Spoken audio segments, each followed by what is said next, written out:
across both lanes. Mid lane, Niche versus Young G. A contest. I feel like I've seen these two leaning against each other for an insanely long time. Like I want to say even a year, because both Ilbris and Nemiga, they've been frequent teams here at EPL. And it's always a very good contest. Like, they're always bringing out these spicy, absolutely insane heroes that not only that they will scale insanely around the mid game, but also they're just this pain train for aggression. Like, they're always going to be leading the charge towards skill potential, towards everybody jumping in from the group.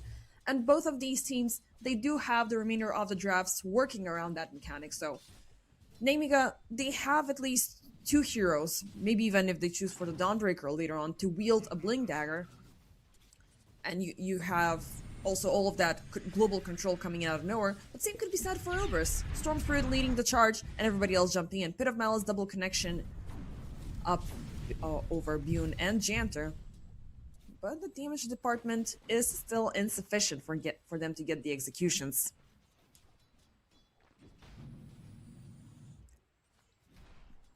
Bottom side, Dream is so far in a little bit of a struggle against what Kovis9 and Ariel have to offer.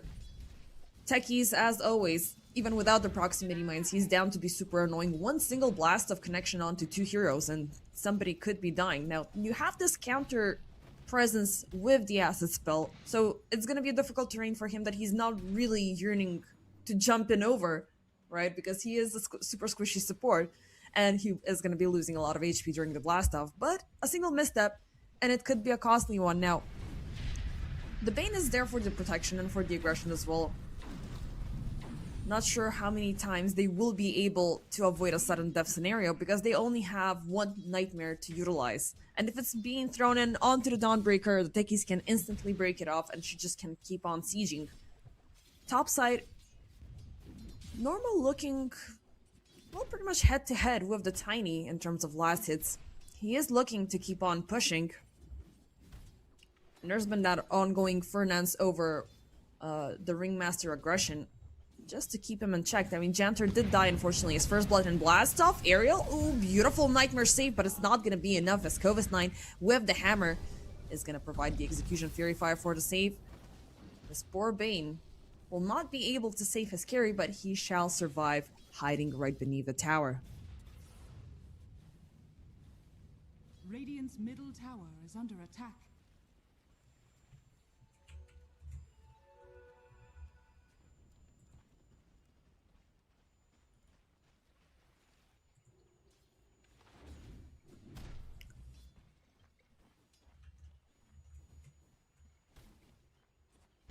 With that takedown, Nemiga will even out the score. It's a bigger fish that they caught compared to Ilbris earlier on. And controlling the Alchemist will definitely mean controlling the remainder of the Tempos team, because you're either going to be forcing them to lose the damage, or you're going to be forcing them to lose the Aghanim Scepter.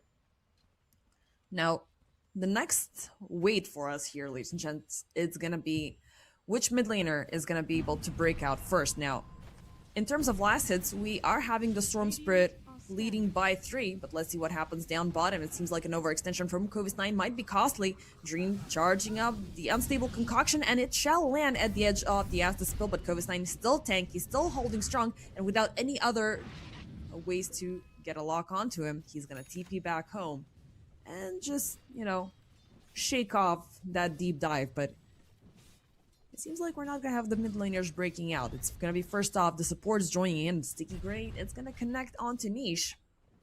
But yes, he's ventured a little bit too far out. Youngji won't be able to connect anything more, but now they will make the catch. Searing Chains, Janter coming in as well. Nicely done, but instant reaction coming out from Norma. Bit of Malice will connect up on Ariel, and they will get the exchange, but it's not going to be a 2-for-2. It's going to be, you know, a little bit of a consolation price after losing the Storm Spirit.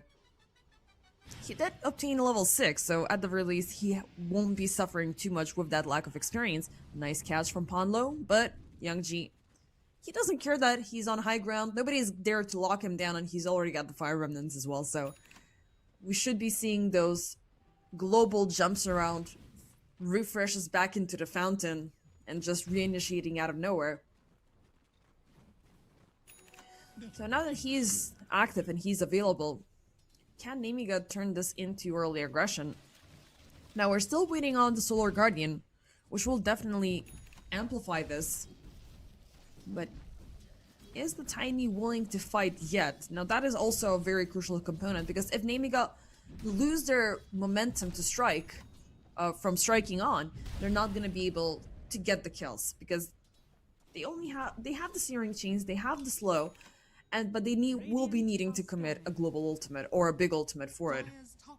Minute 7, Ponlo trying to pay a visit here to Ariel. He's gonna make the catch upon the techies, chase him out to secure a double Shrine of Wisdom. Nicely done, but Young G, he is angry about this, jumps behind the tower. They will find Ponlo and instantly punish him. Easy kill for Young G.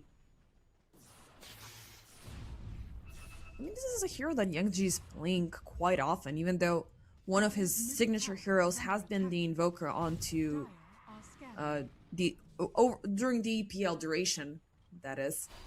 But he has had these strong performances of the Ember as well, but I'm curious if he's gonna go for this high magic build, as one usually does. First up, it's gonna be Near Enough Shadows. So of course, you will need to fill up that item so it can have any effect. You cannot just use up, the stats from it. Around the river, they are fighting off. Young G, unfortunately, will walk away empty-handed. Arcane Rune granted to Niche. Yeah, but that will assist him big time for the upcoming team fight. But first off, he is gonna farm off these stacked up neutral camps. Not a lot of them, but it is indeed on a Sork. Now, as time keeps on going, the Tiny is getting a little bit stronger, a little bit more impactful. The tree grab is helping him out in getting that farm a little bit faster, so will the Alchemist step up, or will he be forced to fight here? Nice TP out, as Nemiga were indeed looking for him.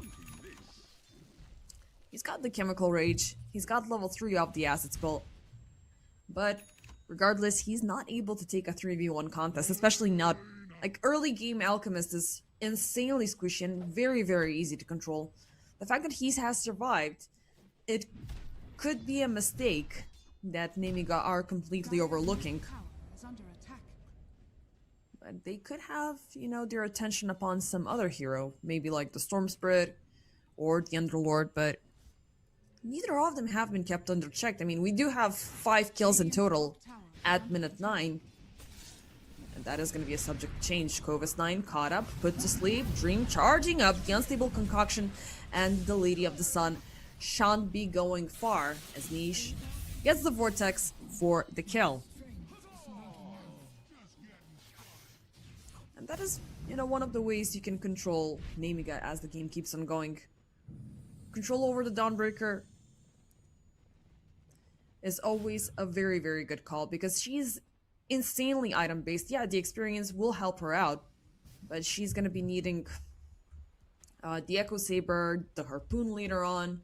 She's gonna be needing the BKB and whatnot to make sure she's gonna secure those strong lockdowns. Nice Nightmare onto Young G, as Niche secures yet another rune. This time it's gonna be the Invis rune. You cannot really use it instantly, but you're always gonna be keeping Nemiga on your toes. Like, did he use it? Is he gonna start rotating? Is he gonna appear out of nowhere? And do we need to spend a bunch of gold for the sentries? Now, earlier on we had a medium camp stacked up. Now we have the Ancients being brought in, so that will suffice the farming needs for Ilbers, which are absolutely insane, and they're very needy. But Nemiga, they're gonna go in for kills. Finding Ponlo down bottom. They have a lock upon the Bane. He's trying to throw them out, and it's gonna be a mission success as Ilbers double down under defense. But their over-aggression, it's only gonna lead to Ariel dying. Now, Nemiga on the move, coming in from the gate. They have a lock onto Fernance. Support for a support. We have the Slower Guardian charged up. Oh, it could be a 3-man lockdown with the Wheel of Wonder a little bit too late, but they will secure it. Still, the Pit of Malice as a counter reaction. It is going to be enough to take down Kova's Knight and Yoon. Oh, this could be bad. They will be losing Panlo, but they have dragged Youngji back. He will throw a Remnant in very short proximity. And Niche is still going to be within range. The Unstable Concoction will land before the next jump. That was a very big team fight. The biggest team fight we have seen so far, 11 minutes in. And Ilbris will be the victors of it, as they shall be claiming 4 kills while losing 2 in the process. But they lost support, so it's not that big of a cost to pay. As Nemiga, they shall be losing 4. And just bringing in Bune here, having the Tiny, it was quite a problem. He doesn't want to walk away empty-handed. He wants to get them kills. Now he's going to be forced to just retreat and go AFK farming, a position where Ilbris can get a hold on him easily. In a similar way with what we've seen right now with Ariel. Or maybe they can do it. Oh, a little bit of a... There was a little bit of a lag there. And Ilbris, I don't know, I don't think that they knew they would have connected the Pit of Malice. But the follow-up would have been very ugly for Youngji. 8 over 5 so far, 12 minutes in. It's Ilbris leading by 3k. Dire's top tower is under attack. Dream, so far so good. On a pretty decent path of completing the Radiance on time. I mean, he already has the Sacred Relic. There is the Talisman of Evasion, so... I mean, until he gets it, it's gonna be like 13 minutes and 20 seconds. If he just calls up the courier. But yeah, it's a very good timing. This will skyrocket his farming. And... again, I really want to see what he's gonna build. Let me just do a quick check. So far is the Bling Dagger BKB, so he's definitely looking forward to double down the aggression alongside with Niche. And that is a good call, because he's not necessarily the strongest hero currently when it comes down to the damage delivery, but you do have the Acid Spill, you do have a very bloated hero that can soak in a whole lot of damage, and you have a very strong stun. But Nemiga, they want to put a stop to it. Nice jump coming in from Ariel, and they will commit the Slower Guardian, but look at that instant response from Ilbris. Norma jumps in with the gate. They have a lock upon Kova's Knight, and they will be not only even out the skirmish, but they will get 1 additional kill. And with that, with all of the heroes rotating down bottom, they could even keep up the push towards the tier 1, but the timing, actually this is a great timing. Second time they're securing a double Shrine of Wisdom. That's a whole lot of experience just granted to them within these first 14 minutes.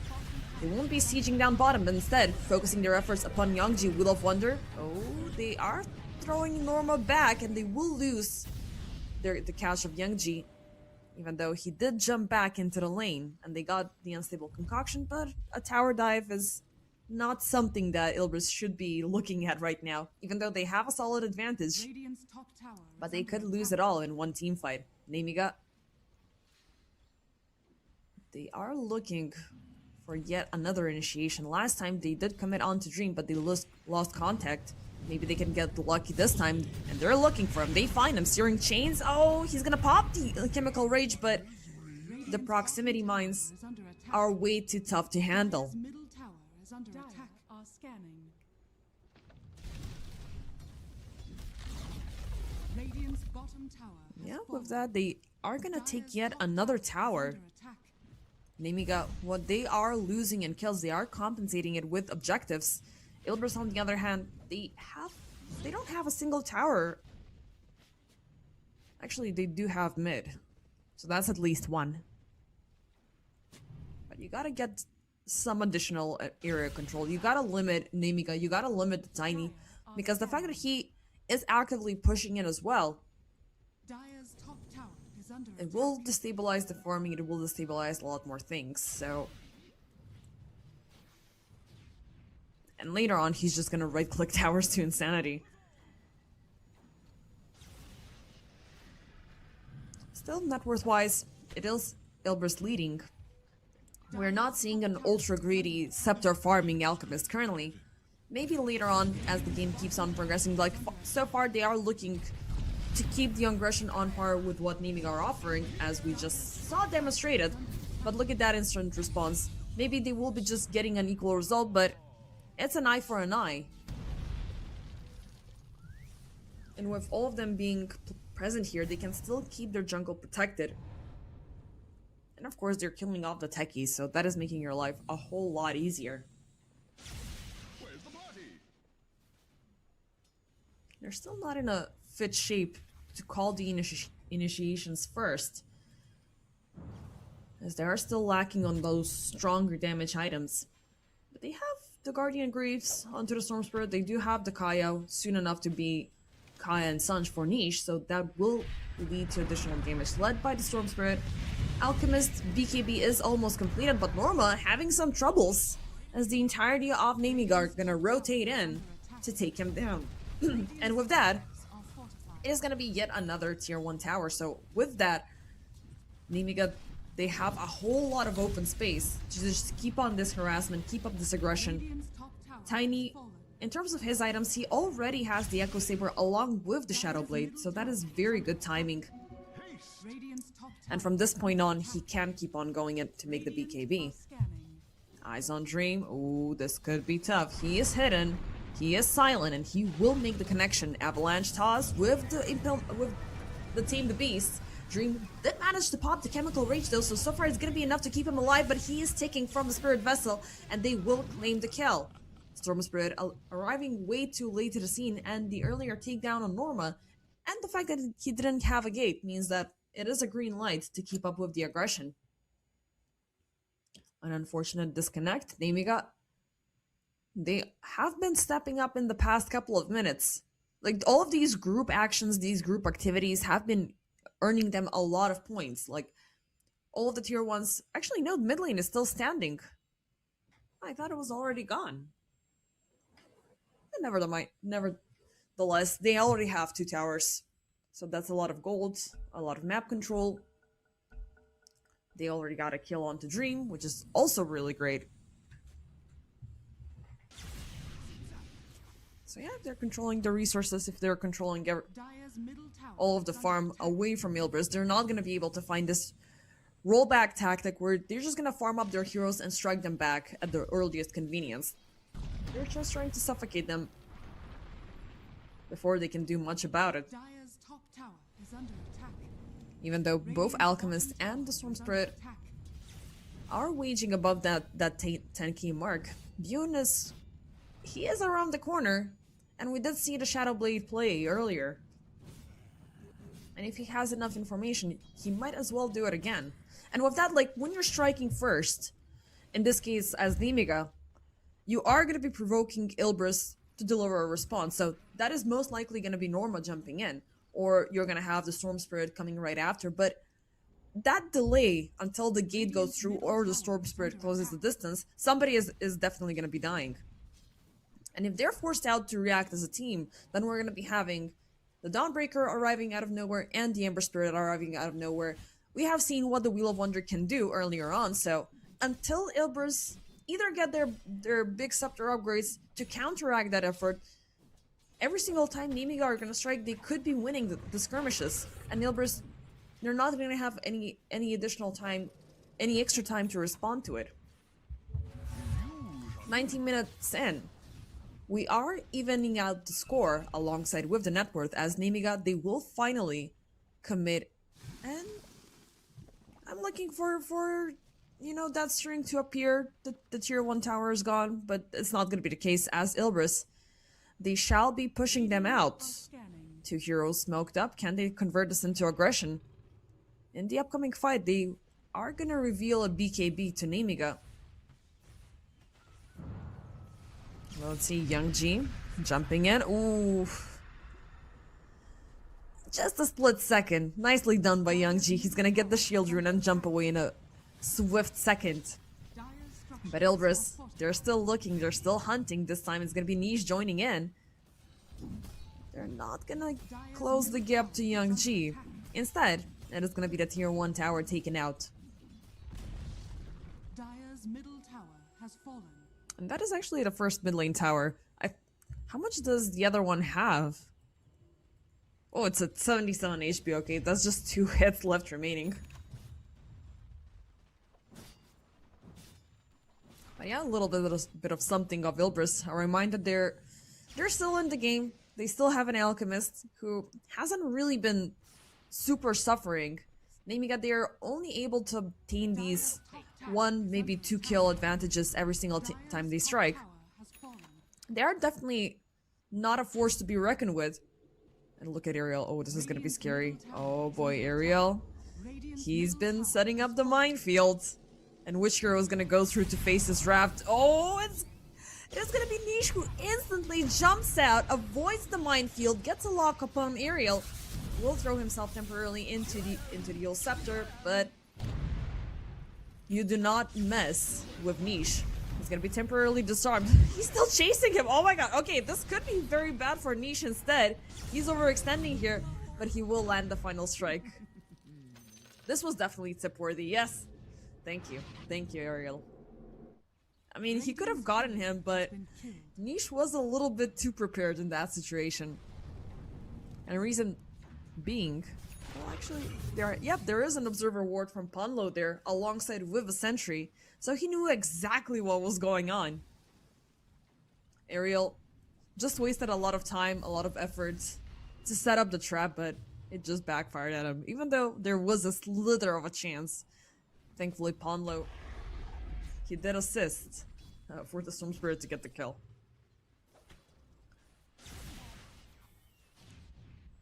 "22 minutes in, the tables are turning in the favor of Ilbris, at least net worth-wise, because this alchemist is beginning to get the money printing machine going off, you know. And I love the fact that he's going for this aggressive build, right in your face style. Like, I don't know, a lot of players, a lot of teams were liking the idea of getting those free scepters while the rest of the team can keep on carrying the game. But the Alchemist core is getting that right-click damage, that right-click insanity, which is not gonna happen, unfortunately. As a beautiful commitment from Nemiga yet again will lead to the Alchemist dying. But yeah, I do love the prioritization, even though he just got killed, which means he's gonna be active, he's gonna be present. There's not gonna be a need for Ilbris to overcommit as for. Now Nemiga, with that kill, they're looking for the Tormi. 23 minutes in, and Ilbris, not sure if they're if they're willing to do something about it. Sorry about that. I am surprised, by the way, just looking back at the play-ins. Having 5 series during the day has been excruciating, and I don't think I've ever seen a 1-day stream like VOD appearing ever in my life. A huge shout out to the casters who were covering the play-ins. But now we are in the group stage, so reaching to the familiar format that we've seen season after season. So Nemiga, a little bit of a downtime on their end as of now. So they were able to get Dream with yet another collective effort, but they have been compensating in terms of farm. So we have a triple BKB to reveal within the upcoming skirmish, which is going to be a very big problem for Ilbris, as they are going to be having the Storm Spirit completely shut down, as well as the Underlord. So Underlord, who still, well, he already obtained the Aghanim Scepter. He could either be looking to provoke those BKBs to be used very early on, or Nemiga are just gonna rush him through. And speaking of the devil, yet again, another smoke. This time it is gonna be Ponlo that they find. Dream, he is lucky that he was not the victim this time. Blinks away back to safety, but Bune, uh-oh, the Tiny is right behind him. Thankfully, Dreams' Blink Dagger is gonna get off cooldown a little bit sooner, and Bune does not seem super interested in going in for a deep dive. Radiant are scanning.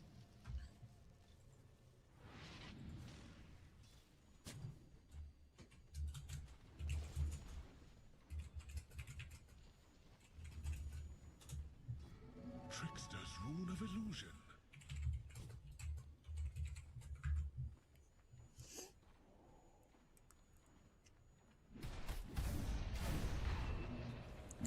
Goes 9. Harpoon's Blade has been completed. 9 seconds of a BKB, full duration. Naming the fact that they have that big addition within their defense and not having the chance to use it, it is quite the good sign. But again, it's been these single target aggressions that have been keeping them in play now. Ilbris, they're gonna be looking for a big fight. Unfortunately, if they're not able to survive those full duration BKBs for 9 seconds, they're not gonna be able to deliver. So again, Norma is completely counteracted here alongside with the Storm Spirit. The Alchemist still doesn't have that strong right-click damage output.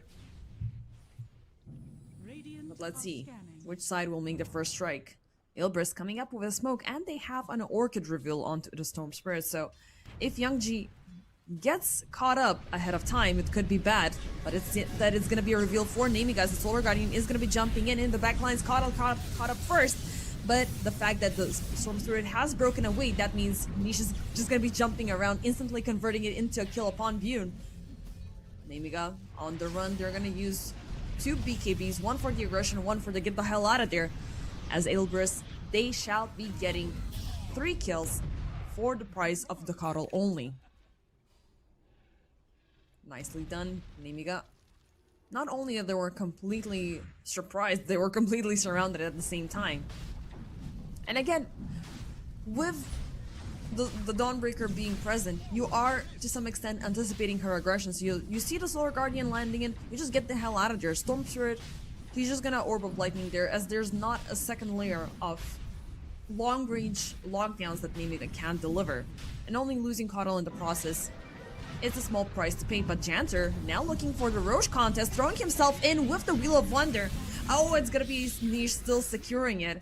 He will get the last hit upon Roche, but he will be losing his life in the process, so... It was a commendable effort. It was a very satisfying wheel, getting a lock onto 3 heroes, but unfortunately, no follow-up. I wish there was a Snapfire here, you know, for the Murskisses to fly in.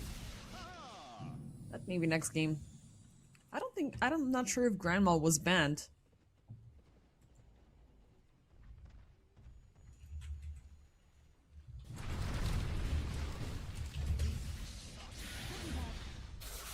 Niche. Ooh, that's a big catch. Vortex, Bune.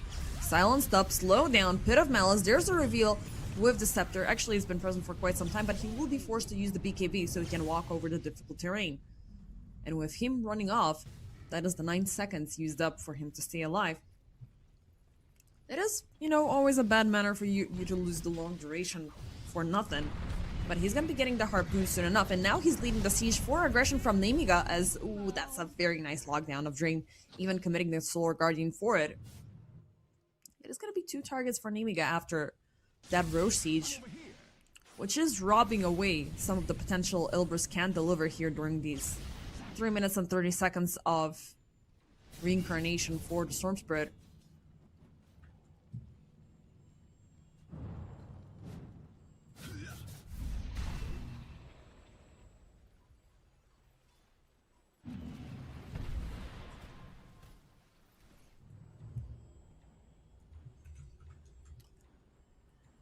But how much more can Nemiga deliver? I do love the aggression they're bringing in during this time. Dream being gone, oh, they're gonna look in for more, but this could be a bad idea because they did use up some of the BKBs earlier. Yet another BKB used up for the defense. Jantor unfortunately does not have one, so he's just gonna die. Nice punishment from Ilbris.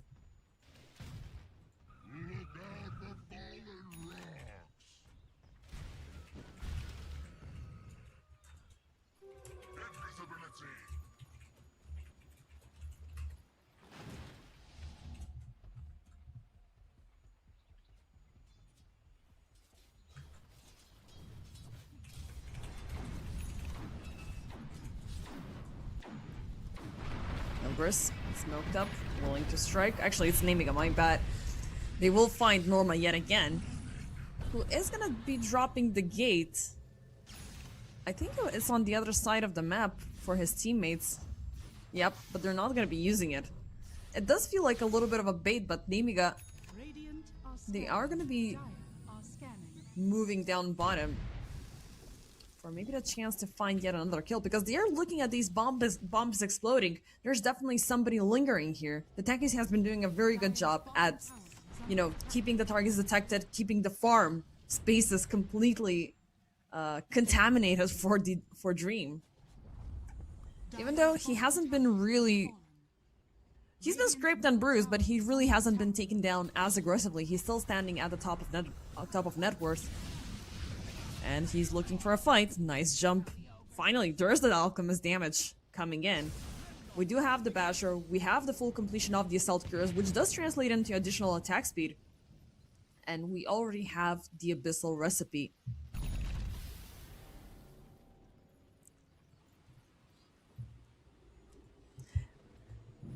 And I do believe we have yet another caster coming in for this game number 1. Plates, welcome to game number 1 between Elbrus and Nemiga. How are you doing? What? I Not was sure if you supposed can to hear be me here the because whole time. We need to jump in on Discord, but I assume we're in prod. You know, you would think that a professional would be here on time, but well, I'm not. So I'm just a guy, and you know, you come into a game like 30 minutes in, and you see that there's a 1,000 gold lead for an Alchemist draft, and you're thinking to yourself, "What happened? What is I mean, going a lot on have here?" happened. Yeah, A I lot see have that. happened. Yeah, it's been a 23 very fun galvanized game. stack Storm Spirit. You got a Coddle on your team with you. Holy smokes. Yep, 2 very explosive drafts, and they're not short on delivering. Nemiga have been hyper aggressive here with Young G actively leading the siege. Bune as well onto the tiny right click damage, baby. And now we have, and also the Dawnbreaker on top of things, just jumping out of nowhere and destroying targets on this. Hi. For Nemiga, I like the draft a little bit more just out of spite because I hate alchemists. Oh, see, I think you and I can't disagree more. I am a big Alch fan. I'm a big Coddle believer too, especially when you pair that up with the Storm Spirit. You can see when you're in these really weird situations, especially for Nemiga, you don't really have the best tower push. At least you need to pick off first, and Beyond is going to find one. Oh, there it is. He's instantly going to find Niche and destroy him, and it's going to be a Fernand's follow-up. There are your galvanized stacks out the roof, buddy, alongside with the monster kill streak. Yeah. Yeah, and this bottom tower is going to open up a lot of that Radiant jungle here. They're just going to go through this backdoor protection here. The group wave is going to come up. Curious to see if Nemiga is actually going to kiss the high ground here. You don't have buyback on Storm, but they might say, hey, Ilbris, let's see if you do have buyback or not. And once that push happens, they kind of realize that things aren't going to be going the way, like there's not going to be a defense. It's going to be a lane probably. Yep, for sure. I mean, Nemiga, they did a very good job at taking away the towers very early on, so they were able to take away the lane towers at about minute 10. So with that, they've been pushing into the Alchemist actively, and at the same time, like, not only that they're controlling the resources, but this is not an Alchemist that is going for the Scepter farm. He's going in for the aggression, but he's not there yet. Like, look at this Tiny. Look at that damage that he's doing upon the towers. Yeah, I think for me, because you haven't been feeding those Aghanim Scepters out to your teammates here, you can kind of see that the rest of them are struggling a little bit. I do believe there are some great Aghanim Scepters, obviously. Bane, like, I think all 4 heroes on Ilbers have incredible Aghanim Scepters that an Alch could give once the game gets to like the 40-50 minute mark. I do believe we have one queued up. I'm looking at the courier, but it's gonna take just a little bit to complete the point booster. But yeah, everything is great that they have to offer. Like, I love all of the scepters. I love Wheel of the Wonder. I love the AoE Vortex. Like, the Bane just multiplying himself during the Fiend's grip, that's just disgusting. Yeah, yeah. I would imagine that it's going to be Ponlo getting the first Ags. I think this multiple Fiend's grip is like some of the only reliable stamina you have for this Ember Spirit. And you do have to be careful because obviously Box can't save from that Fiend's Grip, of course, so you do have to prioritize really finding that backline hero. But once the Ringmaster's picked off, you know, World's kind of your oyster in that sense. But obviously, a lot of space was just taken up. You lost two tier 2 towers. Nemiga split up the farm, and this could be something They're that they gonna can capitalize find on. They will jump in onto Youngji first, and with that, there's no tempo. There's nothing that Nemiga can use to keep up with the siege. Eyes on Ariel, who's trying to blast off, get the hell out of there, but Niche closes in the gap and will take down the poor techies. But I do believe we also have a deep dive. Bane, Ponlo, he is looking for yet another target. Does have a close encounter to Bune. Now this could either lead to the Tiny being baited out for an easy kill or Ponlo getting an instant nightmare into the Fiend's Grip. Unfortunately, we're gonna have a pause. No, I don't think anybody knows that they're... They have no idea how close they are. Yeah, I'll always have my Fog of War disabled because at one point when I was switching computers, my keybinds were not set up. So mid-cast, I would misclick when we were doing our own prod, and I was like, okay, rebind everything so I can see both of the teams. Yeah. So I never added anything else. But we're gonna have techies back soon enough.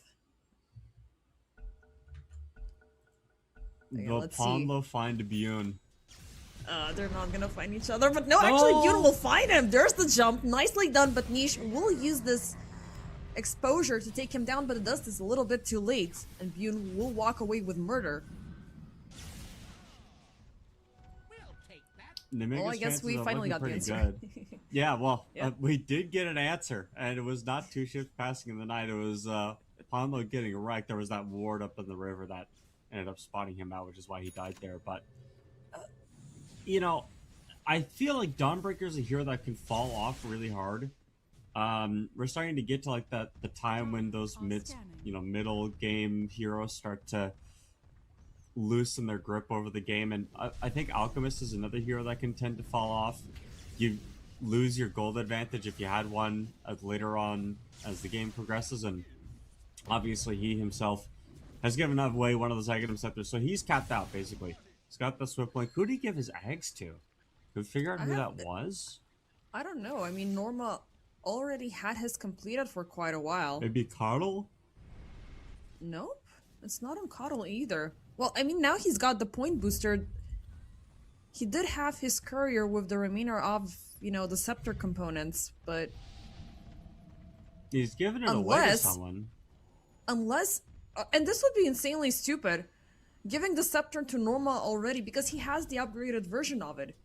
But he already had it in the game. Oh, I think it might have been for the gold. It may have been to give him an extra 4,200 gold here. I don't know. Oh like, my gosh. It doesn't feel What like a good pit. idea, but that beautiful Pit of Malice catch locking onto 4, and it's gonna be the Vortex used up. I guess they went in for the late reveal. Niche, they're not getting any kills, but look at the grip. They have Youngji completely locked down, but can they get the kill? He's still alive. He's gonna venture out with the Fire Remnant in the back lines, but they still have a lock on Covis 9, and the Dawnbreaker's gone. And guess what? It's gonna be Bune that they're looking out for it after. Nice, beautiful lockdown. And with Fernance to seal the deal. 3 for the price of not Ilbris. What a powerful strike on their end, and they will put the cherry on top by getting Roche. The moment that you get that 4-man pit down, Nemiga have to... It's the problem with that team fight. Nemiga get 4-man pit, and all 3 BKBs are forced at the same time. So, you know, the Tiny, the Dawn, and the Ember Spirit all forced to BKB at that same time. What a blast. Oh. Holy smokes. Attempts by the techies to snatch the Roche. I mean, last time they did have Janter throwing himself in. He got the Roche gold, but he did not secure the Aegis. But yeah, I mean, that's your idea when you're playing the Underlord. Like, you're either gonna be getting the kills, or you're gonna be provoking the BKBs. And now when it's down to those 7 seconds duration, Nemiga, they're either gonna be... It's gonna be a fight or flight situation every single time for them. You know, they cannot choose anymore. And when you pop the BKBs already, that's your time when you can't commit. I mean, you have to fight if you use your BKBs. You can't run away, and then Nemiga spent their BKB time trying to get out of that situation. No wards placed by them as well. I feel like if you're gonna make the smoke play, and especially the moment that you get up into that jungle area, you should definitely pop a ward down just to see where everything's at and what's going on. But they lose the Roche. you give, I mean, you don't give it to Storm Spirit, you give it to Alk. I feel like Niche might have been a bit of a better Aegis carrier. Think he could have played around a lot more, and you could actually have Coddle switch his mana prioritization over to maybe the Underlord for more pits, or Banes for some more nightmares. There might have been a bit of a better opportunity there to just kind of break the high ground, which I think is what Ilbris are going to be thinking about. But Bune obviously looking for revenge here with the Nemiga, and they might find something here. Oh, they are gonna go for it, but they're just chasing each other all across the map. Instead, it's gonna be Janter caught up first, him dead and gone. Second support on the strike. It's gonna be Ariel dying in as a package deal. Will of the Wisp in the back, but it's gonna be Ponlo being traded off so far. They still haven't wasted out the BKBs. They're playing like they're trying to take down one hero after the other before they can have any bigger impact. Clovis 9 now on the run. TP BKB out is not gonna work out. That's a little bit sad. Really nice he play had to by get the Alk. hell out of there. It was such a nice play. Alk was waiting for the BKB TP out of the BKB Dawn ulti out, and he, you know, the moment it comes out, he's got his Abyssal Blade so he can cancel it. It's the only way that he can get that kill is if he waits, so. Yeah. That's And going nice. back to the Scepter subject, sorry for interrupting. So, I thought it was going to be a late reveal during that previous team fight, but it was indeed granted by Norma just because of that gold. Yeah. Coddle, meanwhile, bought his own Aghanim Scepter, and now recently we have niches available, so we finally have the AoE Vortex in play. I mean, if you thought that last team fight at the, you know, outside of the pit was bad, the moment that Storm Spirit gets that Aghanim Scepter, and it's especially bad, Nemiga have triple melee core, so they're gonna be stacked on top of each other, at least two of them. Really makes these pits, really makes this Vortex a lot more problematic.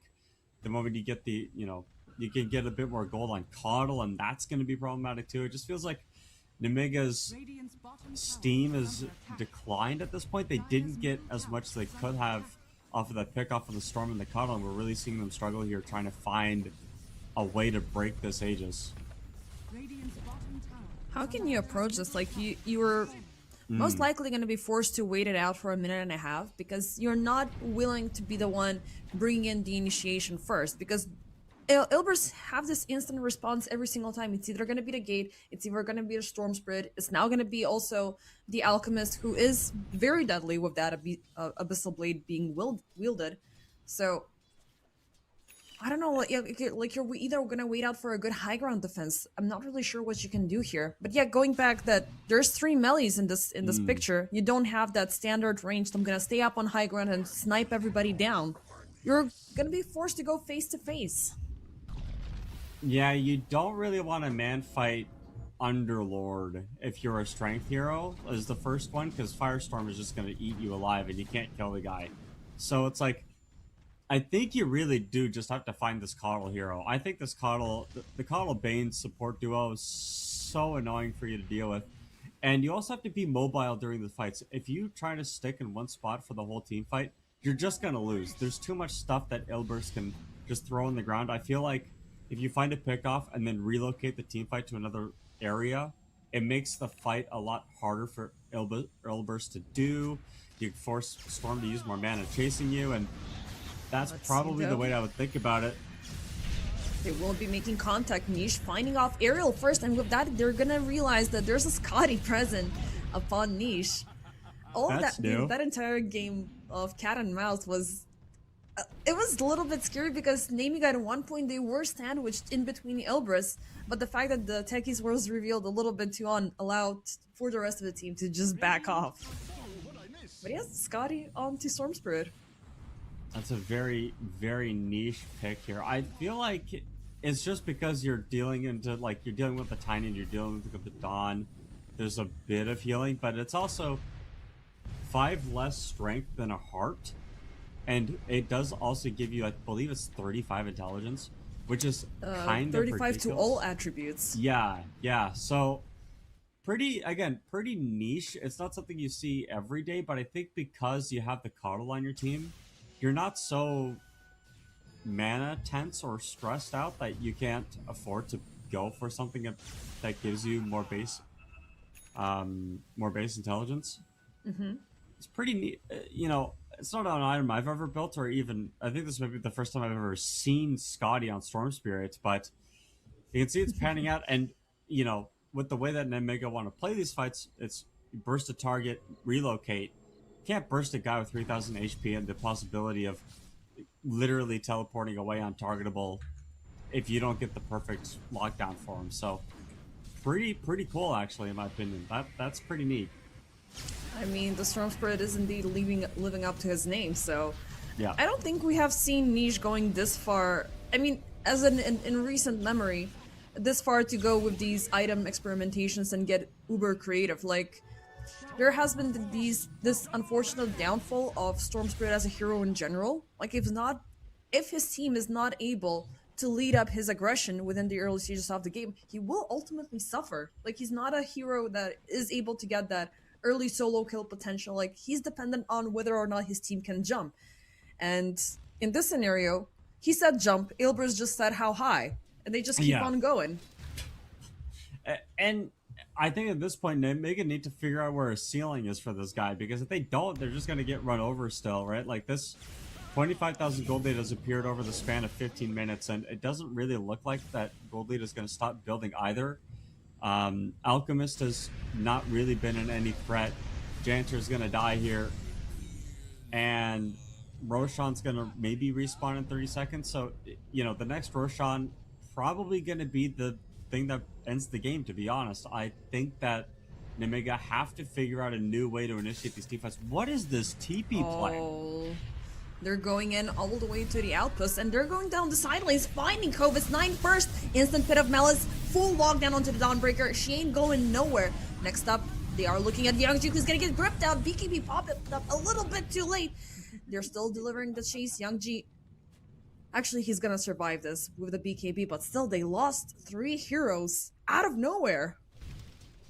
That is such a sick play to go through the portal after you take Tormentor. I feel like the only reason why Nemiga was pushed up that far on the other side of the map, you see, the game tells you when the other team takes rush. It literally pops up on your screen, so they felt safe to go and pressure the other side of the map, but they didn't take the outpost, and that's kind of really tough. 3 Egg Interceptors now for Alchemist. He's got Shard on the way. I think we're starting to see the beginning of the end here. Ilbris might have just figured out the way to break through this game, which is just keep Niche going. Yep, they actually are going to be dropping the banner from earlier, as they did take Roche number 2. Bottom racks completely cleared up at insane speed. Like, this is what you would expect from Tiny here. But Ilbris' team effort was so on point. Their draft was absolutely beautiful. The execution, we're looking at Niche going at it once again. Will of the Wisp getting a lock on to Bune. He is going to walk away, but now no Ember, no BKB, caught up into the Pit of Malice, and is looking like he's going to die. He's trying to get away with the Searing Cheese, but he's at the same spot once again. Gets locked out by the Pit for yet another time. Aerial chased up, gripped up, he's out. That's going to be 2 buybacks forced up on the end of Nemiga, as they're throwing everything they have to the fight here. Solar Guardian popped into their bag. They're trying to get to the Storm Spirit, but he's not dying. The rest of the crew are still there. Bune is dead. He's going to force out a buyback as well. Kovis 9 on the run with the BKB, trying to get as far as he can with the hammer, but it's not happening. He's going to get bursted down. Niche still loose, still free, and there's the GG being called up. Game number 1 is going to lead. Nemiga didn't kill a single person on Ilbris in the last team fight. Literally everybody was untouched. You're just watching Storm Spirit do whatever the frig you wants is the end is what's happening. Also, nice I am Dota. I know I'm played now. Wow. Yeah, you're played. You're back. Yeah, I'm played. I'm back. Yeah. So, you know, you want to think about, hey, you had a really good position. You were hitting the tier 3 tower. So what happened? Well, you lost that one team fight, right? Like, when your game is so close, you get caught out in that last team fight. The 4-man pit from Norma completely destroyed the game, and I'm actually gonna give him my shout for MVP this game. The reason why I'm kind of a little bit hesitant to give it to Nishi, even though he was 14-2 and 21, he had a Coddle giving him mana the whole game, so he had like a Coddle buff. It's not really fair. It's not the same. Norma's out here trying to do it all by himself, and you know that pit literally won the game, I think, for Ilbers here. So Yeah, I do think if agree. you're Nemiga, you're looking at the next game, you're looking at the next draft. You can't draft triple melee core into Underlord. You just can't do it. You got to get that hero out of the pool, and yeah, it just ended up that that the Storm Spirit had too much help. So, Yeah, I mean, and given also the limitations from the draft, like they didn't have the option to go either for Drow, either for SF, either for Lone Druid, which are your go-to ranged yeah, carries nowadays. So they were kind of pushed into a corner very early on to go in for the last pick, Tiny. So either it's gonna be, it was either gonna be him or somebody else, like a Sven per se. But still, they would have been in the same situation. I think the other issue is that Bune, his damage number is quite low. So would like to see a way for him to get into the game, be a little bit more active, be a little bit more threatening. Um, this is obviously game one, so you definitely have some more Dota to play, but I'd like to see a bit more on Bune specifically. I'm going to call him out and I'm going to say, hey man, let's see a new version of you here in game two because your team needs you. Yep, for sure. We shall see after the break if it's going to be Nemiga tying up the series into a game 3 or if it's going to be Ilbris walking away with a 2-0 victory.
And hello once again, ladies and gentlemen. Welcome back to game number 2 of the first series of today. By my side, we have played as Nemiga and Ilbris are about to give us a show for game number 2. And we already poured our discussion into the draft. And you said you're not a fan of this Lina being picked up. Why is that the reason?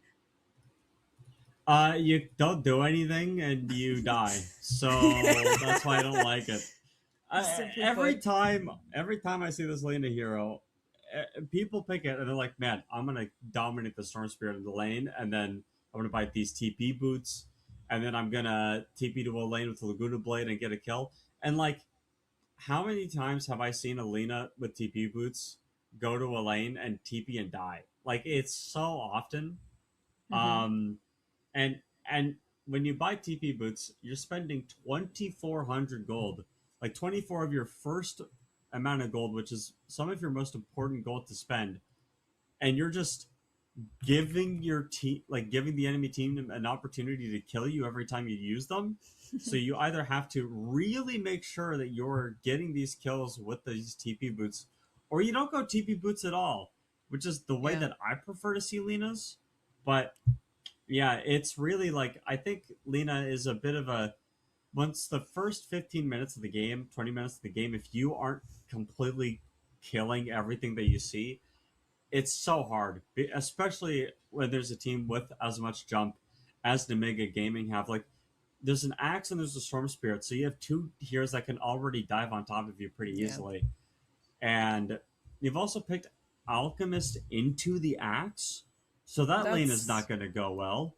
Yeah, that's for sure. I mean, I do like the support combination from Ilbris at the very least. You do have this combination of a double strong lockdown that you can deliver, so maybe that could be somewhat of a saving grace to maintain a decent front line for the Lina to keep on fighting. But I do agree, Nemi gotta have so much packing, and their support combo is way too aggressive. Hoodwink with the Jakiro. Now, Jakiro is a glass cannon sort of a support, so maybe you can feed off of him, but throwing the Laguna Blade onto an easy kill, that will just pave the path for Nemiga to be like, okay, we're just gonna double down on this and take her down right after.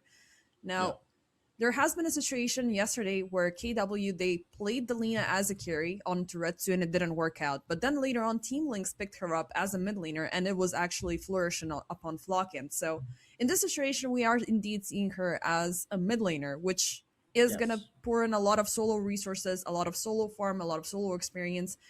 But we're both rooting for the Boots of Travel not to be the prioritization. You want to amplify her spell amp, you want to amplify the damage that she's dealing. So we have seen that happening for the Alchemist, not going in for the passive play. Should Ilbris double down on those two heroes and just, content to Nemiga's early aggression, or should they fall back and wait for their right time after 30 minutes? I think the Mega are spoiled for choice here. It does depend really heavily on what carry they go for. Mm-hmm. Um, you can either. I feel like Wind is probably the most obvious option in this at this point. Mm-hmm. Um, it just gives you an ability to target down the Alchemist and kill him, even when he has like 5 or 6 thousand more net worth than you. If you itemize correctly on Wind, you're just going to be able to run him down and kill him, and that does stop a lot of Ilberse's sort of game plan here. Underlord is decent, but you're not into triple melee, and you got Ooh. counterpicked really hard with this lifestealer. So I'm giving Nemiga a really heavy favorite here in this draft, just by draft alone. I think this is a really good lifestealer game. You can rage off the Treant Overgrowth. You can outman fight Alchemist and Underlord. And because of rage, Lena's damage gets significantly impacted. You also have a couple ways of dealing with the Lena too. So I don't know how Ilbers are going to take these team fights. I think really it's just going to come down to how much of an early advantage can Alchemist get. Mm-hmm. And then with that early advantage, what is your pickoff potential looking like? Like, Young G can't have a game.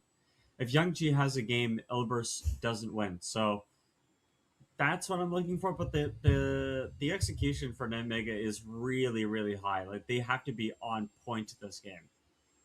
Yeah, I mean, they definitely do have a couple of weak points that Ilbers can ultimately exploit, and the fact that they have taken away two of the same heroes that had a very high success during the previous match. It could be, You know, we're gonna double down on what we know is secure, what is safe, what we know that we can play, or this is gonna completely backfire into our face. So I want to see a good Storm Spirit game. Like this time, it's gonna be. It's not. It was on the side of Ilbris. So usually, when you know that you have a good Storm Spirit on one end, you can always anticipate what the enemy Storm Spirit is gonna do.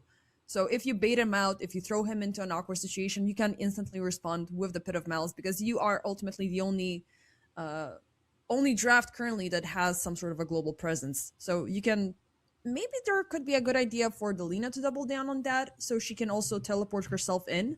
But then you are indeed losing damage component. The other issue I think with this Storm is that you first picked it, but you weren't able to get the coddle with it too. Obviously, if you ever see a Storm Spirit first pick, that coddle is getting banned because that's just too strong. So this isn't, Niche had a lot of help in that first game, just being able to have the mana to do what they need. But Storm, this game is not going to have the same amount of resources to get these kills. And Underlord and Alk are both very tanky heroes to sort of burn through it. So what young G ends up going for, I assume it's going to be an early BKB. I assume it's going to be an early Kaya, and he's just going to, outplay everybody because that's what Storm Spirits do. But you're going to need to use a lot of mana to chew through these cores here. Yeah, and again, there's always that bait potential, but if you force out Ilbris to use one of those big global ultimates and then them not getting any return kills, you're just wasting a lot of resources because it's a big, hyper-impactful team fight. But if they cannot compensate it with the Alchemist or with the Lina damage, to fill in the gaps, they could be ultimately losing the game. But Ilbris, they are a very composed team. They're very super focused up. Ponlo already going in for the detection and for the snatch of the bounty rune is going to be one additional, and Janter stunned out. Dream charging up the concussive shot, and it's going to be Janter falling off as first blood, but Fernance is in danger as well, and they're going to trade it off as the battle hunger ticks off. 1-for-1, Ponlo falling a little bit too low. Still, they won't be getting anything extra. The runes are going to be in Ilbris' favor also, so they get first blood, I believe, and then on top of that, they are going to grab the third rune. So nice start from Ilbris here. We'll see exactly what else happens, but that's the way that you want to start things off. Yep, for sure. And the rest is going to be good laning, safe plays, keeping up with the farm. Ilbris, they can farm very early on. The Lina is really bursty, the Alchemist as well.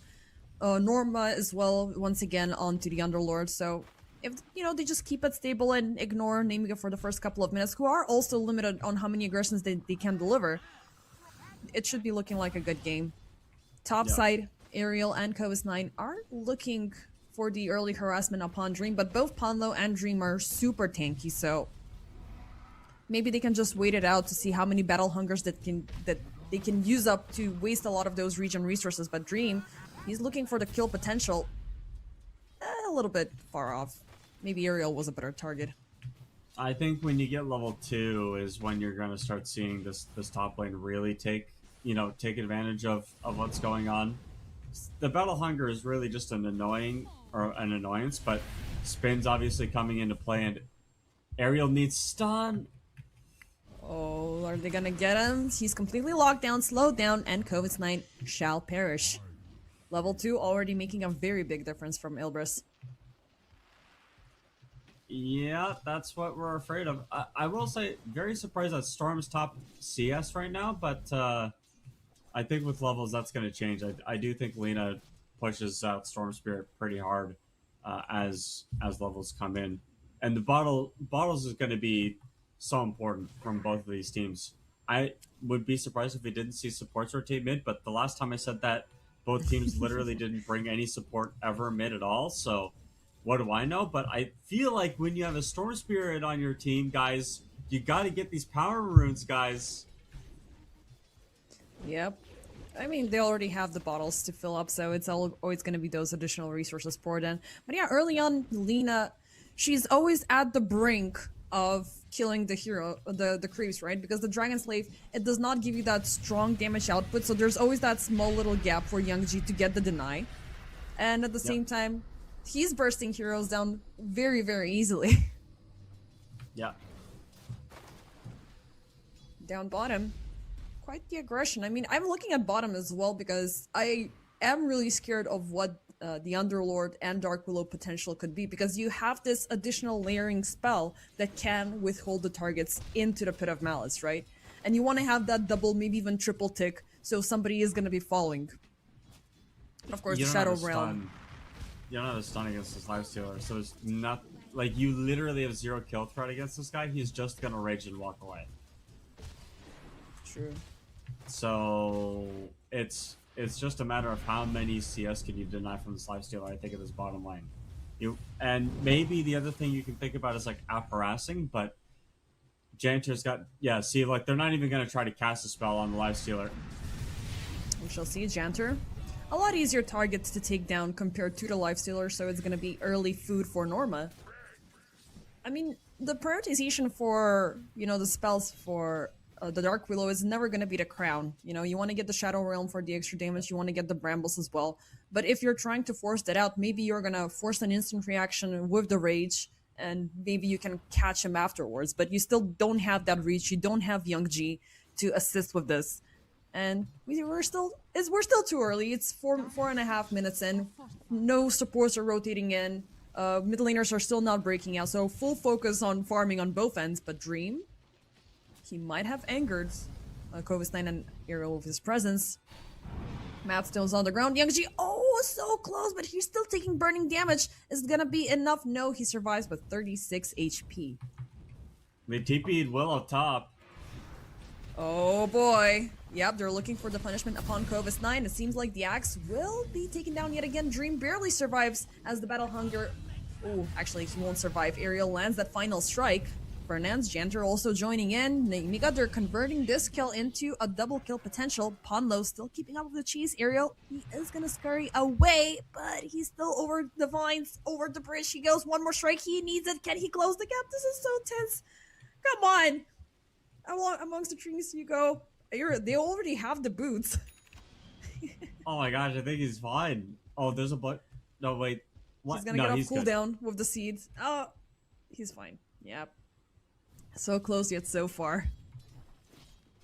Still good rotation for Nemiga. They are gonna call in Janter as well after Fernand shows up, and with that they shall be punishing Dream. And looky, once again, as Dream is all by himself, he is gonna fall yet another time. Ice Path, there it is. He's hiding under the tower, but the dual breath will take him down. And this is bad for Ilbris. They lost their carry 2 times in a row within a minute.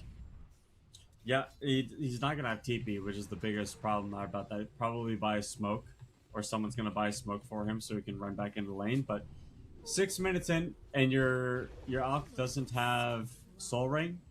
It's not looking good. It's already looking a bit bad. And you did pick the Alk into the Axe lane, so that is a big question mark for me still. Yep, if it's gonna work out. I mean, eventually they might break out, but let's see what's happening mid. Youngji. Niche did commit the Laguna Blade a little bit too soon, and it looked weird there for a split second, but with the rotation coming in from Fernand, they were able to seal the deal. So at the very least, they will deliver somewhat of a punishment upon at least one core on Nemiga's side, but they lost top side, which will further endanger the life and the game of this Alchemist that you're very much depending on within the later stages of the game. So Nemiga, if you're playing at this if they're playing at this pace, they might as well take things down in 25 minutes. And look at what's happening. Ponlo thinking that he can be stealthy and quiet to snatch the Shrine of Wisdom, as Ilbris did twice during the previous game, but he will be ultimately signing off his demise. Ice Path for the lockdown. He's trying to TP out actually, and it's gonna be a success. Bushwhack goes Living Armor is dumb. Living Armor is a dumb spell. It's so dumb. It's so dumb. Good. Like a level 4 Living Armor blocks 600 damage or something ridiculous like that. Like, stop it. Get some help. Nerf this hero, please. It's the only left remaining like built-in ability that has some sort of a effect of your infrastructure. Like you're Yeah. saving your towers, you're making the sieges a little bit more difficult. But you know, topside was already claimed by Nemiga, but later on it's gonna be a little bit better. I think the only other hero that can do that is Lich at level 25 with the Frost Shield, and there's no one else. Remember the repair kits that they used to give out? I do, and I remember how dumb those were. and people were starting to kind of realize, hey, Trio Protector kind of does that by existing. You know Yeah. how hard it is? Like, the tower push from the Nemiga is very limited. They do not have... Ooh, I guess the only thing you Bushwhack? have going for you is Jakiro. Right at the end of it, they're gonna get the Dream Bushwhack, but there's an instant response coming in from Ilbris. This time they're bringing Norma from across the lane and looking for a punishment upon Kovis 9. Pit, right at the edge with the acid spill, the rain is coming in. They're gonna tick for a second time. Bushwhack for the save, nicely done, but he's still within range. Dream, is he gonna get the stun off time? Niche is coming in as well, but he's way out of reach to land the Laguna.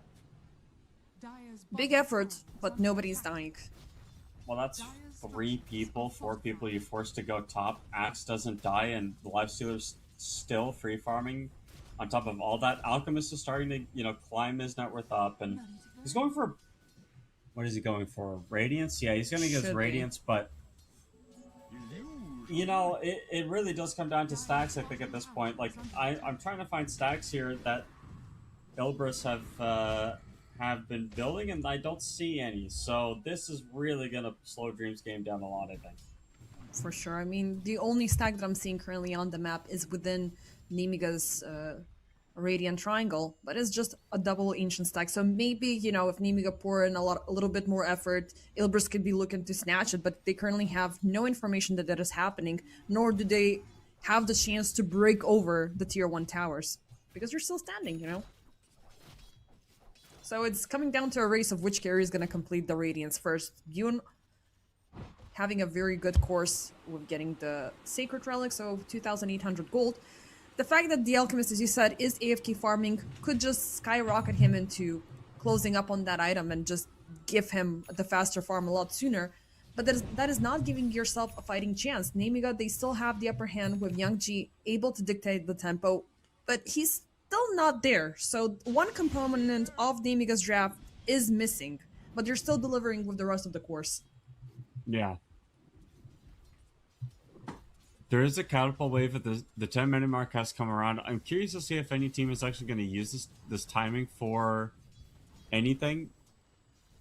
I'm surprised that Nemiga aren't using this catapult timing to go mid, actually. It feels like they do have to protect their own tier 1 tower, so they're sitting JENZ here, but there's definitely an opportunity for them to sort of sneak a kill on this lane if they were already, and then, you know, use this tower or use this catapult to take the mid tower, but they don't do that. I think they feel like they're fine playing the game of Dota as is, but when you're, I guess, an Alchemist, tier 1 towers are the most important thing you can take to really limit his farm.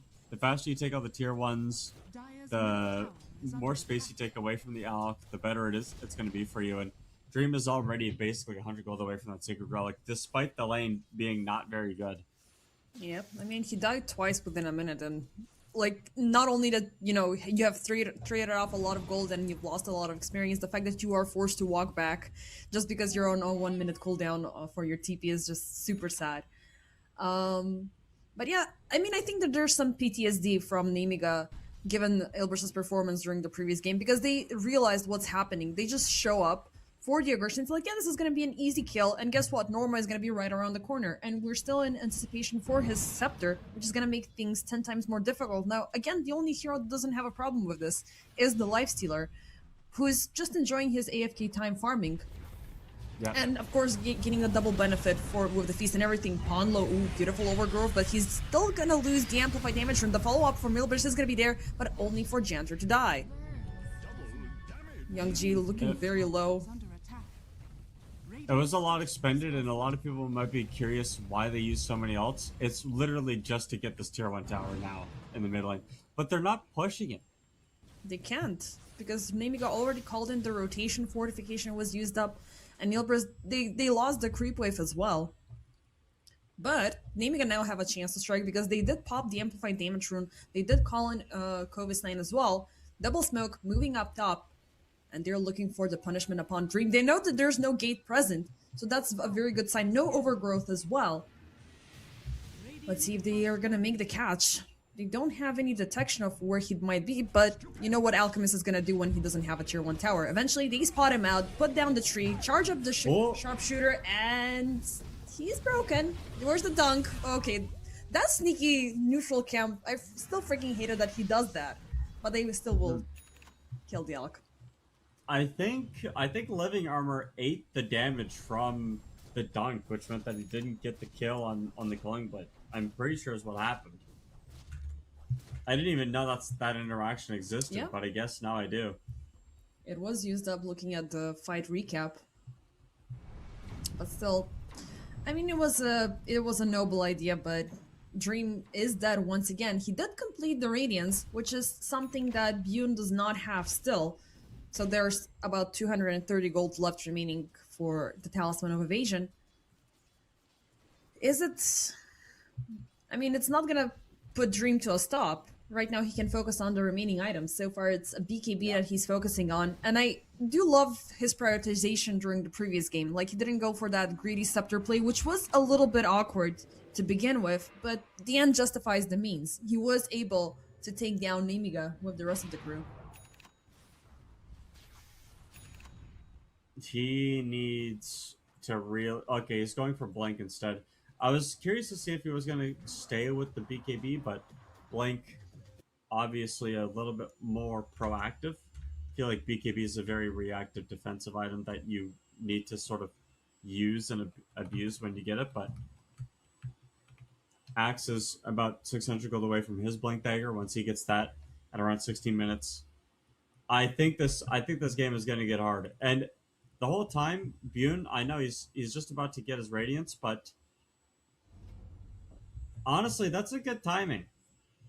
14 We had a minutes, little 15 bit of a minutes. tech issue with our prod. Maybe there was a random disconnect, so don't panic, don't fret. We are back with the stream.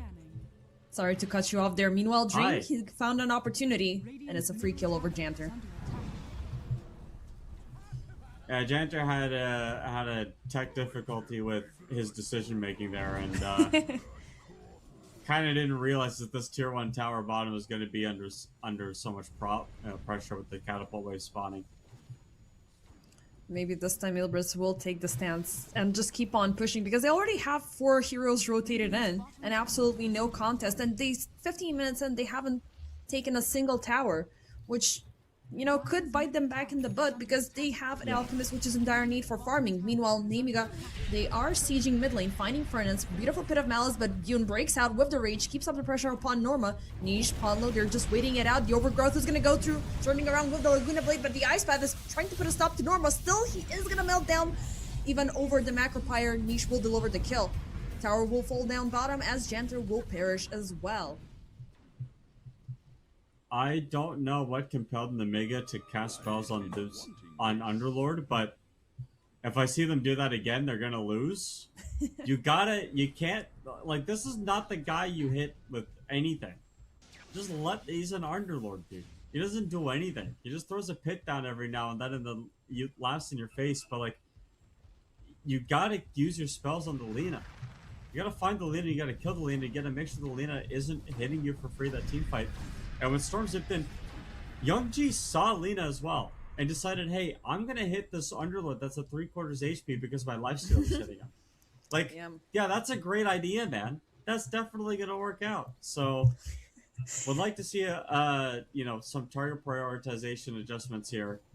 We'll see. I mean, Dream? they're gonna try to test it out on Dream right now. I mean, it could be an easy chance, but there is indeed a gate present from Ilbris if they choose to react to this. But already with 4 people, Terrorize a little bit too late, but he still managed to pop the Chemical Rage, so he's healing up. He's fine. He's gonna survive this Pit of Malice, landing in the back.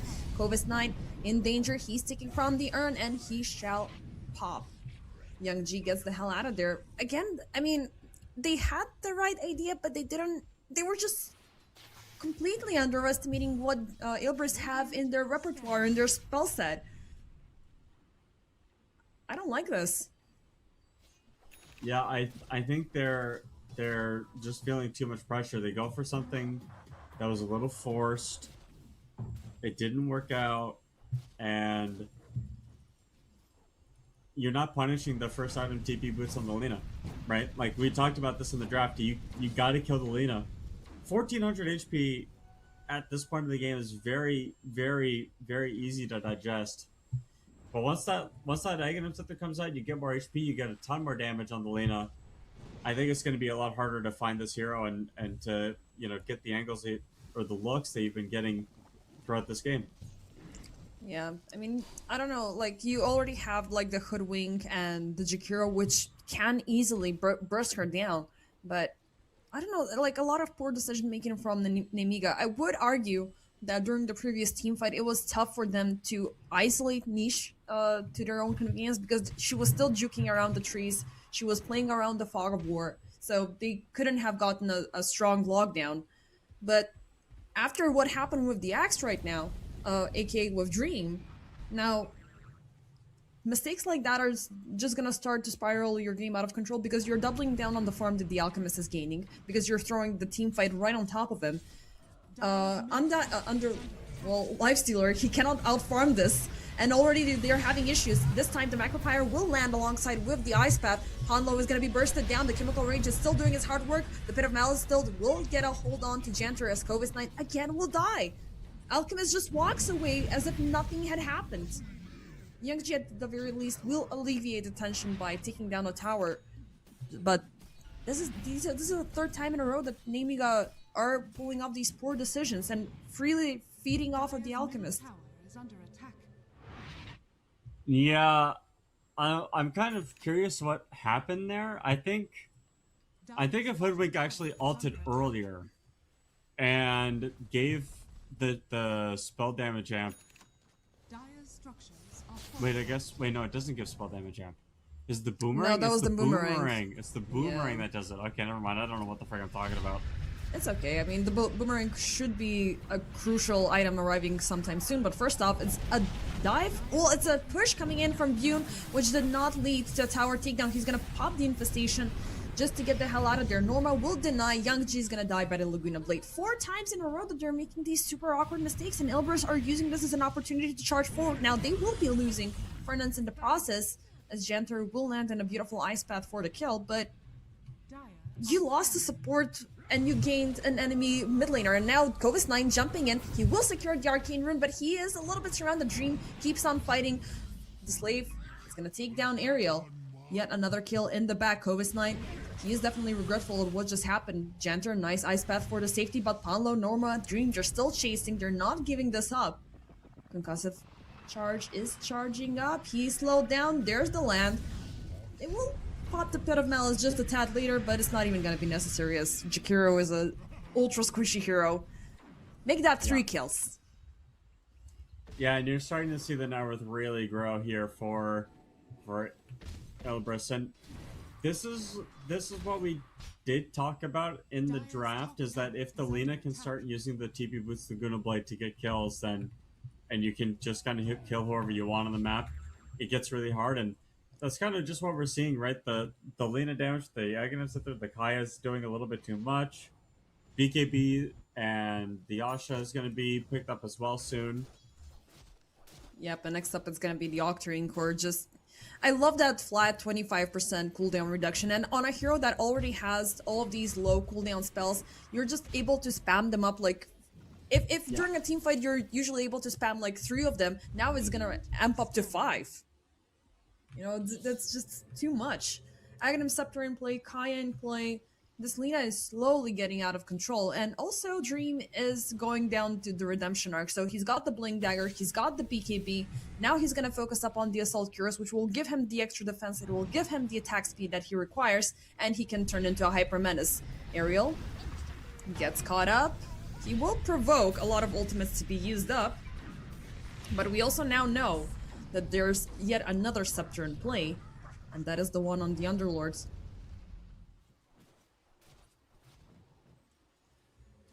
16/8 with 8k. Yeah. On an Alchemist draft, 9,000 gold lead at 22 minutes. Dream hasn't had the most stellar performance this game. He's, died 3 times, but he's got 4 kills, 9 assists. As you said, that Assault Cuirass is going to be coming in that really negates a lot of the damage from Nemiga.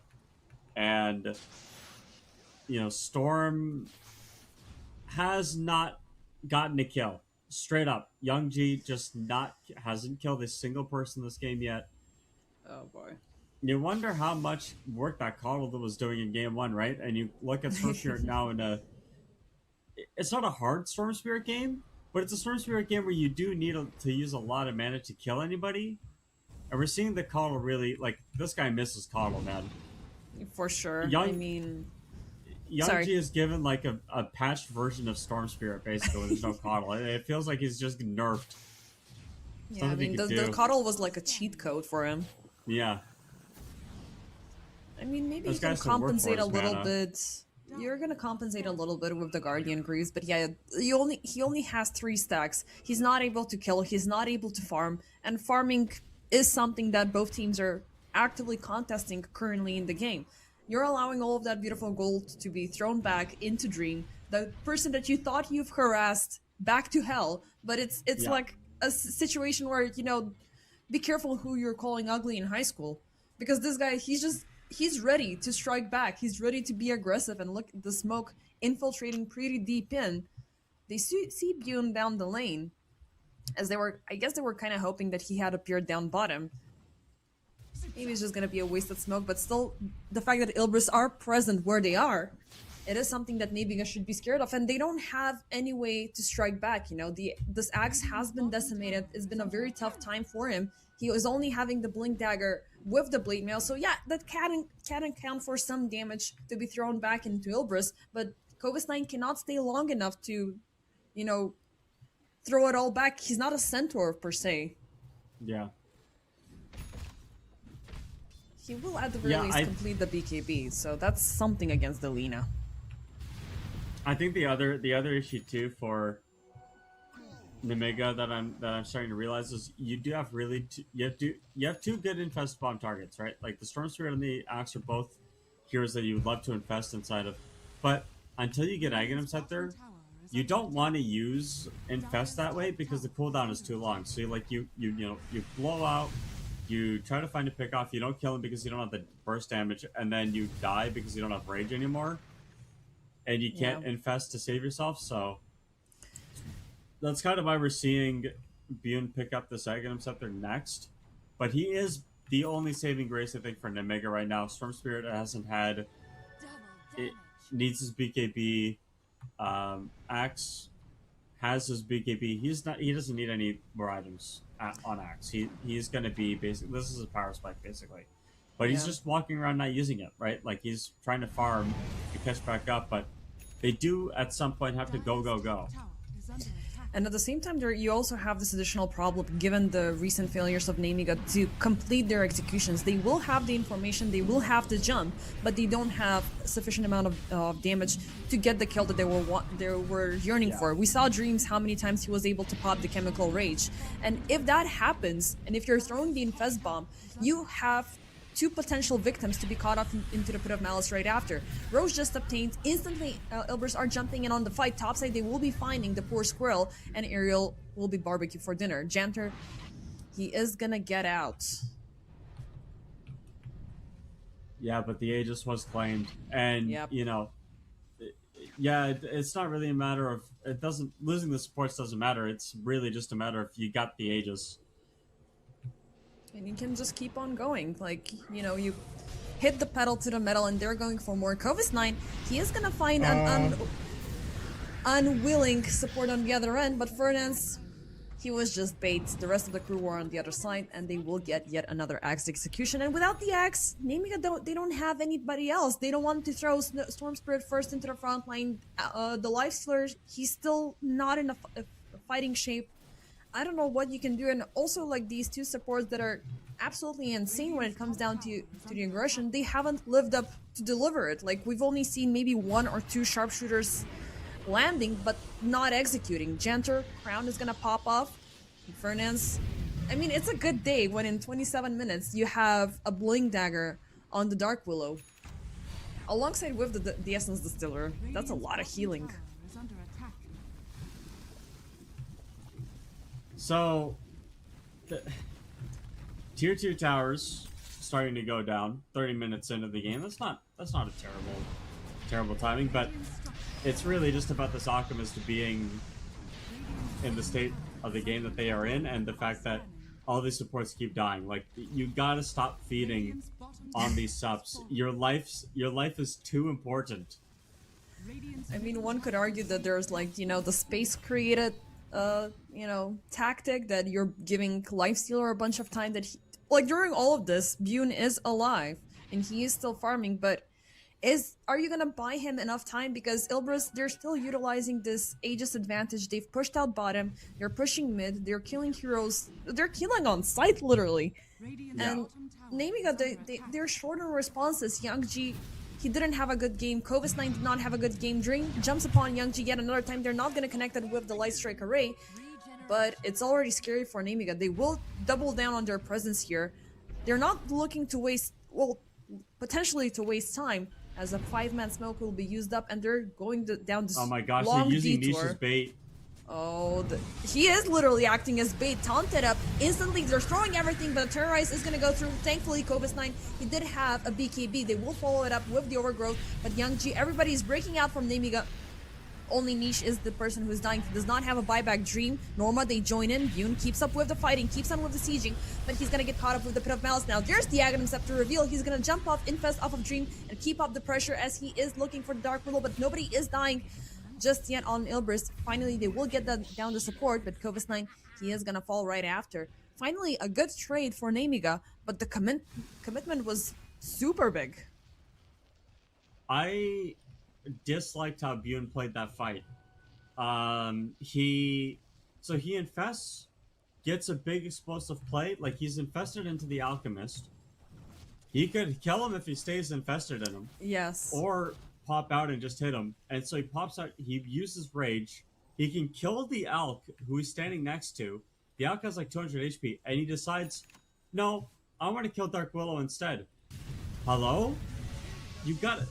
My brother. I mean, better be safe than sorry. He's got an Aegis. You know, one could argue that that was the problem, but yeah, popping the infest already, that was the mistake, not the duration, how much he held on. Yeah, no, it's just like, get the Aegis back. Yeah. Kill it. Yep. It's an Alchemist. He doesn't have Chem Rage. Who cares about a second life? Down bottom, there is a jump upon the Hoodwink as he will provoke the gate. A little bit of a overcommitment for such a small support, but it does scare away Nemiga that there might be other targets jumping in. Top side, we are looking at a skirmish as Dream is being sieged down pawn low on the sides. There's the infest. This time he's gonna listen to you, but he's not gonna have anything else for life number 2 now. The Ice Path will instantly connect.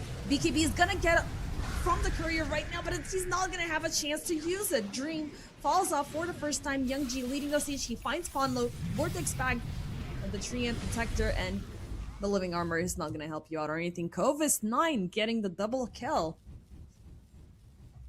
Finally, a sign of life for Nemiga. Like they were falling off 20 kills, 8 kills over 20. Now they finally went to double digits.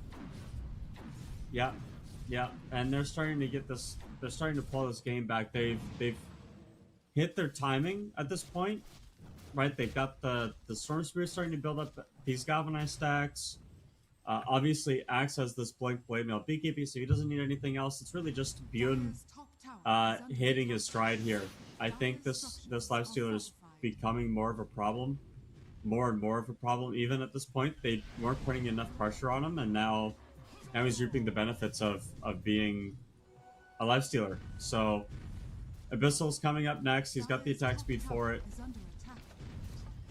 But this is the one last team fight that you were able to take as Nemiga, while Alchemist does not have the BKB. So during that team fight, the courier did arrive, but I think there was a little bit of an inventory swap, so he was not able to use the BKB on time. So it's still 9 seconds of duration.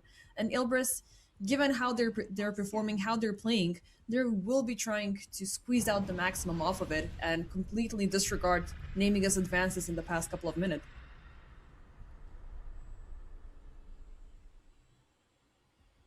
We shall see. I mean, there's still Yeah. the advantage favoring Gilbers, but it's slowly beginning to be topped off by the successful aggressions from Nemiga. And also, they took away a bunch of streaks. So, Ilbers, they have been thriving, they've been growing, but they've been, fed. And one takedown is just a lot of gold being swung back to Nemiga. The win probability is like very firmly in Nemiga's favor right now. Like even after the height of the gold lead that Ilbers had, it didn't think it was enough, and we're kind of starting to see why. This Alchemist is a problem. Well, I mean, Alchemist is a problem, but Lifestealer is a bigger problem for the Alchemist. Like you gotta kill this Lifestealer somehow, and I don't see how you're doing it. Let's see. There's a 3-man smoke coming in from Ilbris, but it seems like the first target that they are gonna find is gonna be Covis 9. Dream. Yep, there's the charge. But which target is he gonna land it upon? He's got the blink. No, eventually he's just gonna give it up. There's no vision for Ilbris there. They're not willing to overextend, and right now you don't know where the Lifestealer is, so he might be infested into somebody. Norma. Eventually, Pit of Malice is going to be used up. Covis 9 with the instant BKB usage, but guess what? Dream's got an Abyssal Blade off his own. And the Axe BKB is going to fall down to 7 seconds. A little bit anticlimactic. Yeah. But Ilbris, they're still moving as a unit. Instead, focusing their efforts onto the second tormentor of the game. The first one, I'm not sure who got it. If any of the teams went for it. Actually, no, it was Ilbris, and they got it. They got the upgraded crown. Now for number 2, it's gonna be Niche. And he's gonna get the upgraded Lunar Blade. That's good. That's a good one, yeah, for sure. It's like a mini Shadow Fiend, just amping up the stacks. The more you're hitting, the more you're getting rewarded for it. But this is like, you don't have to make the build up for the Laguna. You just need to pop the Laguna, and then you have all of that additional attack damage coming in. Yeah. BKB completed on Young G, I believe. And again, the BKB for the Axe has been completed up for a while now. Lifestealer's going for a South Cure S. Did he get the Abyssal? Yep, actually he did. That will help out against those BKBs. And Lifestealer late game is a very, very scary feat. But Dream, okay, now that he's 6 slotted almost completely, yeah, he's not gonna go for Scepters, because they're both of the Scepters, that were most crucial here, Ilbris made by themselves. So that feels like a little bit of a loss of opportunity. Maybe he's gonna melt, if we go into uber late. Because then he's gonna have all this extra money and nowhere to throw it in. Roche contest, Ilbris are setting up. Nemiga, they might be visiting the pit a little bit prematurely. That's a juicy Invis rune. Waiting down the river. Ariel's gonna snatch it up. Okay, this is the moment of very high suspense. Who's gonna jump into the pit? Who's gonna get the kills? And who's gonna get the second life? There's so many things at stake right now. 36 minutes in game number 2. This is the turning point for both teams. This is gonna this next team fight, this next Roshan is really gonna determine what happens for the next 15 minutes. And we saw in game 1, after that Rosh fight, after they gave up the Roshan, the game was over. So I think both teams know how critical this junction is. What are you looking for?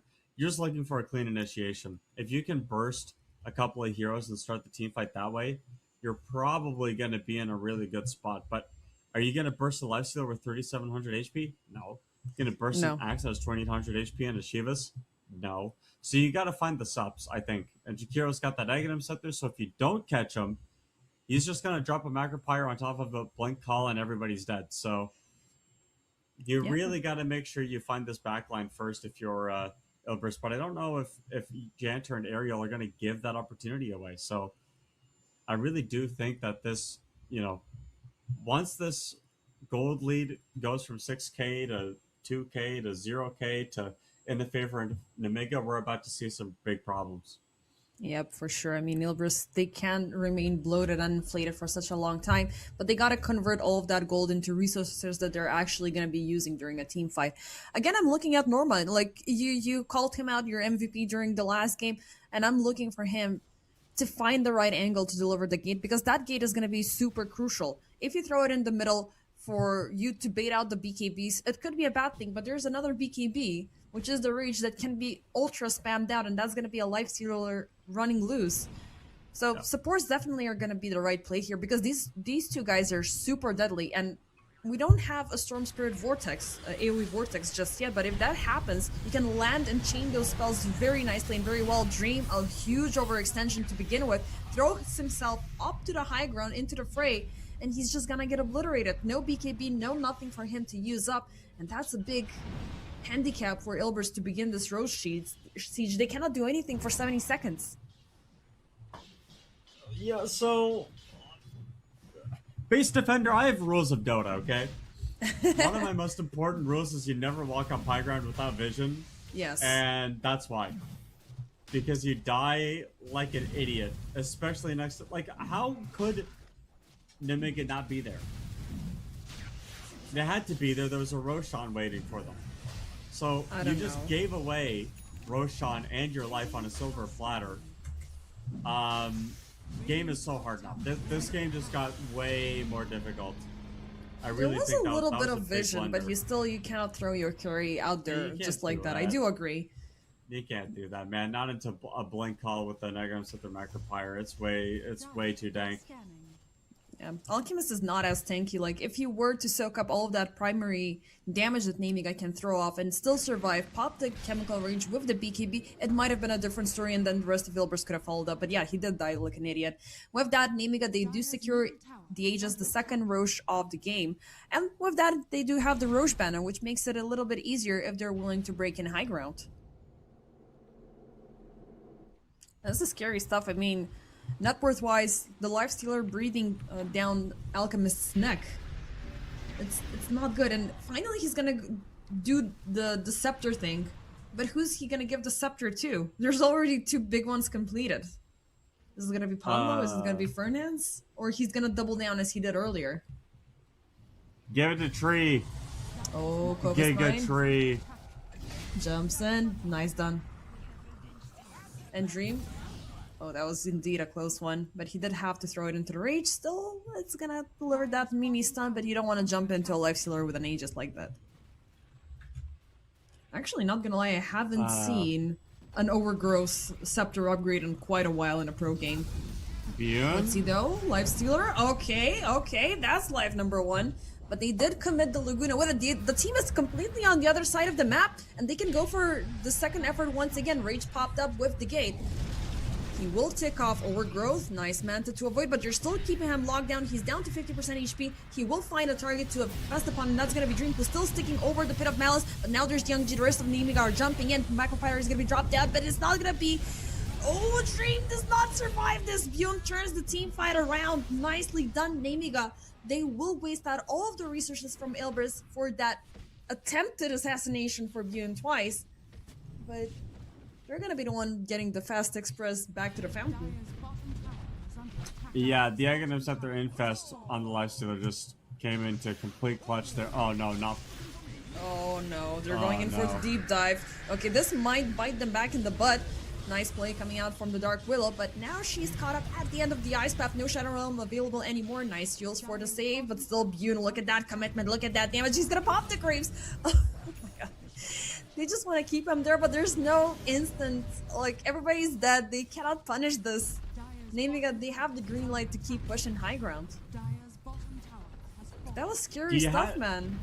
Dude, I don't think Ilbers didn't know that Nemiga worked behind the Lifestealer. Which is the only reason why they didn't literally throw everything at the kitchen sink at Bjorn. So he lives quite a long time on that first Aegis, and obviously the second one turns around with the Rage and open wounds and ends up winning in that, triangle team fight. And that's kind of just the beginning of the end here. We are likely going to be going to a game 3, but it's not over yet. It just is really hard because you've given up that gold lead now the Alchemist is now officially behind, and when the Alch is behind, he is very sad.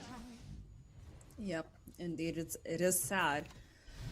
He is gonna be back amongst the living to prevent the second set of Rags to be sieged down, but the damage had been done already. Nemiga, they have bought him with super creeps. They have opened up the way if they want to take down yet another Rags once they do a successful team fight.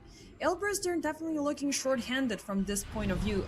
I don't know what they can do. Like, if they keep on extending this game, it's gonna bite them even further in the butt. I don't know, like maybe Dark Willow can start to turn into a semi-carry because we know what Dark Willow can do once she reaches those level 25s but getting there is just so tough. I don't know, like Ilbris, they need a chance, they need a miracle, and they need it now.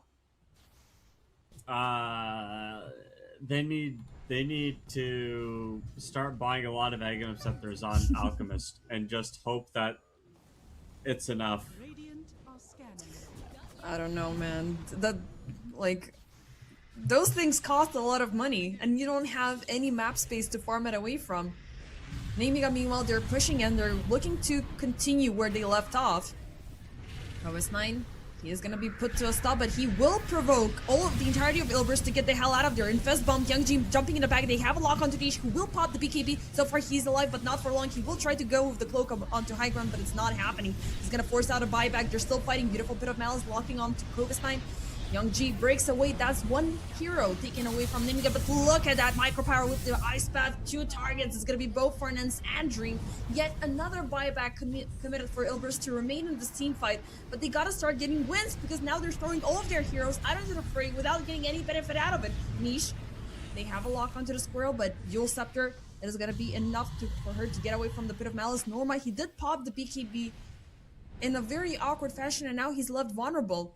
Ilbris, they even popped the final Dream buyback, and I don't know if they can do anything more than this. All of this just for Kovasnine to die. That is a lot of buybacks that you used. So there's officially a window to lose the game here if you're Ilbris. I don't know if I've ever seen a more impactful Jakiro Aghanim Scepter. It feels like Janter is just dropping this Macropyre on Alchemist every time he sees him, and you're not getting any chemical rage HP because of it, right? Like, yeah, you're just sitting in a Macropyre dying this whole time, so you can't use that effective HP to your benefit. And Dream hasn't been given a good game, I think, on this Alchemist here in this one to warrant that last pick. Kind of. Well, not last pick. The last pick was it was Underlord. The Underlord. Yeah. I mean, who he's also doing hasn't his really best. done much of anything. He's doing his best. I mean, he's the best hero currently at the side of Ilbris with a 519 KDA. So at the very least, he's been withstanding for long enough to prepare things for Ilbris, but the rest of the cores are failing to deliver. Niche is target number 1 every single time. Without the Lina, you don't have that long-range impact to try to contest the Lifestealer from afar, and then you're throwing Dream in the middle of things, and he just gets popped. So maybe there could be some sort of a saving grace, because the next team fight, Ilbris are coming with 2 new items. One is the Refresher, the other one is the Hex on Niche. But they shouldn't be baited to jump into Nemiga, because we saw what happened last time. The Infest Bomb will go through, everybody will be stacked up, they will do the cherry on top with the Macropyre, and they're all dead. And now they don't have buybacks. They've forced out 3 of them. And now they're down in gold. Young G hasn't died in a while. Dude, Young G has 1 kill, by the way. He doesn't care. He's vibing. He's got a gem, Aghanim at the Parasma. He's playing Dota, dude. He's just playing, casting spells. He's just chilling. He's not killing. He doesn't need as long as he's not dying, it doesn't matter to him, I don't think. Yeah. And Kovasnine was able to finally compensate for his difficult game. Like, he's 8-7-8, but now he's got a Heart of Tarask, Shiva's Guard going in for the Overwhelming Blink, so a mini second Infest Bump on a shorter cooldown will be available. Meanwhile, Lifestealer is thinking Ultra Premium. He's gonna go in for the Nullifier, so you like damage? no damage is gonna go through me. Like I am unstoppable. I'm impervious. I'm gonna do whatever the hell I want. And it's your ancient that I won for game number 3. And this is game number 1 of the group stage. This is really a very exciting opener. And I'm very curious of what's gonna be happening throughout the rest of the Masters. Yeah, and we had the play in, right? So Nemiga played to be here. They knew that this was sort of going to be an uphill battle from here. You'd think that with the amount of preparation that they had, they would have come up with something a little bit more decisive, but you know, game plans and theories and strategies don't mean anything until you actually start playing the game. And you can see just the practical aspect of the game has not been in their favor. It's really been dire most of the game through. So now it's flipped over in their favor. They're locked in for sure, and they are gonna be getting Roche in about 5 seconds. They're already close to the pit. Ilbris, not sure if they should be looking for a contest here, because it's tough for them to find the counter initiation. You know. Like we talked about earlier, Norma baiting out all of the BKBs and forcing Nemiga to just run away everywhere, and it was a lot easier for them to pick off of them. But last time they also had an Ember Spirit to facilitate that. This time they have Niche, and Niche, he just likes standing on the side and hitting things from afar like a, you know, I was gonna say like those vampires from that old movie, but I forgot, when they're sitting at the balcony and they're just like peasants. That's what Lina wants to be, like just hit it from the top, but there's nobody in the front line to make that happen. But still, Nemiga, they're gonna go in for Roche. Ilbris, they are agitated, they are irritated, but Bune will secure the Aegis. They still have the cheese and the shard on the ground, but they're willing to fight as Bune versus Dream. They're fighting things out. Oh my god, he's gonna get a lock on. Eventually the BKB will expire from Dream. He's not gonna survive, but they got Youngji. That's a big buyback forced out. Janter is in the back. Norma, he is trying to scrape away the remaining items on the ground, but that's gonna be yet another kill for Ilbris in the backline's Dream. He's forced to fight out versus 3. He's barely staying alive, and the Infest Bomb will take him down. That's a carry on a dieback. And Norma also will perish. Ilbris, it was a very good effort that they poured in there, but it's only Youngji and his buyback that they forced out. Norma, he secured the shard, he secured the Roche banner, but I don't think he'll have a chance to use it. Down bottom, it is gonna be also Fernand's caught up. Oh boy, the pain train, it's on its way. This could be game. It's 100 seconds without your Alchemist. It's 100 seconds without your Willow. 4v3. I don't know how you kill this Life Stealer. He also has a BKB on top of the Rage. Now that is painful. That's insult to injury. Youngji jumping into the backlines. He is vulnerable. There's no BKB upon him, Kovis9. Oh, that's quite an overextension. He's caught up into the Pit of Malice. Niche hitting from the side, but the towers are being melted down. Light Strike Array, but he's already infested. So, ultimately leading to nothing. Mid lane cleared out completely. Now it's time for top side. 1 more minute left remaining for Ilbris to have a full team regroup. Pit of Malice, they're using everything they can to keep them at bay for the cost of not using the fortification, but Nemiga, they're like, okay, screw the objectives, we're gonna go for you instead. BKB popped up on Niche. Norma, they're gonna try to throw everything they have with these last 3. It's looking like, oh, wait, it's gonna be life number 1 taken away. The BKBs have been forced out from the remainder of Nemiga, but they're still on difficult terrain. Youngji completely locked out, completely surrounded, looking very low. If they can get that Storm Spirit kill, it might be good, but it seems like they're gonna turn things around. Palmo is gonna die, Niche is gonna die, Norma is gonna die, the final buyback is gonna be used up, and I don't think a Stream Protector can defend all by himself, late. Yeah, it's just you took a team fight to you lost your Alchemist on a dieback, and that's just what it comes down to. Like, I wish I could say more, but really it was just you didn't win the game fast enough with this Alch. You kind of just sat on your laurels. You didn't pressure the map hard enough. But they're still not giving it up. They haven't called it GG. Oh, but that was quite a mistake. Dream wanted to jump in, but he jumped out, stunned out. Yeah, now they're gonna finally call it. It does feel a little bit awkward, given that Fernand's already chose to initiate. But Dream, he's had it enough. He lost his tempo, he lost his presence, he lost absolutely everything that he built up with the Alchemist.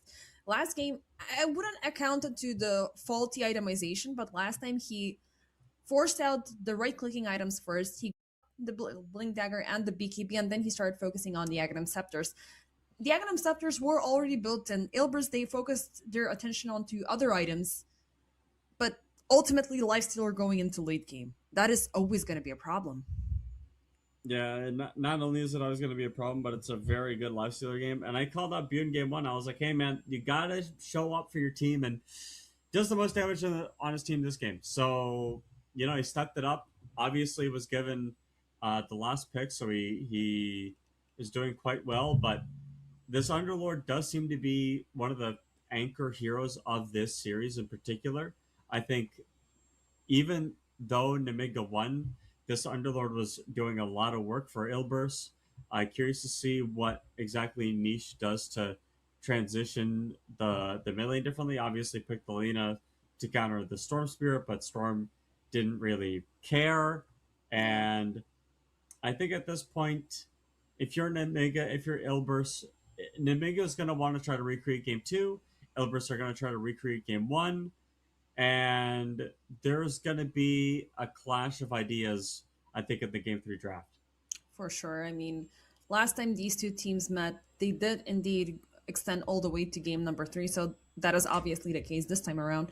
I did feel like, you know, there was a loss of opportunity because the Drow was still present. Maybe that Ilbris could have compensated with her instead of the Alchemist, so you can have a little bit more of a early proactive play, and then later on with the hypothermia, she's going to be dealing a whole lot more damage and she's going to be able to control things. But then again, they missed out on Bune. They allowed the Lifestealer to redeem himself, to farm about. Nemiga, they had a beautiful 4 Protect 1 strategy and it just bit them back in the butt. So Lifestealer definitely is going to be banned out for game number 3. As for us, ladies and gentlemen, we're taking a short break and we shall see which team will win the series.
And hello, ladies and gentlemen, welcome back to the decisive game number 3 between Ilbris Esports and Nemiga. Already we're seeing a very big change coming in from Ilbris, and that is the fact that they voluntarily decided to opt out from the Underlord and go for the Centaur instead, which does bring in a different type of a tempo within their draft as they pair it up with Hoodwink, Rubik, and Invoker. Nemiga, they're sticking with one of the supports that was really reliable during the game number 2, but they are picking up game number 1 Tiny once again. So, Plate, what do you reckon? Which team currently has the better pick off? So, from these picks so far. We got there. Yeah, sorry. I also had a little bit of a gas coming out, so I was like mid-sentence, like trying to survive. I don't like Tiny, so I'm gonna say Ilbris, to be honest. I think Tiny, the days of Tiny are behind us, I believe. Especially as a carry. I think you can still probably get away with pause for Tiny. I know a lot of people are like, man, but like you don't get the crash landing damage anymore because they took away the facet. But you know, getting tossed back on cooldown by a Tiny that knows what they're doing is so frustrating. It's like free kills everywhere you go. But you know, this game, I'm thinking like, who is Tiny going to kill? I guess Hoodwink, but Hoodwink has the innate ability, so you can't even right click her reliably. There's a Rubik who has a lot of magic resistance against the Avalanche Toss combo. Invoker maybe, but Invokers nowadays are going for the Meteor Hammer build, so they are a bit tankier than you'd expect them to be. I also find it very odd that Nemiga they chose to pick Ember Spirit into Invoker. This is known to be an Invoker favorite matchup because Tornado gets rid of the Flame Guard, so that's a bit of a weird one for me too. I don't know. Overall, I just really like the way Ilbris are thinking about this draft so far.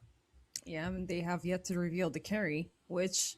Again, I'm rooting for a Drow play here, even though I'm not a fan of going in for ranged with just the Centaur, but the Centaur can potentially do that. Like, he can be a hero that is able to soak all of that incoming damage, and in a scenario currently where there's not a lot of early damage from Nemiga in terms of their course, he can easily throw as much as he can back with the Retaliate. I want to see Nemiga opt in for something a little bit more into the front lines, and I do agree with this Pango pickup. It does give you that additional jump. It does give you a lot of damage that Nemiga can use very early on until the Tiny gets online. But I'm scared of the Invoker. Invoker early game has a lot of presence outside of his lane, just throwing the Sunstrikes left and right, and with 2 squishy supports, one of which loses a lot of HP every single time they're choosing to initiate, he can free farm off both from the Jakiro and from the Techies. The other issue too is that the other 3 heroes from Ilbris have stuns, so it's very easy to line up these Sunstrikes too. Could even see a carry that gets that stun as well. Maybe we're gonna go back to the oh my gosh. We're gonna go back to the Alchemist. It seems like Ilbris have been pushing the narrative with Dream going on to the Alchemist, and the entire draft just went out the window. Like, your reaction is absolutely priceless, Blade. What are these people doing, man? Is there a buff to Alk that I didn't like? No, there's there been a no patch patch that dropped or updates. something? No, it's just we're just pushing it. We just love Dream onto Alchemist so freaking much. We want to see this guy use and abuse this hero, but last time it was... I mean, the matchup is a lot more fair this time because there's no Lifestealer in play, so there's not going to be any huge counter force, but there's also Tiny who cannot be ignored in the later stages of the game because he can just rush through towers with no issue whatsoever. all that build-up, all that setup, and then bam, Alchemist. Oh man, I was like, man, are we going to see like a Luna from Ilbris, or are we going to see like I don't know, like that Jar Ranger, as he said? No, we're just going to go back to the Alk. Back to basics. I don't know, man. I just don't like this hero. Has this hero won a game this series? Yeah, actually he did win game number 1. Yeah, I did win game number 1, yeah. Yeah, but yeah, it was game number 1. It was the right time, it was the right place, it was the right hero composition that he was able, you know, to make better with the timely Scepter additions. The second game, his itemization was really weird. Like, I don't know what he was thinking of. And the rest of the team, they already had their big items completed. Lena, she was not able to do any heavy lifting as the game kept on going. So I don't know, like, you are indeed going to get a lot of rewards if you give a scepter to the Rubik, because Rubik's Aghanim upgrades are still one of the most insane additions in the game on one singular hero, right? But Yeah. I don't know, like, I I don't still want know. to say they have a good draft just because everything else is so freaking splendid. I can't. I can't, dude. I see this Alchemist hero and I just... You gotta stack, man. It wouldn't be a problem, but like again, the stacks you gotta stack. You have to stack and you have to invade for the bounty room.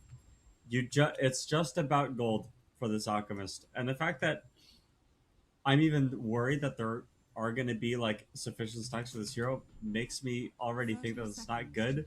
But like you have triple melee core and Nemiga once again, and the first time they did this, it was terrible. To think that the second time they're going to do it isn't as bad is a little foolish, especially triple melee core into an invoker, man. I told you that, you know, I said that Underlord is bad. Underlord is probably worse, but invoker is not as bad. Like invoker does slap. So I don't know what your game plan is. I think this whole all-in burst damage type deal structure for a team fight is not going to work. And I think that Nemiga are not going to win this game. We'll see what's going to happen because the first... Well, I would say the laning stage is more important than ever because for Ilbris, it's gold, gold, gold. For Nemiga, if they're able to punish back with the same... at the same level as they did earlier, it's going to be just money and bones, right? Everybody is going to be dying right in front of their feet. I do love the Pango addition as their last pick because Pango is always having that open window with a lot of swashbuckle damage with the Rolling Thunder. Like, he's exposing heroes, he's able to kill them, he's able to move around the map really freaking fast, and you can also pair it up with the Amber Spirit. So with two very strong tempo-based heroes on the end of Nemiga, if they don't fortify their presence really early on, it will backfire. But maybe there's that always the hope for the Tiny to get online. We shall see. There's also the Dream problem. The Alchemist. I can't get over it. Yeah. Maybe the Centaur changes the equation. It's going to be the Helmdom build for Norma this game. And then after Helmdom, probably Heart Blink, right? Some sort of combination of that. But that's going to be where my eyes go, to be honest. But otherwise, yeah, if this Alchemist doesn't get going, it's going to be awkward. A lot of aggression down the bottom lane. They were looking for Kovis 9 to die, but he hid behind the trees, blocking the fog of war, so the concussive shot is not gonna land. But I am hearing a Sunstrike, and that is gonna be down bottom as First Blood is indeed gonna be secured. That extra Invoker kick, it is gonna be enough to seal the deal. And you want to keep the Pago in check. That is gonna give Alchemist a very, very good lane. Ariel cannot do much aside from popping the taser and, you know, getting him disarmed. Yeah. I mean, this is what we talked about. Every hero on the Radiant has a stun. And, oh, what a bushwhack. Oh, that's quite the catch. And they are looking to follow it up. Yet another Sunstrike being charged up. This time it's gonna be Ariel. Almost popping. Come on, one more strike. Get it. Yep, he's gonna get it. We are gonna have... How do you feel, by the way, about the Mad innate ability in contrast to the previous ultimate of the techies? I think it's fine. I think they had to get rid of, oh my god, Dream. Oh, Dream, not looking good. Swashbuckle, a lot of damage. Okay, he's gonna throw the shot, but now it's Ponlo being in danger. The Blood Grenade is gonna connect. He finds safe space under the tower, but both of them are super low right now. One salve used up. There's no healing resources currently available on Dream, so he's gonna need to wait behind the trees until he gets something. But yeah, they did make the hero a lot more manageable, but I do miss on that ability. Just because you can stack a bunch of bombs onto high ground and cut heroes down with no effort whatsoever. I mean, old techies fundamentally changed how Dota was played, and I mean, how many times did you get a team wipe and then got team wiped yourself by techies because you just didn't drop one sentry? You know what I mean? Yeah. But then you also had the sign, you know, like sentries are not Yeah. gonna go through it. And you're just like, okay, is this a bait? Like, are they bluffing? What is going on? Down bottom, Han low. He is gonna be taken down as Nemiga. As levels keep on rising, they are becoming a little bit more of a devastating force of nature between Kovis9 and Ariel.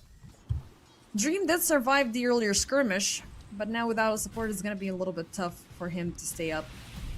Top side, Bune, nice stun for Nance. Can they keep this up? Avalanche is going to connect onto both, but he's dropping pretty low. Telekinesis is unfortunately out of range, and Fernance won't be able to at least get a carry kill. Tiny Jakiro does seem like a good lane on paper, but Tiny Rubik also a very strong lane. True. I really do think that this Alchemist is not working out. Obviously, bottom in terms of CS so far. Yeah, I can't support this hero. I can't do it.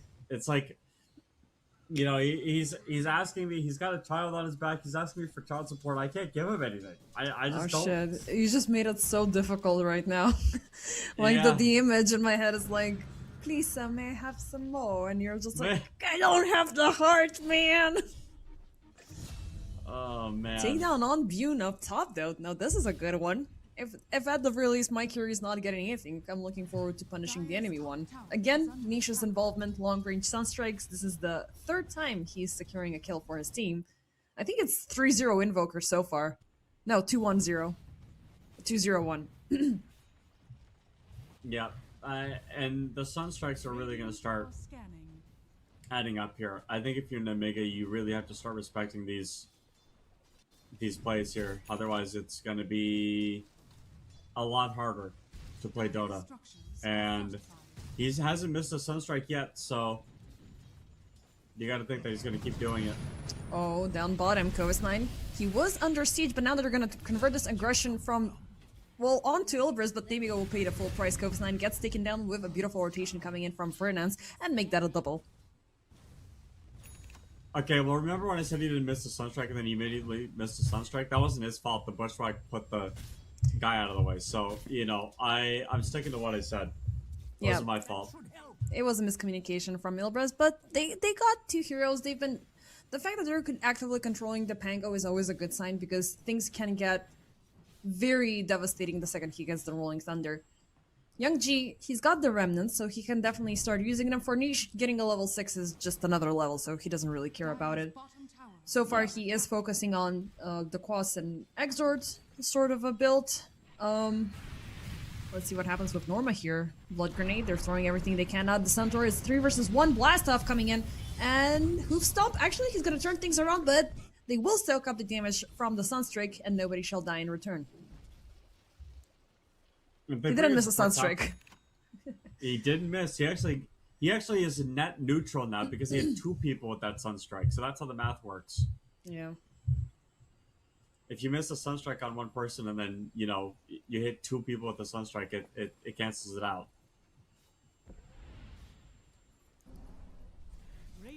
So it's a good take for Nemiga finally. Like, this is the second kill they got in 7 minutes. Yeah. Yeah, and it you know, again, Tiny lineup, so Tiny's gonna have to take some time to kind of get there. Yeah, another Sunstrike. This time the Bushwhack will be played out properly. Maybe you just need to wait for the Bushwhack, you know, to throw the hero within the radius of the Sunstrike, so then you can commit. So maybe after all it would have been a niche mistake for not timing it properly. Yeah.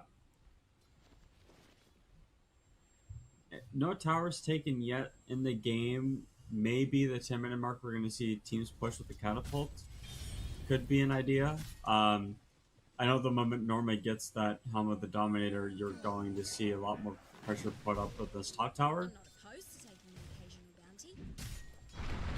just a lot of really slow gameplay happening right now, and I think both teams are more than willing to be participants in a slower, more methodical experience. So that's kind of where we're at right now. We're gonna keep waiting it out. Alchemist isn't gonna do anything for a while.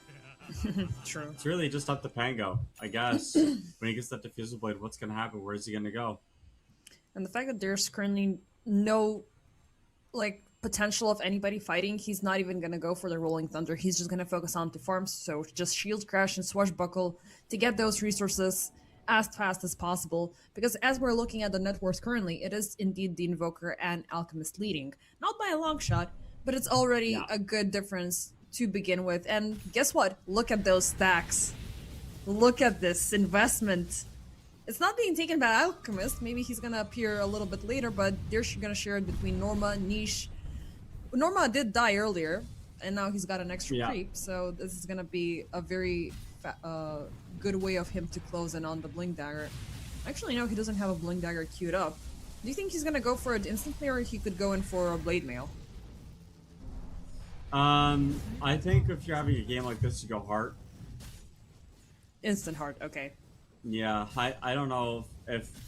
Because the problem with Blade Mail is, like, if you don't have enough HP to work with and you just buy the Blade Mail, then you're kind of just asking to die and you're not going to deter anyone from killing you. Yeah, you need something extra as a layer under the Blade Mail to make it work. Yeah. Yeah, I mean... that is the center, the center itemization nowadays, Instant Heart. Yeah. I think it's correct. I think you really just try to be unkillable and just throw yourself at the opponents and kind of say, hey, kill me or try to deal with me somehow. And Nemiga don't have the most burst damage for a guy that just has a bunch of HP. So that is kind of nice.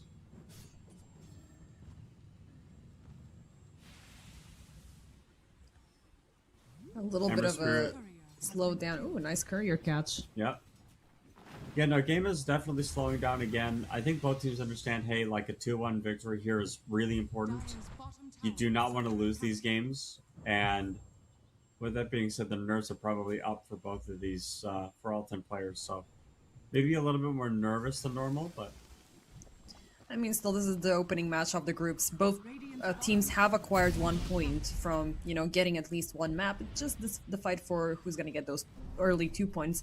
Nemiga's path in the play-ins was a little bit rough. They barely made it through. So them ultimately winning the games is going to give them a better position. Because usually, I'm not sure if we're going to work on the same method as we used to do before, but higher teams are always paired up with lower teams once they reach the playoffs. So if Nemiga... they push out to be a little bit better in their own group, they might be paired up with a weaker team from the other. But we shall see. We have a lot more games to watch. It's only a 3,000 gold lead. Oh, and you have an Alchemist lineup, so I mean the Radiance timing obviously the important factor for Al. The stacks were taken in the triangle already. Would love to see the team continue to stack. Combo. The sharpshooter will buy some distance away from the Pango, but it's not going to be enough as Young G jumps in right after. And just take down the pesky support. Yep. Yep, to get rid of that hoodwink, but again, it's not really moving the needle. Yeah. Like, sure, it's a kill, but... It is a kill for a hero that loves to go for heroes. Like, Young G cannot just go AFK farm, and he's also going to contest the Tiny, he's going to either contest the Pango. If he's getting the benefits out of just taking down small supports, it is going to put him in a stable position in the game, which it is going to be imperative for Nemiga when they're willing to dictate the tempo even further. If Ember has enough items to just keep on pushing, they're going to be on the high horse. If he's just jumping in and failing to deliver, Ilbris will instantly counteract it. Yeah.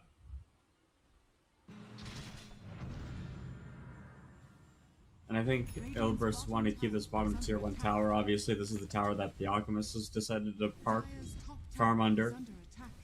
Has to be careful of a dive. Yeah, super careful. I mean, there's a Jakiro in the back, there's a Techies in the back. One good ice path is going to lead to an instant ice blast. And at the same time, you are not seeing the Pango currently And what he can just do is like everything gets lined up, just jumps in with a level 4 swashbuckle and somebody's dying. Dire's top tower is under attack. Invoker also looking really great. He opted in for Boots of Travel as his opener, 4 staff as a follow-up, and then it's gonna be a shard BKB into the Shivas. Which of the 3 fastest, which one of the 3, sorry, shard upgrades do you prefer most on Invoker here? You know, if I bothered reading what Invoker did, I'm sure I'd have Wait, an hold answer. that thought. Sorry, Bune under attack. This is a big one, finally. Swiftly executed. Nothing he could have done there. But yeah, going back to the shard subject. Yeah, whatever Invoker shard helps get that kill is the one that I want. Smile? I don't know. Like, I don't read Invoker. I don't think I've ever sat down and read what Invoker does. Partially because I'm a man of principle, and also I just don't care. Like, I know what he does.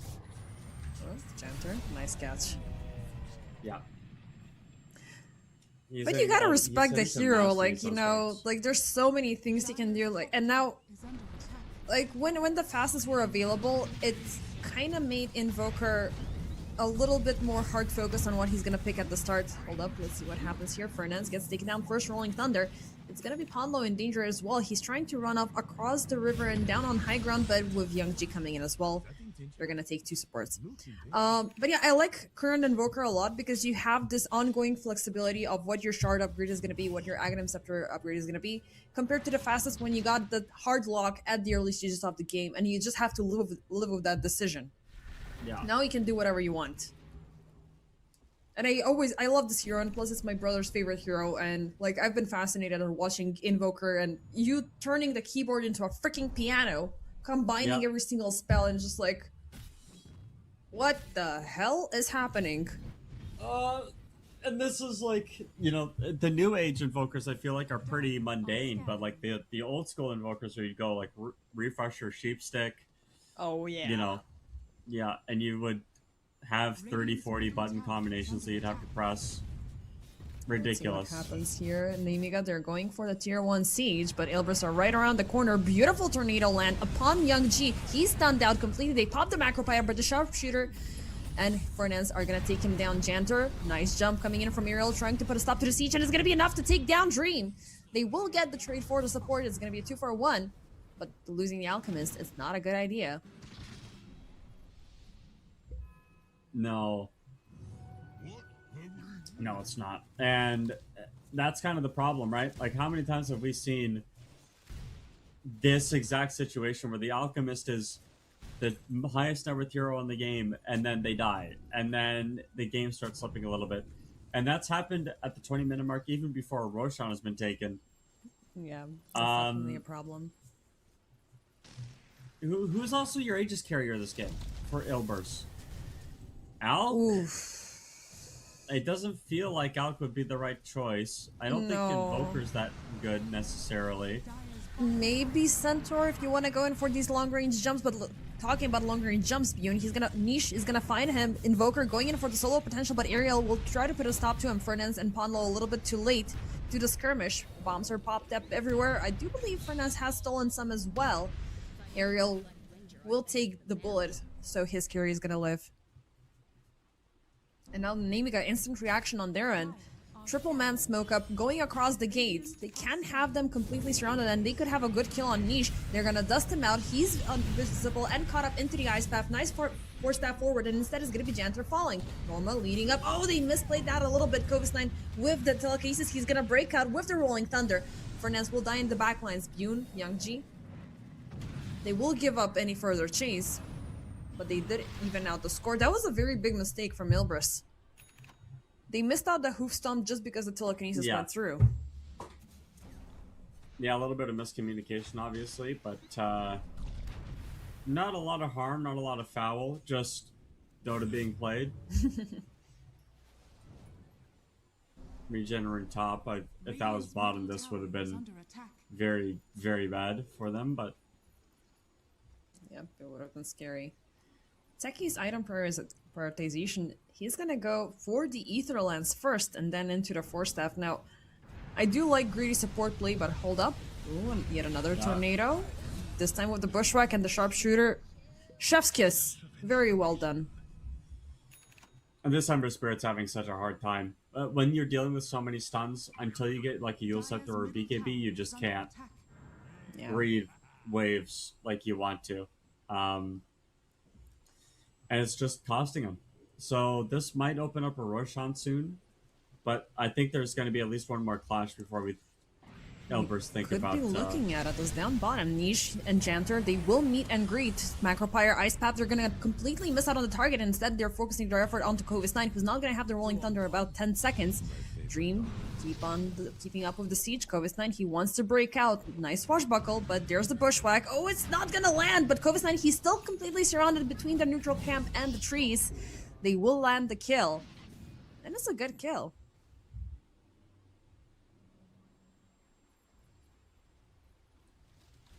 I am okay. I'm not going to say I believe in this Alc because I don't. I want that to be it's very against clear. you to say that. I don't believe in the Alc, but it doesn't look horrible Yet. which is a compliment. Yeah. Yet. Okay. This is the problem. There's still all these tier 2 towers alive.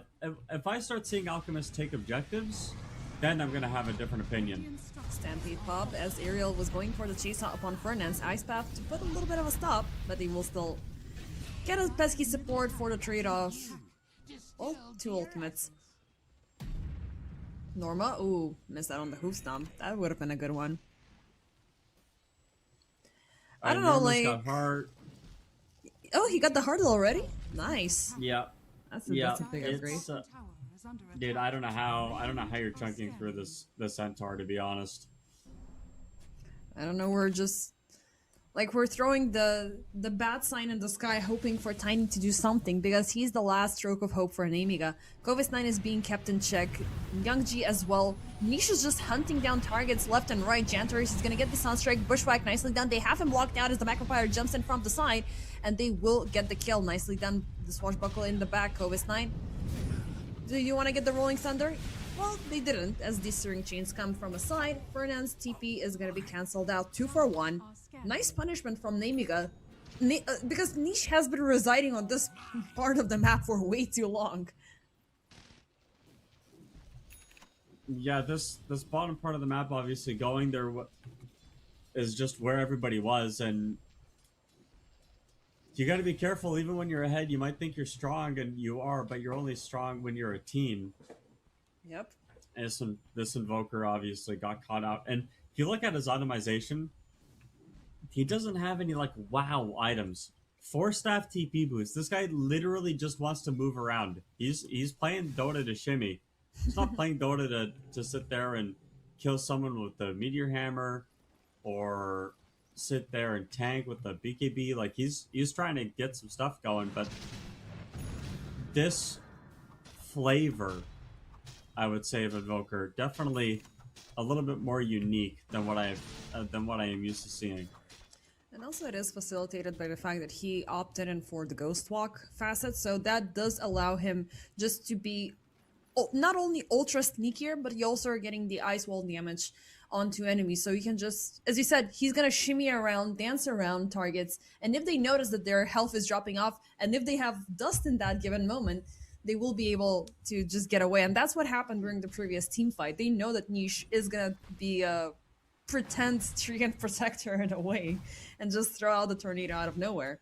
Next up, we're gonna be seeing the BKB, so things might be a little bit easier for Niche to keep that ball rolling and to ultimately keep the suffocation upon Nemiga. So, of course, Alchemist is gonna have a free time. Norma as well is gonna have a pretty free time. Who finally got the Blink Dagger, and next up it's gonna be the Lotus Orb for him, alongside with the Shard, and Shard number 1 is gonna go to drumroll. Well, it's gonna be a pretty long drum roll. Oh my gosh, huh? Oh, Ariel jumping in! That's a very ballsy move, and also Kovis9, they will lose Ariel, but they will trade it off against Fernandez. The Tormentor's still standing. Norma, Bune, Toss Avalanche, not gonna happen, but Ponlo is gonna get caught up in the back. Youngji also getting a tower, Dream getting Janter. Nemiga ultimately putting a stop to the Tormentor siege and getting a tower on top. Well, Techies is so dangerous around this Tormentor. You cannot. You have to have some sort of ward or something to protect it. I think the fact that he was able to get that blast off even at all is criminal. It is criminal.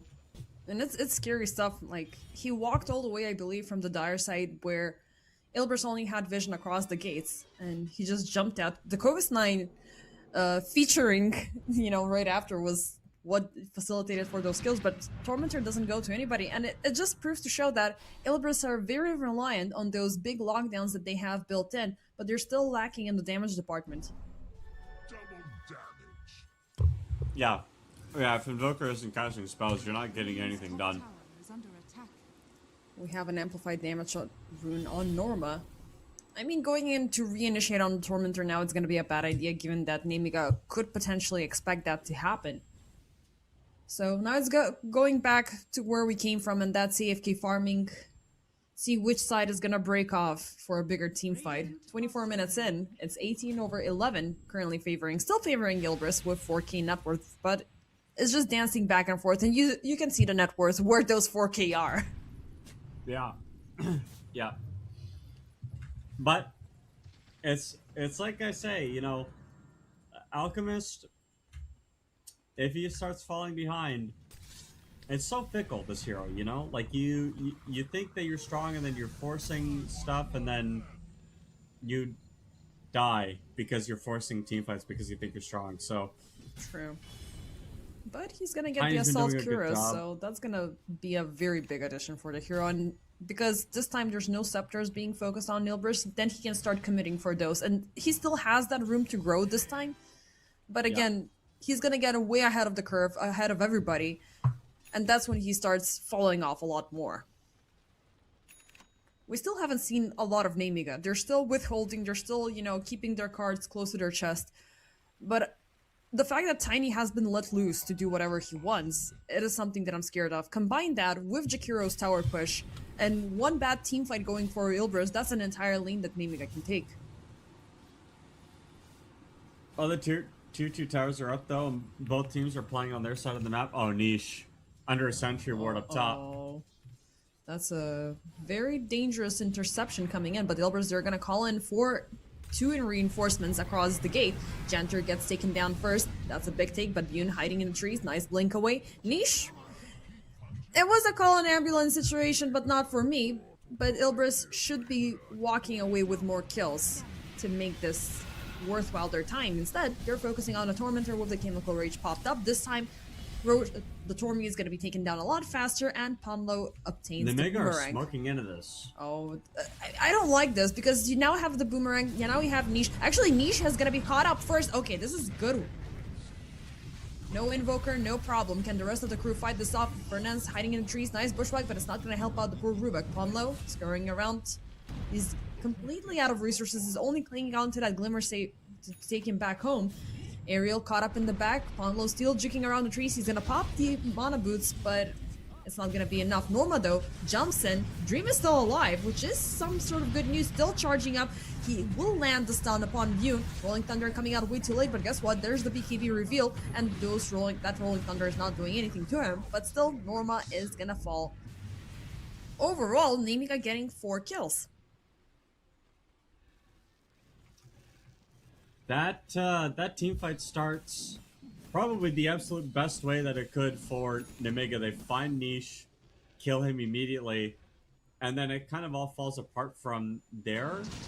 Though Alchemist not dying is the only saving grace of that team fight. Radiant Um, It's becoming obvious that the rest of the team are starting to fall a little bit behind, and Dream has a lot of work to, a lot of responsibility on his shoulders. If he dies, game is hard. So again, I know it looks like, man, this Alchemist is so strong and he's really in a powerful position, but let me tell you something again.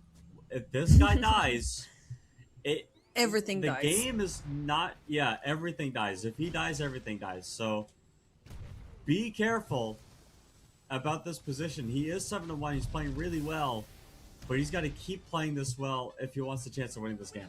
True. And you also have an additional problem. Like, if he keeps on winning, if he keeps on getting those kills, that it will result in a streak, and one bad move, Nemiga will get all of that money back.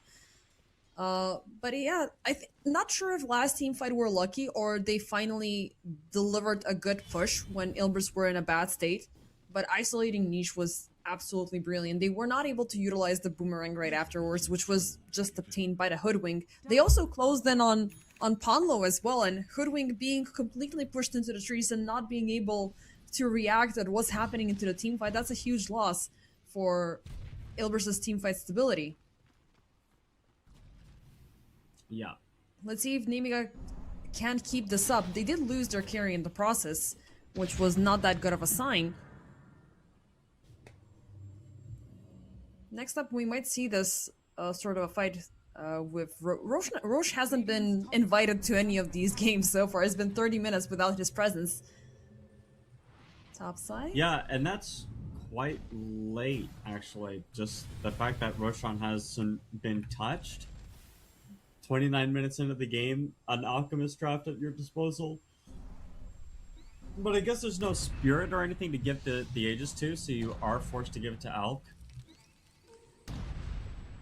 Still not sure about the Alk. I mean, he is still far away, not far away from his prime. But you either gotta be like, okay, do we need the damage because Invoker is still that reliable source? Do we need the tank? Do we need the Centaur to stay up a little bit more? Because if Centaur gets caught up and completely surrounded, he can waste a lot of resources coming out from Nemiga for his takedown. So Yeah. there's that option if he wants to jump out, because he is, I wouldn't say the closest thing to a Spirit, but somebody who can jump out and initiate as Bune is doing right now. Niche will have the open window to pop the BKB and walk away from the Ice Path. But that is also a BKB popped on the side of Tiny, and that's not something that Nemiga are willing to lose in the upcoming Roche contest. This is a nice attempt, really nice play, trying to get that Invoker locked in, but obviously BKB comes out and he's just able to walk away, so not enough burst damage. I feel like haven't been seeing many roll, commits from Coven scene. I think he's waiting. I think he's literally just waiting for BKBs to be used, and then he's like rolling at the very last second. He also doesn't want to give roll away to the Rubik, which True. is understandable. So that's another factor being played into everything. But obviously he's waiting to buy some time in these team fights, which is why he isn't like just rolling willy-nilly and going in. We already have the first Scepter queued up, so is it gonna be granted to the Invoker or to the Rubik? Rubik is the most fun option, so that's what I advocate for. But he's completely unprotected, like he doesn't have a BKB or anything. Jenter jumping in, Ice Path versus an Ice Path. Sharpshooter will land on top of him, and there's your Rolling Thunder. The pinball machine will be activated inside the Roche pit as Norma jumps in to secure Roche, and Kovis9 jumps out. Dream is gonna claim the Aegis indeed, but this is all gonna be for the cost of Niche. Kovis9 eventually, the Rolling Thunder shall expire. Young G keeping up with the chase, but how long can he keep this up? Because he's only reliant on the BKB. He gets away the second the Ice Path goes off. So, a support for a mid lane loss and an Aegis. What can Ilbers do within the next 5 minutes? What should they be doing also?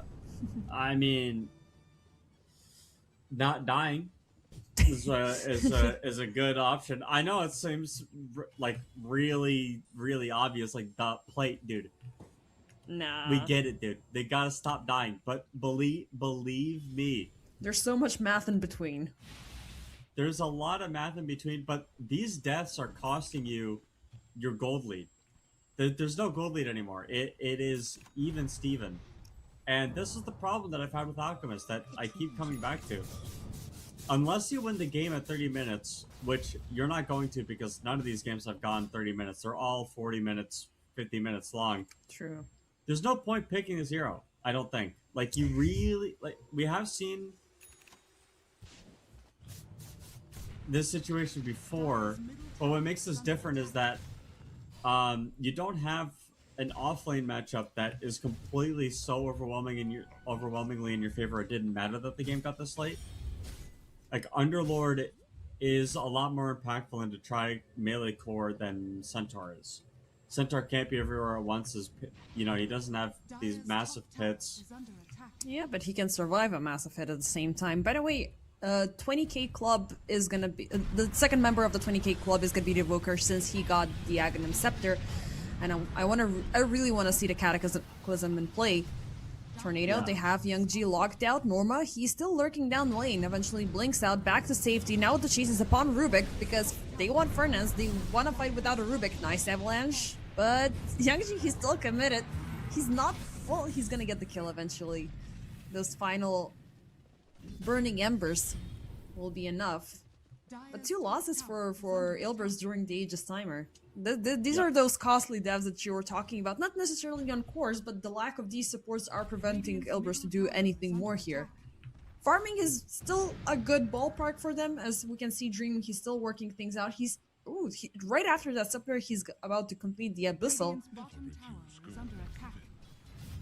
But it's still tough. You have all the cores from Nemiga very well farmed up, and now Bune has his time to shine.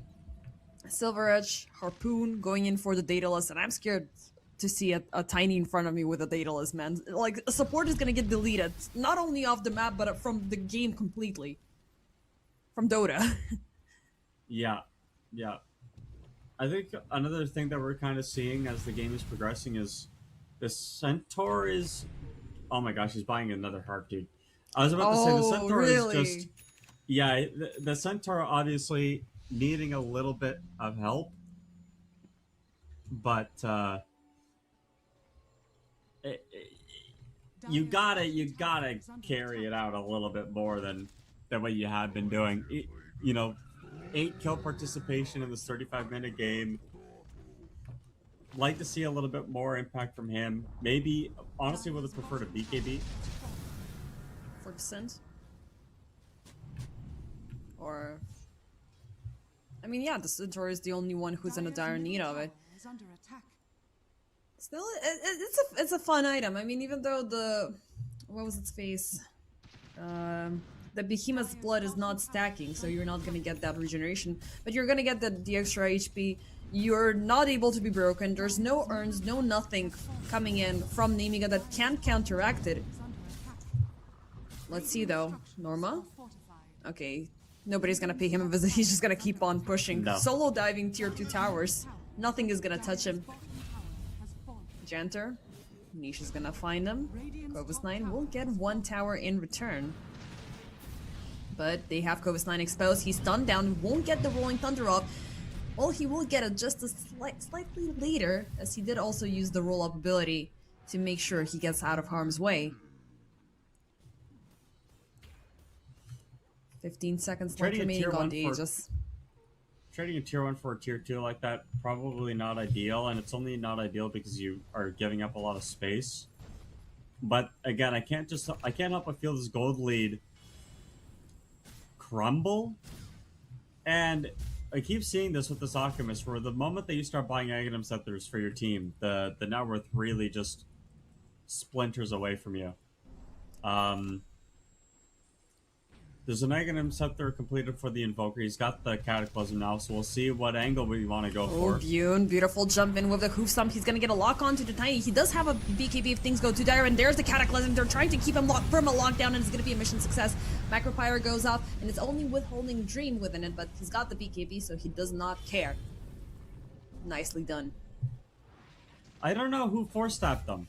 I don't know if it was... I don't think it was a teammate. Oh, it was the techies that force-staffed them. Ariel tried to get him out of the Cataclysm, but he faced the wrong way. Yeah, he was stunned. He couldn't turn around.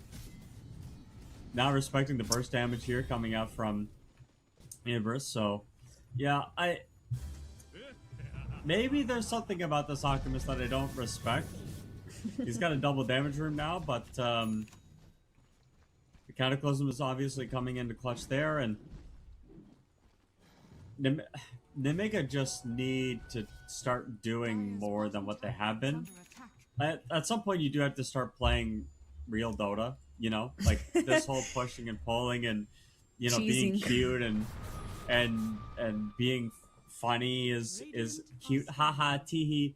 But you know, the tier 1 teams in Dota do stuff. You know what I mean? Like they smoke out, they look for kills, they drop deep vision, they play around their wards, they keep the lanes pushed out, yada yada yada yada yada.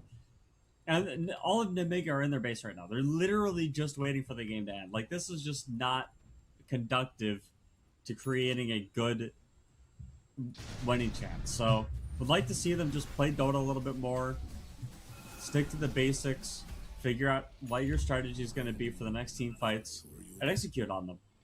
I mean, we're talking about a guy who made what's his face, a Scotty on a storm spirit, right? Like there's still all of these insane shenanigans happening in EPL, and it just rolled me back to the comment that 9 Class made when Puppy came in as a coach for Paravision. Like 9 Class was a type of a player who walked away with getting Warflink as a support and playing it as a Rubik on steroids, and now he's like, no, he bashed me back in to play normal heroes and to do the maximum with heroes that are actual supports, you know?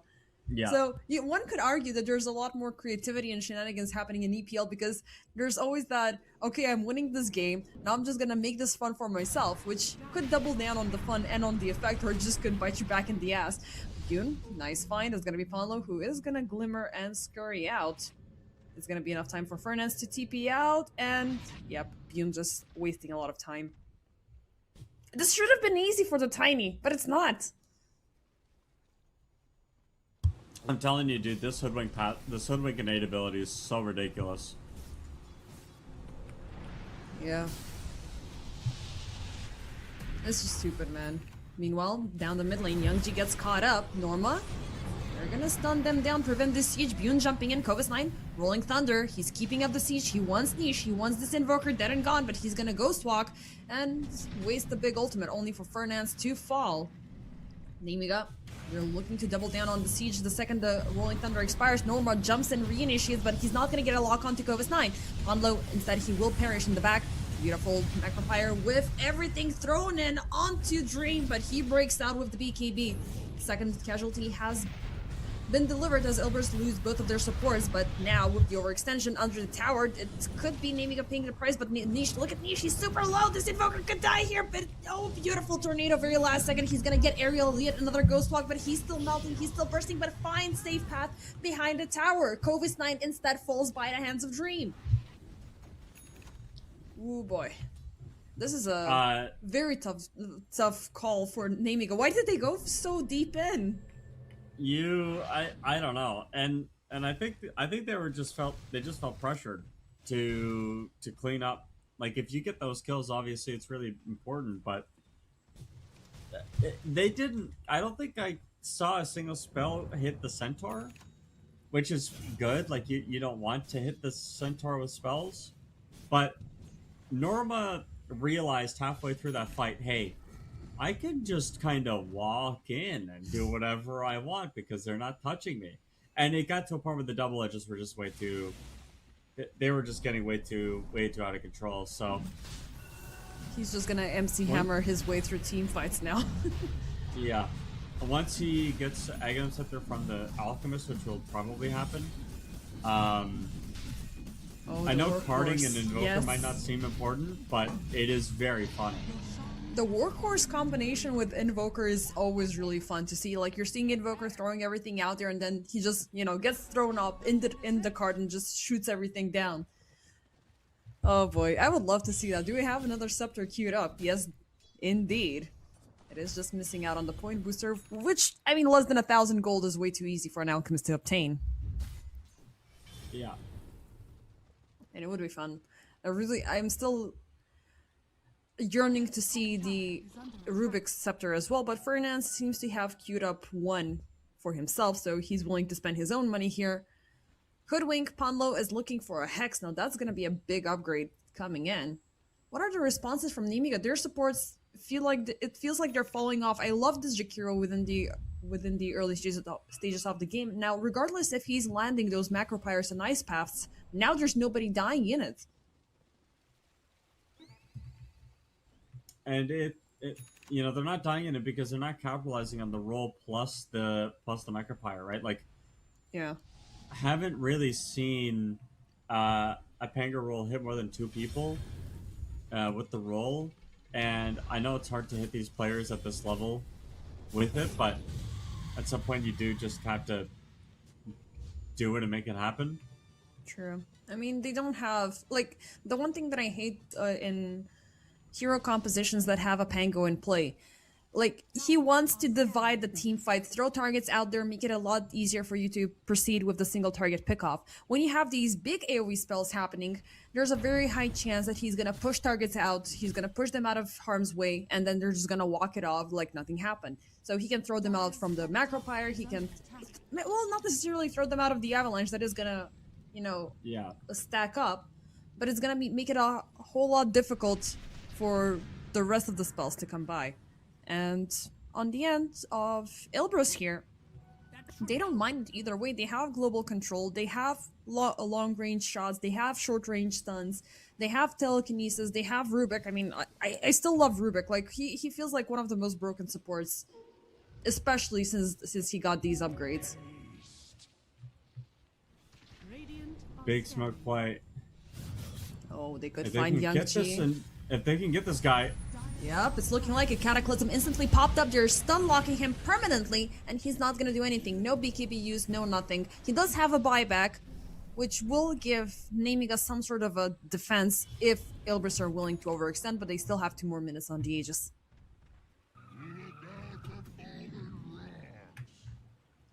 There's Bune, just meanwhile, too just much. farming. yeah, Bune has decided that he doesn't want to play Dota. He is hitting creeps. In fact, he's hit 500 creeps so far in this game. But I want some more. Like, my dream has 576. I just want to get on his level, you know?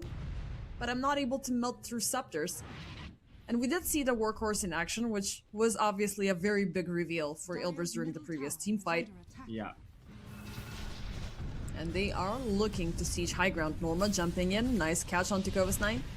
They will pop the Aeon disc, and he's forced to pop the rollback and just get the hell out of there. You're jumping in, reinitiation. Nice double avalanche lockdown in the Macropire. They're standing there, gonna die. There you lose the Alchemist, but it's just life number 1. He still has the BKB. Norma just fends off eventually.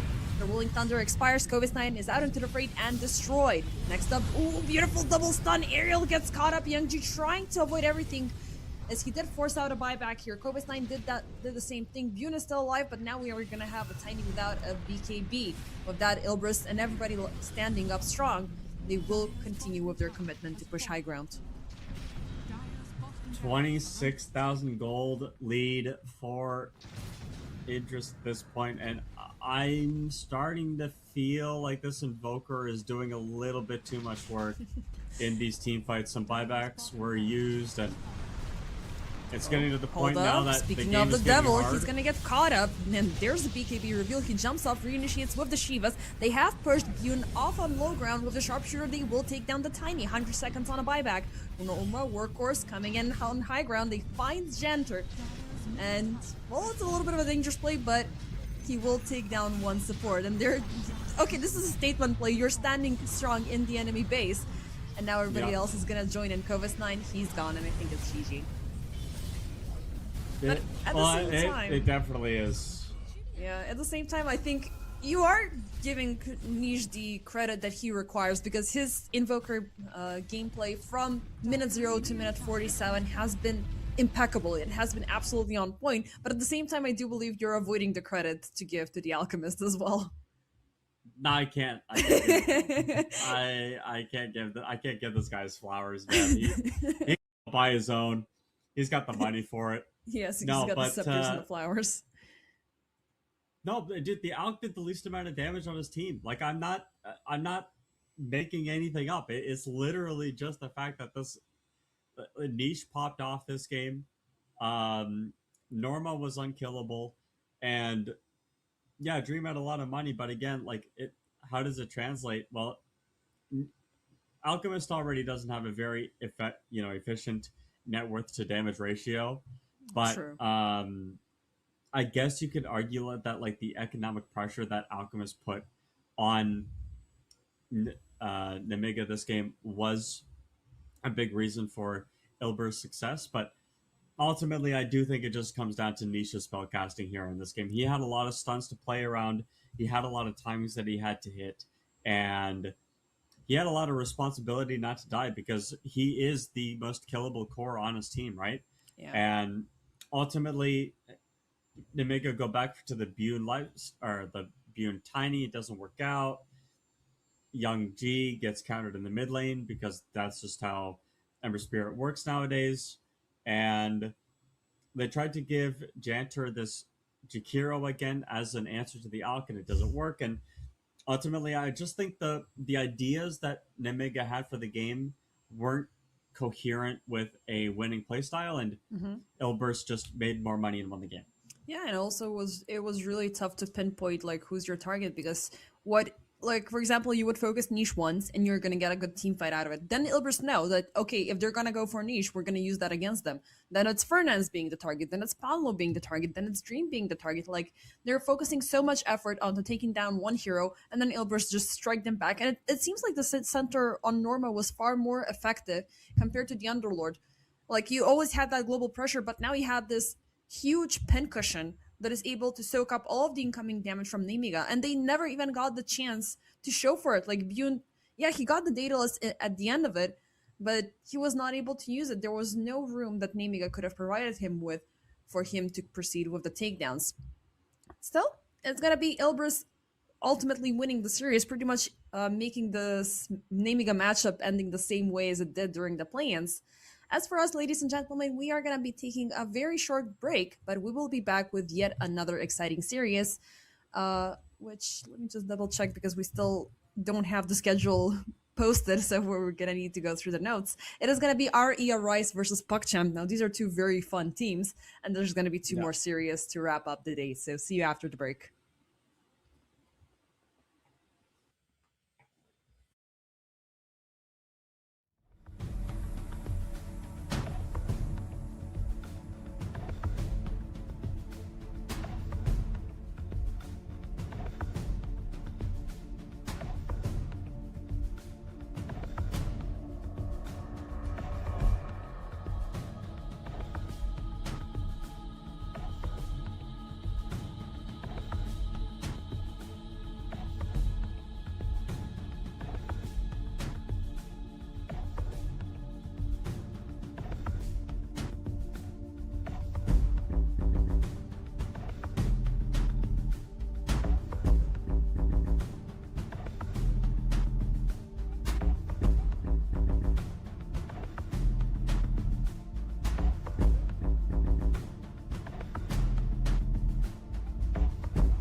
And hello, ladies and gentlemen, welcome back to the second series of today.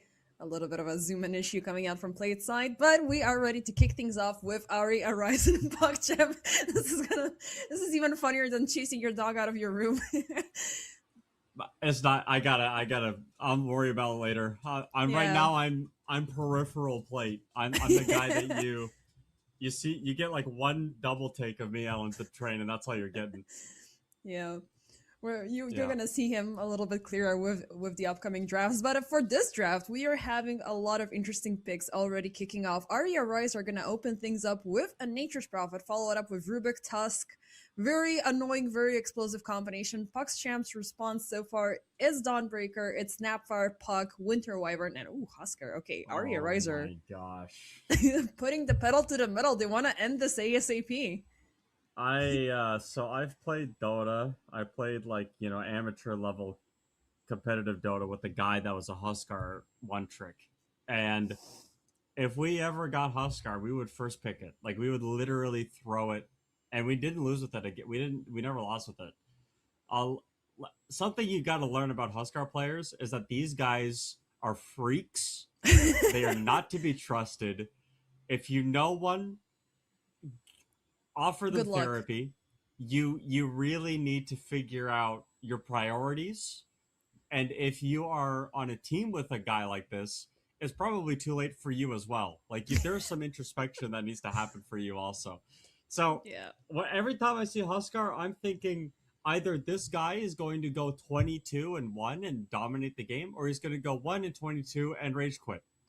Yeah, I mean, thankfully, Rage Quit is not an option here because it's a full series that we're gonna need to focus on.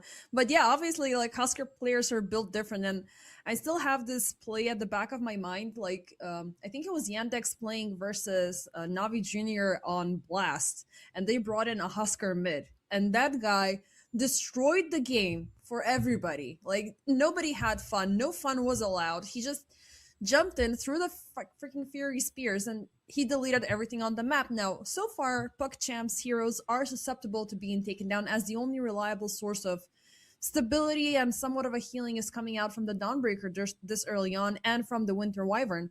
But you have the problem of the Cold Embrace possibly landing very awkwardly and just setting up somebody to be helped. Like, you're setting up somebody to be helped out, but ultimately you're signing off their demise, and Husker is going to be like, I'll just keep on hitting, because the spears are magical, right? They're not physical.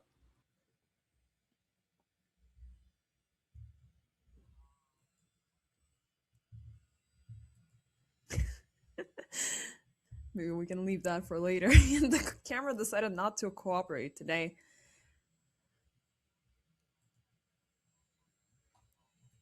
Yeah, you're stuck. I hear you, but you're stuck.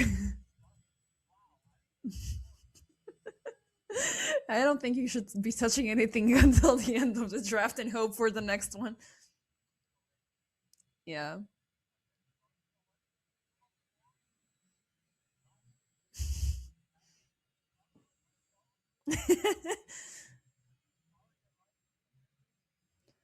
Everybody place your bets. The casters called it. If I double it down on it, it's gonna be cursed out, so.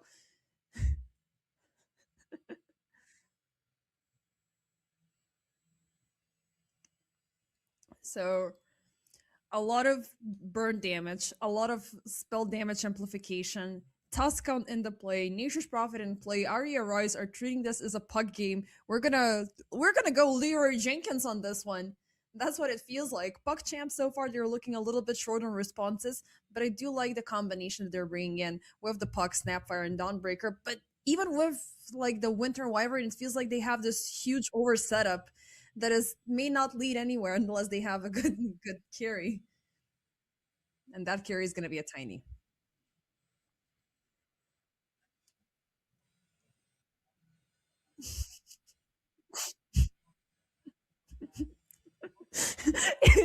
Even the proud guys are laughing in the back because they had no other choice.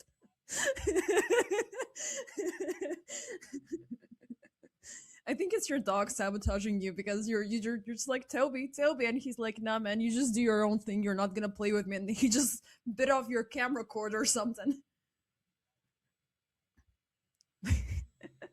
But we can still hear you. I hope that the stream, the people on stream can still hear you.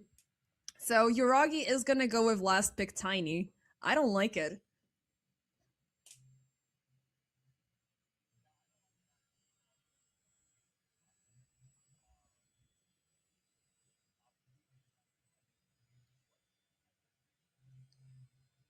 Mm-hmm.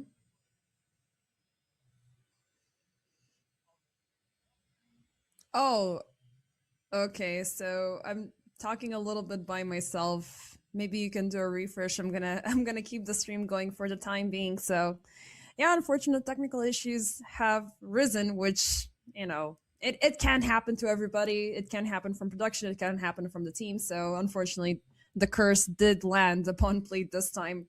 And hopefully you're gonna hear him in no time. But looking at these drafts, Arya and Rice are definitely driving up the tempo. They're driving up the aggression. PuckChamp, they have this very tight draft, this very super Hello? composed draft. Hello? I Am I can't back? hear you because Production? we're Am I back? talking via Discord, so I know everything. I hear everything, but not sure if it's going through on Prod. Production, am I alive? Yay! Yeah. He's here! Welcome back! Woo! I'm back! Let's go! And you can also get Finn there and give him a hug as well, because I do love the Finn plushie in the bag that you're having. Okay, so... No! Prod cut you out! Okay, Prod decided to do you dirty. But it also did Ethereal dirty right now because he was in the middle of this insane yawn. And I'm not sure if, like, a Huskar that is supposed to play a very explosive game should be in this type of a state. But Ethereal he's an insanely good mid laner. And this is the guy that I was talking to you about who is able to pull off a Largo mid. Why didn't they do it this game? Because it was banned. Oh, well, that would be why. That's, you know what? A base defender, that's a great reason why you wouldn't do it. Well, you take out my stability, you take out my bardic inspiration. Do you know what? I'm gonna double down on the aggression. Yeah, I mean, the thing is about this Doom. Now that we're locked in again, big Doom fan. I play Doom carry all the time, and when you have these really pesky heroes or things that are channeling that you just need a kiss of your Doom from, you blink in, you drop the Aghanim, set their Doom on yourself, you walk in, you disrupt all these channels, you stop a lot of the combos from happening. It's really annoying to deal with, especially for these heroes that like a Tiny that wants to use Avalanche Toss, right? And like space them out to get as many right clicks as you can. Speaking of the devil, Yuragi is going to be the first hero contested here, and he's going to fall as first blood. PuckChamp, they do secure 3 bounty runes, but they will be losing their carry in the process. Yeah, first blood obviously incredibly important there, but yeah, as I was saying, the Doom very helpful against a lot of these combo heroes. Snapfire as well, another combo hero to consider. So ultimately, I think what this middle lane, or what this game is going to come down to, is one, the Huskar lane. That is about 80% of this, game plan, and the other 20% of it is sidelines. And side lanes are delivering. I mean, we got the first blood on PuckChamp's carry. Now we got a second kill up on Gothic. And all of these small combinations that Ari are delivering across the lanes are so freaking annoying. I did tell you about the Anko and Anisan. Like, they're like the EPL version of Ace and Tofu. Like, they've played together for such a long time, and they're able to make these insane aggressive combinations just be double as effective. You have Huskar in the mid lane. Puck cannot avoid the majority of the damage. And down bottom, you have a Nature's Prophet with a Tusk. Like an insane double lockdown, insane control. It is going to be a tough game for PuckChamp. But I don't know, like, if there's a chance for them to survive for long enough for Yuragi to deliver some sort of a counterplay. And also, I'm not a tiny believer. Yeah, well, why would you believe in it? It's a bad hero. The only player, and this was early 741 around A and B patch, the only player in EPL that I've seen that has delivered a very good tiny carry was Rubicon. And Rubicon, I mean, I don't think he's currently within the Masters, but he was the only a player that was able to have some sort of an early tiny impact just because he rotated so much. He had that support mentality, but you know, he had the carry prioritization, so he got to items, he got to everything that he needed on time without necessarily throwing his team under the bus for it. Right.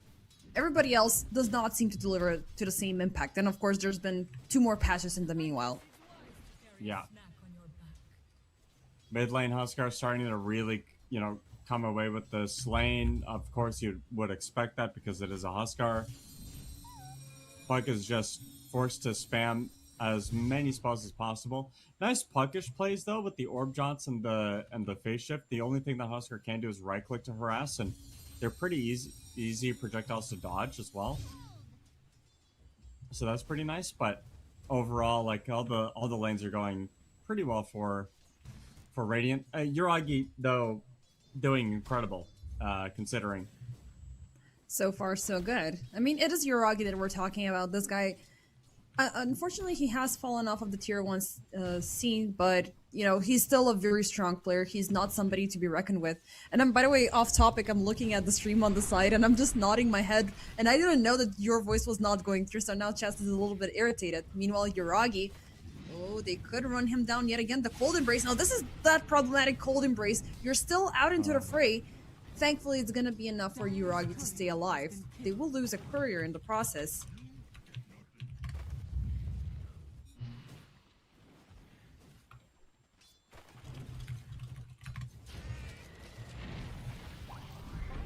Did I lose you one more time, or you're just speechless? Oh no, sorry.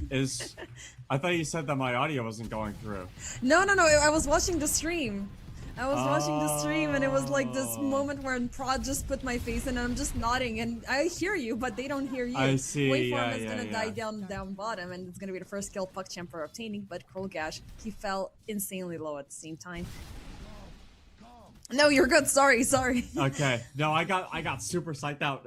I've been cursed every time I'm doing like a first time with a new co-caster. Technical difficulties are just coming in from every shadow possible and ruining my experience. So it's like, I knew it was gonna happen, and that's why I didn't fight it. That was like an inevitability, you know? Yeah, it's just something you had to deal with. And honestly, I could deal with technical difficulties. How do you deal with this Huskar that has 14 denies, 24 last hits when your puck is getting shut down like this? You're just happy Armlet to be is alive. gonna be coming soon. Yeah, I guess that's like the only thing you can do, huh? I mean, you have some uptime at the very least. You are gaining some of that experience, but yeah, you're not gonna get a lot of experience because of those freaking 14 denies. Huskar is an absolute menace, but it currently feels like a little bit of a bloat until he converts all of that into kills. Topside, Anku looking a little bit bad. Hyuga, they keep up the chase. He's gonna pop the cold embrace to save himself, but do they want to commit? As this is a juicy target for you to take down. I mean, prolonging the Doom is a very, very solid idea. But it's not happening.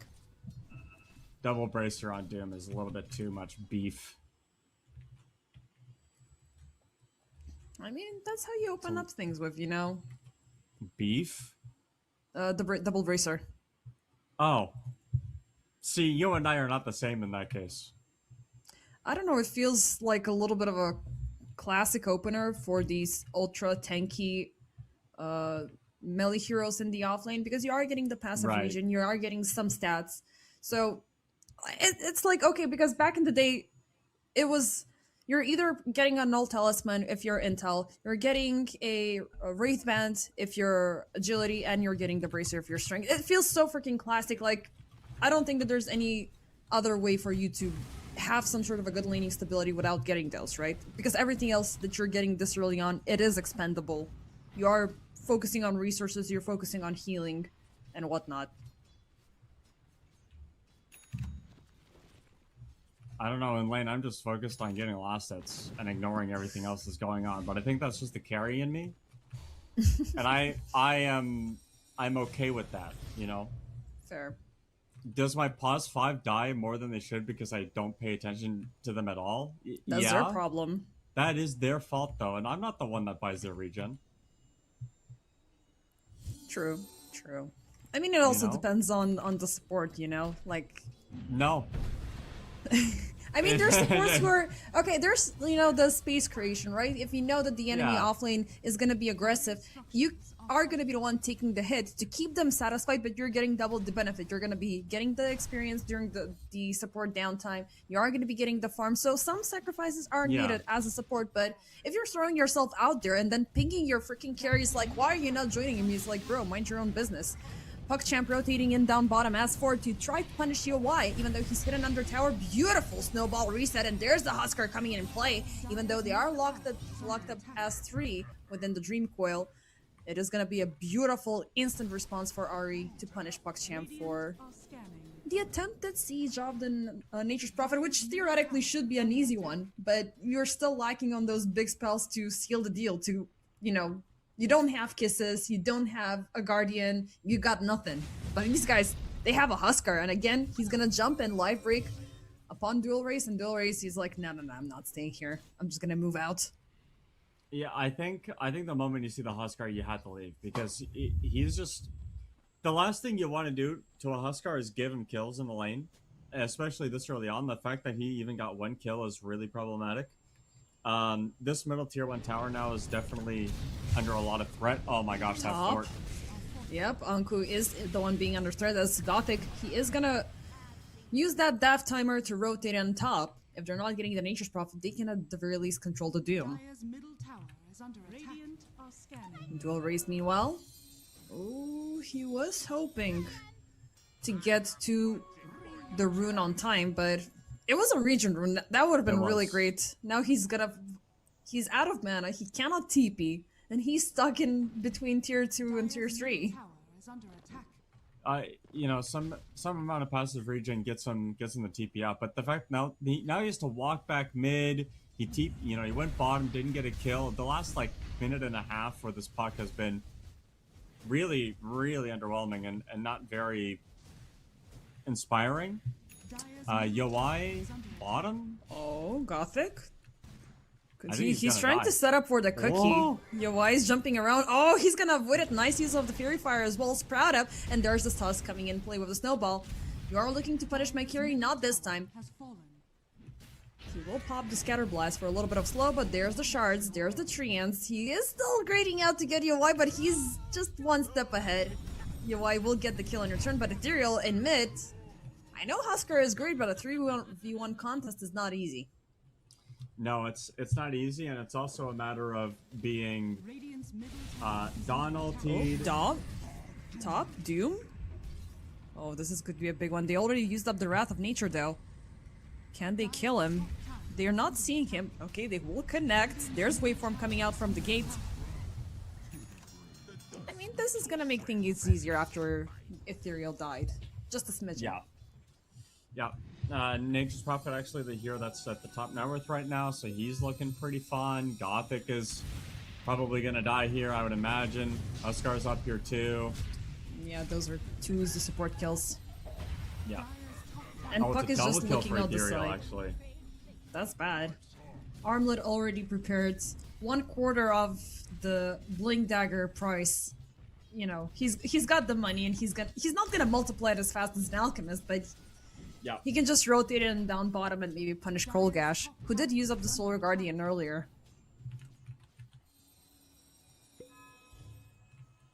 Maybe using the Solar Guardian to get that pick off on the Huskar wasn't worth it. Maybe you had to save it for a team fight like that, but yeah, True. you know, hindsight's 20/20. I think as long as you're getting a kill with your ults early on, you shouldn't really be that picky. But the ease of execution becomes a lot harder the more the early game matters to you. And I think because of how important the early game is for Dire to shut down the Huskar, you really have to be accurate with your decision making here. And so far, Huskar halfway towards that Blink Dagger already. The smoke play on the back line isn't going to catch the Huskar. That's the target they're looking for. It is gonna be a Tusk reveal though, and he's gonna be happy about this. Like, that trade is not hurting Arya Rise, not even on the long shot, and they will turn around to reinitiate. Waveform dies down, they bait out the Solar Guardian. Okay, this is gonna be a trade between Gothic and Ethereal. They will be taking down 2 targets, and Rubik left remaining. Now, this was an overextension that could be costing Ari greatly. They lost the streak. Krollgash got a lot of farm, as well as dual race, so maybe they just should have let the Tusk slide and then just walk away because they wasted an ultimate. They will be wasting the Amplify. Now they just threw in a lot of benefits and some extra bonus and tips back to PuckChamp.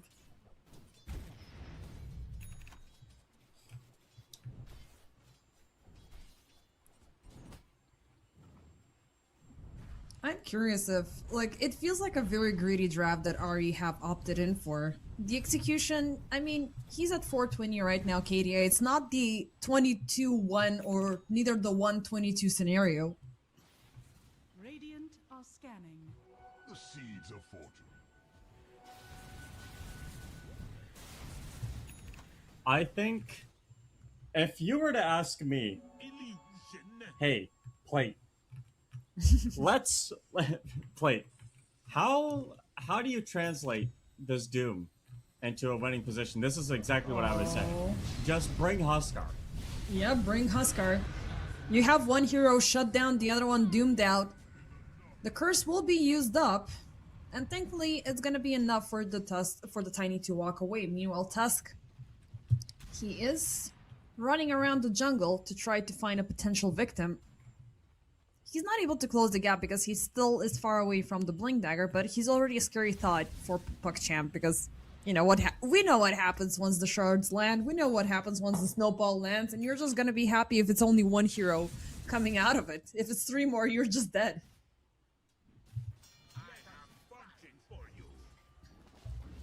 But still, Ari, they are on... Well, they are on the rise. They have a decent net worth advantage. 2k is still negligible. PuckChamp, they're looking to strike. They find Anku up top, and they are going to even commit the Solar Guardian forward. Beautiful toss avalanche from Yuragi, and it's going to be enough for the takedown. Took him a bit, but it's a Doom kept in check. Meanwhile, the rest of the team, they are farming about something that Nature's Prophet has absolutely zero problems with. Ethereal jumping in mid, he's going to find dual race, and this is going to be a solo kill. Beautifully done. Coil arriving way too late, and the rest of the team are not even close to utilize it.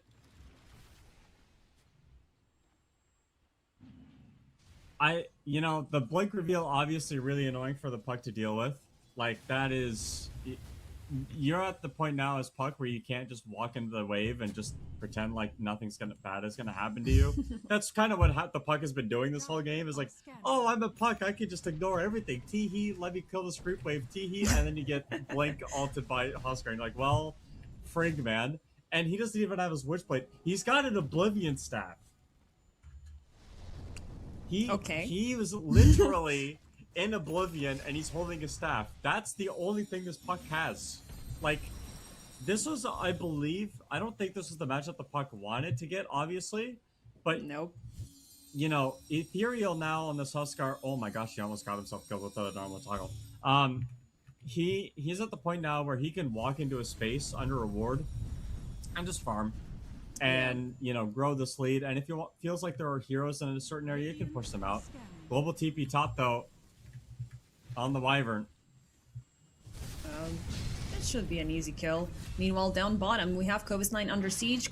Actually, not Kovis9. Krolgash. I got used to seeing Kovis9 so many times dying during the previous series. But he's gonna walk away with the Dawnbreakers, thankfully. But there's 2 more lingering... I mean, there's one lingering problem and one problem that you already have as the Puck. One is the fact that now the inner fire is always going to be close to you, and you're going to get insta-silenced, and that is the arch nemesis of a Puck. Silence is the best weapon you can have against them.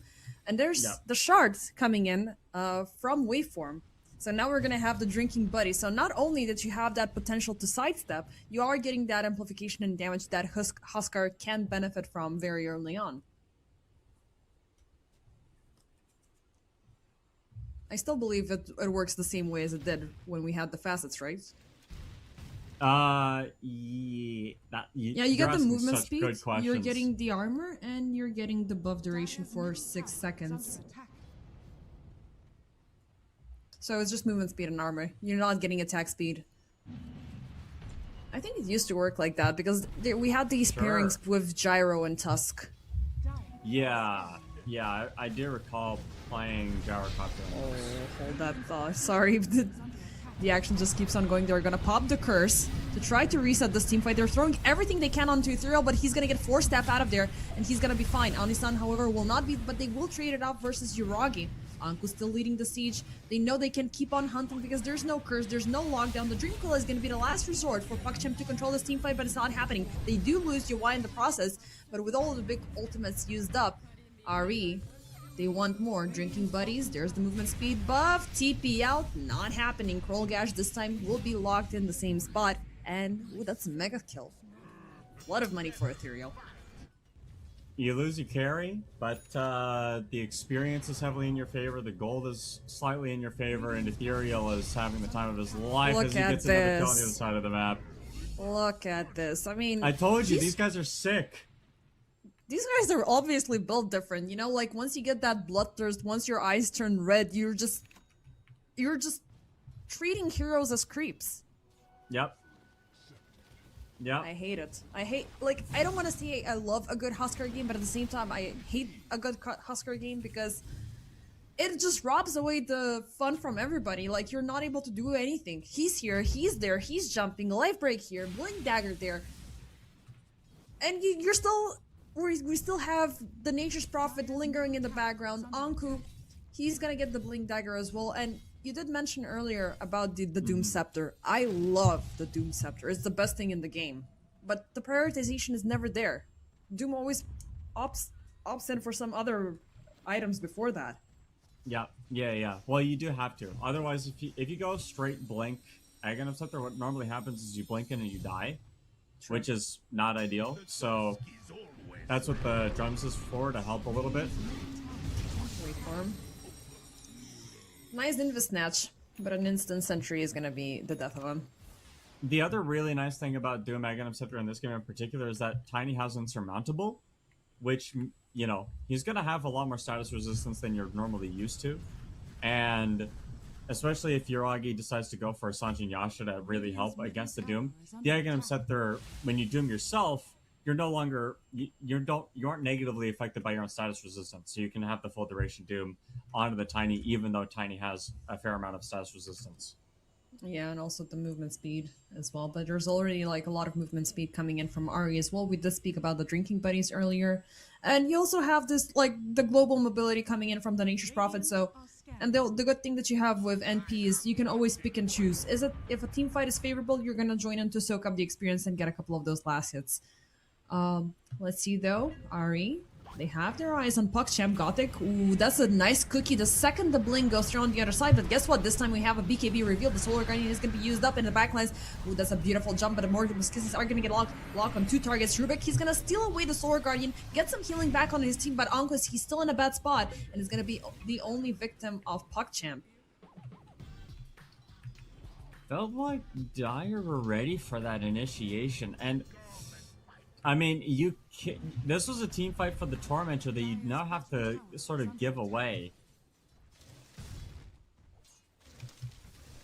True. But is it like, looking at, you know, the shortcomings of this team fight? You are gonna have a Doom who will eventually respawn with a Doom available, but you're not having a Winter Wyvern with the Curse. So which one are you happier to have left remaining here?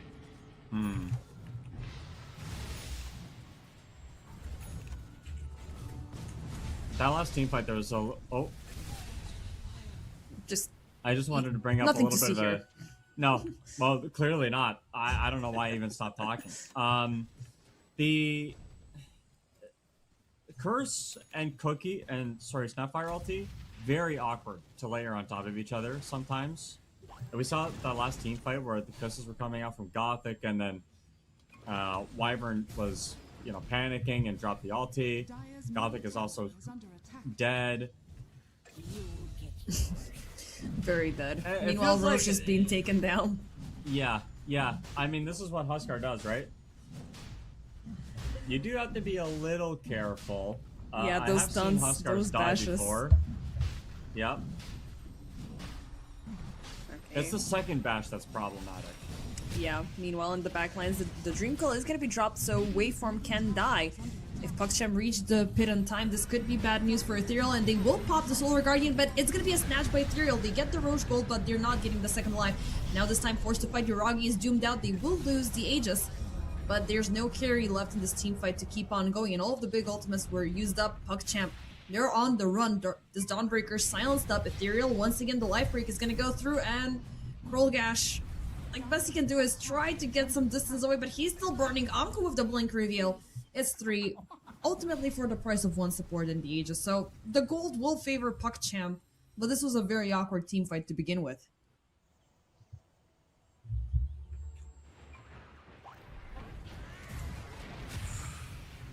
And UI also getting 1+1. Okay, at some point you have to think to yourself, guys, maybe we shouldn't solo push waves. You know, there's a Huskar on the enemy team, there's a Nature's Prophet on the enemy team. We can get doomed at any moment if that's up. Ultimately, no place is safe on the map. You know, it's like PugChamp are in a dire need to get some sort of farm. If they go into the trees, there's gonna be the Tusk looking for them, and they could, you know, co-align it with the Nature's Prophet. If you're showing down the lanes, it's gonna be Huskar taking you down, and we've seen Gothic fall so many times in the past couple of minutes. It's been sad. So I don't know what PugChamp can do here, other than hope for the best.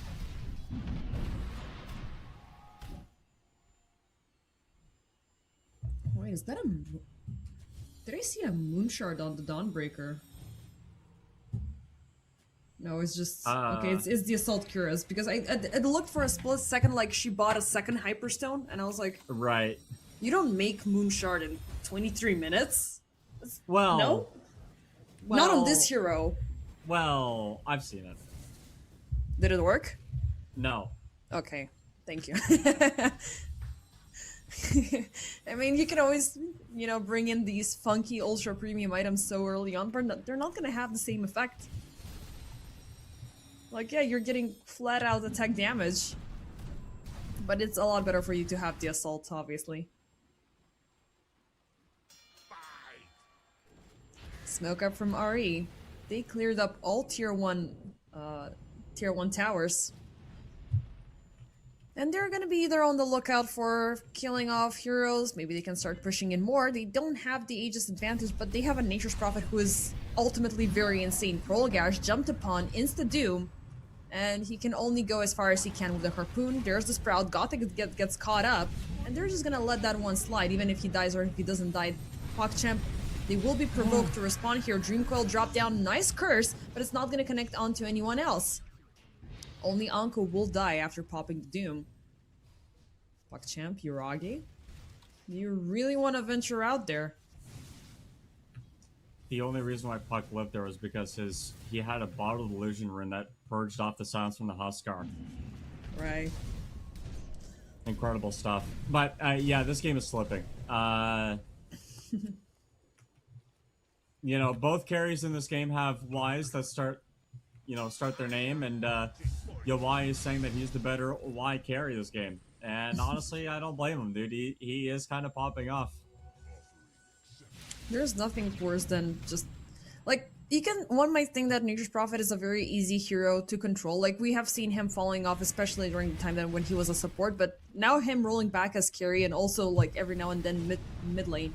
Like, if it's too quiet, it's as bad as a Husky being quiet, right? You have no idea what's happening in the background. Yeah. And when he appears, you're gonna be shocked.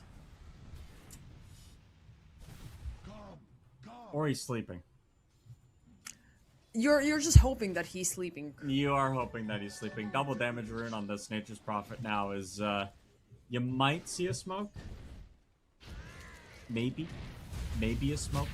I don't know. Honestly, at this point, if you're Yawai, you're kind of saying to your team, guys, let me get my Satanic, I got BKB, maybe Daedalus after, and then we're just gonna win the game because they can't kill me. Smile? They are...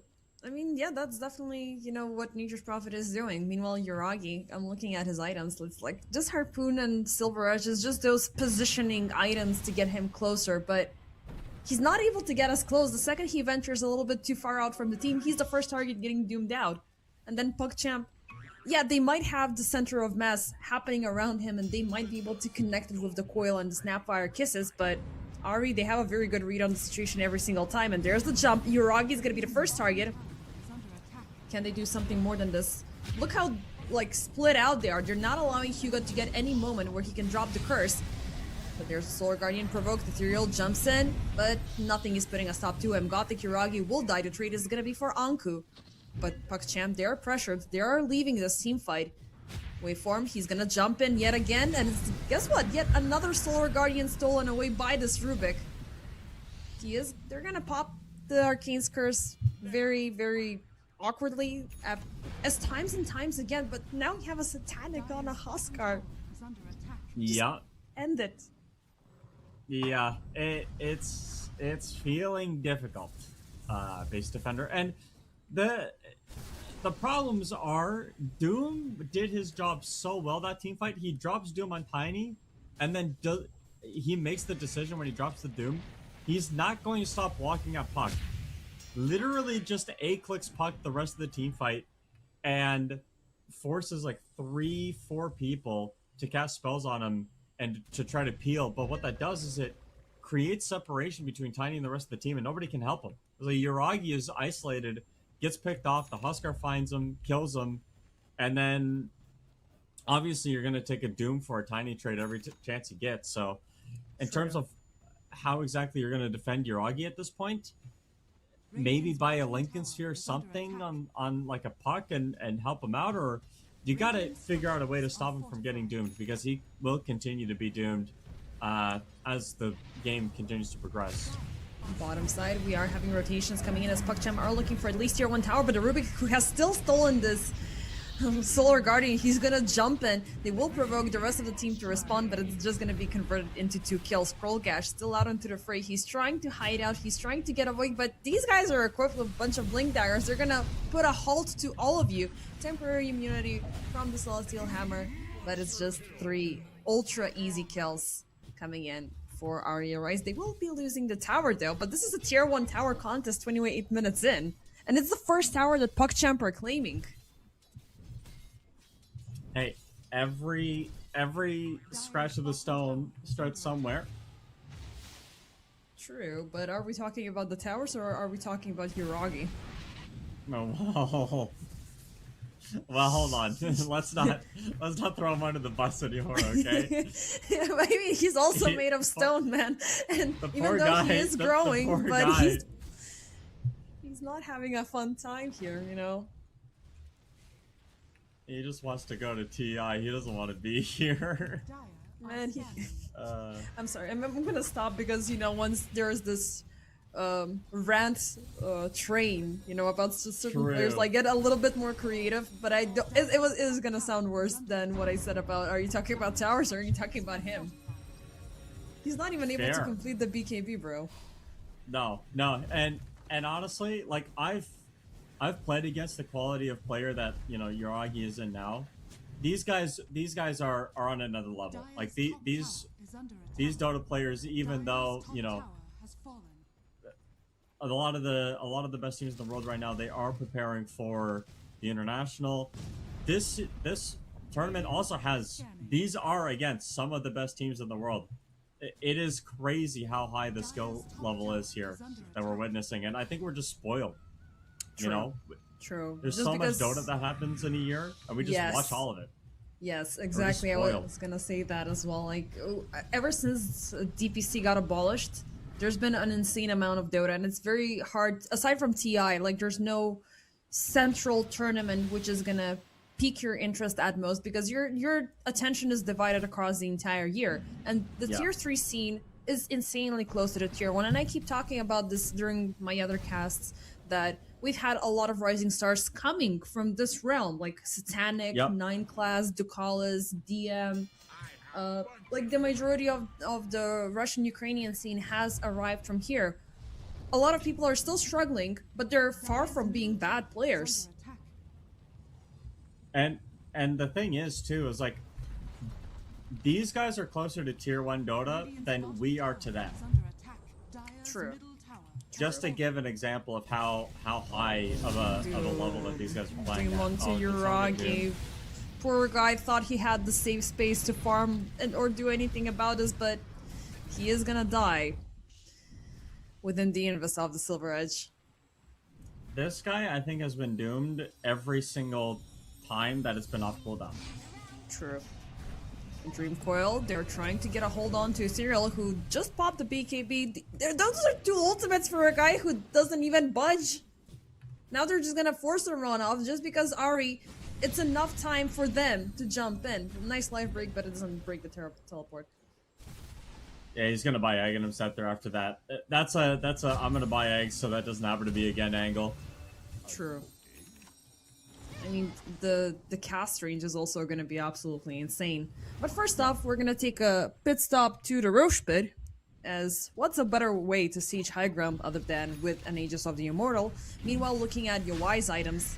Now, this is a great scenario for the Nature's Prophet, who's going 12-1-6. Daedalus, Satanic, Hurricane Pike, Maelstrom, and it's going to be a shard into a Swift Blink afterwards.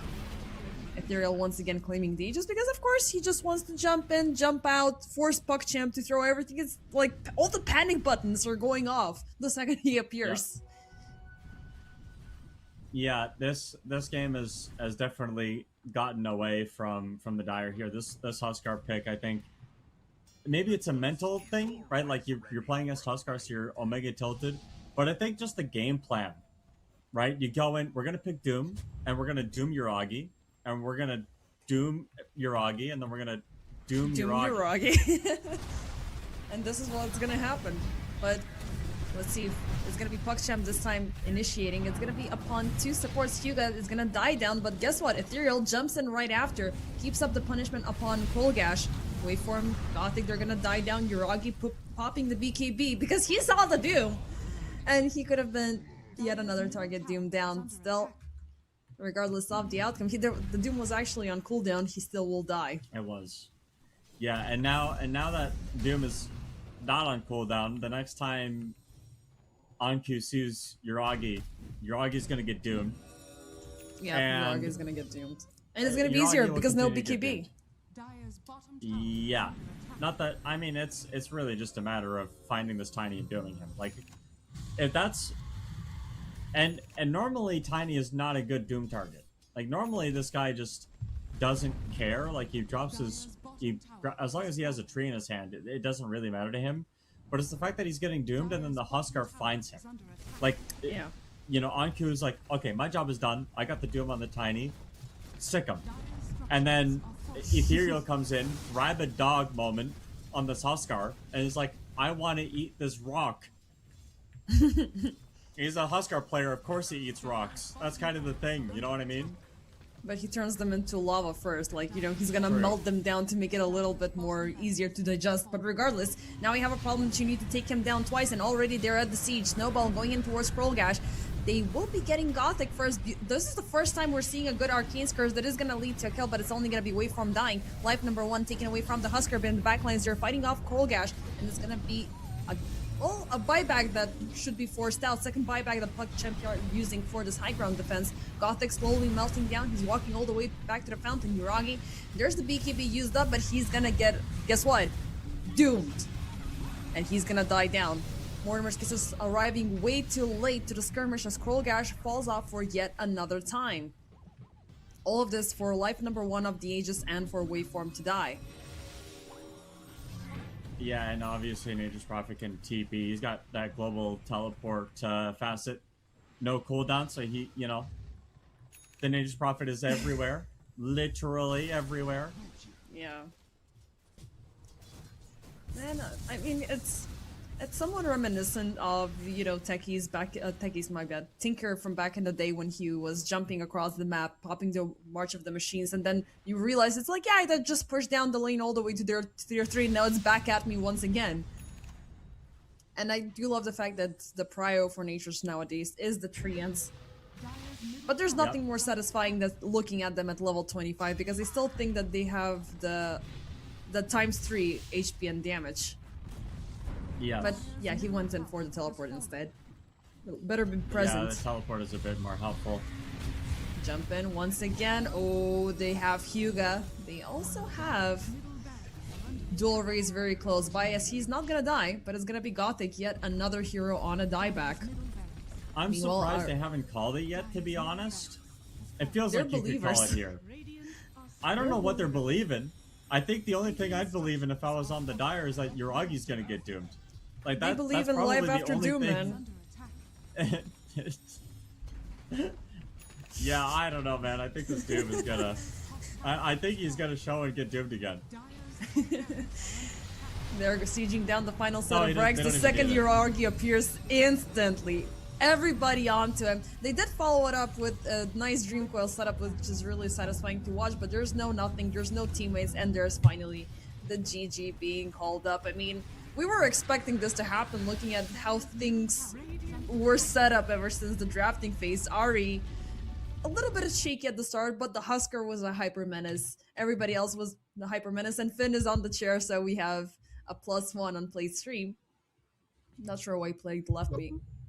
Well, no, it's because he's talking now. He wanted to give his assessment of the game, which is Yuragi got doomed, and that's what he thinks. That's what he thinks about that game. Is Yuragi got doomed, Anku doomed Yuragi, and when Doom was on cooldown, Yuragi was the target of the Doom. So thanks for that, Finn. Appreciate it. Yeah, thank you, Finn. I didn't know that he was a Dota player, and I'm really amazed to see that. But his understanding of Dota is quite on point. He's a Doom expert, actually. I think you dropped some sort of Adventure Time lore there, but I haven't show, so I don't have anything to throw back at you. I've never watched the show. I've never watched it. Okay, ladies and gentlemen, we're going on a break. But anything to wrap things up with for this game number 1? I mean, aside from Doom, and Yuragi getting doomed, like what else was happening here? I think the biggest issue for PuckChamp wasn't even necessarily that Anku was dooming Yuragi on cooldown. It was the fact that, like, normally dual rays you'd be able to like do something with that. Like typically you'd be the target of the Doom if you're the Puck, but because Puck got shut down in the lane so hard by Ethereal, you didn't have any follow-up on these team fights. And you know, Hyuga, Krolgash, Gothic, 3 big team fight ultimates that have no synergy with each other. Literally none. Like, Snapfire Kisses want people to run away. Krolgash's ultimate wants people to run away. And Hyuga forces people to sit there, but they don't take any damage when they are sitting there. So it's like really, really, really hard and complicated and convoluted to play these team fights. PuckChamp just have too much going on. And for Ari or Rise, it's literally doom Yuragi and kill everybody else. And like, it seems simple, but that's sometimes how you play Dota, even at the highest level. They made it look insanely simple, like their commitment, their flexibility, and everything that they did from the drafting to the playing stage was absolutely on point, with which they will be obtaining the first map victory. And yeah, maybe PuckChamp will need, like they were thinking a little bit maybe grandiose, like we're gonna have this princess treatment for Yuragi, just set everything for him on a silver platter and he just deletes everything with one single tree swipe. The reality of the situation was not as such, so definitely reconsider the draft and let's see if game number 2 is going to be better.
And ladies and gentlemen, welcome back to game number 2. We finally have played back. Actually, he's on the other side on the draft. And are you not blinking or are you... Okay, you're blinking. You're just mimicking. Why did they put me away? They put me away. No. Production you didn't like the that. Pod, guys. Production's been bullying me all day. It's okay. But he also said, like, every single time you kick off with a new colleague in casting, like, you're gonna have the technical issues, and right at this point, you're completely impervious to it. But let's see if PugChamp are gonna be impervious with this SF pickup. So we're discussing that this is gonna be a Bane going in as 5, which will facilitate for a lot of raises, a lot of early pressure that Shadow Fiend does thrive on. Center on the other side, Arya Rise, they're bringing a lot of fun picks as well. So they have Treant, they have Hoodwing, they have Enigma, and I love a good Enigma play, and Klings on top of things. So taking a little bit of a page from Yataro's book here. Yeah, so I have a confession to make here. I can no longer be unbiased in this game because there's an Enigma, and I have a golden rule that I follow. Whenever a team picks Enigma, I have to cheer for them. So Rhea Rise are my team to win this one, and that sucks for PugChamp. It really does. You're already locked in. Arya Rise I'm already locked in. I literally don't care. Well, hold on a minute. I'm not talking about the series. I guess I am saying this series is going to be 2-0.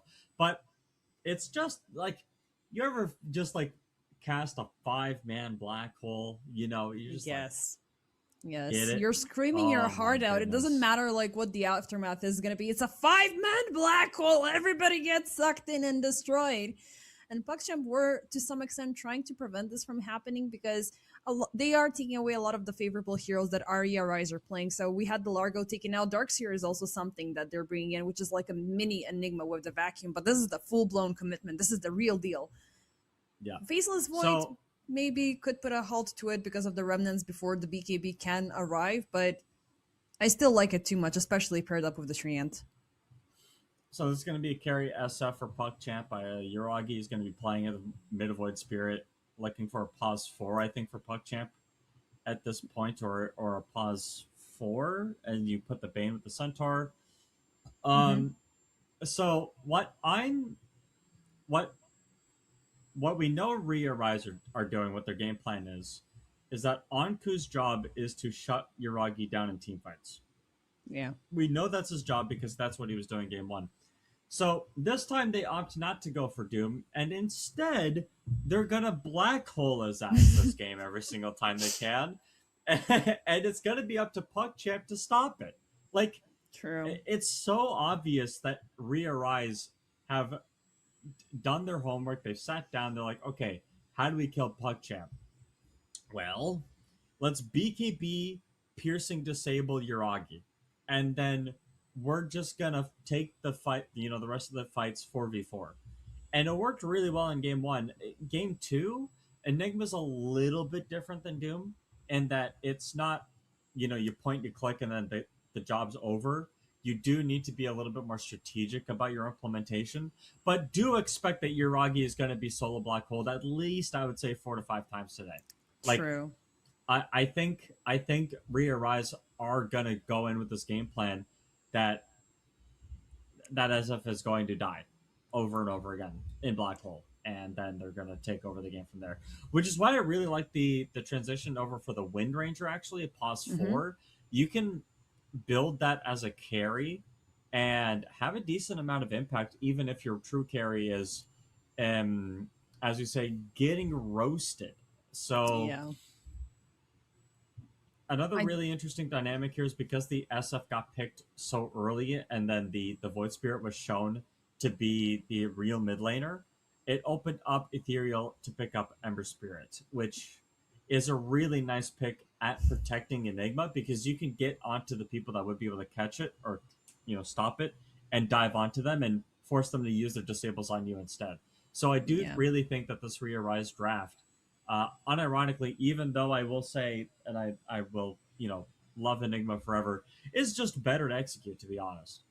Yeah, I mean, you have these small commitments that you can deliver. Like, you can have Ethereal dictate the tempo. And we saw, like, the fact that he's a Husker player and he's already built different. I'm expecting at least that sort of an assertive performance on his end as he did previously. it is just going to be most important for him to break off from this Void Spirit matchup, because if Void Spirit has a good lane, he can also dictate the tempo as a lot of the spirits do nowadays. But looking at the lanes, UI is going to be paired up with Waveform, so it's going to be a Hoodwink and um, a Clinks game. I was about to say Nikes for some reason, I don't know why. But it's already a deadly combo. Not this one, but and on the other side you have Anisan and Anku, who are a Wombo combo, and they have these Wombo combo heroes that also can keep up the pressure. We know how much damage Anku can do, the Enigma can do of the Eidolons, especially when they multiply. And the SF is always susceptible to damage. One stun going through and he's dead. And we saw how good of a pressure Aria Rise delivered even before the horn went off. It was instantly everybody onto Yuragi. He wants to get the bounty rune, we're going to get his life. Maybe he's going to get +1 for his team, but we're going to secure his life instead. So we are rooting for RE given their performance, but I wouldn't underestimate the SF. I think SF is going to get Black Hole. But you need that at level 6. It's going to take a bit until we get the stomping active. And then you get level 6, and then he gets Black Hole. We need the Finn analysis right now to summarize on the entire game. Hey, Black Finn, Hole. what's gonna happen to Yuragi? He's gonna get doomed. No, that was the last game. No, he's not. No, he can't get doomed. He still thinks he's gonna get doomed. I mean, it's just PTSD. I think you have Post-traumatic doom disorder or something. I don't know. Or maybe he's like Bok Shagoth in the Clownful story. It's like, release me, doom, doom, doom. True. You okay, Finn? Okay, I don't think we should put Finn on camera anymore. It got to his head. He's still talking about dooming. 30 seconds. I think you need to have him checked out. Remove the batteries. Do you remember Furbies? Yes, I do remember Furbies. I never had one, but I do remember them. I still have one in my living room, and I think it talks at night. It does. But yeah, it talks about Yuragi getting doomed. Yeah, it talks about Yuragi getting doomed in the Black Hole game. We're not gonna see Ari rotating in onto PuckChamp's side this time. They will be taking the contest around mid lane. But bounty distribution, it is gonna be even this time, so nothing too spectacular, no grand openers. Let's see if this is going to be a $2 game 3. Honestly, really refreshing that nothing happened in the beginning of this game, because most of the time something has happened, and it's really thrown everything off kilter. So, first time I think that both teams are actually getting a quote-unquote fresh start. One thing I do worry about this top lane. More likely. Yeah. Something that I worry about for this Enigma lane, though, is if your Eidolons get raised, you're giving away like 10 souls to SF, which is not what you want to be doing. Of course. So there is always that to consider. Well, so far, Yuragi is going to be forced to watch as Hyuga is already going to pop a multiplied Eidolon army and try to harass Hyuga. I mean, potentially those two are really easy kills. And we actually have a rotation. We have a switcheroo between the supports. Anisan will join in with Yowai. So we have a Treant with the Clinks, so for some frontline protection. And we have the Hoodwink with the Enigma, which can translate into double the aggression. And once we have the Acorn Shot with the Bushwhack, Hyuga could die. And Hyuga wants to set up things for Yuragi to get the kills instead. And obviously, you do want to just use that Nightmare to lay the foundation for that first raise, but against all these Eidolons, it's really difficult. And forgot about that. I forgot that Eidolons can eat Nightmare. Never mind. This Bane pick is gonna do nothing. That's tough. That's tough. That is indeed tough, and we're gonna have the Malefice later on, so you have a well, not the most reliable stun in the world, but it's a tough stun to deal with very early on in the game, and a double stun potential Bushwhack. One small misplay for PuckChamp is going to be punished. Mid lane so far, the Spirit Brothers are chilling, they are farming, but Ethereal, he's always going to be feeling a little bit more aggressive, a little bit more all over the place, because He likes to burn down targets, burn down heroes at the same time that he's farming. And Void is also a melee hero, so he's gonna be forced to stay within it. But between the Void and Ember, and out of this context, I do like a Void a little bit better. I don't know why. Maybe because of the silence. I think it's pretty even, but Ember Spirit is just a lot more. A lot of these guys are a lot more comfortable on the Ember Spirit, and I think it's just because Ember Spirit's been around longer, and you know, a lot of people have way more games on Ember than they do Void. I think it's really a comfort matchup. Like most Spirit matchups, if not all of them, are skill expressions, so it's not really whether one is favored more than the other. It's really just a matter of which player feels more comfortable on their hero, and I think I normally give that edge to the Storm or the Ember because those are very comfortable heroes for traditional mid players. Ember and Earth were thrown in the same patch, right? With the 3 spirits. It was only Storm at the start. Yeah. But it feels like... I didn't play at the time, so I didn't... Or at least not regularly enough to know. I do remember when they did the reveal, like, it was a very big patch upgrade. I mean, it's vague in my head because, you know, if you start focusing on every single patch in Dota and you see a lot of these back and forth, you're gonna get lost completely. Sacrifice used to be a thing for Lich. It got taken out for so many years. Now it came back once the facets were removed. We had facets, now we have innates. And, yeah. It's best for you to take a break from Dota every 2 years and see how the game is gonna evolve and be like, okay, now it's time to play. And then you stop playing for quite a while because your brain will burn. Yep. I've done that before. It sucks. Yeah, and you're always gonna have the itch, like, I wanna play Dota, man, but right now I cannot play my heroes because this is an offlane meta. And speaking of offlaners, Coral Gash will land the beautiful hoof stomp upon UI. They're trying to take down this Klings, but with the living armor, he's very strong. Beautiful bushwhack rotation coming in from Waveform, and we're gonna get their first blood as Coral Gash will die. Does it remind you of last game when they were doing the same thing at Nature's Prophet and, you know, Ari insta-rotated? Yeah, I mean, I told you that this Radiant lineup had their game plan set in stone even before I think the picks were made, so Waveform is going to die here up top. Yeah, a little bit unfortunate. But Ethereal, meanwhile, now he's looking at it as a huge beast. Dual Race will try to drag him back under the tower, but Ethereal, he does not give a damn. He did do what he had to do. He's currently at the top of CS. And we have another casualty. It's gonna be down bottom. Onisan gets killed off by the power shot. UI still looking very low. Gothic is just gonna tower dive this, but thankfully the wind run is available. And he's gonna back off.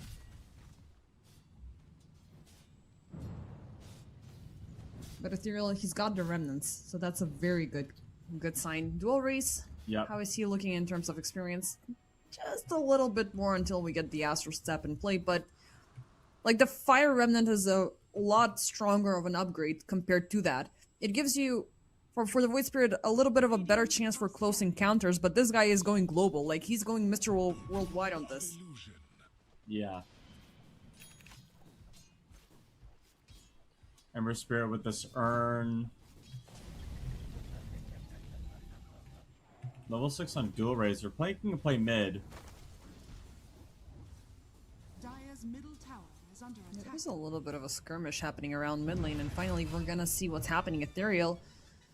That might have been an awkward overextension as PuckChamp. They are waiting for a kill attempt, but the supports are still not in a, like, you're counting on the power shot to land. You're waiting on either the Nightmare to drag somebody out where they're not feeling comfortable, but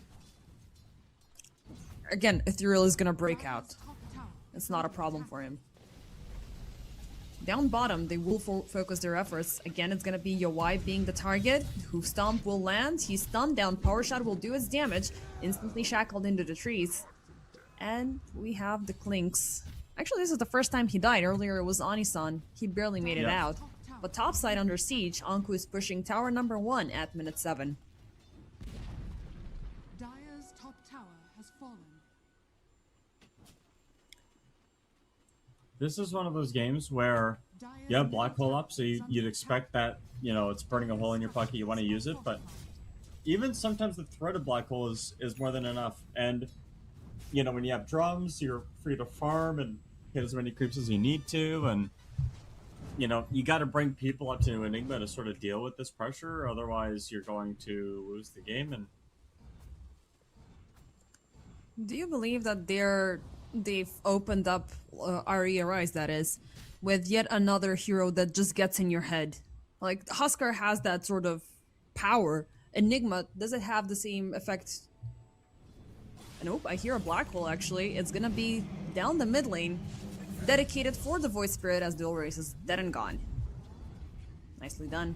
Looking for more Gothic. He will reveal himself down the mid lane, and he will join his buddy Hyuga. Is it gonna be a 3? He's taking from the urn. He's bushwhacked into the trees. And just a little bit more. One more snipe. One more strike. Ethereal is gonna get it. And yet another tower. Oh, these two fell before the 10-minute mark. Now this is quite a opener for RE. this is the problem, is that there's too much tower pressure with the Clanks and the Enigma. Searing arrows plus the boys. Tough stuff. PuckChamp are to some extent successful in pressuring this bot lane, but they've lost 2 lanes in between. Now, SF, he's falling off 3rd in terms of net worth. Ember being at the top of things, it is a thing that, you know, PuckChamp should be worried about. He's got 3 charges on the Urn of Shadows, and he's not going to be afraid to use them and, you know, refill it up with yet another skirmish. Yeah. He is jumping bot though. Well, PuckChamp, they are paying attention to what's happening topside. Waveform, he's gonna get revealed from the smoke. Hyuga jumps in with the Nightmare. Dual Race. They could just throw this Hoodwing under the bus. It's not that big of a problem, but the Bushwhack will throw him back into the trees. They have provoked Uragi to be present, but guess what? Ethereal is coming around from the corner. The Eidolons, the Urn, they're gonna kill off Dual Race yet another time. Hyuga, still within range of the fire. He is gonna try... Well, yeah, he's not gonna do anything. Look at those Eidolons in play just breaking the Nightmare.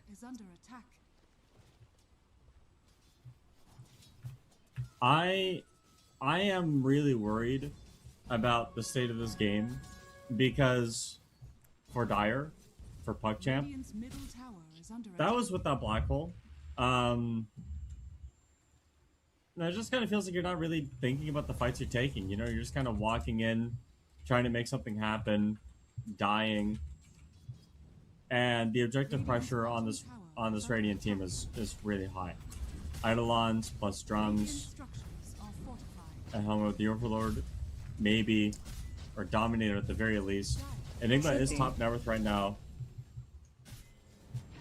Maybe he won't even bother with it, like he gonna go in ultra aggressive Blink BKB, and PuckChamp trying to push him down bottom is gonna be put to a halt as yet another... This is the 3rd time that Dual Race is dying.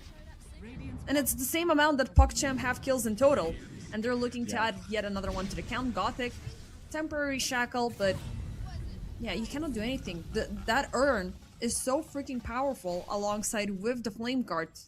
Level 4 Flame Guard, man. Like, this guy has been tower diving for the past 3 minutes. I'm scared as well, Blade. I'm not gonna lie. Yeah. Like, you having 5k net worth in your favor 11 minutes in, and you still have a carry that hasn't shown his true colors. Dire's courier has been killed. And they're losing couriers. Oh shit. Yeah, it really is not good. And they got a stun on Bane too, so... Yep, he will finally get level 6 for the Fiend's Grip, but he didn't even have the time to process it being present, let alone use it. Yeah. There was also a little bit of harassment of Ethereal upon the Void Spirit yet again. I don't know how Dual Race, like, the fact that Ember is currently at the top of things means that Ari can just keep on dictating the tempo. PuckChamp, not sure if retreat, farm, and hope for the best is the best idea here, because Ahri are gonna use / abuse their absence, but this is a good catch. They will punish Ethereal's aggression here, and finally it is gonna be a kill for PuckChamp, but the Stampede is gonna be popped up, as Gash is in danger as well, Waveform getting the kill. If Ember managed to get that wand off, he was gonna get a triple kill. Probably with triple remnant if he full committed it. So True. we're starting to sort of see some of the problem that I was worried about in draft. Yuragi is doing well, but he can't show reliably, otherwise he's going to get blackholed. And everybody knows it. Everybody in this game knows that Yuragi is going to get blackholed if he starts showing up to team fights. Yeah. And so you're actually not playing with 6,800 gold. You're playing with an extra 6,800 gold deficit. True. And that is what is really the issue here right now, which is Ethereal can play whatever Dota he wants. Because you're so far behind. Like, look at how far DP's going. Yeah, he doesn't care. I mean, he's literally going 1v1 versus the enemy mid laner, making it look like he just took down a pos 5. It is tough stuff. I mean, this is a hyperactive hero. And again, just you inserted that thought in my head that Huskar people are built different, and like having that mentality, you can convert it onto other heroes, and Ethereal is just doing the same things, even a little bit more better compared to the Huskar earlier on. Yeah. Hyuga, second he shows himself, he's gonna get obliterated by the Eidolons. Like, these little guys are too strong. The sharpshooter is gonna miss, thankfully. It is gonna be enough for him to survive. Now we have Treant in an awkward position, and he's a little bit too squishy, so no overgrowth is gonna be present. If he set that up, the black hole would have followed up right after, but Ahri, they still have that component in the team fight. Maybe they can find somebody with Waveform if he's willing to go up high ground. Dire's courier Yeah. has been killed. Meanwhile, Ethereal has a completely different agenda. He's pushing out, he's getting the Kaya, he will jump back in the Dire jungle. Dual raise this time. He will jump away. Bushwhack will miss. Okay, so far so good, but Ethereal, he's closing the gap. The chains will connect once again with the sharpshooter, and he's gone. They will set up with the Fiend's Grip, but there's no follow-up. There's no Yuragi. Yuragi jumps in the very last second, and there's the black hole landing. Unfortunately, Anku will be the one to approach because Gothic, he did throw the focus fire upon him. Ethereal just 1v4, gets shackled into the trees. He's trying to run up. Remnant is close by. They still have him within range. Beautiful bushwhack. Waveform will secure his mid laner. But they're not stopping, Ahri. They're looking for more after the pause. Anku, that explains how he may have died. But there was, he already committed. Yeah, well, the moment that he saw Yuragi, we all knew it was about to happen. And it didn't even matter that he was going to die or live in that situation. It's just kind of what you have to do. And there's just no follow-up. Like, Clinks wasn't ready, I guess. Clinks doesn't feel ready. I feel like even with the Desolator, you can definitely get something. Get a kill or figure something out, but didn't, obviously.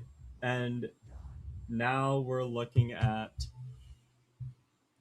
Yoi just hanging out, waiting a bit. Shadow Fiend has the Manta style now, really nice against the Clink specifically. He has a purge for the Ember Spirit. Ember's gonna get the BKB soon, and yeah, ultimately, even though it's not a great situation, you did still lose your mid. So Anku is probably gonna be fine with this. You don't have Black Hole to threaten anyone with anymore, but you can still just push down lanes with Eidolons and be useful that way. So, and yeah, I mean the team fight was 4v5, and already getting the equal result is, it's good stuff. But they keep on picking on the Void Spirit, which still allows the SF to have a chance to prosper. Gash down bottom, Anisan Yawai, they will make the jump, commit with the overgrowth. And at the very least, like, that's 2 cores being kept in check, not gonna lie. Dual race. It's gonna take quite a while for him to get the Witchblade. Again, this is the same situation as earlier. He's oblivious with an Oblivion. Waveform dies by the Requiem.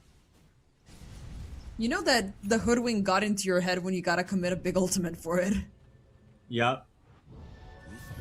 They're moving in mid. Yuragi? Oh, Yuragi, that was a insanely poorly timed TP.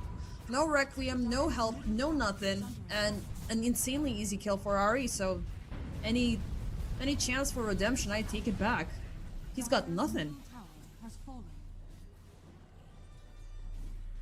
Yeah. Don't look at the net worth. I did. The net I worth did. is... It's making my eyes bleed. The net worth is not good.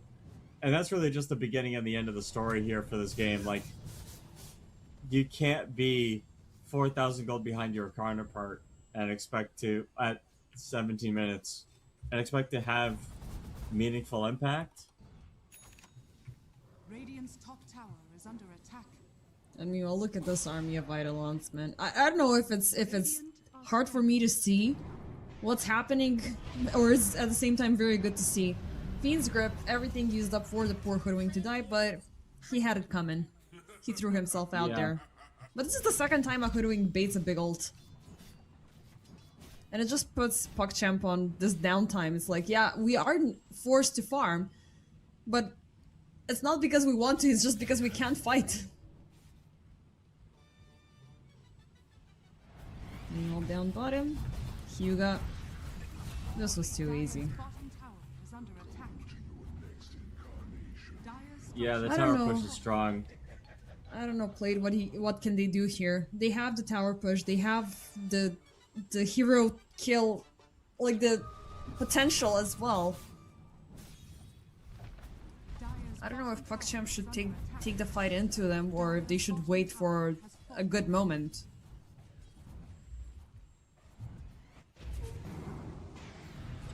There's only do not a this. lot. Hmm. They can only just go for support pickoffs, and Waveform even survived with the sharpshooter. Now that's a time wasted.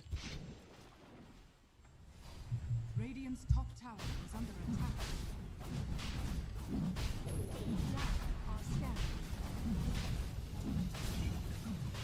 Played. I hope Finn didn't doom you. Nah, he didn't. Okay. I'm Is just he okay? watching Roche die. Finn? Nah, he's doomed himself. He can't talk. Doomed and muted.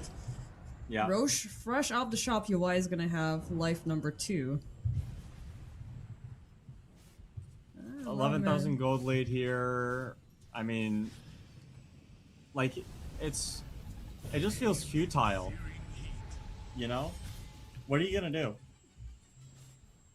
How do you take a Resistance team is fight? futile. Dire's bottom tower is under attack.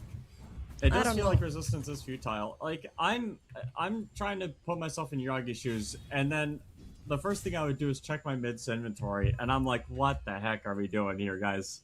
Like, what is going on? 20 minutes and you still don't have a Witchblade? And then I look at my Centaur and I'm like, bro, you have a Lotus Orb Helm Dom? And it just, like, you really don't have a team. Yep.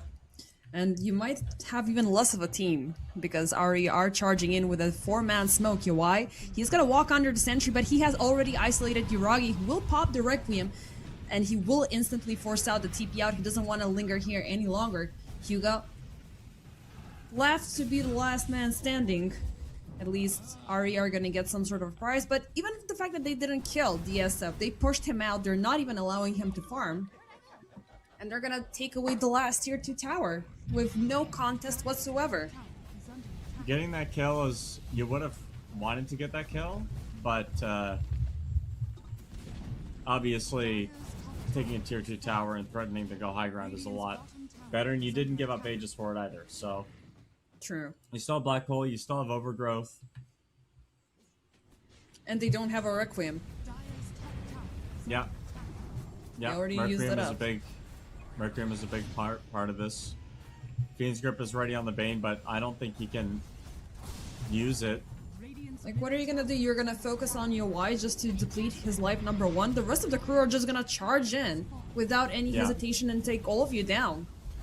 Enigma is just waiting for that one big grandiose moment to seal the deal completely for this game. The rest are just filling in the gaps, and look at this melting of the top range racks 20 minutes in. 20 minutes in! Yeah, this is 20 minutes in, and the Enigma's got Black Hole locked and loaded. He's ready to go, dude. He knows, hey, Yuragi. Guess Yuragi. I'm waiting. That is so freaking It's- creepy, but I so have that intimidating. fear instilled in me right now. Like, if I were Yuragi, I would be so scared to show my face. Instead, it's gonna be dual rays jumping in. They're looking for UI life number 1, but they're so freaking close towards the high ground. Sharpshooter will land, Lotus for the protection. It's just a little bit, but Ari, they're still here. They're still, you know, knocking at your door saying, Yuragi. I love that. It's so freaking creepy, He's man. waiting. He's just waiting, dude. He's not even casting Death Pulse or Oh anything. gosh, jumping in. Oh, they're gonna get the grip off, but that means everybody else will jump in. Beautiful overgrowth. Hugo will die Black Hole just for dual race and Requiem in the back. But Yuragi's got nobody else in the team. He's gonna get bushwhacked and destroy. As Ari, they don't lose a single hero. Yuragi. Okay, well this is Yuragi. Dude, he didn't even get Black Hole. Nope. Anku was like, I can't not Black Hole this. And they were bringing in the meme hammers. They're bringing in everything. Yeah. This reminds me of my bot games for Clownfall. I don't want to be that harsh, but you know, this is what happens. This is getting ridiculous. Yeah. By the way, that Yuragi call. Have you ever played Fallout? I have not.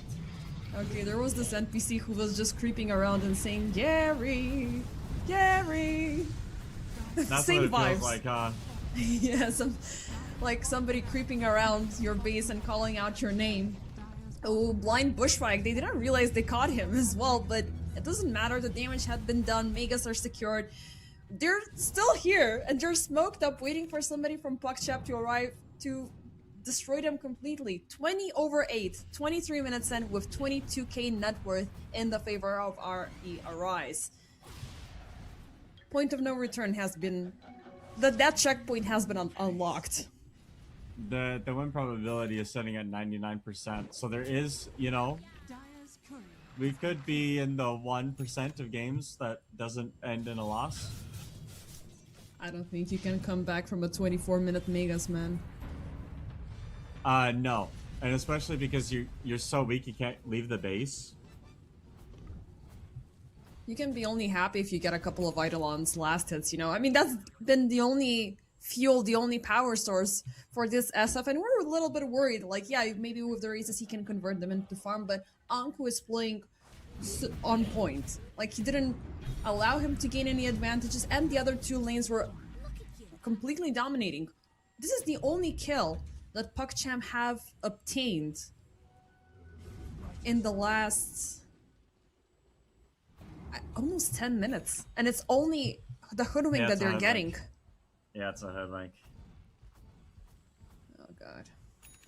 It doesn't mean it's a meaningless kill, to be honest. It really is just a matter of waiting.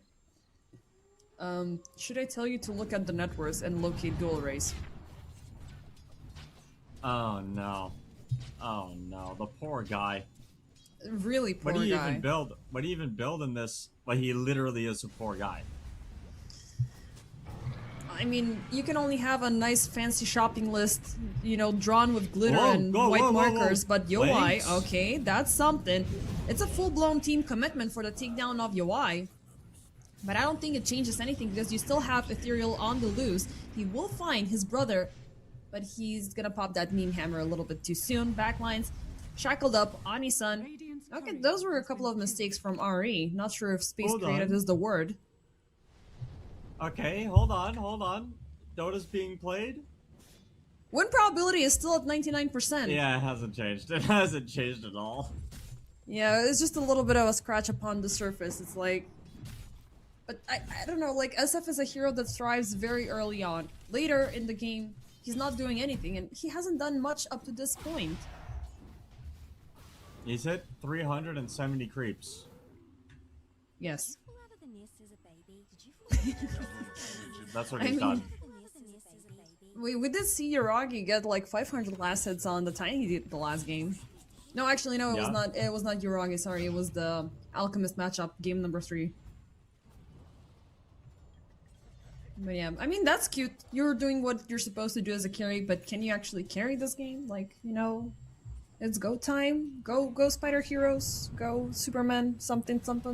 True. Agree. Ari. Once the creeps get into the base, this is going to be hard to defend. I mean, they're already having. Mid lane is pushed in, the side lanes are arriving. Ethereal, he's knocking out at those tier 4s. He finds Yuragi and look at, just by passively being next to him, he already soaked up 50% of his HP. Okay, this shackle shot is promising, but the black hole landing in the back! Gothic and Yuragi are gonna be patched up. But still, it's just gonna be Gothic dying. Pearlgash will follow up right after. Dual Race is dead. Hyuga is just him and the recently bought back supports alongside with Yuragi, who did survive the skirmish. But it doesn't change anything for this narrative. Ari, they're sieging down tier 4s. They are pressuring the Ancient. There is fortification available as a last resort, but you don't have anybody. You don't have a Centaur to frontline. You don't have the Void to harass. It's just Yuragi and his right-click might and power, which may not change anything. Look at these arrows flying in and chasing him back to the fountain. Wait. He's gonna die. Yeah, they're finally gonna call it. They're finally calling it. The fountain dive was enough. This was money and bones. Money and bones. Money and bones. There is nothing more, you know, tilting once the enemy team jumps into the fountain and takes down your carry as if he was made out of, well, as if he were made out of butter, and you know, Clanks just melted him down with no problem whatsoever. I don't know. I thought PugChamp would have reconsidered. Maybe they would have opted in for a tactic that does not on Yuragi getting strong and making things happen around it. You know, it feels like there was so much accent on his heroes, and we're gonna work for him, but we got completely obliterated on all sides. They're killing us on 2 fronts. Yeah, they didn't have a single lane. I felt like that really panned out in this game. And you could feel the despair. I think there was tilt. This is one of those games where it's like you are playing SF, and the last game you got doomed like 7 or 8 times, and then this game you are going to be black holed every single time, and he was black holed all but 1 time, and like it's a good strategy. If the enemy carry is that important to their game plan, just kill him. And I think this was just I think what we got to see was a very clear indication of preparation mismatch. I think Ari Arise came in with a very clear idea, and they said, hey, let's destroy Yuragi and not give him a game, and everybody else can just outplay the 1-to-1 matchups. And Ethereal outplayed that 1-to-1 matchup with Dual Rays. Anku just straight up outplayed Krolgash in a lot of moments, and it didn't really feel like PugChamp gave themselves the best opportunities to really lock and load. Yep, I mean, there's still room to grow. They did survive the play-in stage, so maybe now during the groups they can reconsider. I mean, this also could be an experiment on their end to see what works, how the enemy heroes are reacting to these situations. But they weren't completely covered even from the drafting stage. Aria Rise, through their past 3 seasons of experience and commitment, they knew when to strike and how to strike. PugChamp, they're still working out the quirks, they're still working out their suitable combinations. And I'm still expecting a lot more from this team. This is far from over for PugChamp. Or at least I want to believe that, because I am optimistic regarding some performances. But, you know, you always have that issue. For example, Perivision's play the same way. They're just waiting for Satanic to get online. Now, there's a whole lot of difference between the other 4, but once he jumps in, it's just GG. We called it here. It's not the Yeah. same for PuckChamp, but they need to refocus a little bit better around Hiragi. So, Plate, do you have any final remarks before we send off the stream and welcome the other casters? Uh, someone needs to buy Uragi a steak so he feels better about today. I would be very mad if I was Uragi. And it's not his fault. It's not his fault. He got doomed on cooldown and he got black hole on cooldown. What can you do? That's life, isn't that right, Finn? Yeah. Doom! So, Uragi Doom! got doomed? Uragi got yeah, doomed. he did. Uragi got doomed. Yeah. For Finn, it's like tomato, tomato, doom, black hole. It's pretty much the same True. thing.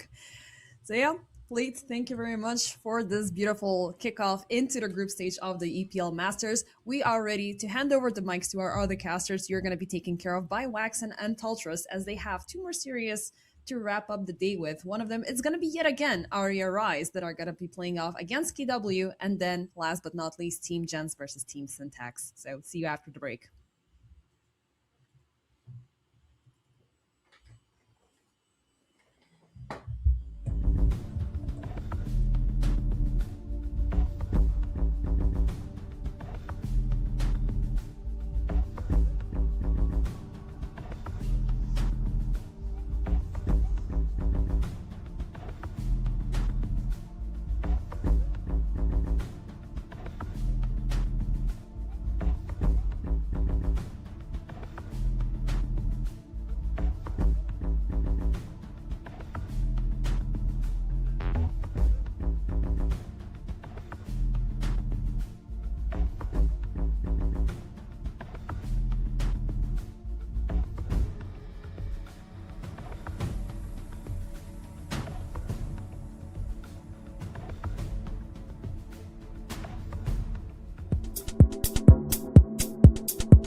Welcome to EPL Masters Season 1. We are back with the first day of action of the group stage, and we've got Ari Arise for a second matchup of the day versus KW. I'm Wax and joined by Toltras, bringing you this draft that's well underway. And what do you think about the picks we've seen on our screen so far?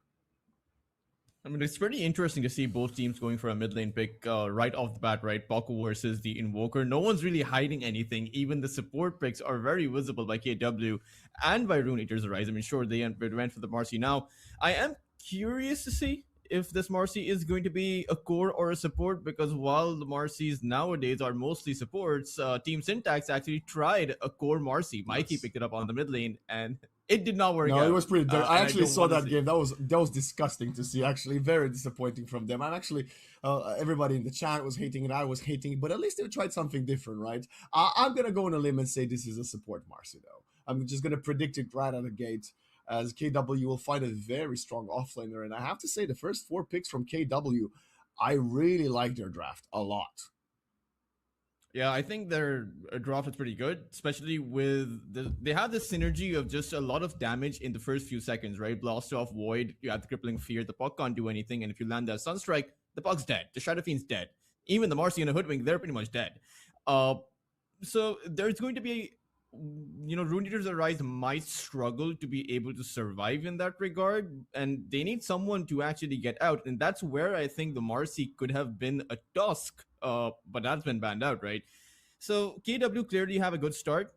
I'm just wondering how you can even counter this out by Rune Eater's Arise. Like, if you're picking up an offlaner, like, what do you even go for? It's a good question here. I do think the Marcy will have to do a lot of heavy lifting from taking the targets away from that Crippling Fear. Well, there's still stuff like the Underlord. This is one of those heroes that a lot of teams in the qualifier, in the play-in, have stayed away from, and I still think the Underlord is very, very good right now, especially with that Axe Rush first item. You just control the team fight very, very well, and that would give the Shadow Fiend more space. It would enable for the puck to go in and out. You got some reliable lock, but you got the global presence to join up when the Invoker wants to solo play, because we've seen KW and the way they run this Invoker. It is quite unique, right? They prioritize that early shard, Ghost Walk to farm and set up kills around the map, and with the Night Stalker, it's going to be even better. So maybe a bit of global presence. Obviously, Dawnbreaker was taken out earlier. Yeah, we'll see. KW is going to have to go for a 23rd pick, and they're going to pick the Luna. Huh. I mean, it's pretty good. You have insane amounts of nighttime vision, right? You have both the Luna as well as a Night Stalker. Clearly, they're looking for a lot of pickoffs, and this is going to be a very difficult Shadow Fiend game. Rune Eater's Arise, they're probably coming in with the more experience. If you take a look at their roster, this is where I think this is an academy roster that doesn't really feel like an academy team, because these players have been playing for so darn long. But it's going to be an uphill battle. Not only survival, but how does this Shadow Fiend actually stick in that fight before he has a BKB, right? Normally, we have Shadow Fiends come online much earlier. You can play with your team much earlier, go through the gate, take some towers, maybe take some team fights. But I don't see that being possible this game. Not against the Eclipse, not against the Dark Ascension, especially not against the Invoker. Yeah, I have to agree with you here to some extent. The one caveat I would say, whenever I've casted KW in the play-in, Kachal has been the standout player for me on the offlane, and when he has run the Night Stalker before, it just felt like he had less impact done on some of the other more scalable offlaners. And I know it's difficult to say that Night Stalker doesn't scale, because he does, clearly, but he's just not the playmaker that he is with other heroes he's run. So that is the one other thing I'm going to keep in mind going into this game one. Rune Eaters, now, the Tide Hunter's in the pool, right? You throw the anchor onto someone, you slow them down. I know it doesn't see as much play these days, but you need to figure something out. And I don't think putting Marcy on an offlane would work here either. I could see the Tide happening. I could also see the Mars being a really good option against the Luna. They go back to my even first have option. the Spear, but yeah, they go back to what you originally recommended. They have the Underlord now. They have the Root for just about everyone, and that Firestorm is actually pretty good against that Chen push as well. So it's a decent pick, and with the Marcy as well, you now have a way to get on top of this Luna. So pretty decent pick, I would say, by Rune Eater's Arise. Yeah, I would say the last two picks. I mean, I would favor the Underlord to the Luna. I'm not the biggest Luna fan these days. Of course, she'll try to keep up in farm. The reason you pick the Luna is because the Shadow Fiend does farm very fast and comes online quite fast. Luna does not come online as early, but she still gets online much earlier than she used to years ago. So I think she can farm very, very fast. And if you go to the point where Shadow Fiend takes over the game in that minute 25 portion, KW, it will have to be Pastel and Kachal having to kind of extend it until minute 35 or so and the Luna gets online. Or they could play for that rather strange build where they go for the Aghanim Scepter Luna and Kachal goes in and tries to deal the damage. But that's going to be very lane dependent to see how much space does the Night Stalker get early on. With a Techies and a Chen on the map, they will probably have sufficient space to do so, but it's going to be interesting. I think the draft is very even, but I myself kind of put Ari or Rise a little bit on a higher pedestal than KW, so I think they are the favorites going into this series. Yeah, I think, just to add to your point, when I'm taking a look at KW's draft, I'm kind of setting them up for the expectation that they have to do well, right? That they have to find pickoffs, because that's right, quite frankly, their win condition. And I think if they can't achieve that, if they're not ahead constantly for the first 20 to 25 minutes of the game, I don't think they win. Because there's, once the puck is online, your backlines are going to be vulnerable. Your techies and your Chen, they're just going to get assassinated, sniped out in the start of those fights. You also have a Hoodwink. Luna versus Shadow Fiend, just in a 1-to-1 matchup, the Shadow Fiend is going to pack in more damage at that late game, especially if the Luna goes for that alternative Aghanim Scepter build. So Rune Eaters, if they make it past that 30 to 35 minute mark, maybe that 40-minute mark, I do favor them in the late game. And if KW can't build up to an advantage from the very get-go, then I'm going to be pretty afraid for them. Looking at the 4 Grandmasters we got on the server, the Puck, Invoker, the Luna, and the Chen. And this might actually explain to us a little bit why they went for this Luna pick, because, you got a Luna specialist. He saw the opportunity there. Why not go for it? I can kind of respect that, of course. Yeah, it's definitely a hero that I would say, in some way, Middle Eastern players really like. We see JENZ also prioritize the Luna for Lenny quite a bit. Kachal, Pastel, both of these two players have been former Winter Bear players as well, so it's not as if they don't have the experience with Retsu and the likes, but always interesting to see more, I would say, more representation coming. And I think, correct me if I'm wrong, Waxing, this is the first time that EPL has introduced a format where you have South American players, you have Middle Eastern players, you have European players, all centered around. And we even had perhaps Southeast Asian entry before they were unable to play. I think Team Glyph was previously going to join.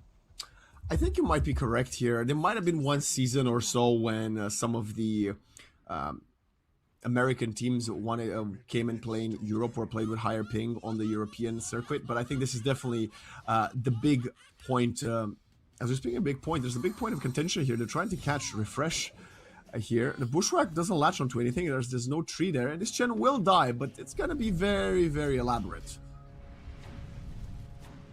Yeah, they're pretty much gonna dance over it, and might just give up multiple bounty runes. It's a very slow death, I will say. Like he's pretty much just running away with it. I don't know why UI is not sending out the raises. There we go.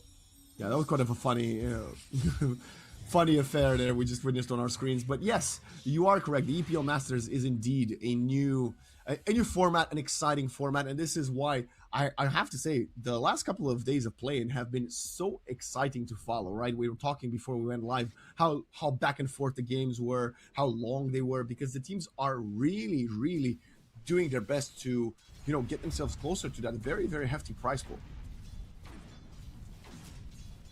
Still have to get through, I would say, the invited teams. Normally, a tournament at this scale, I saw an interesting discussion where it was you go through, a play-in into the playoffs. But over at EPL, there are multiple stages that what I would call the testing ground, where you come in at 4. Oh, Lupsi? I think he's pretty much just dead over here. It's great to see that from the Marcy, because I kind of hate this tech. His reactive armor level 1, so I'm glad that Waveform will get to punish him. I do say that the techies might just get out. Oh, walking around, try to dodge the raise, but will still die to you while. Yeah, the techies was trying to not die at the hands of the Shadow Fiend, but then why would you walk up high ground then? Yeah, I would actually have.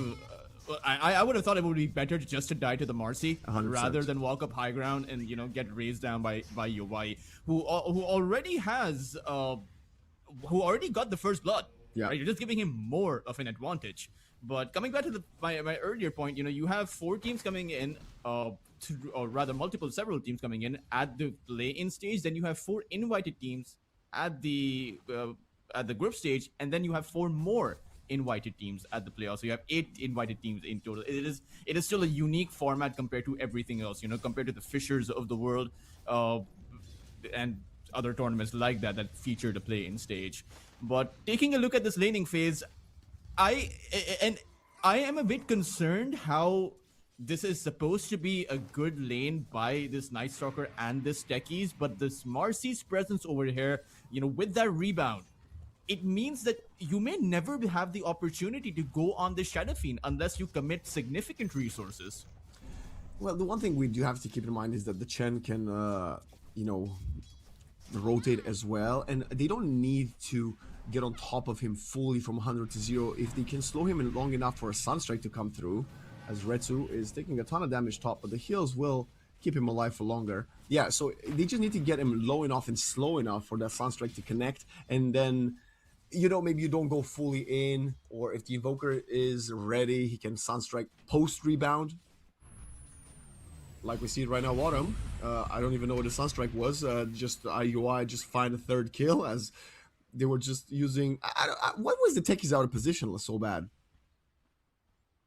Yeah, especially since it's a range versus melee matchup, right? Techies having one of the highest attack ranges in the game. If you want to pull creeps, then you can do that very effectively. But we are seeing KW get pushed not only on that bot side. I mean, bot side, they're just losing, quite frankly, right? The 3 deaths now, yeah. 2 in the lane and 1 first blood. But even on that top side, we're seeing them get pushed back, and even the Luna doesn't have a bodyguard. He doesn't have that typical babysitter, because what is a Chen really supposed to do against multiple disables that are flying out towards the Luna in specific?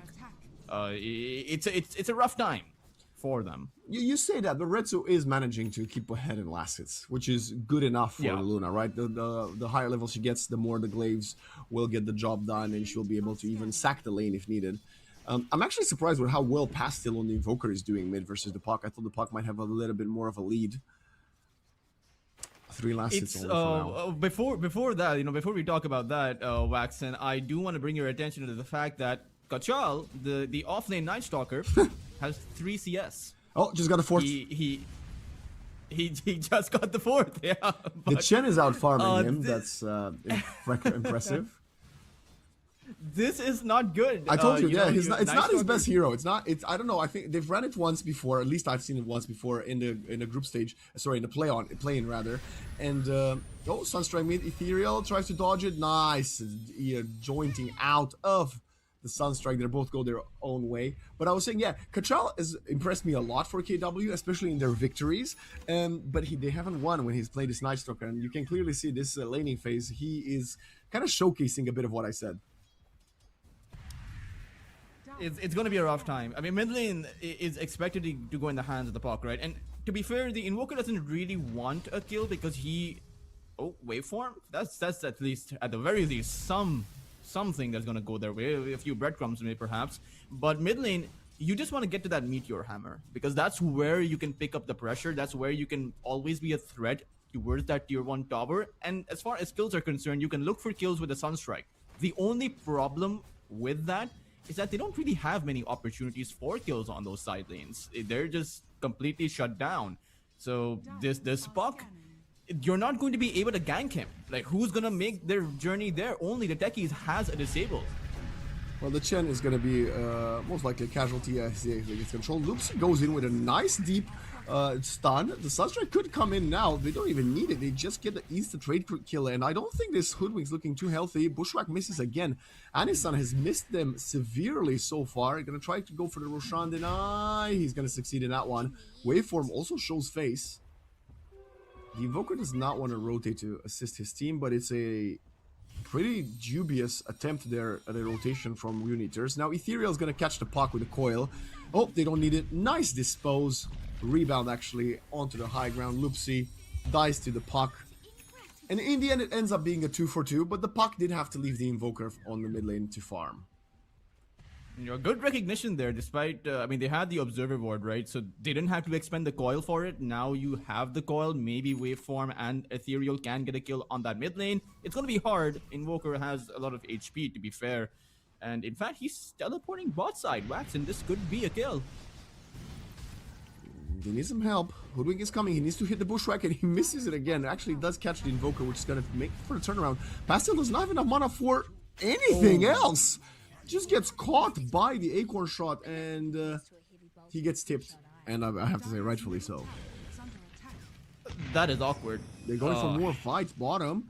Shadowfin is here, and I think they just have to fully abandon the Shrine of Wisdom. This is a disaster for KW, as Rune Eaters are destroying the first 7 minutes of the game.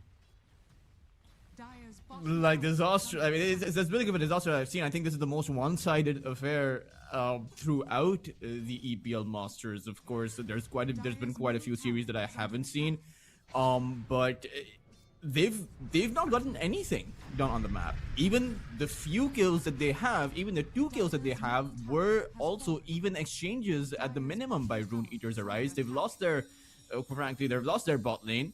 The Chen and the Night Stalker are competing with net worth as we speak. We don't even know who the position 3 is. So it might be their the supports are not even hitting their It might be the techies at this rate. Yeah, no, don't worry, guys. The Night Stalker playing from behind is definitely a good sign. The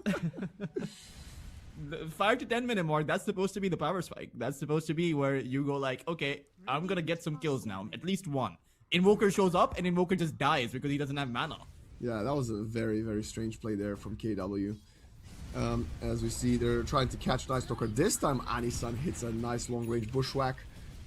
They're body blocking him. Kachala is gonna die. He's delaying time, but he will fall to yet another long-range right-click from Yolai, who is 4-0-1. And all this time, Ethereal is stealing the triangle stacks.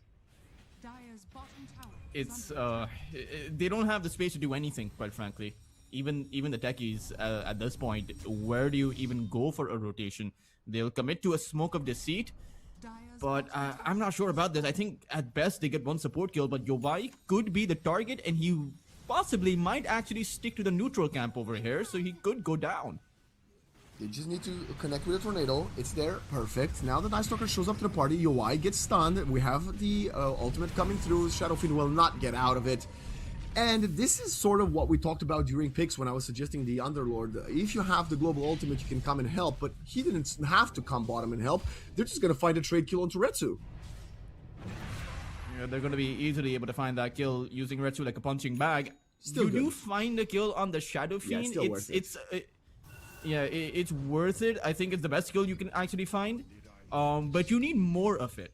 Right, this doesn't change the lead, which is going to aggressively grow in Rune Eater's favor because they're going to look for twice or thrice the amount of players that KW are able to make. But do you know what? It so did you need change. to pick up the pressure. It did give the Night Stalker the ultimate. Now he has the Dark Ascension, so there is some potential for him to go for a rotation. I'll know the state up coming up, but you know he's going to pop the ulti and he's going to catch the opponents by surprise, maybe.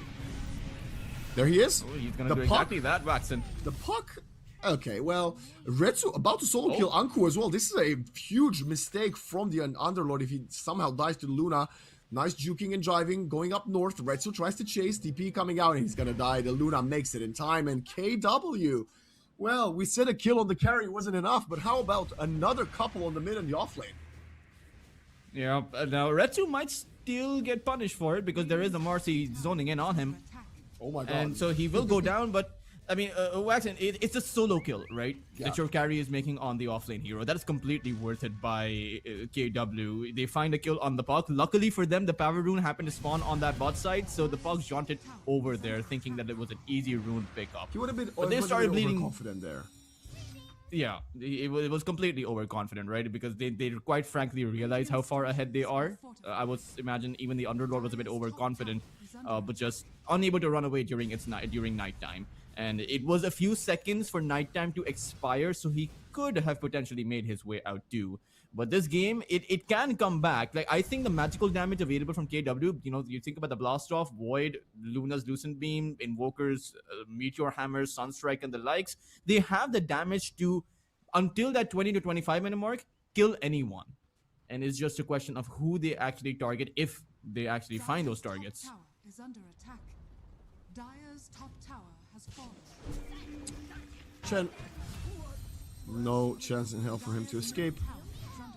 As I find it fascinating that the win probability is still around 50% even. Well, never mind, it just jumped up to 64. I think it took a second for me to update. Let me see what the status is like for this Invoker. He's got Travel Boots, and I think he's gonna get the Shards at minute 15. Gotta play for that style I told you of Ghost Block farming waves. We've seen a couple of Invokers do it in this tournament. And honestly, considering how far behind they are, it might just be the necessity.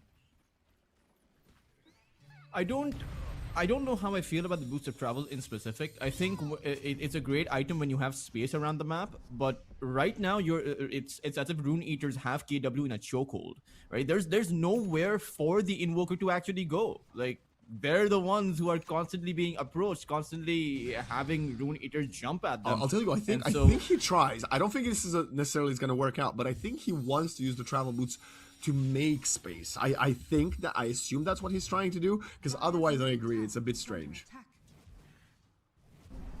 And I get the concept of the farming with the, you know, Ghost. Oh, Loopsy. Okay, I think he's okay. Okay. Oh, did he jump forward? Oh no, he goes back in. He jumped forward. Well, at least they're gonna be fortunate enough that the Marcy will be leashed yet again. No, Retsu. Wax and Retsu, he's so deep. He's got the Eclipse though. Can he turn around? I don't think he can. Nope, he's just toasted. Tries to run away. They expend the coil as well. They could give them about a 40-second timing window now, as soon as the Luna responds, to go for a smoke with the Dark Ascension and the Eclipse. Bottom tower is under attack. Problem is that it's just a Dark Ascension. He has a Bracer and a Belt of Giant Strength. He has less HP than the Shadow Fiend at this point, and that's without the Lotus available to Shadow Fiend. But maybe towards that mid lane you can make something happen. Sunstrike? It's so hard. Sunstrike? Sunstrike? Sunstrike! This Marcy's way too speedy. Phase Boots, Windlace, and she gets out. It would have been a good kill for this Invoker. He definitely needs it, but they're gonna continue farming elsewhere. As I'm looking at the Shadow Fiend, and he has 3,000 net worth ahead of Luna. Yeah, he's pretty much the combined net worth of the Luna and the Night Stalker, right? The Pause 1 and the Pause 3. And ahead of the Pause 2 and Pause 3, if you put those two together. But it's still, I feel it's a lot of miscoordination. Because just now we saw over on the mid lane, the Invoker blow everything he had to try and take out the Marcy. And only after that did the Night Stalker show up. Yeah. I feel like you want the Night Stalker there when you go for a play, but if you've already made a play and it doesn't work out, there's no point of bringing your Night Stalker in.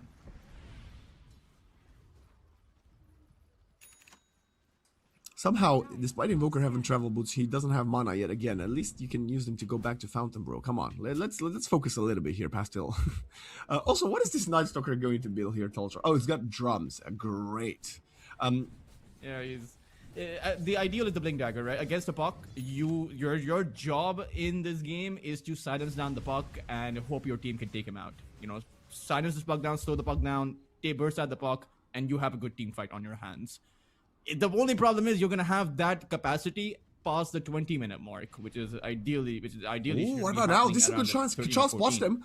This could be everything. They go for it. They're both standing by each other. Blast off on top of them, and the Eclipse comes in. The Shadow Fiend's dead. Hoodwink will also be obliterated, and that is a huge misposition from Yowai and Annie. They were hoping someone would come to push the wave, and they were planning to jump themselves, but Kachal, with great game sense, goes on the cliff and sets up for another perfect double kill.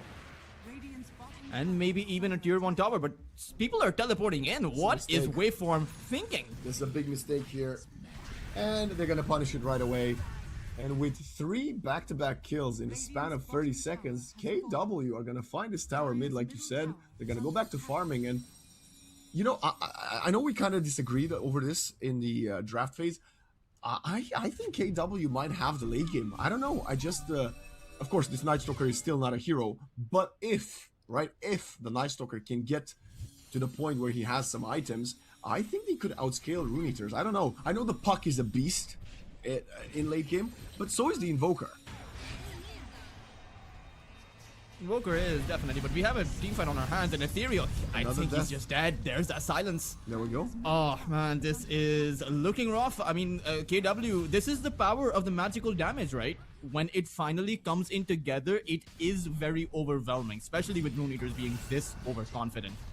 Yeah, it's comeback time, as the Hoodwink did find the techies, but he will pay with his life. They're trying to go on to Pastil. Waveform goes in, Unleash in hand, but the Ice Wall does so much work. This Undying cannot do anything. Underlord, sorry, not Undying. I'm used to seeing Undying so much, but he gets Sunstrike. That was a perfect Tornado from Pastil to interrupt the TP out. And the gold deficit is definitely falling back towards a more even line, and I gotta say, there've been 6 kills from KW for a single Rune Eater's kill in the last 5 minutes. Yeah, including not even counting the towers, right? Because they're applying pressure on sorts of the map. Oh no, is the Puck gonna die again? No, damage. He goes out, and I have to say, Rune Eaters going in one by one just to end up losing their life. It's the save your buddy syndrome, because we see them constantly trying to help out. That initial death by the Marcy on that bot side was him trying to help out his team. The Puck came in mid side to try and help out his team, but you need to rein it in for Rune Eaters because they do have the damage and the escape mechanism. They catch the Chen yet again, but it's just a little bit of a saving grace for them. As long as the Invoker, the Luna stay alive, that's what matters. At this point, even killing the Night Stalker doesn't give you that much. Just slows his progress Retsu further. again in trouble. Waxen, he has no mana. It's gonna break the coil. No, it just turns around. Okay, he accepts his death. By the way, this Observer Ward was placed about 4.5 minutes ago, and very good. Sets up for this kill for Luna. That's what I said. You know, killing the supports doesn't matter. Killing the Luna, KW will be quite concerned about that one. And for Rune Eaters, it's you have the Force Staff on the Puck now, so you can't exactly silence him down with the Night Stalker. You need more to be able to do that. But at the very least, they are able to build up the space. Pastil is able to use that Ghost Walk to farm, and he's farming the Radiant part of the map. So just utilizing the space that they've been able to create. The difference between these two carries, though, Waxen, hasn't really budged, even if the difference between everyone else has come in together. We have a jump bottom. Big miss. Dark Ascension also used. And I guess they forced some TPs back. Space created. I don't know what that was about. I have to say that was probably one of the weakest executes I've seen in my life. It's the type of play that you can do under the tier 2 with the blink on the Night Stalker. And Kachal does have it, but they were just maybe afraid. It felt like there was a huge miscommunication between the techies and the Night Stalker. I don't know. It was a good opportunity for a kill, but it's still going to be risky inside of the tower. The Shadow Fiend does have the Hurricane Pike, so he can pike away. And he does pack a punch with his right click. So anyone that shows up to help him inside of their own tower is going to be a risky maneuver.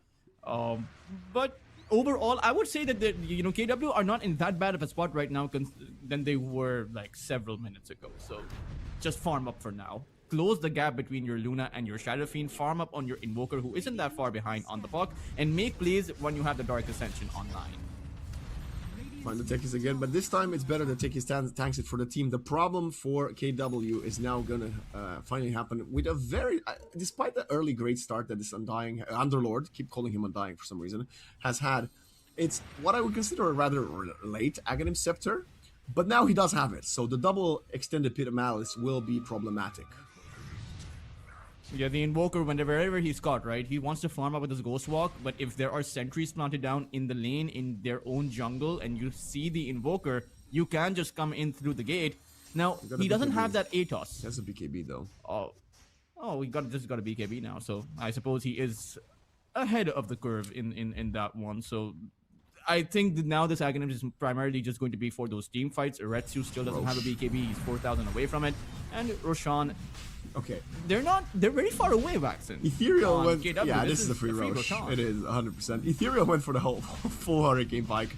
He thought the force staff wasn't gonna be enough. Sunstrike will reveal that they're killing the Roche, but it's a little bit late. They're gonna trade the Tormentor bottom, which is the correct approach here. You need to get an objective on the map. Who's gonna get the shard is what I want to see. It's the Chen. Yeah, I mean, he can control the ancient creeps now, so big upgrade. Essentially a Helm of the Overlord kind of an upgrade coming in for him as Yowai. He's hunting, but he also has several heroes around him. Peter Malice comes out as well. They want to go for more after the Chen falls, and they are trying to control the Invoker. This BKB TP out is going to be there in time. Yes, he is. No damage to follow up. And now this is gonna be a long 4.5 minutes for the side of KW. They're gonna be forced to split push lane and try to keep on, well, their tier 2 is alive, which is gonna be very difficult, I have to say here, Toltras. They should ideally be losing 2 of their towers. Like, I think that would be a happy or a useful Aegis timer for Rune Eaters. Take out 2 tier 2 towers, maybe ideally the full 3. And I don't know if KW should contest this. It's risky. You can still look for pickoffs though, because considering that Rune Eaters Arise, they are playing very disconnected in the sense that they're all everywhere around the map. And they've just allowed for right Retsu now, to take though. a tower. And they're gonna go for the trade kill. Ethereal does have a shield rune. Can they kill this Puck? Eclipse comes out. He's being silenced. The Hurricane Pike was already used earlier. Why was the Hurricane Pike on cooldown in the first place? Anyway, good tornado. The action continues. Ice Wall blast off. They find the second. And this is yet another mistake from Rune Eaters, who continue to have the net worth lead because the Shadow Fiend is very farmed. But I gotta say, the last 12 minutes, they're not playing as cohesive as they should. Definitely not. There's no reason for that trade to happen in the first place. Perhaps they were thinking that they can get a few good pickoffs, then they can go towards the push out the wave towards the tier 2 tower. But you can also defend. Like, where's the defense coming in for the tier 1 that is just being poked in by a Luna? Luna sees someone teleporting in, Waxen, Luna will back away. Because there's no way as a Luna you're gonna fight against the Aegis. You have an Underlord and yet you're allowing them to push. Like, these moves are confusing me. Like, I don't see the purpose behind what Rune Eaters are trying to do. I think they're overestimating their strength. The only reason they're ahead is because of the Shadow Fiend, and Shadow Fiend was not there. Also, a big chunk of your network is a Hurricane Pike Puck. They're gonna kill Pastel here, and that's gonna be his 8-second BKB. Great find. This is something that they wanted to get with his Aegis. But yeah, I think they're just overestimating their strengths. That's kind of what was happening there. But now Yowai, he is strong enough, and we see the big bad Shadow Fiend walk up high ground. Coil is only gonna catch the Chen though. Nightstalker tries to protect him, but he gets broken by the Silver Edge and the Wish Bash Bosh. Nightstalker is gonna get eaten alive. Somehow tanking that gank for the Chen. Big mistake from Kachao. Maybe you are right. You did mention this about 10 minutes ago, that we don't know who the position 3 is. Yeah, it's no one can take the hits from the Shadow Fiend, man. Not with a Silver Edge this early on. 17,500 net worth. It's 200 movement speed cap for about 5 seconds is more than enough time to take out even the Night Stalker. You desperately need BKBs on everyone, on the Luna as well as a Night Stalker, but he's going to be so far away from it. He barely has the one component. This might just be a 27 to 28 minute BKB. That coincides relatively with the timer of that Aegis ticking out. So right now they need to play it calm and steady. Yowai is gonna catch Pastel again. He just respawned. The problem is the Shadow Fiend does not have a dust. Oh, the dust from waveform is missed. So Pastel will continue walking elsewhere. There's a dust on the Puck though. Oh, they're gonna go up. Jones up high ground. Ethereal could get caught here. They just need a little bit of a silence or something to kill the Puck. Where is my techies? Oh, they waited for Night Stalker. Nice Hurricane Pike. Ethereal though managed to get out of there. Turns around with the coil. BKB from Retsu wants to fight. Eclipse is there, but they get jumped in. Rebound from 2. Retsu man's up, but he's not strong enough. The blast off though turns things around, and the Shadow Fiend loses the Aegis. Kachal continues to separate the Hugin from the rest. Retsu waiting for the Shadow Fiend respawn. Silver Edge in hand will still kill the Luna. Or will he? Reactive Taser enough to delay some time. Luna dies in the raises though, and now Shadow Fiend and Hoodwink 2 versus 3, isolated by the ice wall. Pastel has to run away. The right clicks are hitting hard. And Yoai finds a triple kill now, wants to pop the record. Kachal jumps into him and he wants to find them both, but look at the proximity mines, gonna get the final kill. And it's a full team wipe plus an Aegis victory for KW. Radiant's top tower is And I have to say, if that Puck wasn't so overly zealous, overly ambitious to phase shift, or rather jaunt towards where there were 3 mines, like if you see 3 heroes with your illusory orb, you see the Invoker, the Luna, and the Techies, right? And the first reaction cannot be that I want to join in. And again, I think I agree with you. Rune Eaters simply think that they are much further ahead than they are. They think that they are invulnerable because they have this big beefy Shadow Fiend that can dish out so much of that damage, but they have to realize that this Shadow Fiend does not have a BKB. And even there, we saw him try to man up against the Luna. I mean, he gets a BKB now, but he took that full duration Eclipse. It's one disable that comes in from KW, and the Shadow Fiend can't fight the Luna, not to mention the Taser that comes in. They need to play together, but they're right now. It just seems like what's gotten them this far is just the individual skill difference that exists, perhaps, because they've been playing the game at this level for a lot longer than the other side has. Yeah, if I'm gonna check the Dota Plus stats right now, and it's 58%. Oh, they catch the puck again, the Pike. Finally, a bit of a usage for here. That's a wasted coil, but it does manage to keep himself safe. Yeah, 58%, 56 actually dropping down towards RE Arise again. I would give KW about 70% win probability here, if I'm completely honest. I think this 5.3k investment, or whatever a Hurricane Pike costs these days, it's around 5k net worth. Other than this one escape, has been pretty redundant.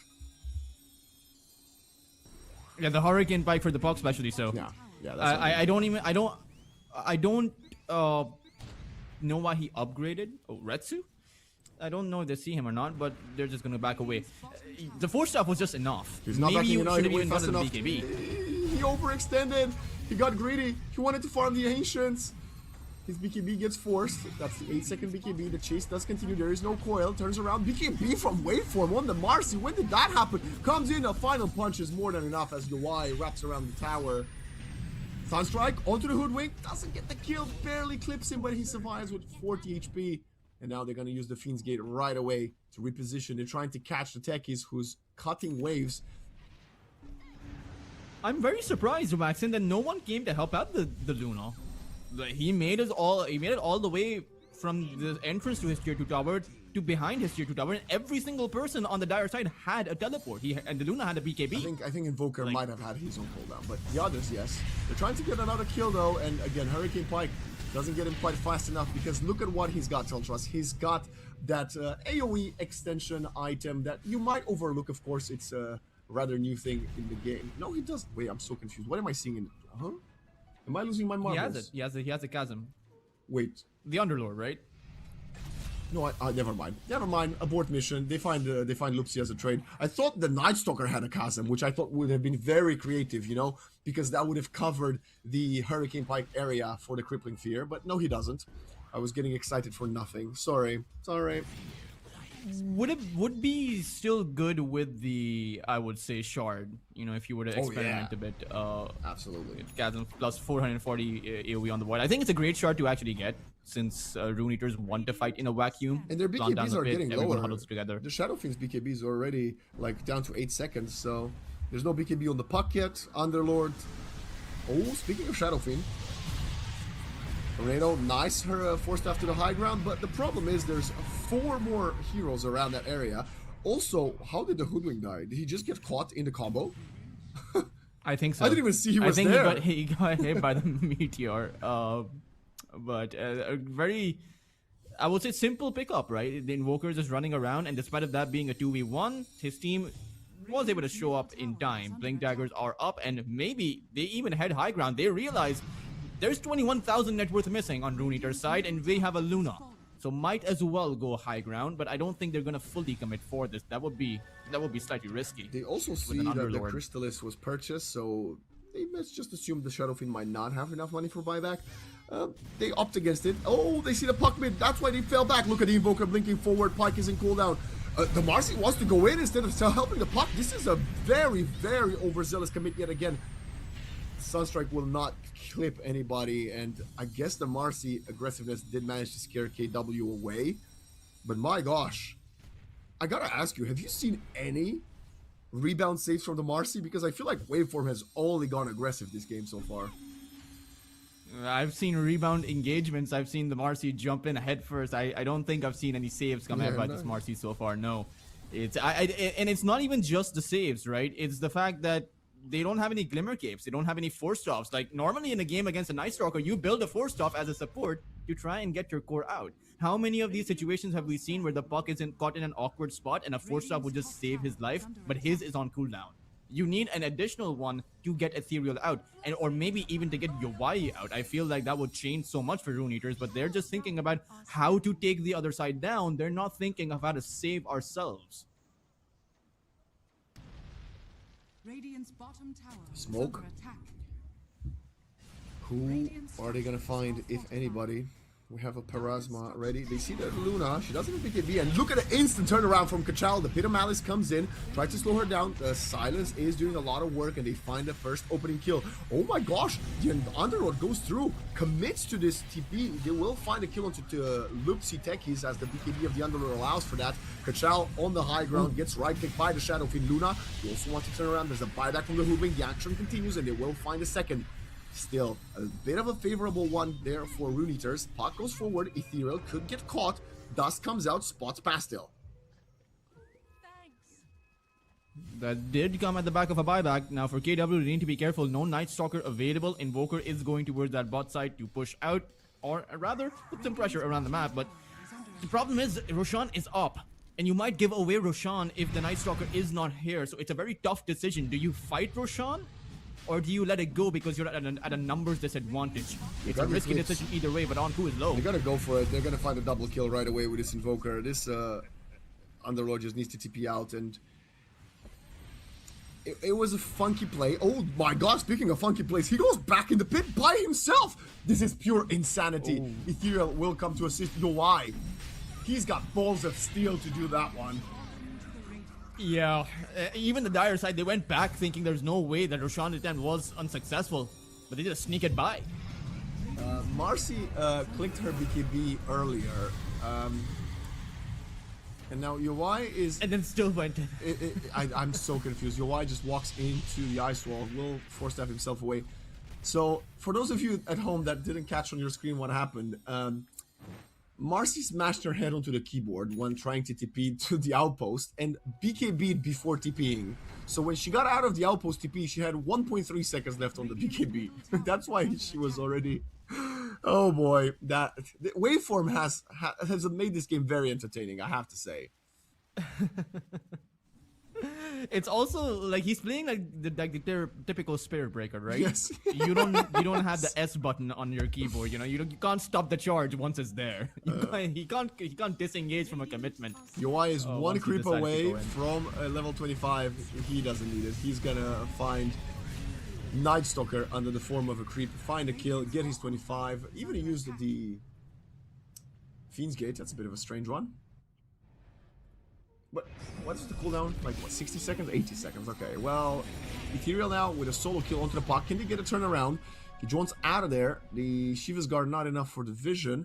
And all this time, Ethereal makes space in mid. The rest of the boys are taking a tier 2 top. And Yowai has a 25 now. This is a dangerous time. When he has that Satanic, one simple raise, he heals back up to full HP. So this is a massive power spike for the Shadow Fiend, enabled by the Night Stalker just constantly dying to these Shadow Fiend rotations. He simply can't survive that damage because of how far behind he is. Tornado, Ice Wall, the BKBs are there, and Pastel just melts. He does not have buyback, and this is going to be 2 sets of racks. Okay, wild play. Oh, he does have buyback. It was 5 gold away, never mind. Retsu has traded though. Never mind. When I said 2 sets of racks, I did not imagine it was going to be across the map from the first set. Retsu could potentially actually, I mean, Anku is back, so Retsu has to go back right now, but maybe they can defend with the fact that there's no Underlord, there's no Fiend's Gate either for the next 10 seconds, so if they want to go, they need to go now. They're going. They stun the Marcy. Lucent Beam is there. Luna gets control. Buyback from the Invoker. They want to find the Marcy. Who is dying? Chen is falling. He buys back right away. Can they catch a big target? Yes, they find the Marcy, but is it going to be worth it for an Invoker Chen buyback? The answer is no. They can't catch the Shadow Fiend. They can't catch the puck.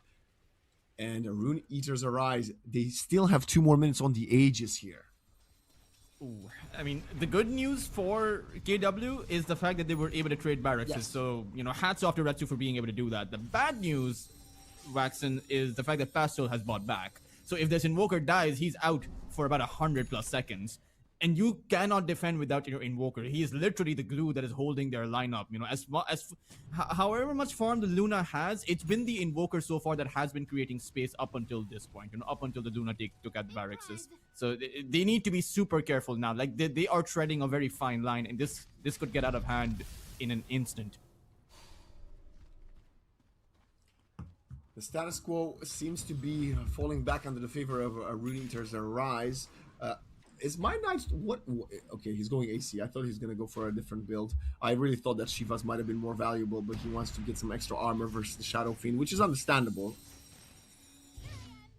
I'd get a Ghost Scepter, man. Honestly, Makes sense. on this Night Stalker, like just don't die. You know, they need your silence. You're dead, and you don't have that silence for the Puck, for the Shadow Fiend, for everyone else.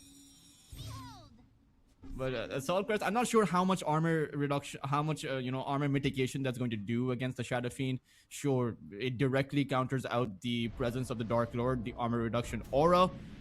But I can't help but wonder there may be more useful items for the Night Stalker to get.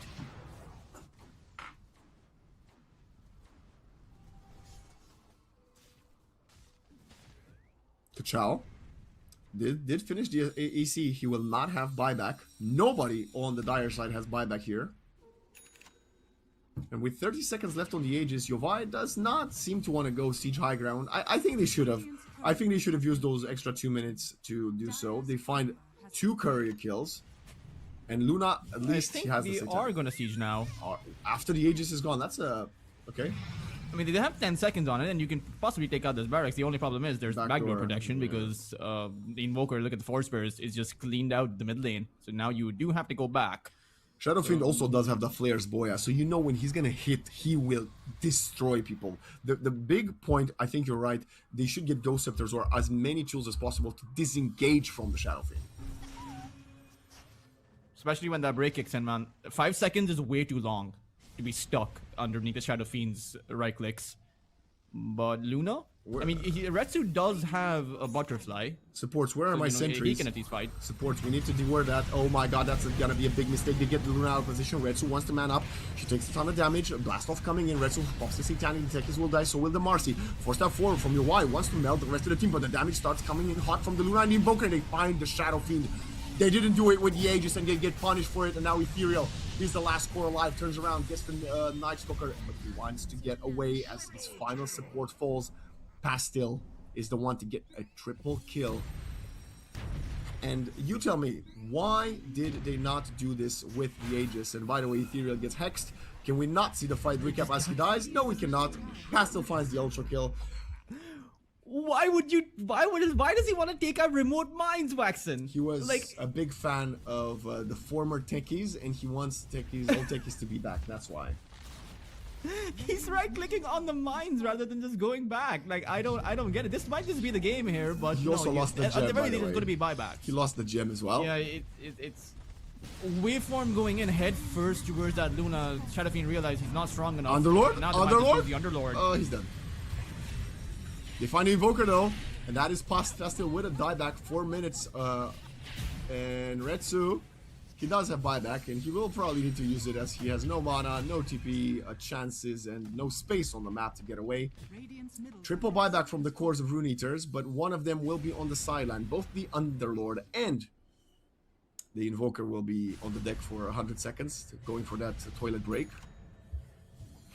I think they still have to go in. I think if your Rune Eaters arrive, this is the best chance you're going to get without the Invoker. Force out the Luna's buyback and then think about going back. I know it's a 4v5, but if you allow the Luna and the Invoker to respawn, then it's going to be a gamble of who can catch out who.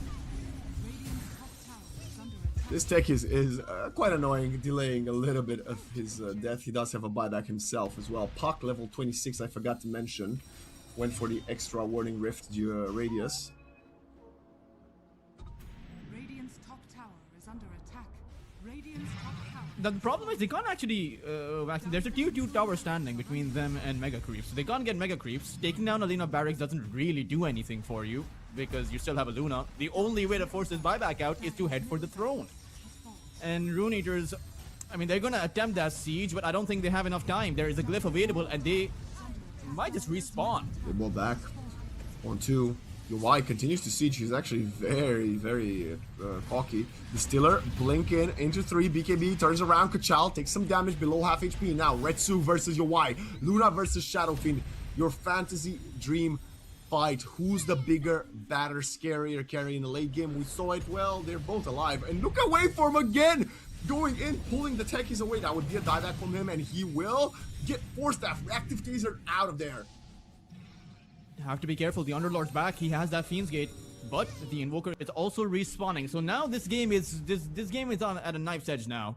I have no idea who's gonna win because quite frankly, it just depends on who makes the better move, who catches out who first. Because the damage coming out from both of these two teams means that one hero is gonna get bursted down within a few seconds of an initiation from either side. Smoking though. And Radiant are scanning. I don't know about maybe they want to go to from that top lane, empty lane of barracks, no vision whatsoever. KW Dire are scanning. playing very reserved. They play with each other. They see Retsu now. Coil used onto the ground, and I think this is gonna be your signal to go back. I don't think you can fight without Coil. Amplify damage, Waxen. Oh boy, They literally they're heading that way. Oh. They're heading that way. At least we know who the game is favoring. Like who luck is favoring right now at the very least. Do they still have the bottle on the puck? That's the big question. Yeah, he does. Pass it to UI. Bottles up the Amplify damage rune. This Shadow Fiend is very, You can very wait out till the Roshan respawns, right? With this amplify damage, and then just pop it for Roshan, take out Roshan, get the Aegis, and have the ultimate advantage of that refresher shard with an extra life. I cannot wait for the end of the game to see how much damage the Shadow Fiend dealt. And we shall see if KW will leave it through for the second map. Because, of course, this is just the first map of this best of 3 for all the viewers at home. So much more Dota to come our way today. This Shadow Fiend is heading forward. Retsu has sidestepped him. They are actually inverting roles, and they're going to get the Hoodwink. It's going to be very difficult for him to get out. The Marcy goes in, the Shadow Fiend goes in and finds a trade kill. Supports dead on both sides. Buyback from the Hoodwink. They're controlling the Kachal Nightstalker. The Fiend's Gate is there, but look at the Shadow Fiend. He's surrounded by dire heroes, and he just dies. The Puck now has to step up to the plate, wants to get the kill, and the Luna will pop the Satanic, wants to heal up. She's getting controlled, she's getting eaten alive, and Ethereal gets the last hit. Both the Shadow Fiend and the Luna on the deck. Invoker getting chased. Buyback from the Nightstalker to protect the Invoker. It's not gonna be enough. It's a perfect bushwhack in the Fiend's Gate. They're controlling the team fight, and the 24th pick Underlord wins the team fight. Puck just constantly re-engaging and disengaging. This is why the Puck is a nightmare. This is why every tier 1 team just bans it out straight, right out of the gate. Just impossible to disengage from a team fight. You have to stand your ground, have to hold your position, and now you don't have a Luna. Invoker can theoretically defend this, but it just looks so incredibly difficult, even against the limited push potential coming in. I mean, at this stage, everyone becomes a tower hitter, right? And I think this is 45 just a game that's over. They're trying, they're gonna go for it. One last chance. Nice Ice Wall, nice Meteor. The 45 comes in, they're gonna find the Hoodwink. Tekis is also back. Chen comes up to the party, and Invoker gets controlled. One Blast Tornado. Pastel tries to get out with a Ghost Walk, but the dust from Ethereal and one more set of Pit of Malices is more than enough. They wipe them all. They hit the Ancient. GG gets called, and Rune Eaters arise. Win the game, but oh boy, it wasn't easy. It started off really easy, Waxen, Yeah, but it did. for some reason, then there were some moves being made by Rune Eaters, which, I don't know, I was just shaking my head, I was just scratching my head, I did not understand. Waveform does not know how to go back, or does not seem willing to go back, right? The Puck does not seem to play like a Puck, he seems to be playing like a Huskar, you just go in any single chance that you get. But at the end of the day, they did find that superior team fight towards the very end. Despite of UI going down first, they were still able to close that team fight out thanks to Onku and Ethereal. Those pits, those constant re-engages, this overwhelming magical damage. And man, oh man, the Shadow Fiend didn't actually do as much damage as I would have expected. Same. I felt like he should have at least done 60 or 70k. It felt that way for me as well, but maybe we just underestimated the impact of the Luna. I will say, going into the second map right here, RKW gonna still prioritize the Kachal Night Stalker. Of course, when he did get going, right after he purchased that Blink Dagger, whatever, minute 50, he had significant impact. But clearly, it's a hero he's kind of struggling to find farm and experience in the early phases of the game. So because of that, KW was slowed down significantly. Afterwards, letting the Shadow Fiend through, how many teams just banned Shadow Fiend in the first phase? In the most recent EWC, Shadow Fiend was the second most banned hero of the tournament for a reason, right? Allowing the likes of Ari Arise to pick it, and they will do it every single time. Yeah, it's for Yawai, right?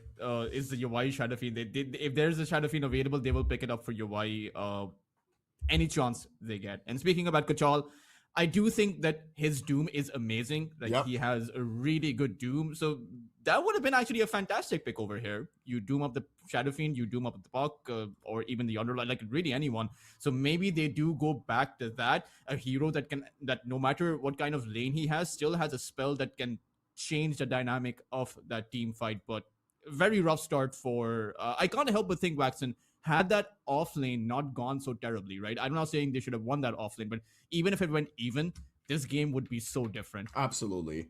And we'll have to wait and see, as KW is a team that have had their ups and downs in the tournament already with the play-in ahead of them. Now, with this coming up match, they're going to use the next 10 minutes to figure things out. If they want to change things up, what do they still think it's important for them to pick? And what is a less, like, you got to pick your poison, right? Because if you ban the Shadow Fiend, there will be other heroes that Arya Rise will go for. The question is, are you really more afraid of those than the Shadow Fiend? But let's send it to a break here, and we will be back with map 2 between KW and Arya Rise.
Welcome back to the second map of the third game of the day. We got 4 best of 3s here for you at the first group stage day of EPL Masters Season 1. And we have KW and Rise with what I can only describe as a 2 initial similar picks and then 6 random crazy change-ups. Yeah, those were some very interesting picks come out, but you know it was interesting how I was making the comparison of Ethereal playing like a Huskar on the puck, and he actually went for a Huskar right now. This should be more suited to their playstyle, I think, if they want to just charge in. I would like to see an adaptation if Waveform is playing this Marcy, if it's not a core Marcy, and it's a support like that last game. Sometimes you gotta know when enough is enough. Sometimes you have to, take a step back. But he did win the game, so he's not gonna change anything. Yeah, most likely. But I do think that KW have, a scary amount of magical damage this time around. They also have a lot of control. It's going to be a tombstone game, which is great against, I would say, quite a few of these heroes. Even the Huskar just stealing away his strength. So will be interesting. Between the Snapfire and the Earth Spirit, though, I would prefer the Earth Spirit on that mid side, simply because I think Earth Spirit is a much weaker support hero than he is a core. They got 4 supports. That's what they're doing. It's 4 supports. They're Undying support, Snap support, and they're gonna pick a Meepo to farm the entire map. That's it. KW has figured it out. New meta incoming. 4 supports, 4 protect a Meepo, who's technically 4 protect 4. So yeah, it's a new tactic. This is it. Honestly, looking at this, I would have said, oh, maybe it's a Snap offlane with an Earth Spirit mid, but you've got Undying, and I'm not sure if that's the case, right? Wow, Rai is gonna pick up the Enigma. There was an Enigma in one of the earlier games today, and a lot of teams are picking up the Enigma, actually. Yeah, it's very strong, especially if you've got an Enigma player, right? Because I've seen some teams play it, and they're just like, their offlaner is not comfortable with the hero. I think it brings a lot to the table, but okay, well, I was about to theory craft about a counter pick. It doesn't matter. You just instantly go for the tiny. Fine. Yeah. I was hoping for more flavor. It is going to be an Undying offlane. My only worry right now here for KW is that they've picked 3 melee cores into an Enigma offlane. Well, you don't know if Earth Spirit is a core. You do not know if Earth Spirit is a core yet. He has yet to pick. That is true. It's gonna be fast. It is. Okay. It is. Yeah. So now you have 3 melee cores against an Enigma. Wax, and the downside is obvious to anyone watching this draft right now. You get all of your cores stuck inside of that black hole. There's really nothing you can do because that Requiem is gonna drop down. The rebound, even the Huskar has some decent amount of AOE damage in those close quarters. But at the end of the day, KW have a phenomenal draft in the way that they can play their side lanes much better. Like, I will be so surprised if this Undying plus Snapfire loses the lane to the Shadow Fiend and Bane. Can I also ask, does the Snapfire just destroy Huskar in mid?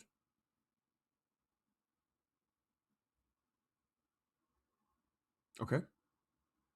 Are you with us? Okay. Yeah, I thought I went back. I was just asking, doesn't no. the Snapfire just destroy a Huskar in mid? It does. I mean, a Snapfire mid is not bad, right? That we see a lot of teams trying it out. I just think an Earth Spirit position 4 is kind of useless. But is he gonna be able to fare enough versus the Huskar, or is Huskar just gonna like destroy, and you basically have a situation like last game where you have two position 4s? Yeah, I think that can very, very realistically happen. In that very specific scenario, you're right. I think the Snapfire mid should have been there. The Earth Spirit mid is really not going to be able to do anything.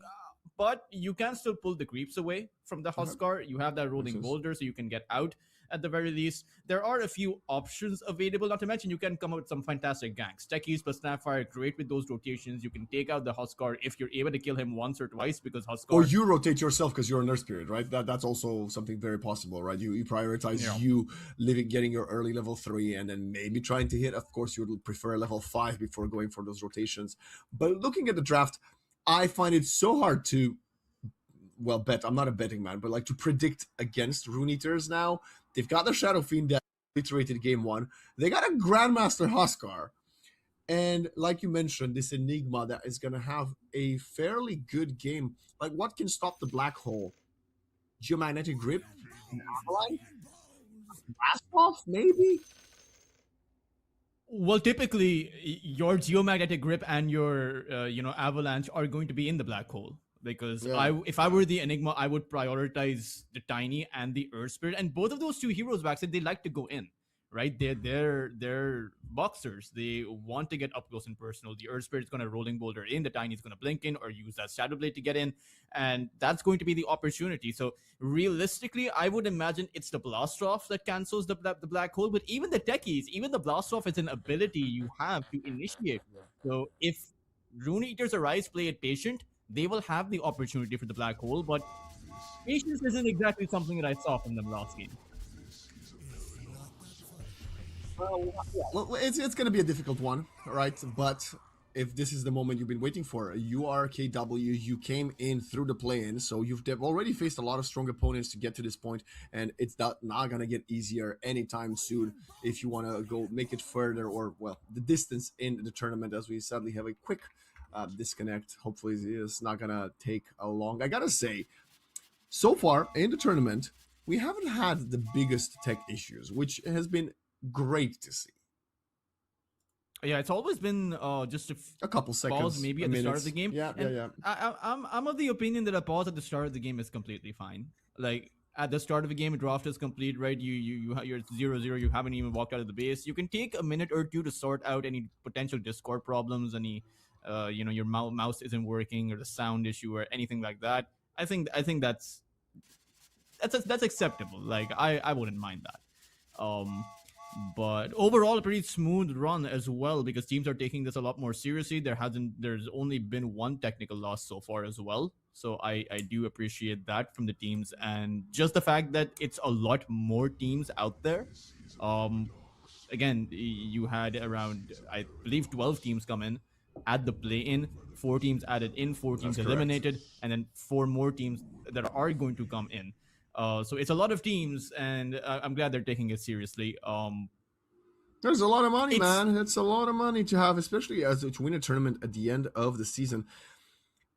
I gotta say, this is very important because you are one of these players, right, that could be asked to join a team post-TI for the new season. Making a name for yourself, winning such a large tournament as EPL Masters could be the beginning of the next steps in your career. Oh, definitely. I think, especially for some of these non-European rosters out there, they're playing in the European tournament where the spotlight is on them.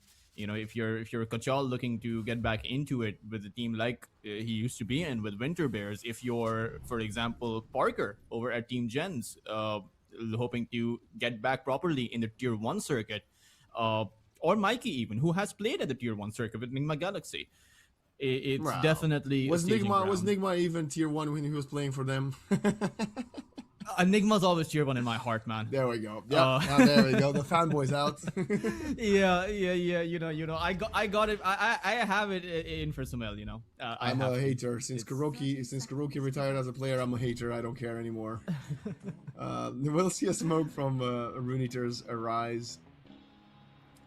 And just to add to the point, I'm sure there's a certain part that Rune Eaters want to live up to the legacy that has been set by the main organization. Waveform? That made it to EWC. They're not catching him.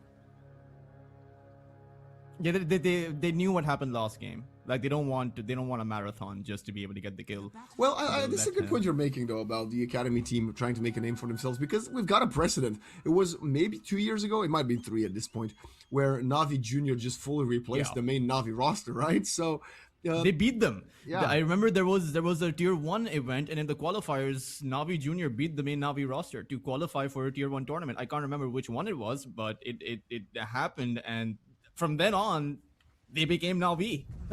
And they literally overtook the Masters. Oh my god, they're you know what? Maybe we don't know what the mid laner is, because it's a 3-player mid. I haven't seen this in years, and it's needed to give Pastel a bit of an early lead in XP at least, as the Huskar gets sent back to the afterlife. It's a good kill. It's not going to mean the most because Huskar is just going to come right back. Normally, I would appreciate a kill on the Huskar in the middle of the laning phase. Maybe when he's level 3 or level 4, that would be more valuable. Because right now the Huskar doesn't lose out on much gold or on a lot of experience. Maybe he missed about 2 creeps there and he'll be behind. But it won't change the dynamic of that mid lane. The Earth Spirit is still likely to get crushed right now. Well, he's got 4 denies. So at least stat-wise, he's going to be looking fine. Blast off bottom. Retsu's only level 1, so he can't do much, as the Enigma is going to find a kill onto the carry Tiny. And now a few more right clicks. Luckily for the techies, the Eidolons are gone. Pastel tries to turn around. Ethereal, he needed 2 more tower hits as he had the Fairy Fire. Good attempt there from the Earth Spirit, but not enough. I'm not sure why Pastel decided to use the Rolling Boulder to go in rather than to get back. I imagine he wanted to bait the Huskar in. A bot lane? Techies? Retsu is still level 1. If he had an Avalanche, there could be some turnover potential. Right now, he just tries to soften up the Marcy and the Enigma. Up top, Kachal, though, gonna get on top of the Shadow Fiend with the Tombstone level 2. UI, gets protected by the Nightmare. Loopsy continues the pursuit. They want to find a long-range kill, but they have to turn around for the Bane. Shadow Fiend gets out of there safely, and the Bane is also not gonna get caught. Bot side waveform, he is able to get the kill on the techies. I'm glad, Waxen, that, you know, this laning phase is already a lot different from KW. Their off lane is looking very aggressive, and they are able to play in deep and put pressure on Yovai. The problem is the Bane is such a strong laner these days, and we see him falling now, but getting Loopsy very low in HP, and he did die, but he protected Yovai again. As I say that, Kacha just walks up and wins the lane for his team. Loopsy will die to tier 2. Massive for Kachal. I'm glad to see him have a better start here. Yeah, it's absolutely massive. And not to mention, doing this, you know, just to add to your point, Bane is a really strong laner. It's even stronger when you have a Shadow Fiend and you can couple that Nightmare up with 3 entire raises. So the fact that they're able to play around that, and before that level 3 mark, when the Shadow Fiend is going to be potentially hitting his first power spike with those raises, is refreshing to see from KW. But this bot lane... Oh, what an interaction! Oh my god, disposed mid blast off. That looked so funny. That was pretty good. That was very well done by Waveform, in fact. You need to precast it, otherwise that interaction is not possible. Like, I've never seen anyone be able to click a techies mid-air. Normally it's before or after. But you know what I want to see now? And it's probably not going to happen this game, because why would you dispose your teammate? I want to see a life break dispose. Anyway, red to bottom, taking a ton of damage, but Reactive Taser is doing a lot of work. I think this Enigma will fall. Long range blast off, great play here from Refresh. And now Waveform, I don't think you got the facilities for this. He's actually going to dodge the Sticky Bomb. Cool down on all spells. The Eidolons are doing a lot of good work here. The tech is well. Why is it Tiny not helping him? Like, Retz is right there. He's right next to him, Max. Because he's a techies, man. Who wants to help techies?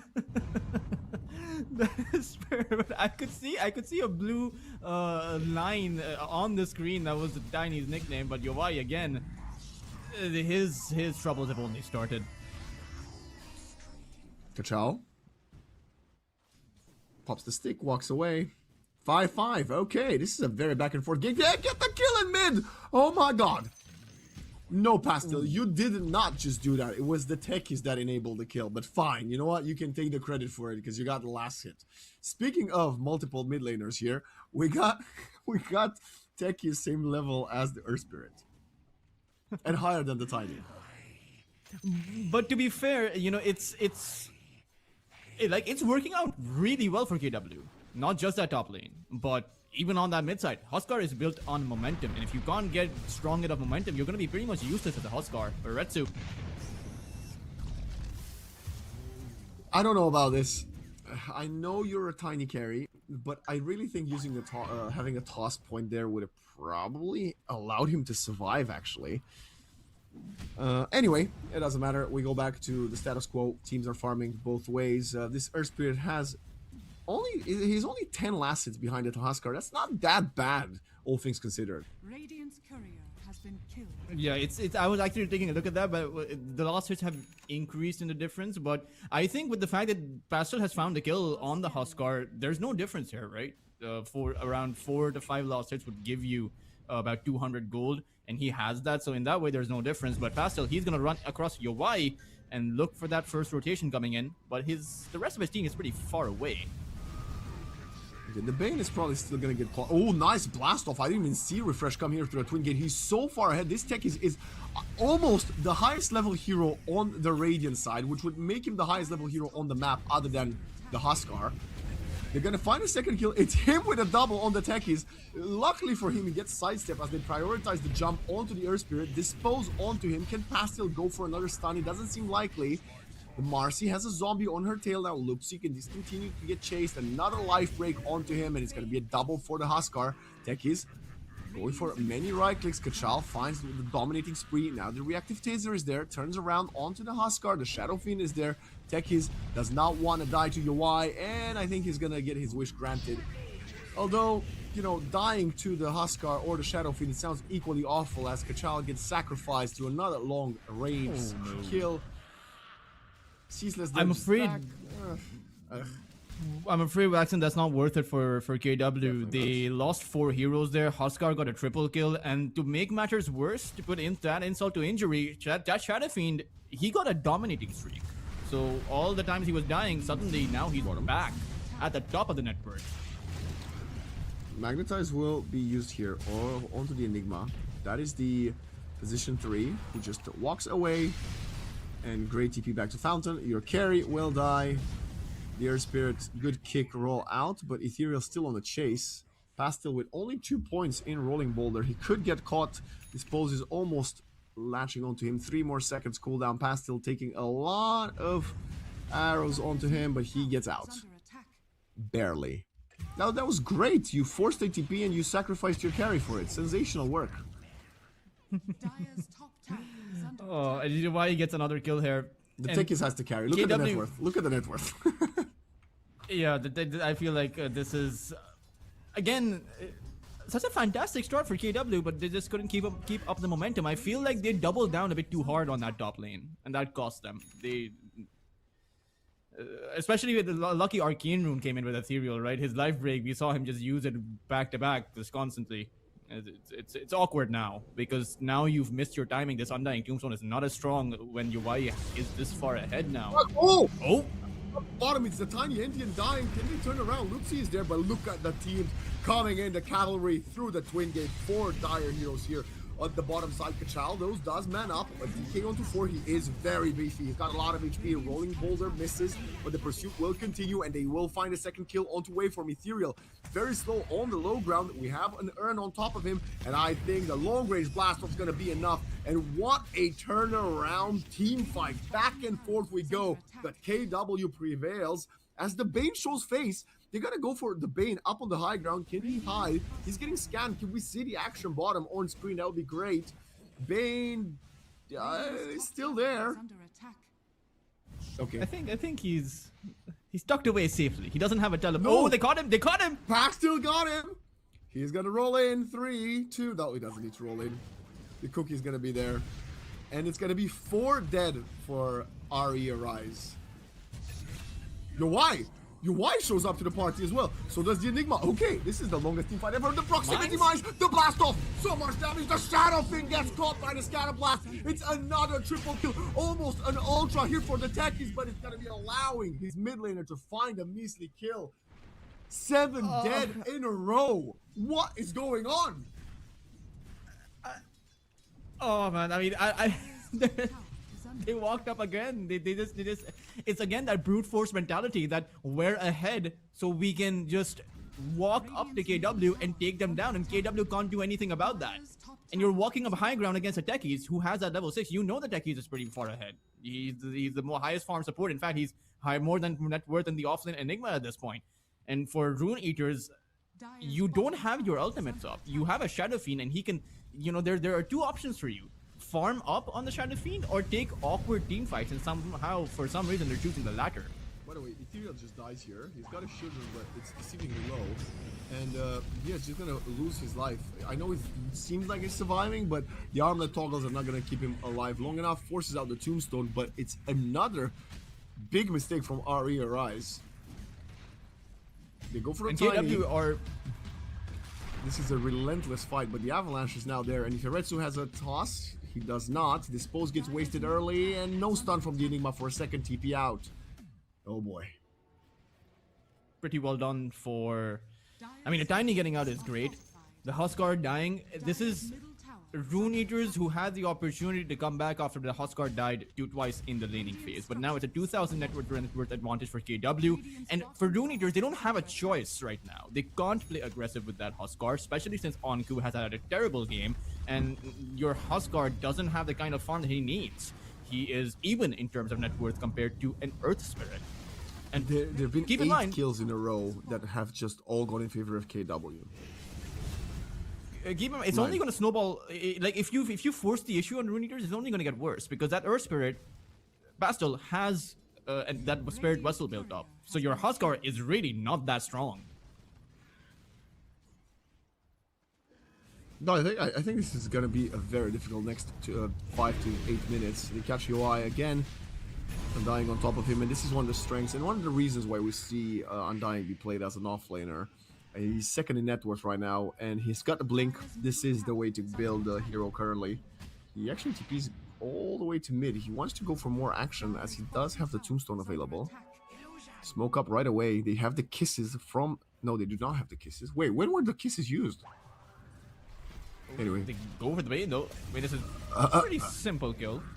Nice, I'm not I like sure that. where the Mortimers were used, but I think plenty of duration on the Flesh Golem, right? I really like this. Teleport towards that mid lane. You have your Flesh Golem still up. Drop the Tombstone, take the tier 1 tower. And there's nothing Rune Eaters can do. Like, I actually think there's absolutely nothing. There is no move to be made. And when you're playing a lineup with that which has a Huskar, but no move that you can make, that is the most awkward spot to be in. Because you realize that your Shadow Fiend has a target on his back. They will target the Shadow Fiend. How do you defend him? How do you make space? How do you make aggressive moves? It really feels like, the world is KW's oyster right now. Oh, nice rebound. Perfect catching the Earth Spirit on his way out. He did purchase his power threads, but it's going to be the first kill going Aria Rise in about 6 minutes. Not to mention, it's Waveform's second time canceling an animation. First one on the techies, second one on the rolling boulder. It's pretty nice to see. We just need a life break. It's a Mortimer. But the realistic one he can cancel right now is that Fire Snap Cookie. I would like to see that this game. How about the black hole cancellation? Does it? It actually does, right? If you rebound the Enigma, he cancels the black hole. It definitely does if you dispose him. I think rebound should also work similarly. It's like, yeah. But they dispose 100%. I hope he doesn't do that for the sake of his team, but they're making a move again, and there's nothing to counter this out. Enigma is there. Rebound. Nice save. Magnetize and Kisses will both be expended. Reset of the Magnetize, but not good enough to find a kill. Even Tombstone was used. What is the Shadow Fiend doing here? He wants to fight? Well, the teamfight continues as they're still fighting for the wisdom. The Nightmare will not put the Undying a look. There's so many zombies. This is looking terrible. They're finding the second kill again. It's third on the trot. Anko gets eaten alive by Kachal, and now Ethereal, last one standing, has to look at the rest of the team dying. What is the appropriate voice line for what is happening? I've got so many questions and no answers, but that's what you're here for, Toltras. I think the Money and Bones voice line is pretty good for this scenario. Like it's you want money, but you just end up 6 feet under for Rune Eaters. I don't know what UI is up to. Like normally he farms up on that Shadow Fiend, but I feel like he thinks that if he's farming up, he might just get taken out by a pickoff. But this fight, he teleported into the fight knowing that there were several heroes from KW there, and you need a BKB to counter it out, right? You need a BKB on both your Huskar as well as the Enigma. Otherwise, there's so much cancellation out there. There's no way you can get that black hole off. There's no way you can get that Fiend Scrape off for that matter, or any of your abilities. And your Huskar can't fight. It's just one Spirit Vessel and your Huskar is dead. I would say that the Huskar's value in this team fight is even less than that of the Marcy if he doesn't have a BKB.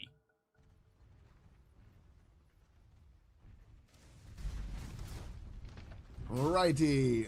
Is this an Undying? Oh my god, what is going on right now? You know what? That's why I kept calling the Underlord last game, because I wanted to see an Undying. He's got something big on the courier, and when I say something big, I lost his courier. Never mind.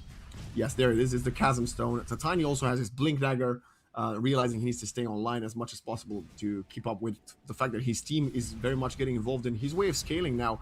Is probably better off just going to fight and get involved in the kills than killing creeps. It's a long way to go for the Tiny for sure, but I kind of feel like they don't even honestly, you can farm up on Retsu and your team can make space, because I genuinely think that the Earth Spirit, Snapfire, Undying, those three heroes are enough to find any kill they want. No one can contest them. UI is doing a good job at farming, keeping in mind that he has quite honestly fed too many times. But Pastel, he is in Wisp. Okay, they're sidestepping there. That's a nice nightmare. They're both going to get out as the Shadow Fiend TPs out of there safely. And it's a first miss rotation from them. Undying is 1 HP for some reason. I don't even know where he is on the map. He's just walking back to base. And the Snap will die mid to the Unleashed Marcy and the Huskar. Why is this Undying so low? I'm not actually sure. Enigma? She just got blinked, bursted in a second. I was looking at her HP bar, it was 100% and then went to 0. So, Tiny getting the trade kill for the Snapfire, although it's elsewhere on the map. KWR making a few mistakes. Undying being that low, I don't know how he gets that low, but since he is that low, there's no one on the map that can actually provide that front line. But now they want to fight. Waveform is going to be able to make his way out. And nice. we see some sense come back into Rune Eaters. You say that, but the Bane gets obliterated bottom. And at least it's a support, you know. At least it's not UI or the Enigma. I mean, to be fair, the Enigma also did die, so maybe I'm wrong about the sense coming back in. Yeah, it's not. I wouldn't say they're over the hurdle just yet. BKB is up the Waxen for Ethereal, and so this is the big timer. This is the point where you can look for a fight. I'm just not sure if Onku can participate. I'm not sure if UI should participate. So if you want to make a play, it has to be a small excursion. It has to be a pick-off attempt and not a team fight. You go in with the Huskar and the Bane, and you look for a kill and get out instantly.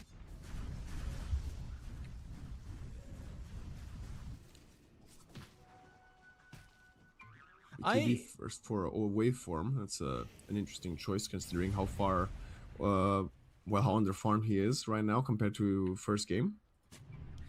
I am a bit surprised, Waxen.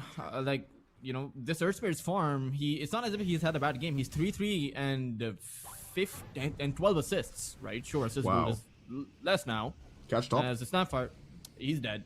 Yeah, no way in hell he gets out. Yes, continue. Tell me about the Earth Spirit, please, as we see Loopsy just die. I don't know where his farm has gone. Like, he's had the Spirit Vessel since a very long time now. It was a very early Spirit Vessel, 12 to 13 minutes. But after that point, he's just gotten an Ogre Axe despite of being able to come out with a lot of kills. So it's you know, that Huskar who was losing each and every single fight somehow has made the BKB before Pastel has gotten to that BKB. I find that very ironic. It's just absurd.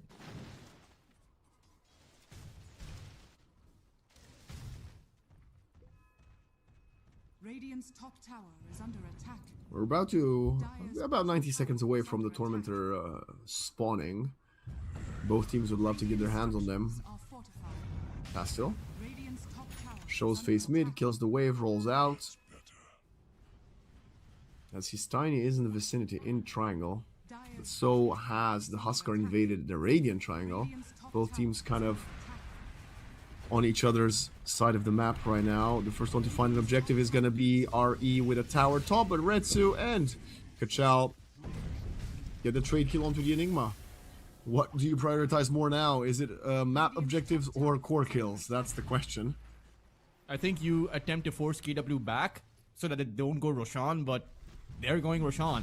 This could be a bit dangerous. I don't think they take Roshan down in the 10 seconds that the Enigma has to respawn, and then you're under threat of a black hole, but the rest of the Rune Eaters, they're just not in position. But there's no blink for the Enigma, so are you really under the threat of a black hole? That's true. That's true. Someone will be outside of the pit. Although you need no to one's outside of the pit right now. Like, if they were to fight, they would need to rebound the Enigma in. Yeah. It would be, and then Retsu would just throw an immediate avalanche. Yeah, this Enigma is pretty far. But again, it goes back to the point, even as we've seen the Enigma die so many times, how is Pastel's farm, how is Kachal's farm, considering they have ran away with the early game, how are they still not ahead? How are they even with the Enigma? Dire's bottom tower is under attack. Like, it just doesn't make sense in my mind. Something else doesn't make sense to me. You killed the Roche at minute 19. Oh my god, another perfect two-man setup. Loopsy baited them in to a full sense of security, so Retsu comes in and finishes them off. Yeah, this Anko Enigma has been, to say underwhelming is an understatement.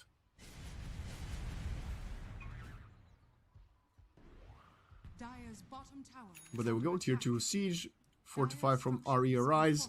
I think KW should most likely also go for the Tormentor next. I have the answer, Vaxen. I had to investigate. I had to figure out why the Surge Spirit is not farming up. He has 90 CS. He's just not hitting creeps. He's literally just roaming around the map. Is under attack. Literally, like, he's not hitting creeps at all. Like, 0 neutral camps, probably. Loopsy gets picked off again. Ethereal is gonna try to find a kill himself. Retsu's on top of him. That's a 9-second BKB Huskar who tries to get away, but I don't know if he will. Nice. Trying to armlet toggle, toss bish bash bosh, and it's a trade. 2 supports for a core, but they're buying some time, wasting some of that Aegis potential. And to be fair, while normally a support kill for your own life as a core is not worth it, this time it was, because he picked up a pretty big streak, right? He got about 656 gold. It was an overly level up techies as well. So not that bad for the Huskar, but he did trade his 9-second BKB for it. And ideally, you want this Tiny. Like, this Tiny is the biggest hero on the map that you can take down. And they are, at the very least, attempting to hunt for him. The only problem is, he has the second life. Catch the snap. This is the only guy they keep on killing. It's quite funny to see poor Loopsy die every single time. How many is he at right now? 7. Okay, 7 out of 19. That's not too bad. Yes, it's really not too bad. It can be a lot worse, I feel, if he doesn't adjust in his positioning, because he, as a core Snapfire, you want to play for maximum damage, so you want to play close quarters. But as a support Snapfire, you might want to hang back, because your primary use is your Skookie and is your Mortimer. But with KW not in a position to want to take too many fights, you know, they're happy because they're finding great pickoffs. Like, the Tiny's finding a pickoff every other minute right now, so why commit to a fight right so far? Eventually, you will need to push because you are on an Aegis timer, and I would imagine that you at least attempt to take 1 tier 2 tower with this Aegis. Otherwise, it's kind of a waste. As Ethereal, he has that big item. He has that Aghanim Scepter. That will take out 1 disabler for your black hole. You know, if you land it on the Earth Spirit or that Tiny or the techies, you can take away KW's ability to stun you down. Maybe it'll be enough, probably not, but we'll just have to see.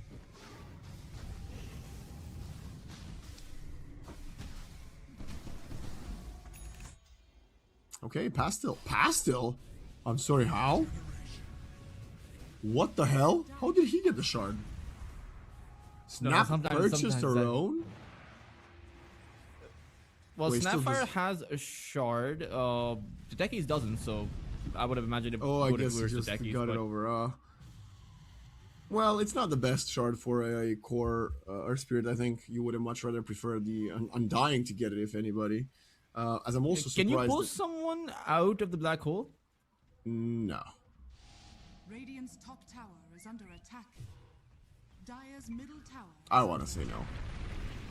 I think it's no as well. Like, I don't think you can. As there goes Waveform. I mean, better him than UI, right? Was right there as well.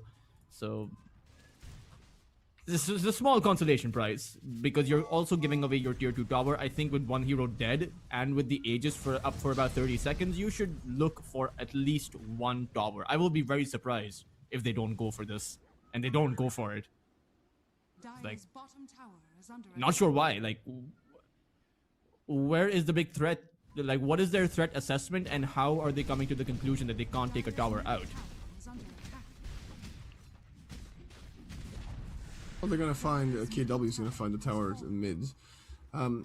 5 seconds, the Aegis is gone, and you know we just found ourselves in this meta where even if you have the lead, you've got to keep on squeezing them out of resources, and especially when you play into a black hole Requiem, you could always get turned on your head. We also play into a Fiend's Grip Bane, and correct me if I'm wrong here, we haven't seen a single Fiend's Grip this game yet. Yeah, we haven't. That's very interesting that you pointed out. I don't think I have seen a Fiend's Grip. I haven't seen too many Nightmares actually been. I haven't seen the Bane use too many spells. Where's the Bane, bro? Where's the Bane even? Like, I haven't seen any kind of a presence, despite of him having 2 kills and 4 assists, mind you. I think most of those were just in the early laning phase. Right now, he's just playing bodyguard for that SF. Yeah, kind of odd to go play a Bane after you run the Hoodwink. I think he was on last game, so definitely change of playstyle for the hero. They're trading towers, which is always good when you're playing at a deficit. And yes, the goal deficit might not be that significant, but you don't know how far behind you're in gold. You just see that your opponents have 33 kills to your 19, so you can assume you're way further behind. Pastel is in mid, has a BKB, so he's not gonna be easy to kill. They don't even jump for him yet.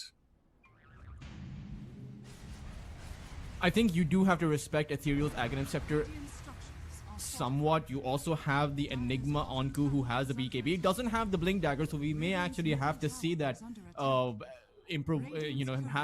to see them improvise with that rebound or dispose into the black hole, like you pointed out for that Roche pit. That might just be the way to go in. With the BKB, this is a dangerous power spike coming in from Rune Eaters. Like, even the Shadow Fiend has a BKB, so your magical damage is not going to do anything for you. And sure, the Tiny has a lot of physical damage, but he's the only one that does. Blinken! They're gonna try first, and that's gonna be a dead Shadow Fiend BKB or not. It doesn't matter if you can't get to click it. Gets bursted in a matter of moments. Oh, Rolling Boulder almost hits the second target. The second core, rather, as the Marcy also died alongside the Shadow Fiend. It doesn't matter if you've got 9-second BKBs, one of them is used to die and the other 3 to run. It's not a good look though, as KW are really impressing me in the second map, I have to say. Yeah, same. I think impressive. Like, it was impressive seeing them play so aggressive even in that early game. As Ethereal, he chose to stick towards that neutral camp. Oh wow, he life broke the zombie, and now they're just waiting for his BKB to run out. It doesn't matter. He's gonna kill the Tombstone to get some gold for his trouble. He might even find a Snapfire kill, but who cares at this point? Loopsy, all he does is throw cookies and die. Proper I feel like he made that same mistake last game as well, Ethereal, with the puck, right? He stuck by to take out remote mines. This one is, I guess it's better because at least he gets some more farm with the neutral camp. I don't know, but you don't want to, like, you see someone chasing you, you see them leave, but then that doesn't mean they're no longer there. That doesn't mean they're no longer on the chase. If you close your eyes, the Babadook is not there, right? I think that's his mentality. It's just awkward. And Rune Eaters, for that Shadow Fiend, they were kind of prepared, but I think what caught them off guard was just that absurd amount of damage coming Fiend's out. Grip! Oh, it's alive! It's about 2 seconds before he gets interrupted, and now Waveform tries to walk off. BKB runs out, and it's going to be a second kill in this engagement skirmish from the Tiny. 10, 4, and 7. Actually, wow. There's 3 Radiant heroes that have 10 kills. At least we know the button works, Waxen. At least he knows the button works as well. So we have the confirmation as far as that is concerned. But now the snowball, or rather the lead is beginning to snowball. 7,000 of a lead now. Sure, not the most at that 30-minute mark. The problem is, what we just saw, or rather how quickly UI just died, not sure if he can fight. Oh. Good bait there from the Shadow Fiend, forces the techies to jump in, but now that Undying follows through, throws the Tombstone down. Ethereal is below half HP, but it's a Huskar. He'll be fine. And it's the first favorable exchange for Ari Arise in, I don't know, 20 minutes now. You do have a Blink Dagger up now for this Enigma, and I feel like there's a lot of pressure on this Enigma who hasn't had a good game to be able to get at least 2 or 3 heroes in that black hole. You need that Tiny stock so that Shadow Fiend or the Huskar can finish him off. Otherwise, I don't see this Tiny actually dying. When he has that BKB up, there's no way to burst down 4,000 HP from Rune Eaters. They don't have a Shadow Fiend with a Daedalus or something like that. So the Black Hole is the only way to pin him down. Anku actually goes for the D word on his high ground, so that means his blink was spotted. I was maybe hoping he could use it as a surprise, but now they're definitely gonna know he can jump them if needed. Pastel is invis and shielded if needed. That's quite interesting. And we might see a convergence here. Yeah, he wants to set up. They're gonna see the Techies. Techies actually gonna throw a lucky sticky bomb onto the Shadow Fiend, whose BKB is on cooldown. This is very, very dire for UI. Okay, one-man Black Hole on the shielded Earth Spirit. Now BKBs, turns around and kills the Bane.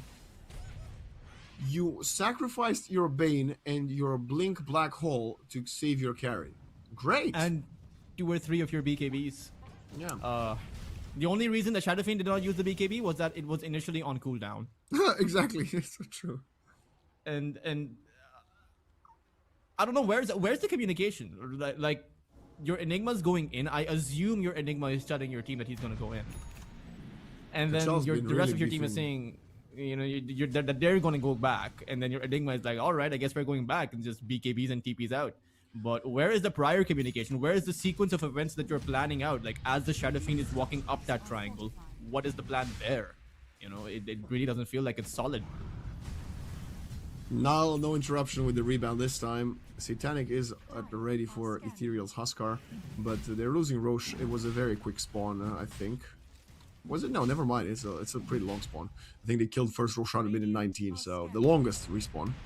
UI is about to die to the proximity mines. That's how leveled up the Techies is. They TP away back to farm and heal up the Shadow Fiend. Can they catch the tiny bottom with the Aegis? I don't even think you should attempt to do that, as Retsu is the one getting on your dress. Ethereal, I'm sorry, hello? Okay. Life break, BKB, teleport back. He does have a Satanic. Yeah, he can stand his ground. I would actually think that normally where a Huskar likes to go in first, I think in this game, Rune Eaters have to sacrifice one person. They have to sack the life of their support. Maybe use the Enigma as bait.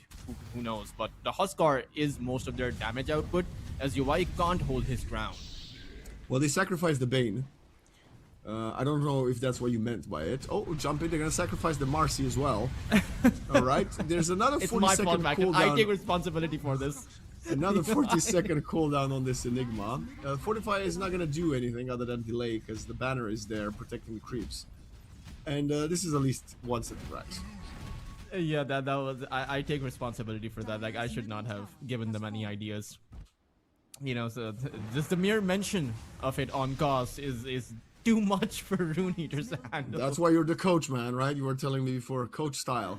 They listen to the coach. This is the good quality of a player. And I don't think you can stop this high ground. The Black Hole is going to be coming off of cooldown in about 5 seconds, but it's just so hard. There's an Aegis on this Tiny.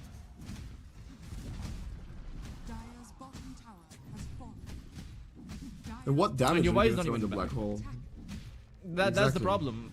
I kind of feel like with this kind of a draft, it may have just been the better choice to go for the Yashakaya. Okay, Marcy goes in. She loses half of her HP. Blink in, save from the Undying. A little bit early. They jumped onto the Shadow Fiend. The Black Hole's there, perfect onto 3 players, and the Shadow Fiend gets to work as a turret smashing to 3. Hail pulls it. Techies want to go for a turnaround, but the Reckless Souls a little bit early. Retsu shows up to the party with a BKB toss. The team script does not do enough to lock him in place. And look at the Tiny punching away, but the Satanic from Ethereal is more than enough to keep himself alive. Another life break, and the Tiny found a few kills, but not plenty enough to stay alive. That is the kind of team fight that Rune Eaters desperately needed. They needed to be able to take down that, find that good Black Hole, at least 2 or 3 heroes, and then lay in the hits from that Shadow Fiend.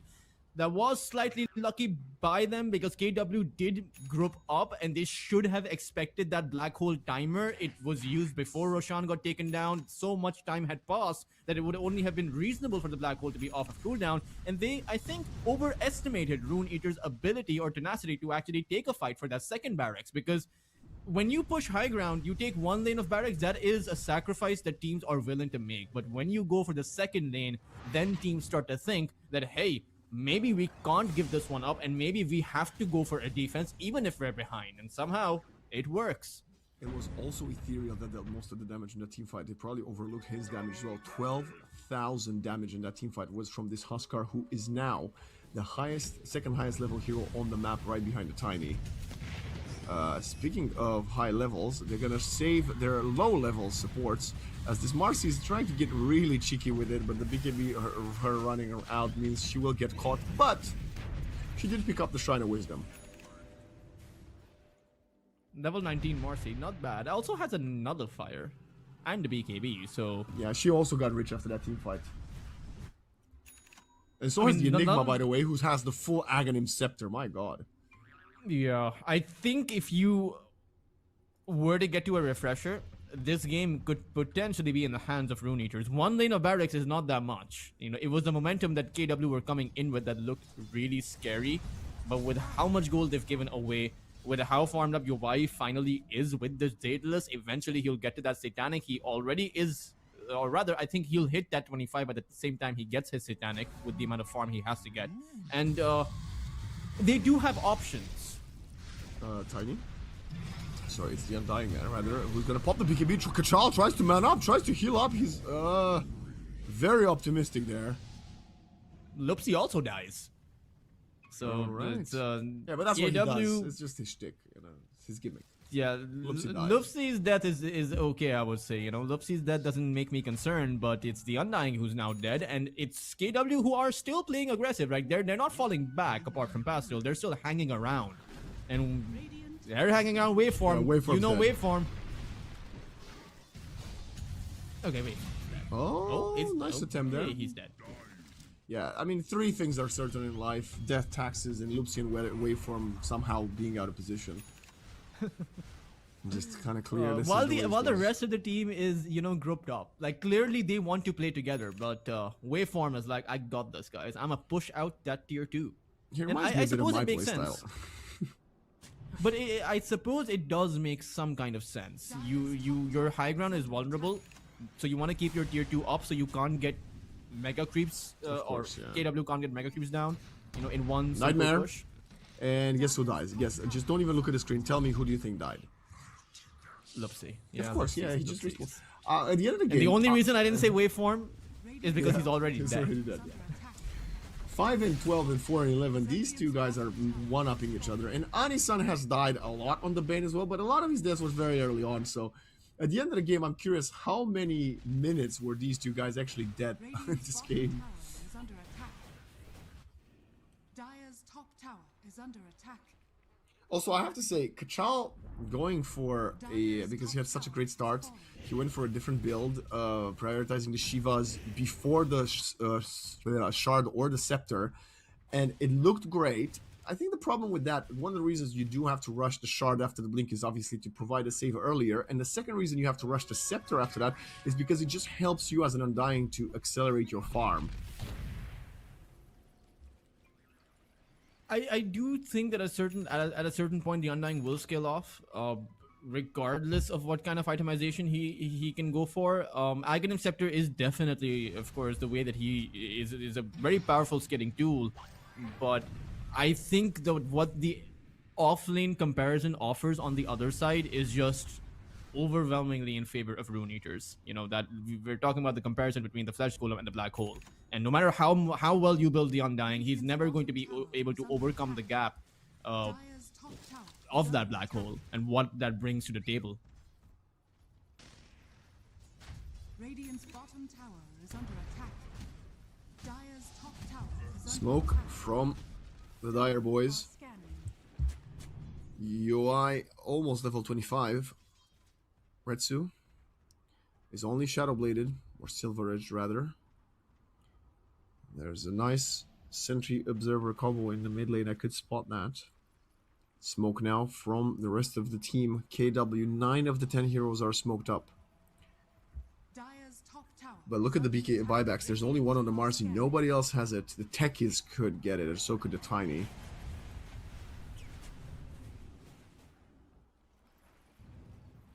Oh boy, looks his smoke rakes. He's jumping among 4 of them. They get the jump onto the Huskar below half HP, but the black hole turnaround is there. The Satanic from the Huskar can come in. The Tiny! Obliterated by the long range damage. Is out of the server. It has to buy back right away. Blast off 1-4. It's not sufficient, and the Tiny is now alone versus 4 opponents. The Magnetize and the Zombies will get the kill onto the Enigma. But what a triumphant fight from RE Arise. Yeah, it only takes one black hole to turn the tides in your favor, and now Rune Eaters Arise, they have the advantage in their favor after so He's going darn for long. something here. He's camping by the proximity mines. He's got to go for the Bane in the back line. Does the support. Can he get out of there? There was an Invis Rune he could have taken. He's actually going to opt to Harpoon on the high ground and bait UI to walk into the proximity mines. Shadow Blades away. 1,000 HP. And He is going to makes farm that jungle though, so the Shadow Fiend could go in after him, but UI decides to not actually approach. These players do certainly like to play in trouble, or rather just too close to trouble. As good. Oh, JENZ Skill, I suppose. with the predicted. Oh, that the was courier perfect. It's trying to chase. Okay, no, never mind. The Bane's courier was trying to chase, and it does actually find it. Nicely done. The problem, action, is that now you're just one death away from losing the game entirely. Yeah. Right, Retsu is their entire physical damage. Can he kill the Shadow Fiend though? Oh my god, he's taking the outpost by himself. The Tiny just needs to walk up high ground. This is a disaster. Yovai does not stop. He's gonna get chased. The Kiss is flying out. The Tiny is there, but Ethereal right behind him with the Aghanim Bikini. Gonna catch the Tiny. He has no follow-up. Retsu tries to get away, gets forced out, but he's gonna burn to the spears. It's a complete disaster. Proximity mines deal some damage, but not sufficient. And RE Arise with 1 foot over the finish line. It's always so risky going on a Shadow Fiend because once you pop the Satanic, you use 1 raise and you're back up to about 80% to 100% of your HP. So if you're going to make a risky play like that, you better make sure that you're able to find that kill. Because I feel like KW, they just gave away any chance they had of winning this game, because right now, Rune Eaters, they're going to, at the minimum, take down 2 lanes of barracks. Maybe they just go for the throne here because 80 seconds is just so long. And you have a black hole in about 20 seconds, Waxen. A very difficult hold here. Can they do it? Let's find out. No Tiny for a minute, and you don't have the luxury of an AoE team fight ability such as the black hole. How are you going to hold this? Have the Rune Eaters Arise managed to push it over the finish line? That is the question on everybody's mind. They are going for mega creeps, so maybe you can buy enough time for your Tiny to respawn. It's just so hard because anyone that tries to defend is just going to get picked off. And at this point, if I was the Enigma, I'd just drop down a black hole on 1 target. Make sure it's a 3v5 instead of a 4v5. They tried to cut the waves, but they didn't quite work out. This is the final fortify. 30 seconds. The lifeline seems to be fading, and the Shadow Fiend is gonna keep on hitting. Blast off onto the Shadow Fiend. Proximity mines. Reactive taser down to half HP. Kisses coming in from south. Can you manage to sidestep them all? Nice rebound for repositioning, and the black hole catches too. There is no save in position. This Earth Spirit has to magnetize. Will only find a kill onto a Measly Bane. Can buy back into the game right away. Ethereal though deals with the supports in the front line. The Rack's still standing. Tiny's here in 2 seconds. They're gonna get the range racks. Can they find the melee? UI turns invis. Needs a 4-staff. Needs a rebound. It's the disposed to take him to the low ground, but the Tiny continues to chase. Anku does not have a black hole. He just jumps up for posterity, but the damage onto the Tiny. It's more than enough. They cannot find a Shadow Fiend who mans up to them and kills them all.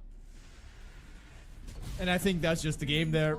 Mega creeps have come out. They used all of their buybacks. We're not able to take him down. UI is simply too big to fail at this point.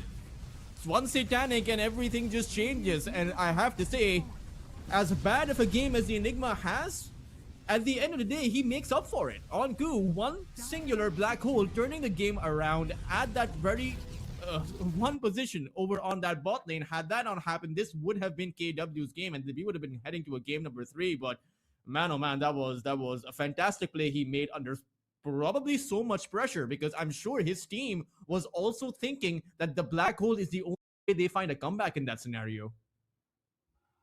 Not only they win the game in a 2-0 fashion, Waveform also wins the battle versus Loopsy. Both of them with 14 deaths, but Waveform dead for a solid 70 seconds longer than his Snapfire counterpart. And I think KW has a lot of things to take away from this game here, Toltras. I think one of the big ones is we cannot play into Shadow Fiend.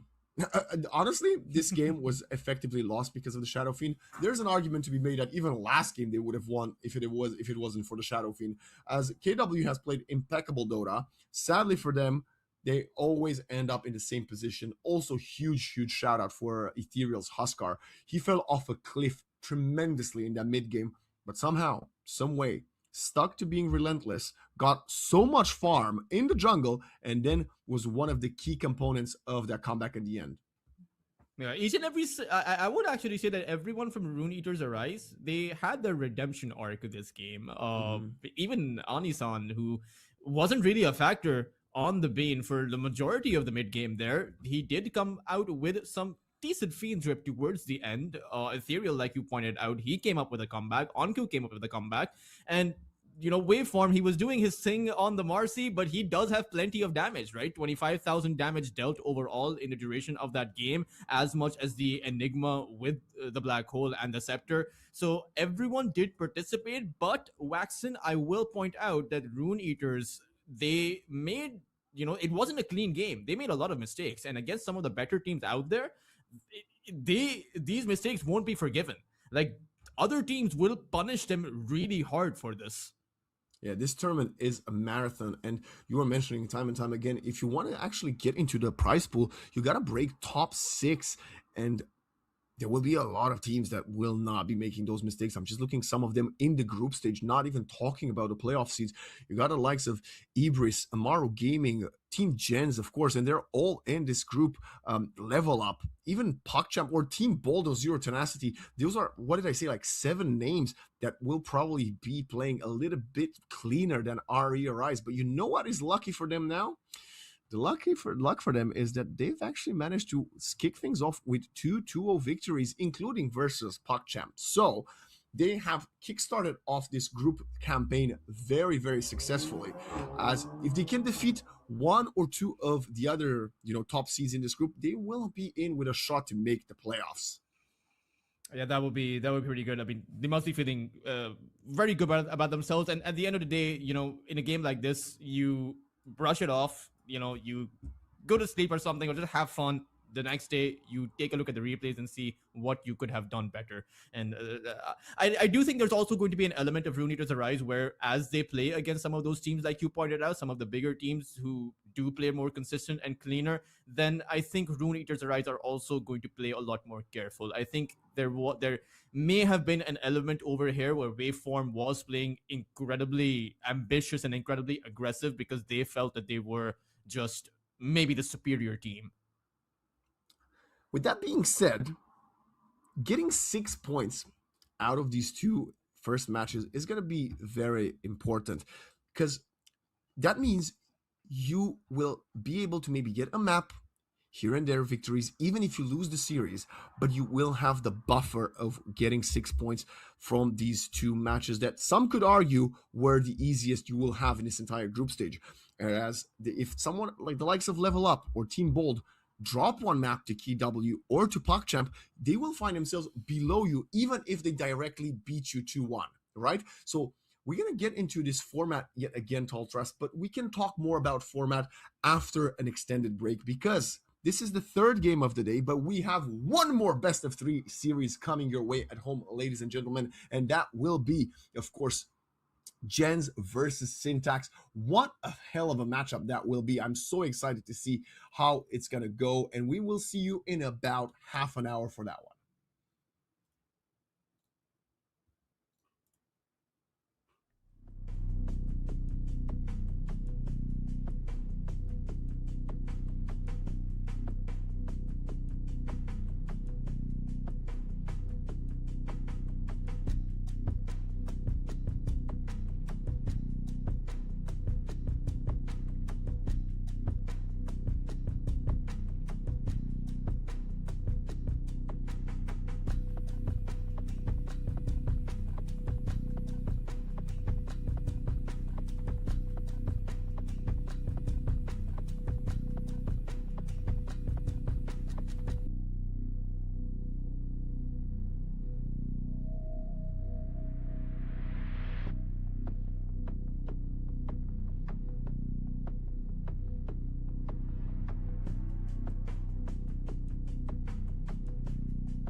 Welcome back to the main event of day one group stage here for EPL Masters Season 1. I'm Wax and joined by Toltras, bringing you the rematch between Team Syntax and Team JENZ. A rematch from the play-in here today.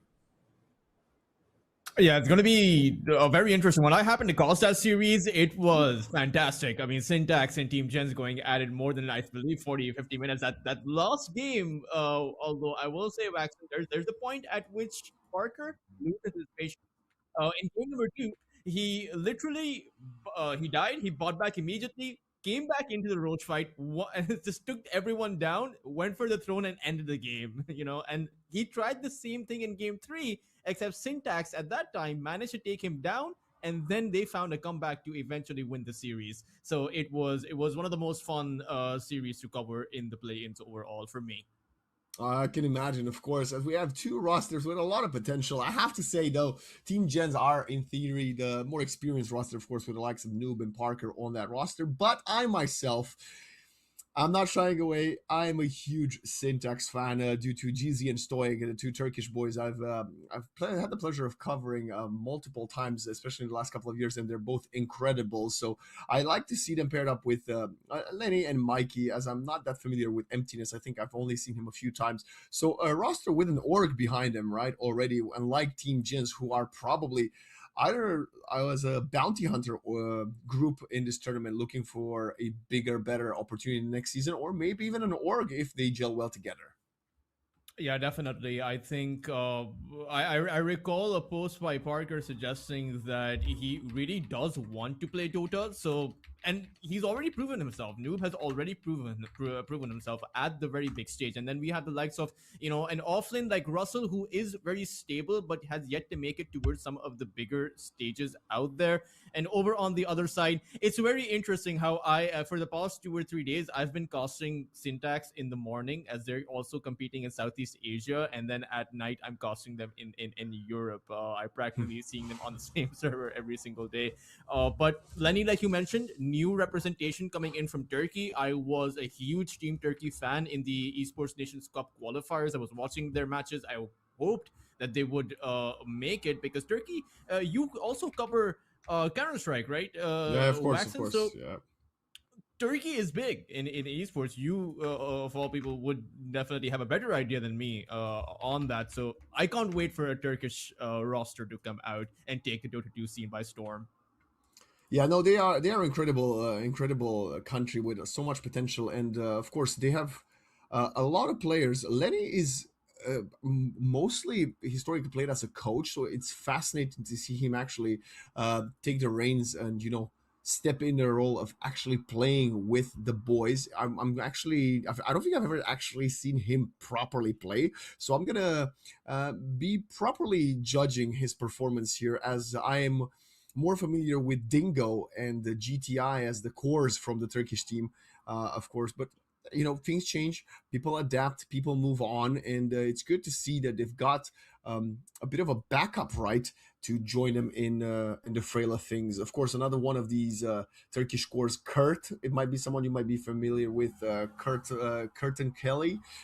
Anyway, we're getting into a lot of the background of these teams, as we're very excited to see them perform. But let's look at the draft, as we got 9 of the 10 heroes already in the 23rd Rubik, which means we will be most likely getting a Snapfire mid. Do you see any similar heroes compared to the first series these two teams played?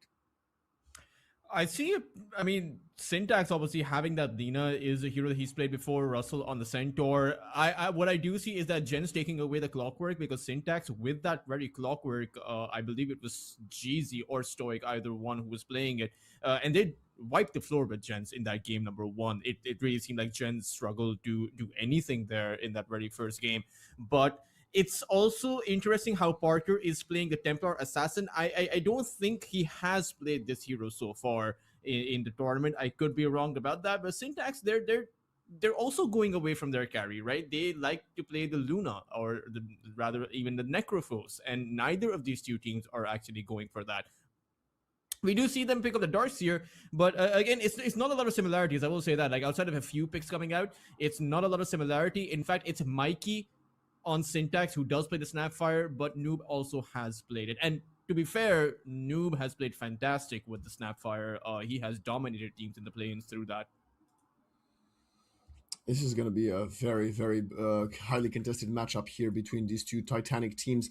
Another fun fact I'd like to tell you here, we do kind of say, lack of experience versus a newer team, but that's not necessarily correct, as JENZ, Stoic, and Mikey have played together as a trio for about 2.5 years, since early 2024. I think that's very impressive to think about, and there's clearly something among these three players that they like playing with one another and understand the potential they have. Of course, we've seen them play with the likes of Pastel that we had last game, and I think even Kachal was on the roster with them for a little bit. So Team Syntax does have the base synergy of three core players, I suppose, the two supports and the mid laner to play with one another. Whereas Team JENZ, the later we go into the tournament, obviously they'll have more time to be with one another, but I'm wondering how exposed will they be because of the lack of practice.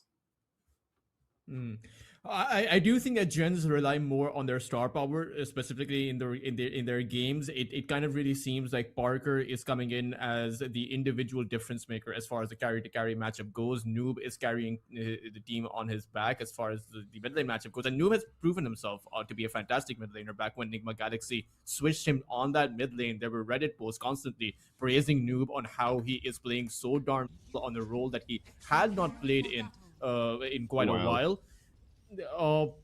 I do think that, and while Syntax may make mistakes, as you pointed out, JENZ has been playing for a while. I very much am of the opinion, and this, people can differ on this opinion. I would understand that, I would respect that, but JENZ, in my opinion, deserves to be on a tier 1 team. This lad, I recall a series when he was with Endgame, and he eliminated OG from that tournament, a roster which had tier 1 players playing in it. He's the perfect rotator alongside Stoic.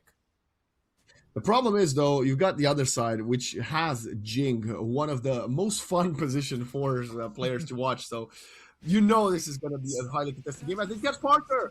Oh my God, a nightmare blood grenade. Watch Templar Assassin gets claimed by JENZ. Speaking of the man, there he is. That is a big kill to get. It's interesting how JENZ did not see that one coming. I mean, Syntax clearly, like, any team that's out there, Waxen, is going to make a target out of Parker. Like, Parker has a target on his back throughout the entire tournament, regardless of what team he's playing against. So these moves are pretty much going to be common ground for most teams who are going to be facing off against JENZ, as we see Syntax off to a pretty good start. Even Yodomi, I mean, I do think that it is fair to give him some love because he almost made it to, I believe it was either TI or EWC. His team, Starbacks, they came in second in one of the few close qualifiers out there. So, I mean, again, just a whole lot of experience on Team JENZ. But this matchup... It makes me wonder, how do you think this lineup came to be? It's 5 players that I don't think I was expecting to see together, but yes, you are correct. Yeah, this matchup is going to be quite difficult for the Lina, I think.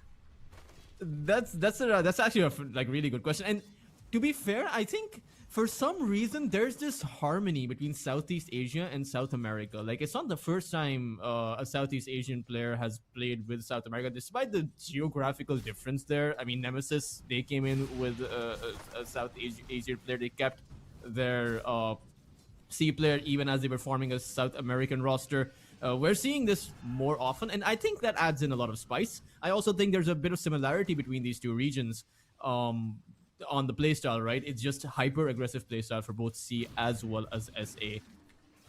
But Middle East, I don't know, maybe it's the bridge that connects the two.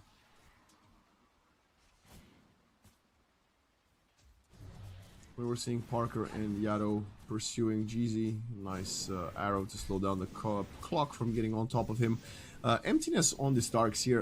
An offlaner that we don't see as much in... we haven't seen as much in the plane, but I think is still very viable and very potent, especially when you got quite a it's not the easiest combo to hit, right? Vacuum LSA into Starstorm, but if you do get it, you could catch the Templar Assassin by surprise. And historically, the Darkseer is, of course, very good at dealing with a TA because the Iron Shell just goes through refraction. As we see Stoic being picked up, and he's going to fall to Jing's Fade Bolt. This is what, like, the Templar Assassin pick was, I think, slightly too preemptive. TA is not a hero that gets banned out. So you could have actually waited for that last pick, pick the Rubik up first, seen the Darkseer, and then gone for the TA. That would have been better for Team JENZ, but Vacuum against a TA, like, I don't see how the Templar Assassin can actually do anything against that.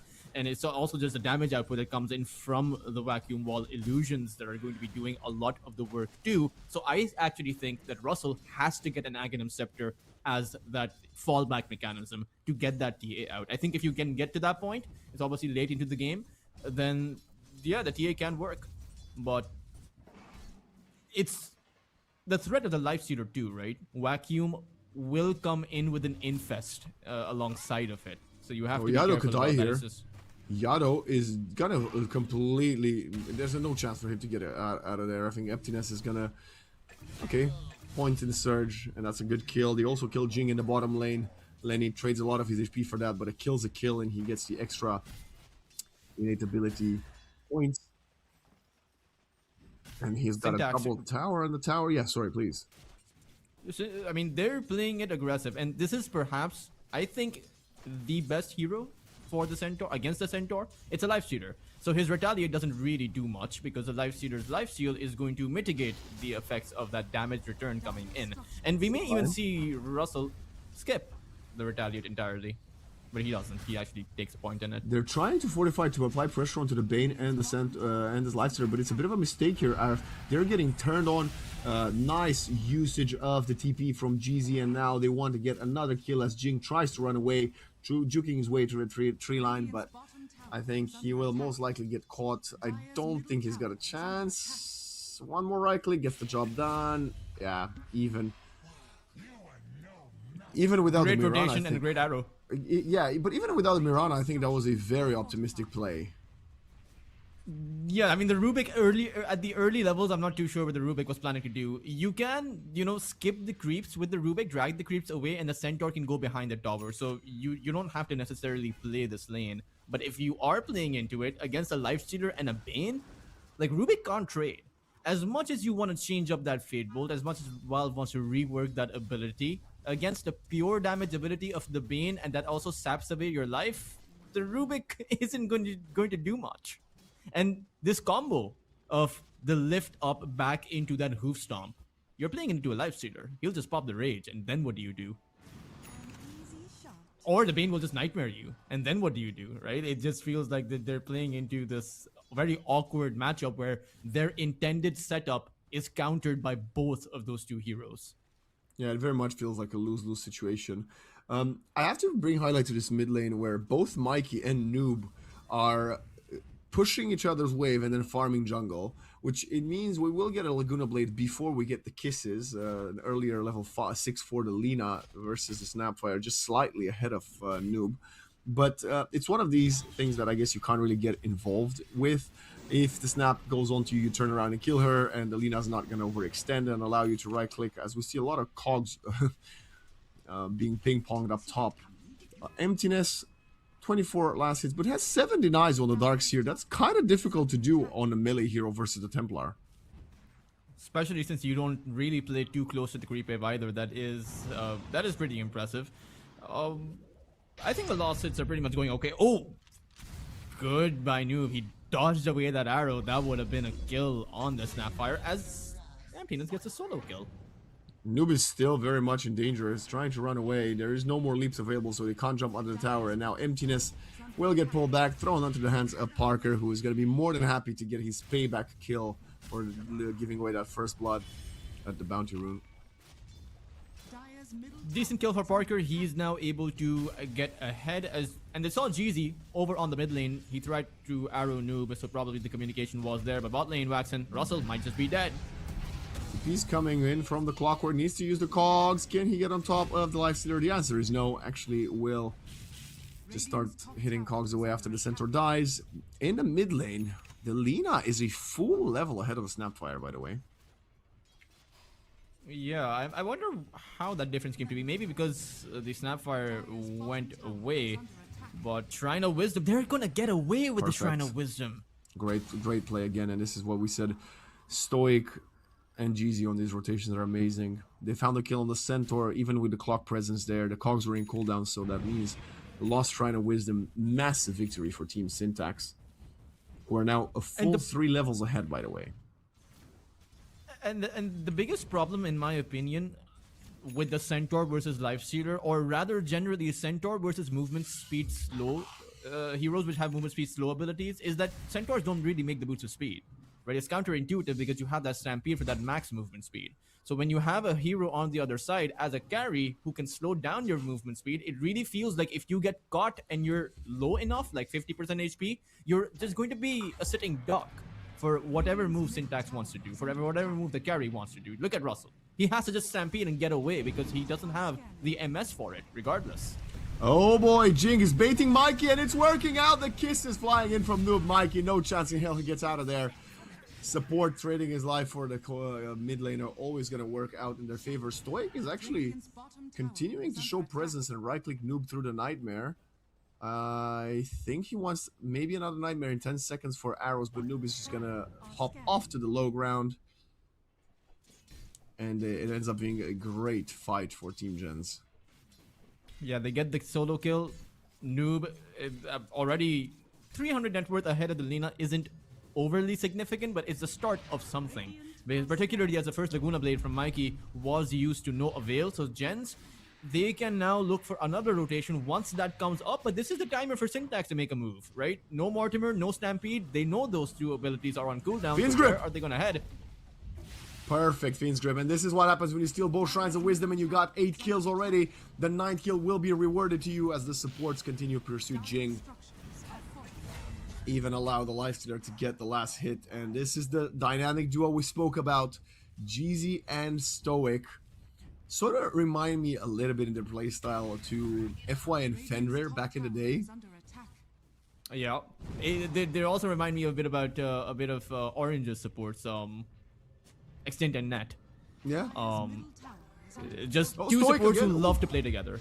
Almost catches the clock. Clock also out of there, turns around. Nightmare, arrow. One of the oldest classic combos in Dota. Yeah. And you know what makes it even better, Toltras, is because both of these heroes are S tier in the current meta. Yeah, it's really a blast of the past, right? It's really, despite the evolution of Dota through the years, like 10 years ago, like I remember this exact combo in TI3. Yeah. Right? And that was like 13 years ago. And here we are seeing it once more on display, and just as powerful, just as potent, just as effective. Actually, all 5 heroes were probably very potent about 10, 11 years ago. But you know what wasn't, I think, 11 years ago? It was this Helm of Dominator build on the offlane that now we have on Emptiness, who starts farming, splitting around the map, being a nuisance. I kind of hate this build. I know they've nerfed the Dominator, but clearly not. Still, the Centaur build, the Darkseer build seems to be the same. I think it's okay for the Darkseer, but not okay for the Centaur. Simply because you're not able to apply any kind of lane pressure. The Lifestealer does not care about your little Centaur walking around. He doesn't even care if you build that up to a Helm of the Overlord, because he has that open wounds, he has that creep, he'll just lifesteal. He can trade very well against that creep. And if you're not able to push the tower with the Helm of the Dominator, you're not able to play effective. At least the Darkseer's Dom is allowing him to keep the lane equilibrium pushed into Team JENZ, but the Centaur, he has the opposing creep wave in his own tower. So it is a bit awkward. I would much rather prefer the Blade Mail, Blink Dagger, or Drums of Endurance, Boots of Bearing, you know, something like that. Something that enables your team to actually take a fight. Mirana is stealing one creep from the stack in the triangle with her arrow. Level 4 arrow. Yeah, that's kind of strange, actually. Just spam out those arrows, I guess. I guess the damage, well, you've got the guaranteed stun, so you get the guaranteed damage as well. And now we have a boulder toss. Noob picks up the blink, though. Gonna turn around and punish Emptiness for applying even dreaming of that attempt. Noob needs to get online now with his blink. He finds the first one, needs to get a few more to make some more space for Parker, who is the most farm hero on the map, but that's because the Lifestealer does not have the Radiance quite yet. There's also a smoke of deceit on that mid lane. They have the Fiend's Grip. Lina gets caught, turns around, Fiend's Grip, Cookie doesn't help her, Laguna Blade guarantees the kill, Stoic is gonna get the last hit on that one. And they might just steal away these stacks, Waxen. That's this big. is quite She's got a Maelstrom, juicy yeah. for the Lina. Yeah, Russell kind of realizing the potential of happening. They actually put the Clockwork Word up there. Nightmare pulls back the Centaur. Arrow will not connect. And they managed to protect the stacks. Yeah, I think it's really necessary. You need those stacks on your side. And, I mean, it's not the earliest of Radiance, considering Lenny had a completely free lane, but it's not that late either. He should have it by that 14 to 15 minute mark. Your Darkseer is doing well. I think both teams are in a very decent position. I think it's going to come down to those mid-game team fights, but you also have an opportunity to snowball right now. You know there's no Fiend's Grip. Laguna Blade, sure, that one might just respawn soon or come off of cooldown soon, but you have the Mortimers, you have the Stampede, and most of all, you have Parker with the Desolator. Sure, he doesn't have the blink, but this is the opportunity to get some quick and easy stats or stacks on your Deso. They're going to hit for Emptiness. Up top, they seem to believe he's the weakest target, trying to catch him farming stacks, but Triangle's already dead. And Noob and Yado, they will most likely not catch anything, as there's a counter smoke from Mikey and Jeezy. This time the Bane is not with them. That's kind of strange. Just checking if they clear the stack. Babysitting a life cheater. Not sure that's the most effective of things for Stoic to be up to. Oh, nice kill. Career kill there. Can they steal the Shrine of Wisdom at least? They're going that way. Centaur is getting scanned. On top of him, Lenny under the Moonlight Shadow, and they're gonna get it. 4 Shrines of Wisdom in total for Team Syntax. Yeah, I don't get that move by JENZ. Like, why did they not contest that Shrine of Wisdom? Stampede, Mortimer, Clockwork, Hookshot, Jing even has his You see spell the Lifestealer steal. doesn't have the Radiance. Yeah, I agree with you. Who knows? Team JENZ is maybe just playing for different timings. Yeah, that could be it. They know that Parker will outfarm the Lifestealer, right? Even if it was a different matchup, Parker is probably the most stacked carry in this group stage. Just in terms of farming. He hit 20 plus GPM on his Luna, or rather, sorry, 20 plus lost hits per minute, almost, in one of his games. In the play-ins, I found that to be just absurd. He had 800 CS at the 40-minute mark. So on some level, he will outfarm. But is that a reliable enough strategy?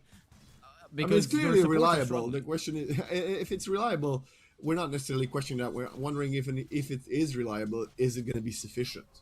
Yeah, exactly. If it's going to work out against Syntax, who on all 3 of their cores are ahead, is Parker going to create enough of a difference between himself and the other 3 cores that he can out-carry them?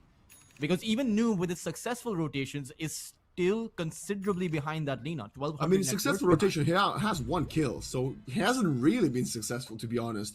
Found the kill onto Darkseer, and that's about it. Now that they're pressuring this top tower, they realize this is what they need to do to force Syntax to show them something. But now you don't, I don't think you want to fight now if you're Noob. You need like 3 creeps to get level 12 for the extra kisses damage.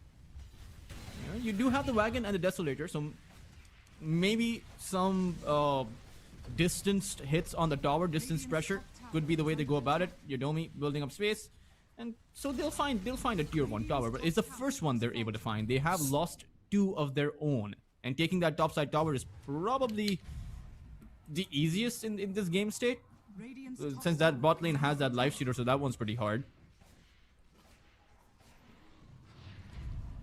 GG sees Parker. He doesn't know there's an observer ward actually catching him. And Hookshot's gonna be there. Laguna play though. They're turning around. Parker blinks out. GZ throws the arrow. Cock. Nice sidestep. Barely found the grass between the cogs and the cliff. Fiend's Grip coming in pitch perfect. No more interruptions. The cookies are way too far. Even with a shard on Noob, it will not be sufficient. As Team Syntax, somehow, some way, they keep all of their players alive and they find an exchange kill. I do like this move by the Bane, using the Fiend's Grip to take out the Clockwork, making sure that JENZ have to get back. The only question is this something that JENZ is going to be afraid of? Like, is this going to deter them? It does seem like it, because Parker, he's just going back to the fountain, or rather the jungle, rather than pushing on forward for that tier 1 damage. So 3,000 of a net worth advantage by Syntax. The Lifestealer continues to farm, almost has his armlet up, and overall, it's going pretty well. Now, the bigger My second question, Waxen, I've got a question. How did the Rubik not steal the Fiend's Grip? that is a great question, Thank you. but I feel like I'm the wrong person to answer that. I feel like every series we should have like questions compiled Yes. and asked. Oh, Stoic, Nightmare catching mid. The arrow's gonna come. Parker gets caught. Even though the Nightmare's there, they're both there. The kisses have to come in to separate the Temper Assassin. It's fine. Yado doing a little bit of the waveform special. But at least Parker gets out of there. And they're able to take the tower down, you know, so a win was a win. Position 5 for a tower, I would sacrifice my position 5 for that. I would not regret that at all. Wow, you're one of those. I see how it is. Yeah, it's the objective, man. It's gotta get it done, you know. And I'm glad Idomi took the hit of that arrow for Parker, because I would rather him go down than Parker. All right. But the question is, Waxen, if both teams are choosing to play it not necessarily passive, but a lot slower than what is expected from a typical Dota game, then who has the ease of execution? Clearly, Vacuum can be a difficult spell to cast, also chaining it with the Light Strike Array, Fiend's Grip finding that position, Arrow finding the right target. There are a lot of skill shots on Syntax's lineup, but they also have a Lifestealer who can just straight up man fight and doesn't have to care about that Mortimer or the Stampede or any of the magical damage coming in, outside of maybe the hookshot which pierces his rage. Or is the ease of execution with JENZ, who can just Stampede in, can just blink from Templar Assassin, Mortimer's from the Snapfire, or the Rubik with the lift. Oh, mid catch solo here from G's. No, never mind. Jing had wow, fully charged ones. Despite the infused raindrops, he still took in a lot of magical damage. I am a bit surprised about that. When he blocks 120, I believe that was a max range arrow, so it's a lot of damage. 540 magical damage, oh my.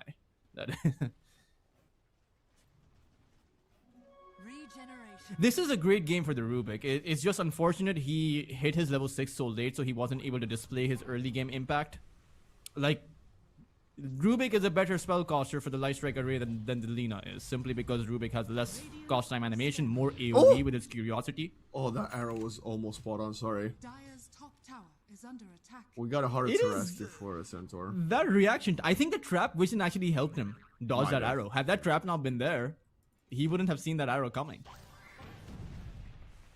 But great reaction time. Waxen, one of the things that I would like to see implemented in Dota overall is taking in average player reaction times. An APM maybe? You know, yeah, an APM, and going over those stats. Often we have head-to-heads with like kills and deaths and GPM, but I want to see, what the player individually is like. I want to see who's the slowest player. Has to be a position 5. I don't think so. I actually think... Shall we throw some shade? Who do you think is the slowest tier 1 player? That will be a very interesting question. Maybe if I had a list of tier 1s, or just overall. Let's say players. carries. Let's say carries. Because I think carries might have the slowest APM. It would probably be, especially if it's someone that doesn't play Naga or Terrorblade or stuff like that. Maybe Skitter. Someone could be. Yeah, I would say that European carries wouldn't be there because they play a lot more active. I think Southeast Asian carries like to farm. So maybe someone like that. I don't know. It's hard to tell. This is why we need the stats, Wax. Exactly. This is why we need the numbers. Gabe, you heard us. Right now, you got a few weeks until TI. Put the stats in. You know what? Actually, Gabe, you got like about 10 days until the EPL Masters playoffs. You need to do it before then. tower is under attack. I like how Parker's camera says no camera. I think they just added that in. Nice. We are I think upgrading. it's been there actually. Actually, I just noticed it. I'm fairly certain it's been there. Oh, JENZ, they go for a smoke of deceit. There's just no one here. Or in fact, they might want to go towards that Tormentor.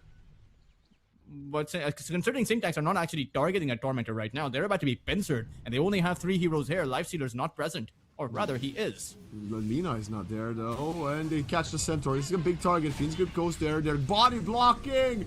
Yado gets body blocked by the clock. Centaur still does not die. Now it's the stolen Fiend's Grip. I've been wanting to see it, but it goes back onto Lenny, and they can't get a meter. The only one to fall seems to be the Measly Clockwork. Yet again, Yado, the only casualty. Jing, though, will dodge the arrow. The problem is he's going to walk onto the hands of the Seer and Lina. He's going to find a kill. Double there. And those might have been 2 of the worst Fiend's Grips I've seen in my life. They tried to burst through the Centaur, but they didn't have the damage. Maybe if Mikey showed up earlier, they could have had that, and perhaps his boost of travel was on cooldown. But in but the then end, the other way around, they stole the Fiend's Grip, which is what we wanted, and they threw it on the Lifestealer, which is by far the tankiest hero on the Radiant lineup. Yeah, I think it should have been just on a support, and then Parker can just use one Melt Strike, burst down a support, and then have an easier access. Noob? They want to fight? What is Noob doing there? Well, anyway, they're gonna lose the Centaur now as well. Even with this 3-man hoof stomp, there's no way Russell gets out of there. And Lenny finds another kill. He is 7-0-4, by the way. That's a lot. That's a lot. Yeah, I'm not sure why they went back in. Like, what the point of there? You're afraid of losing a Tormentor. He's got 70 extra HP because of the kills. Yeah, he'll probably have about 500 max HP by that 35-minute mark at this rate, assuming he doesn't get more kills, right? Which is always you have to give the benefit of the doubt that he will probably get more kills going in. It's going to be very difficult to stop this Lifestealer. I don't even think he needs a Linken's this game. Like, if your singular worry is that Bane and that Fiend's Grip, even or you know, the Rubik and that Aghanim Scepter having the Bane's added upgraded Fiend's Grip, you have an AoE spell like the Vacuum, right? Each of the illusions will just get broken, and it's an easy cancellation available to you at any time. A simple Blink Dagger on the Lina, and you can break that Fiend's Grip if it gets stolen. Oh, there we go. This time there's no steal for the Fiend's Grip because he's the one target. Great usage of the Smoke, Moonlight, Shadow, and Stoic gets involved in yet another great initiation, which is going to open up the Roshan. I don't even remember. Did they take the shard? Yeah, the Tormentor's dead. Who took the shard?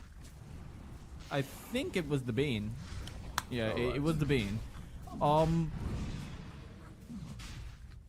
You know, the Parker is playing the 23 Savage TA style. You know, you don't commit to fights at when you have the Desolator and Blink Dagger. Instead, you just continue farming for that 35 to 40-minute mark. But I don't know if that's the optimal way for a TA. You know, clearly he's obviously better than me, infinitely better than me, and he knows what he's doing, probably.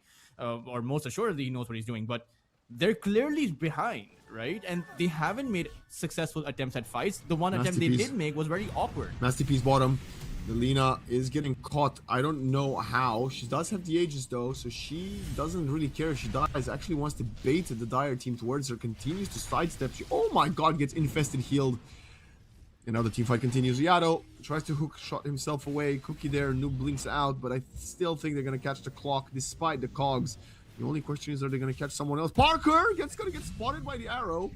They're not going to continue to pursue him. They will really want to get Russell as the clock does die. Parker gets out. I also think a big problem about this playstyle. Actually, how do I put this better, right? I don't think the approach that Parker has is necessarily wrong. Because in the games I've seen of Centaurs that go Dominator Tarrasque, they continue to accelerate their farm and they become that second carry. Russell has died more times since he picked up the heart than he has before he had it. But where is the comeback going to come from? If every passing minute or so the net worth lead continues to increase in favor of Syntax, like the comeback going to be in game 2. Emptiness. Not the best wall he could have thrown at the opponent. Parker turns around, throws some side blades. And goes back There to is farming. there is a Daedalus up for Parker, and surely now you'll fight, right, Vaxen? Surely now, like. Well, he tries to, but his teammate's dead. The teammates get caught. His teammates get controlled. Yado's about to suffer the, I don't even know, 25th death of the game. Kisses will come in, interrupted right away. There's no more follow-up right now, and now the disengage is going to be easily there. They're going to wait for the cooldowns to reset, and they can go back at them again as the Aegis still has another 3 minutes on the deck. I say that they're going to wait, but the Darkseer just goes in vacuums for funsies. Has the life stealer inside of him, so anyone that goes in to try and take out that Darkseer is going to have a life stealer that pops out of him. Oh! And Arrow. Easy freebie for Jing. it's now awkward. I mean, Yado is I stuck on kind the of cliff think as well, by the way. doesn't the heart of Tarrasque Russell make it easier for the life stealer to kill him? It seems that way. And thank God they're not going to walk up high ground as Yado dies again. He is 0-8, but what's worse than that is that the lifestealer is 9-0. And your other two cores are simply very far behind. Noob has had not the performance that we're used to seeing from him. No, definitely not. Like the engagements he's taken it's just no impact coming in from JENZ, and a lot of impact coming in from Syntax. Right, they're the more proactive ones from the very get-go, and they will always be proactive. That is how this team functions, how this team plays. If you're expecting to isolate Syntax and try to find out take out a few heroes, that'll happen once or twice, but not consistently. Loses the Aegis now. Noob, that's his 9-second BKB, I believe. Can they get the Lina? No, they can't. She's already blinked out. Arrow comes in, grants him the vision, and the Moonlight Shadow will protect the retreat. Oh, well, that's that. The Aegis was gonna expire in about a minute anyway, so not the biggest loss here for Team Syntax. Yeah, it's pretty much okay. As long as your life stealer and the Lina don't die, I think you can lose anyone else. Darkseer is probably going to be a big loss, but I mean, it's going to be difficult to take down a Darkseer who has that surge. You need the clockwork, otherwise you're not stopping him.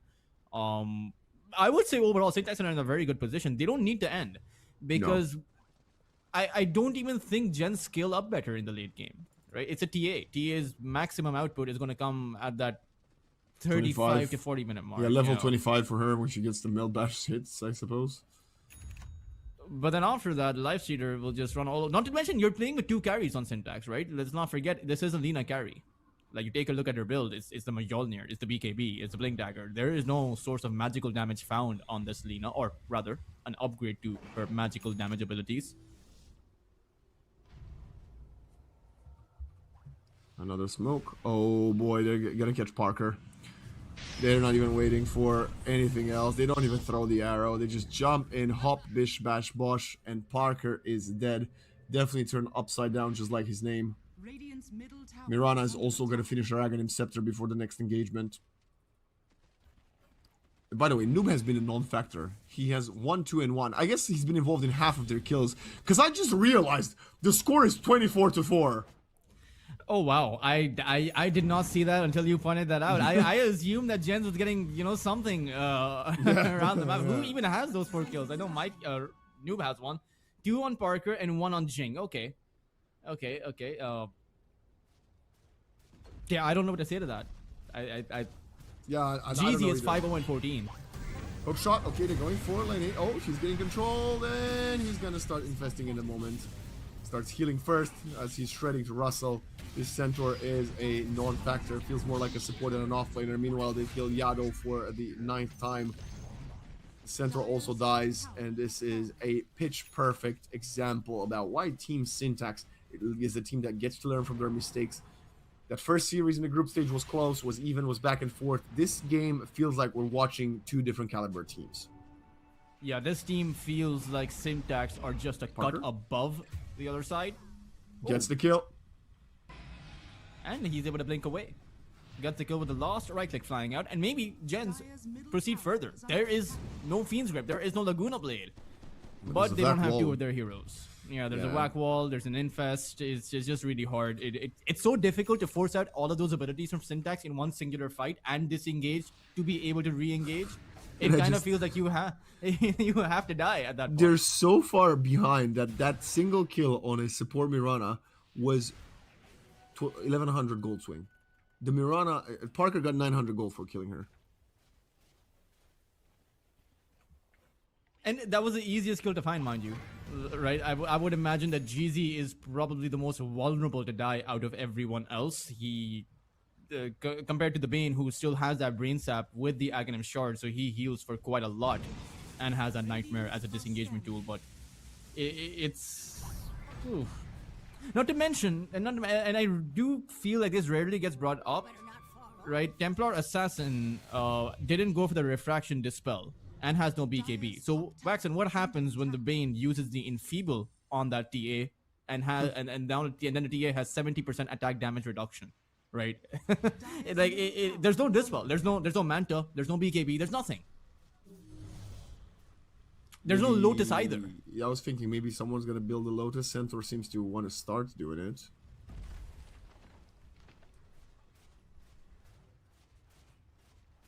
So it's literally just one Enfeeble and you're useless, right? The Centaur's made of hard, but it makes him easier to die. I don't know. This doesn't. This feels weird. At least they're gonna find the Tormentor. Jinga's gonna get the telekinesis. There we go. He's gonna be helped to repositioned by his support. By the way, That this could clock work if you get arrowed, or actually, this clockwork is poor as hell.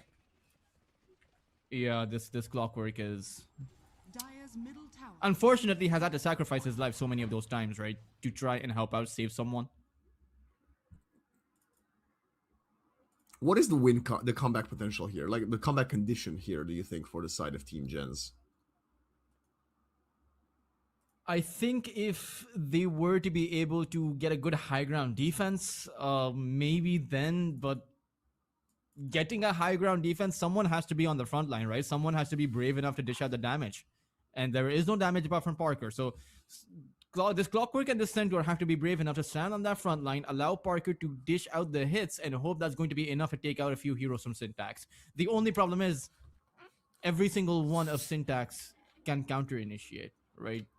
Lina has the Life Strike Array for a stun, Darcier has that Vacuum, Lifestealer has that Rage and Infest, Pain has that Fiend's Grip, and Mirana can just leap away.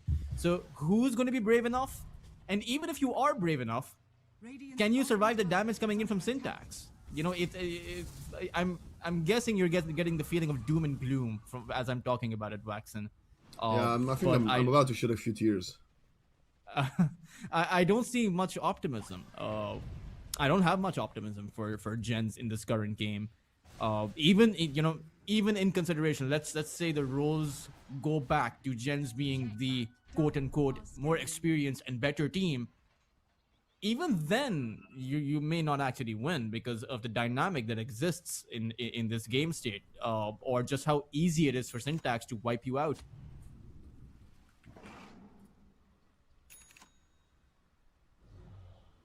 MKB is now up for Parker. Is there a point? Okay. Possible win condition could be the eventual Divine Rapiers coming out for Parker. He's done it in the plane, more so on the Luna. But this is looking like a Divine Rapier necessary game, and there are very few games where you need that, right? But there's a you Hex. need the There's a Hex on Mikey. There's so much control, and I gotta go back to your point. How is he gonna be allowed to right-click if he's gonna be Fiend's Grip, Nightmare, Arrowed, Vacuum, Hex, LSA'd? Hookshot. Ooh, great attempt there. Almost connected from Yado. Would have been the play of his game. And now they just have to back away.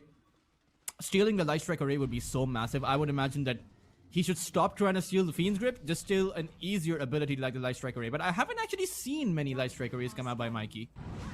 I don't actually remember the last time he used it in this game. Is he just not using the spell? I think he has. It's just not the primordial one, so it's kind of hard to get it, I suppose. Banner down. Mikey starts sieging. He's gonna run out of Fury's soul stacks. Oh, full wraparound around them. They've got a Lotus there. This is what we wanted. Laguna Blade will get used. They're gonna kill Noob though! Was trying to pull the creeps. He has to buy back as the jump comes in the backline. They're going straight for the Bane, and that's gonna be almost enough to get the kill onto Stoic, who does stay alive enough to kill the Centaur. And now Parker forced stuff away. Kiss is flying in. Lenny doesn't care. Wants to continue diving past the tier 3. Vacuum stolen from Jing. Arrow dodged. And yeah, though, dies elsewhere. The Aegis, though, is gonna fall. Buyback from the Clockwork. Still has the hook shot. Mikey and Noob going deep. They stun the lead now. Has the BKB turn around. Lenny goes for the right clicks. Parker turns around. Man's up versus Lenny. Lenny cannot jump into anybody. The right clicks flying in. He gets away with 80 HP. And now the toggle back up to full HP after he heals. As I say, that emptiness gets telekinesed onto the high ground, but there is no more stuns. Look at Parker! Hook shot.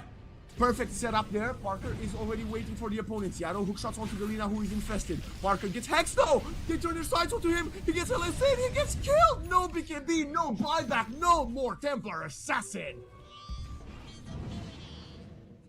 Great attempt coming in by JENZ. Unfortunately, not good enough. The control available from Syntax is just simply too much, and I feel like this game is over as soon as Noob dies. They may probably just tap out. Away from his base. That kind of tells you all you need to know about the way this gone. And if that doesn't tell you anything, you can look at the kills feed. 31 and 6. Mikey and Lenny both start hitting the tier 4 towers. Yeah, and the only reason they got those 2 kills was because they threw everything they had at the other side. They tried to approach it bravely. They tried to go in with the Centaur and the Clockwork acting as a front line, and Parker tried to dish out the damage. It's just not enough.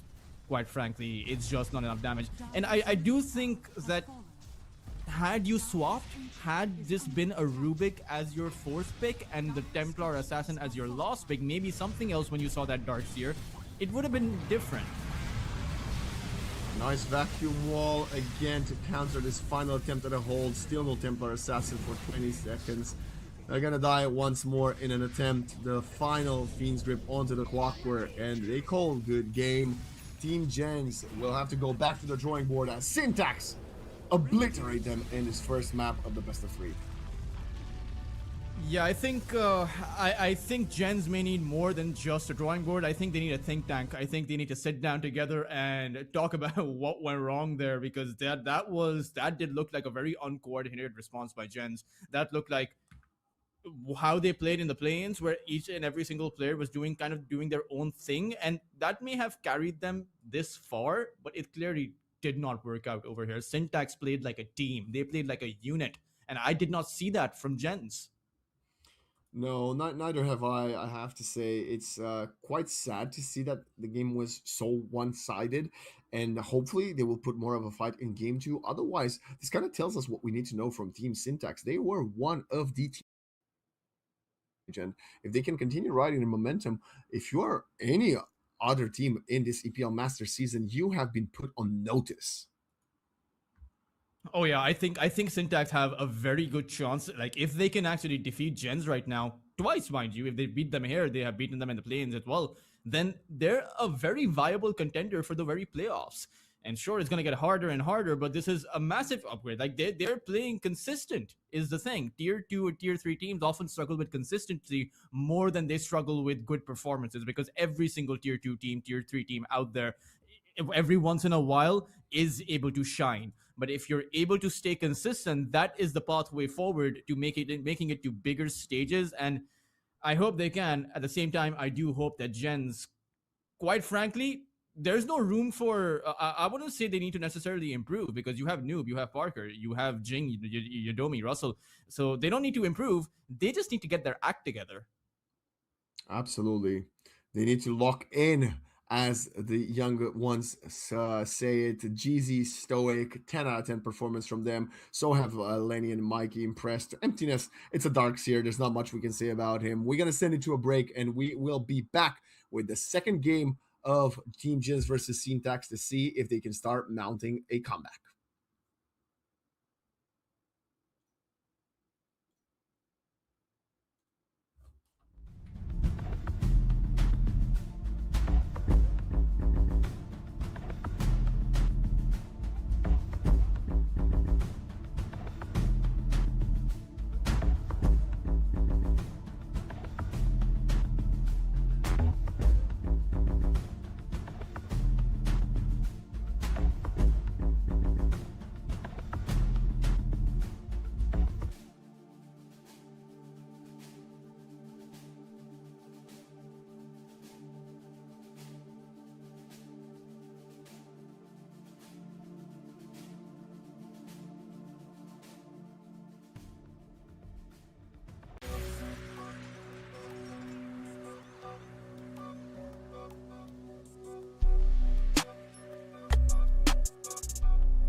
Here we go again for what could very well be the final map of the day one inaugural debut of the EPL Masters Season 1. Waxing joined by Toltras, bringing you Team JENZ and their abysmal performance from Game 1. But we're going to forget about that one and we're going to focus on this new draft for Game 2 if they can come back versus Syntax.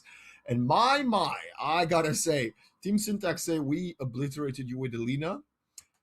Team Gen say that we got obliterated by the Lina. We're gonna steal it from you guys, and not only are we gonna steal the goddamn Lina, we're still gonna keep our Snapfire as well. Yeah, this could be a Snapfire on the support position. Although a mid lane Snapfire versus an Invoker is pretty good. I will add that. Noob did not have. Yeah, exactly. I mean, Parker has played the Carolina in the plane, so there we go. You know, you could run that. At the same time, I mean, a Noob didn't have that much impact on the Snapfire. Literally no impact. Outside of the one kill on the Darkseer, I did not feel it. That could be a one-off. If it's one thing about tier 1 players, it's that their ability to recover is just on another level. You know, losses don't hurt them or mentally or emotionally as hard as losses would hurt a tier 2 team or tier 2 players. But Syntax, this is really good. Emptiness, you know, as good as he was on the Darkseer, his Mars, his Axe is phenomenal. And now you have to be careful of that Berserker Call Invoker combo. You know, I say Invoker because it's usually the Sunstrike that gets called out, but it's everything else as well, right? Meteor Hammer, or rather Chaos Meteor, or the Deafening Blast, Tornado, EMP, whatever have you. Yeah, even paired with the Bane as well. I'm also looking at Noob's last pro matches, and this is only his second Snapfire match mid in the last 3 months.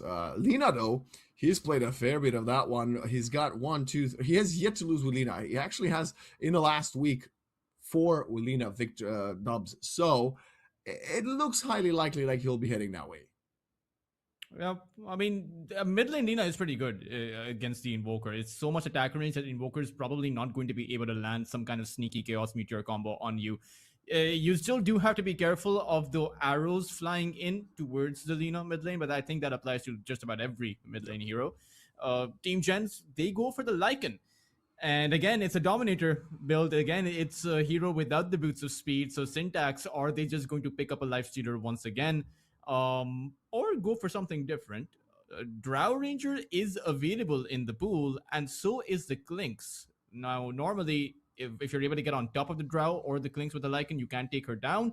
But Drow Ranger destroys you in the laning phase. That multi-shot takes away your wolves, takes away your life as well, and not to mention the Frost Arrow slow and the damage coming in is too much for the Lycan. We're gonna ban the Naga here. Kind of afraid of that big interrupting potential of teamfight and escape. You know, you Song of the Siren, you walk out a Wheel of Wonder, you blow out the Kisses, you net the Lycan. So it's a good ban as well. No Tiny, as Team Syntax take that one out of the pool. There's a lot of reserve time here. Well, some reserve time for Syntax, not that much for Team JENZ. They're going to ban out the Necro. Okay. Obviously, yeah, we've seen a lot of Necro. That one. Yeah, he's scaling a lot. He has very low cooldowns. He just becomes such a reliable hero in the mid to late game, and he's quite self-sustainable in the laning phase. I think the one thing I would not have liked about Necro, your lineup would have had a lot of single target spells, but the Necro does deal AoE damage as well. So Team JENZ do allow for the Drow and the Clinks to stay in the pool. No Lone Druid, somehow made it pretty far in the draft. Usually the Lone Druid gets banned quite early. There's also something like the Nature's Prophet, and that could work quite well with the global attempt here from Team Syntax. Of course, they will have the luxury of overall last pick. So we shall see, as Team JENZ have to show us their hand first. Yeah, Lenny does also play the Nature's Prophet. So a lot of these heroes that you're mentioning are played by Lenny. JENZ, I'm not sure who they should go for as the carry. Nature's Prophet wouldn't be that bad for them either. So you'll have a lot of push potential available with the Lycan. They're stealing the Lifestealer. What a statement. They're like, we only lost because of the draft, guys. We're going to steal all of your heroes and we're going to beat you. The problem is, they haven't stolen the playmakers of Bane Mirana, which I don't know. I mean, was banning the Clockwork as much of a priority instead of this Bane? I myself, I'm not sure. Not to mention the axe, right? You have multiple rage piercing abilities on the other side. So Life Stealer isn't exactly a great pick in this scenario. There's also pure damage going through. So Retaliate may not affect the Life Stealer as much, but the counter Helix definitely does. So the axe, it has a much better time against the Life Stealer than the Centaur. And you have a setup for the Berserker's Call. You have two setups for the Berserker's Call, in fact, with the Mirana Arrow as well as the Bane's Nightmare. So I think it's the Clinks pick here. I think Clinks just looks very good. So does Nature's Prophet, but I prefer the Clinks. Let's see. Oh my god. I was thinking about the TB, but I thought he would be the third best hero in this scenario. Maybe it's a preference thing, right? They wanted the TB to guarantee themselves that ultra late game have the refraction. Yeah, I mean, he's going to refract Noob's, Lina, and Parker's Lifestealer. That's pretty good. I don't even know if Lenny will be a factor in this game. I think he's just kind of that safe pair of hands if the team doesn't get it over the finish line. At that point, the other four heroes are the ones that I'm very much looking towards converting the victory here for Syntax. Yeah, I think Lenny is the fallback mechanism where past that 30 to 35 minute mark, you get to that IO Scotty and the Life Stealer becomes a non-factor, right? Metamorphosis plus the IO Scotty Life Stealer, or rather healing reduction that you apply on the Life Stealer, he can't get away. And not to mention, one small aspect or one, minor aspect, which is also important, is the Alacrity plus the Demon Zeal. It's just an absurd amount of attack speed, absurd amount of attack damage coming out from the Terrorblade. We may get to see that. At the same time, what I don't like about this Terrorblade pick is the fact that you have a mid Lina on the other side. What happens if Noob goes for the magic damage build? What happens if he gets an Aghanim Scepter? Are you ever going to be able to get your Sunder out? Because Noob will be hunting you down, hunting everyone down, rather, all across the board. So Syntax, they do go for a passive 4 protect 1 mechanism, and I would actually say that their lineup, they may have prepped for the 4P1. Lenny, he has a very diverse hero pool, but maybe they shouldn't be trying a 4P1 against Parker and his team. Maybe their best game state is playing for the mid-game timing like they showed us in the previous game. But who knows? If they're confident, they're confident. Also, we're going to have to see how this mid lane will go. Lina will most likely take a lead early versus the Invoker, so Mikey will have to stand tall. Of course, historically, Invoker loses a lot of these matchups, but I don't think that's necessarily the case these days, especially with the way Invoker is himself as a hero, as well as how much easier the mid lane has become due to the water runes, due to we shall see if Noob can actually get his payback a little bit for onto Noob. Oh, sorry, Noob onto Mikey rather.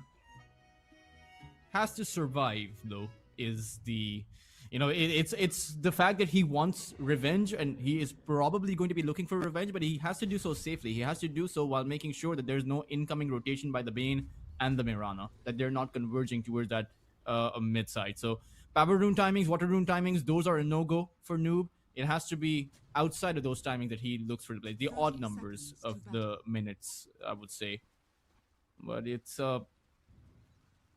hard. They find the Observer mid though. That's a good start for him. Mikey will be more than content with that one.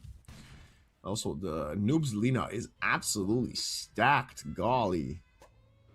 Yeah, that's a pretty beautiful set. At the same time, they do reveal their own Observer Ward. Both those shots came in from the low ground, and that's not possible unless there is an Observer Ward on the other part of the map. The only thing is, dewarding that Observer Ward is going to be slightly difficult. No. There was a Terrorblade illusion on the high ground, actually. Oh, wow. Okay. Yeah, we saw the Terrorblade illusion just die behind the tier 1 afterwards. Hence the vision early. I think they... Well, anyway, that's kind of a clear spot where you place it. So I suspect the Observer will still get dewarded soon. But nice. This other Observer though, Waxon, take a look at that one. Not really a popular spot for the early game. It's not blocking a camp. It's just giving them vision. Up for the first blood. Jing. Is Jing smelling something right here? He's gonna walk up there. Okay, Axe shows up to the party. Arrow connects. Blood grenade and Sunstrike. It's Jeezy finding the last piece of damage with that blood grenade. Yeah, if only they found one more right click before the Sunstrike came down, they would have been able to get the kill to the Invoker. He would have gotten experience as well at the back of that, rather than just, you know, getting gold. And thus his gold is really nothing. He's 30 gold. It's a creep. So the experience is what mattered more for the Invoker. But at the end of the day, they get the first blood. They come up with a power move as Emptiness on that top side is going to take in damage. Yeah, they're trying to apply counter pressure on the Lycan bottom as well. Emptiness does get out, and so does the Lycan. The axe does fall pretty low. This is the problem when you have these two supports rotating around the map. No one's there with the axe, and he has the battle hunger at the level 1 mark. He can't actually trade against that life stealer and might just be dead. Oh, another quick problem. Lenny has disconnected a few times. Oh, this time also Jing as well. Hopefully there's nothing too severe. How do you think this bottom lane will go? Because Snap and Bane are both very strong support laners.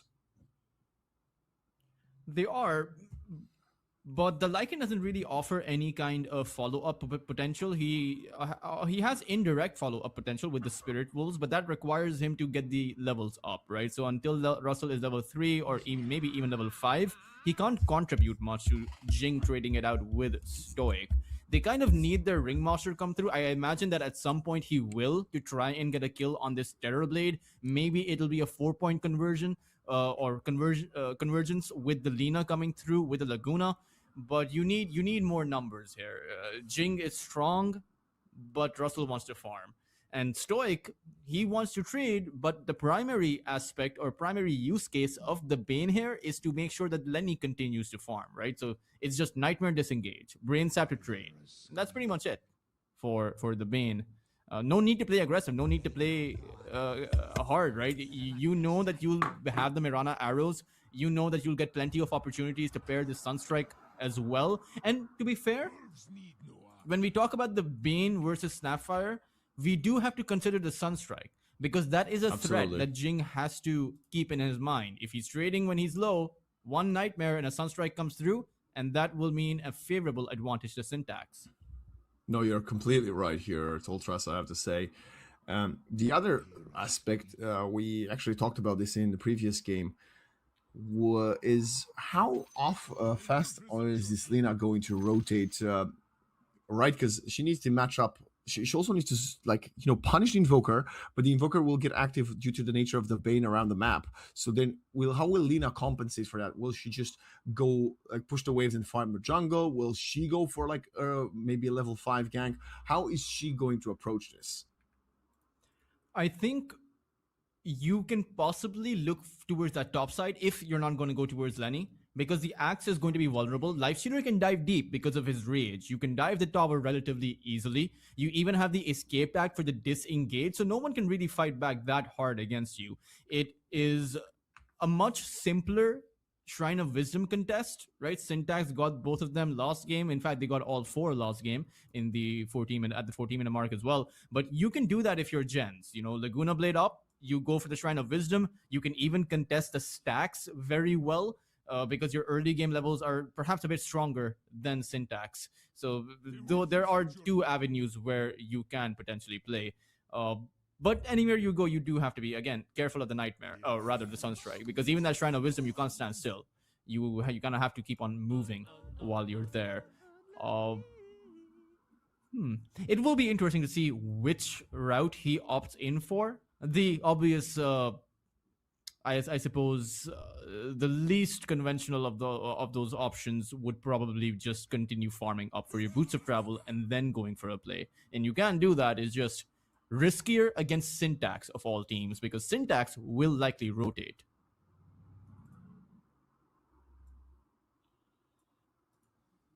Still waiting for the G's in the chat as Terrorblade has reconnected now.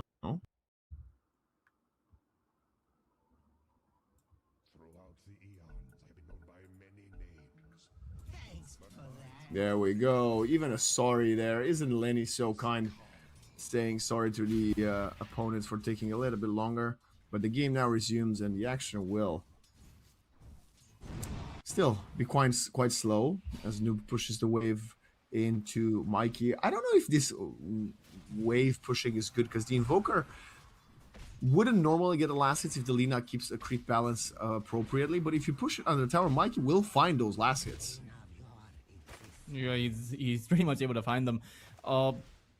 You don't necessarily have to push, you're right, but it's hard not to push because you also want your fiery soul stacks, and the only way you get them is if you use a spell. And because of the dynamic of that mid lane, it's a diagonal, right?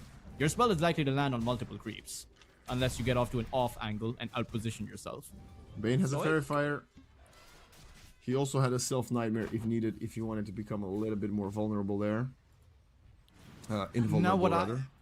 What I am surprised though, Waxen, is how Lina lost both water runes there. He had the bottle up, and 2 levels of the Dragon Slave means that Mikey should never be able to send out his Forge Spirit to secure that deny. Now Noob doesn't have that. I mean, he has mana, but he can't expend his mana freely because of that 2-minute timer he just missed.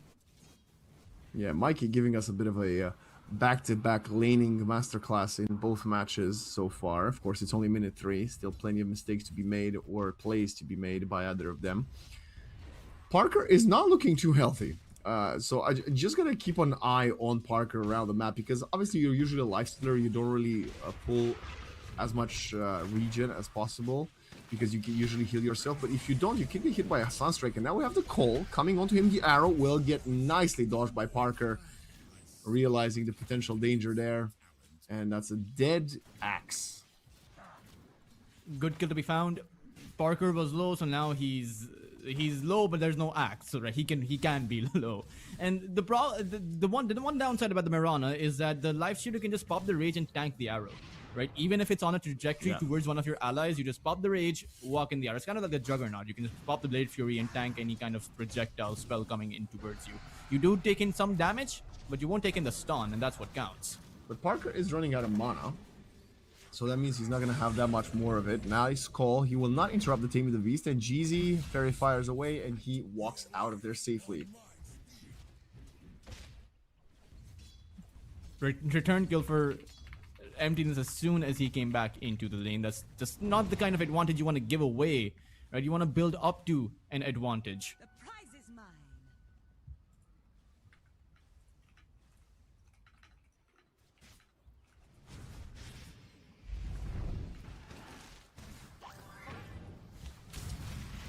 Cookies Outside, jump Lenny? onto Lenny. He's really trying to get out of there. Sunstrike comes in, but I think the Terrorblade will still die to the wolves, even though Mikey will be more than happy with finding that kill. He's still running. He's gonna get caught in the end. Couldn't outrun the Spirit Wolves, and it's I mean, it's a great kill to find for Russell, for sure. It shouldn't happen, is the thing, for Syntax. They shouldn't be losing their Terrorblade like that, especially not this early on. It's not even, the Spirit Wolves aren't even that highly leveled up. Oh, Emptiness! Oh. That was a nice Sunstrike attempt, though. It wasn't quite meant to be. Pretty funny try, I have to say. As now, we are looking at a slight lead, well, actually, a considerable lead when it comes to net worth and last hits already for Team JENZ. Yeah, the Axe is on 1600 net worth. He has 600 net worth behind that Lycan, and limited recovery options, because you want to show up on this top side with the Lifestealer having these levels now, the Ringmaster having these slows, and it's very dangerous. GC can't help you over here, right? They've tried finding those arrows. It just simply can't. I think finding these kinds of arrows in the laning phase is more dependent on the other team than it is on GZ and what he can do. And that's another death here, most likely here for Emptiness, who tries to man up. Arrow is coming, but the Mirana does not provide sufficient assistance to the Axe, especially not versus 3 very, very strong nukers. Well, Lifestealer's not a nuker, but the other 2 are on this top lane. Radiant are scanning. Now securing the minute 6 power rune for Noob. It's actually going to be bottom. Are scanning. Wait, Stoic! Other way, buddy! You might have spotted the wolves with the sentry. Yeah, but Can he's they giving set up away the on power rune to Noob? Noob. Yeah, no, there's nothing to do. This Lycan is going to do a lot of work this game. I'm already making this as a prediction. Yeah, I do agree with you. Simply because, especially because gens are applying pressure on that top side, which means that Syntax have to rotate elsewhere to try and help out some of these other lanes. Maybe hope to build an advantage over on that mid side. But as soon as you do that, you leave your Lycan vulnerable. So Stoic can't be gone for long. And he doesn't want to stay here. Waxen, I can assure you, he wants to be with his buddy Jeezy. They want to be making plays around the map like they did last game. Laguna Blade came in, hit something on the way out. I believe it was the Mirana TPing away. No, something somewhere got Laguna Bladed, but everybody looks rather healthy. Was it maybe the Mirana? Radiant are scanning. It might have been, yeah. Could be the Mirana. There's no Dominator up for the axe, so I'm assuming he didn't. Actually, one of the neutral creeps is missing, but I don't think he used it on that. Russell gets Meteor. That's a great rotation from Mikey, but they cannot quite lock him down, and the Sunstrike is way off the mark. The two supports come in, protect their offlaner, and Team I'm JENZ surprised definitely here that to play this game. JENZ did not go for the Shrine of Wisdom. They had a shield rune on that Lina, and she was already there, but decided to back away at the last moment. Cole? Worker, he may be able to get this kill. That's a great call there. Is it good enough though? No. He is so far behind. I thought he might get enough armor to sustain through that, but Lifestealer is very speedy with this boots. And now Laguna Blade hits Stoic. Heals up for a second. Stoic wants to get out. Is Mikey going to be so lucky? No, neither of them will. Because the Ghost Walk comes a bit late. Now they're turning their sights onto the tier 1 mid. Team JENZ actually proving that their statement was correct. In the sense of, yep, they are way stronger than Team Syntax. And it's all due to, I have to say, due to the Snap and the Lina. Honestly, they are so strong right now. Not to mention that topside is a complete disaster for Emptiness. He's so far behind. They're losing their tower, especially a mid lane tower this early on, opening up the way for the triangle to be invaded, the jungle to be invaded, the loss of your power rune for Syntax, because now you can't contest those power runes as easily. So JENZ are getting away with everything. Free farm on that Lycan as well. He's ahead of the Terrorblade in that regard. Free farm for the Lifestealer. Free farm for even Noob. And so Syntax, they're now going to be bound with a lineup that isn't that great for a comeback. Yeah, definitely the roles have been reversed this game. I would say more so than reversed. Like, it's JENZ are playing unified. Like, look at this. Jing is now here with Russell, trying to take out this tower. Russell has the perfect creep to take the tower with. And Syntax, I do wonder what possible move do they have up their sleeve outside of the Bane Mirana combo, which we haven't really seen this game. We saw quite a bit of it last time. Well, they're trying to bait Parker in. Jeezy is definitely trying to bait Parker closer to him, as Emptiness could get the call. Lifestealer is not too healthy, but he's very farmed, and level 8 as well. Yeah, I'm checking level 9 for the Lina, level 8 for Lifestealer. The only one remotely close is the Invoker, who does have the Kaya, but again, it's going to be a slow Meteor Hammer around that 11 to maybe 12 minute mark. And even when you do get the Meteor Hammer, I'll have to hold that thought. Ooh, Mikey, he finds a great tornado and will possibly be able to walk away. He should. Nice one. Mirana is there, hits a nice arrow, they turn around, they kill the Ringmaster. And now the Bane is coming, does not have level 6, but does have the Nightmare. Sunstrike, Blade Grenade, and there we go. Ooh, nice heal attempt, but it's another Firestorm. It's going to be a double for Jeezy. Only the Bane dying, but can Jeezy get out? The Moonlight Shadow, perfect escape. And when playing from behind, trading 1 for 2, same heroes is great.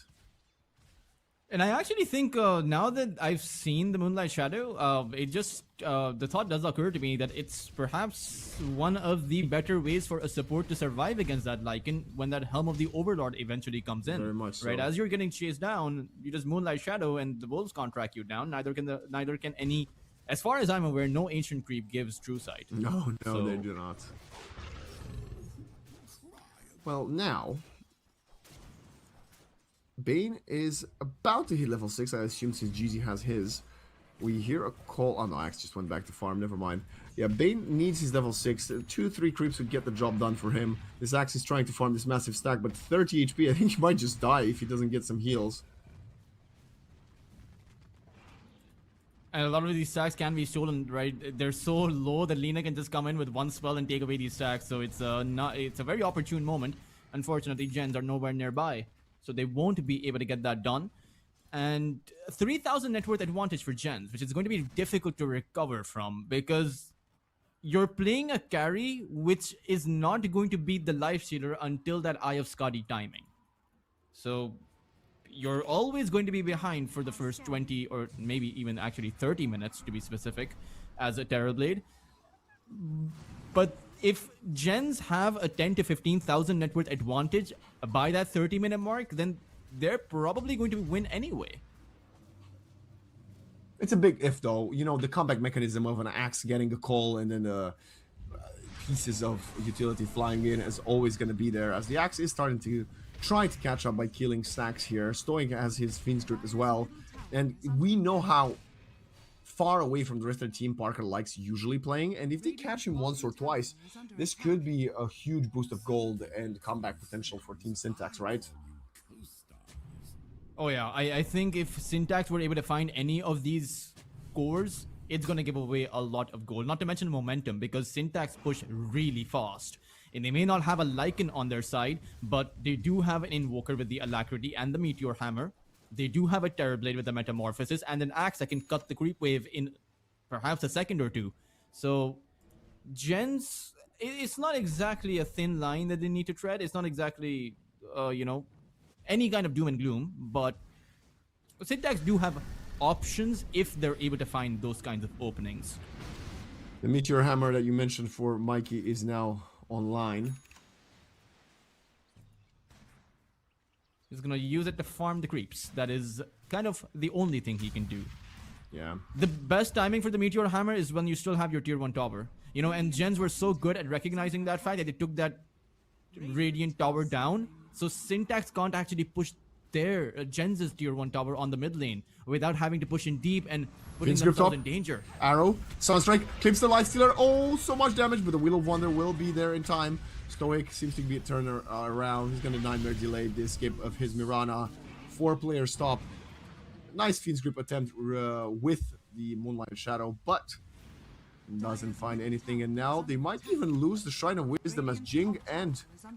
No, like Emptiness picks it up. Noob gets spotted. They are quite slow. They're not the healthiest. Team Gens maybe a little bit overconfident here. I think a TP from the Invoker might just help them defend the tower, but they don't seem to. They don't want to do it. Maybe even a TP from the Terrorblade. Heck, both of them in fact. They're coming in. The tower is dead. They catch Shadow, and that's a perfect arrow. Oh my God, Stoic! What a 5-second arrow. Emptiness comes in with a double dunk. We were asking what's his comeback mechanism, and it seems to be a random stun from the Mirana.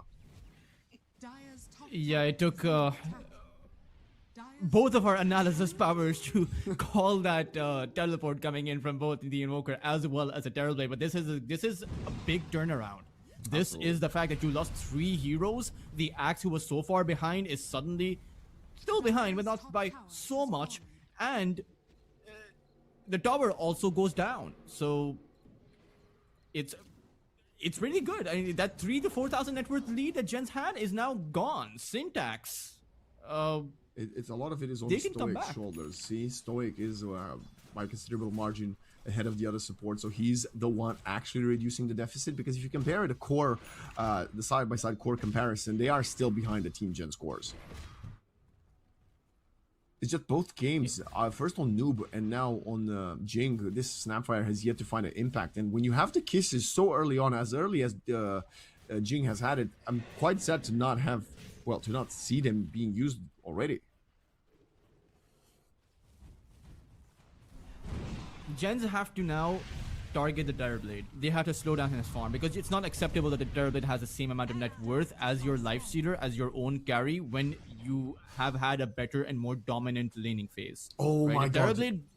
Moonlight Shadow, can they catch just go for a blind call? They even have the Fiend's Grip, but the Bane is not there. Never mind, they're gonna just go arrow call, another perfect Sunstrike, and the dunk will take Parker out. They're trying to kill the Terrorblade, which is what you wanted. Lenny does not manage to sunder Stoic, and now Stoic is gonna be the next target. He's getting chased. He does have the Fiend's Grip if he wants to turn around. Jeezy is right-clicking Russell, and the Enfeeble does a lot of work to protect Stoic. A mech also flying in at the last moment for Mirana. And for all that trouble, both cores will die with a slight advantage for Team Syntax, but the tier 2 will fall. Is the Helm of the Dominator, or rather Helm of the Overlord, still a hero creep? Or did they change it back to a unit? Because if it's a hero creep, isn't it, or shouldn't it be possible to sunder the Ancient Black Dragon? It's a great question, and my answer to that is I think you cannot do it. I think that should be added in. Like, I think that's like, either it's a hero unit or it's not. You know? I don't think it is. I don't think it is. Is under attack.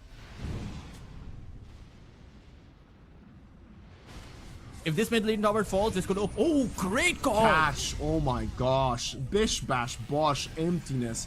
This is his 4th kill in a row. Now Stoic just turns around with the Bane. What a perfect team's grip. Nightmare, it doesn't matter. He's gonna die. But emptiness is in the presence. Has blink in 1 second. They do not want to go for more. They do still find the tier 1 tower. A kill on the Lina tier 1 tower, that is pretty advantageous for Syntax. And now they open up the map. Look at their vision placement, Waxen. They are preparing to snipe away heroes in that dire jungle, as many as they can for the duration of those observers. And JENZ Parker may realize that he doesn't want to play in that jungle after his own death. Oh my god, he wants to play on that bot lane. Emptiness is on a roll. What am I witnessing? This guy's found 5 kills in a row? I genuinely think he was 1 in 4. I'm telling you, Emptiness on his Mars and on his Axe, he does this. You know, he is... Frankly, I have the criticism that he is not that good on the laning phase, but he finds these perfect openings. Another dunk. This is insane. He's surpassed the Terrorblade and the Lycan, despite how bad he was getting destroyed. And now Noob and Russell spot Mikey. They dust him away, but Emptiness is there. Jeezy jumps forward. They're gonna Nightmare Dragon. Stoic is taking a ton of damage. I think it's just going to be a dead Bane, even with the mech. No, the call is there to protect him. This is team play, man. Wow. My cores would never.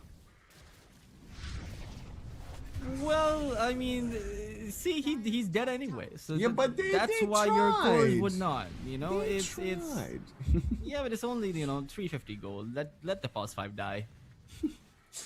They also did find the Black Dragon and all those neutrals, so that's going to be some extra gold offset. Yeah. How is Mikey first in network? Hello.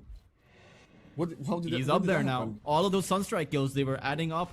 The assist goals were going his way, and frankly, JENZ need to realize that playing in their own jungle is too risky. They need to be playing in the Radiant jungle because that's where all of their vision is. And now they're going to go head towards Roshan. Emptiness is very far away, and Syntax actually can fight Roche. There's no shapeshift, there's no infest.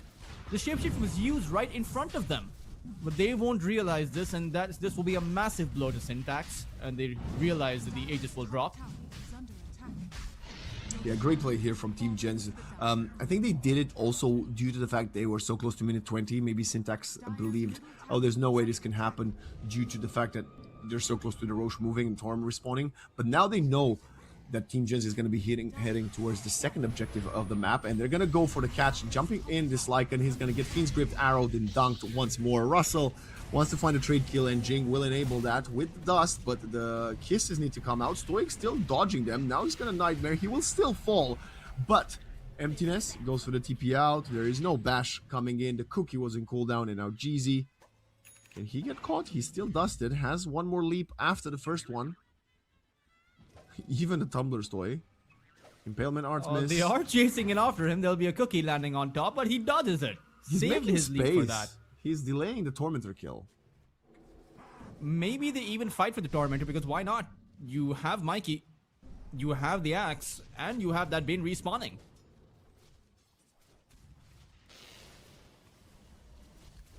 Axe spots Yado. He also spots the snap. Goes for the Ringmaster. He does not want to allow them to get the escape out. That's a missed meteor. The refraction comes in. Can they get the kill? Nice dunk. Cancellation by Parker jumping in. And now the Wheel of Wonder is pushed perfect. They get control of Lenny. He needs to sunder someone. He's going to do it onto Mikey. They still found the Ringmaster, so they do not have another escape if needed. Nice leap away to dodge the cookie. TP in from the Lina, and Russell shows up to the party on his Lycan. There is no Moonlight Shadow, so this time the two supports of the Radiant team will die. They lost sight of the prize. Lenny, he got distracted, tried to go towards Jing, and that's gonna cost them. Emptiness somehow is able to dodge away everything, and he has the Blink Dagger. He'll just run away, and the Sunstrike! It catches Mikey. I actually don't think that's that bad for Syntax Waxen. They lost 2, they got 2. Yeah, no, they did, and they managed to keep the Terrorblade alive, right? He looked in a very dire scenario there, but... by the way, did you just watch what? They wasted the Aegis for the Tormentor? Yep. They in fact did. And Emptiness just wasted himself for... Sunstrike? I don't know. Woo! The bottle heal came in time. If Noob would have not pressed the bottle, he would have died to that Sunstrike. Oh, that is playing a bit too close to fire for Team JENZ. Definitely. It's still the fact that there's no more Aegis that Syntax. I mean, they can still fight. Most of these fights are going pretty evenly, and this is when the Terrorblade isn't at his maximum, Waxen. There's going to be an Eye of Scotty eventually. There's going to be a Butterfly eventually on this Terrorblade. So what are you going to do then? If you're JENZ, you aren't building up an advantage that you need to for that mid game. Now it's towards Mikey they are heading. They have 4 heroes in this position, and Mikey, if he gets caught, he's as good as dead.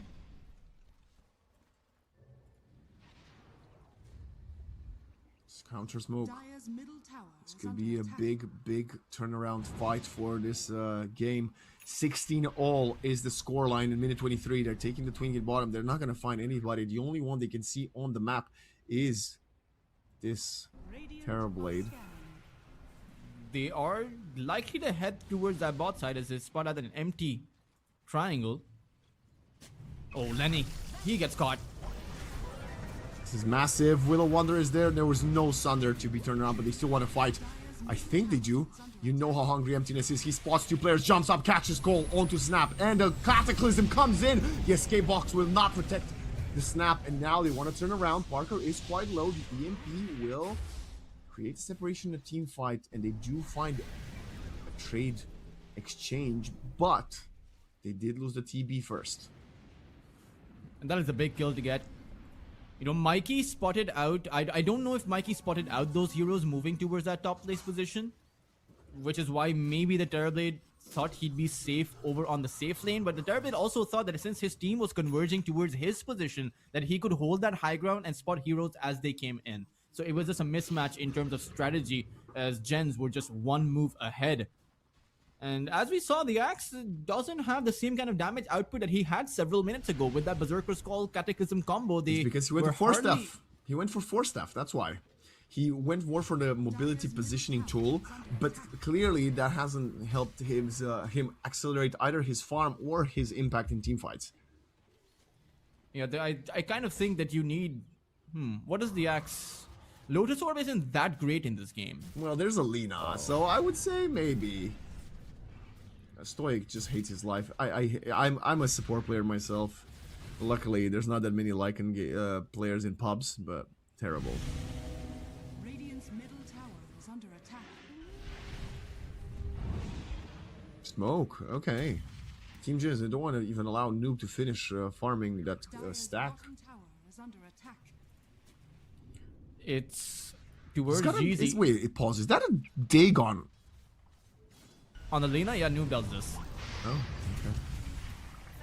okay. He likes to build that Dagon, and he likes to do it earlier. By In the fact, way- my mid laner likes to do this too.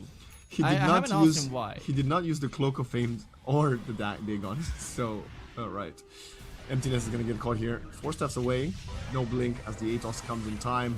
Perfect. Will of Wonder setup, and Team JENZ, despite what were a couple of pretty weak 5 to 7 minutes, I would say, they have managed to halt the progress of Team Syntax, and now they are again in control of the game.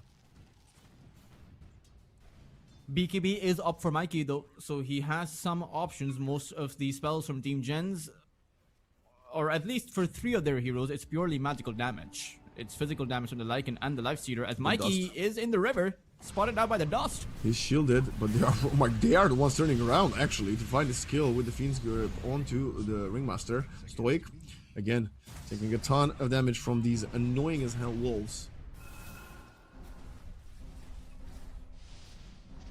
And as long as you use the this is the same thing as in game number 1, right? Use the Fiend's Grip on just a support, it's fine. As long as you keep gens on their part of the river, it's fine. Syntax once again, Lenny.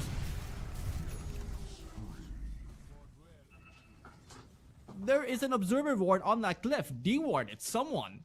Heck, Lenny should get a sentry ward if no one wants to do that. Like, you need to check. Vaxen, there's literally no sentry at all in the entire triangle of Syntax. And that kill, or rather that death, is going to cost them their tier 2 tower. Radiant's top tower is under attack. Dire's bottom tower is under attack. They find the Yado kill, Radiant's top but tower it's is definitely under every Dire's time the bottom carry tower. dies, they seem to find a support elsewhere on the map. It's not good enough. Radiant's top tower And No, Mikey it's not. is the most farmed hero on the map by a landslide. The problem is, Dire's bottom again, the tower roles are is under reversed. attack. He kind of finds himself in the Parker's position on that Templar Assassin from the first map, right? Yes, what can Yeah. you do with all this farm? Blink in from emptiness. Very confident there, I have to say. Will not catch the lead. There's Stoic. He might just be dead. Dire's bottom Innocent tower looking is under spirit attack. wolf. Right? It just adds to his nightmare. It's like nightmare fuel. You see, spirit wolves are bad enough, you know, like you pointed out. But then you have a life stealer also inside of a spirit wolf. They're gonna lose the final outer tower. Dire's bottom tower is under attack. And Life And Stealer is as getting they've the lost- axe. Call? Cataclysm? Well, actually not connect onto the Life Stealer, and now the axe is getting controlled. He's getting dusted. He's getting Laguna Bladed. He needs to be helped, but I think he might just die. Yeah, he does. He panicked. He panicked and started to move away, thinking that they weren't going to be able to fight, but by doing so, he sealed his fate. Mikey was throwing out that Cataclysm, and it may have been enough damage over there, considering that Parker was already low. But this is looking bad. This is going to be gens on a 6,000 to 7,000 net worth advantage. And now that you've lost all 3 tier 2 towers, the question then becomes for Syntax, do they have enough farm on the TV to hold gens back on their high ground? Or No. is gens going to be afraid of that?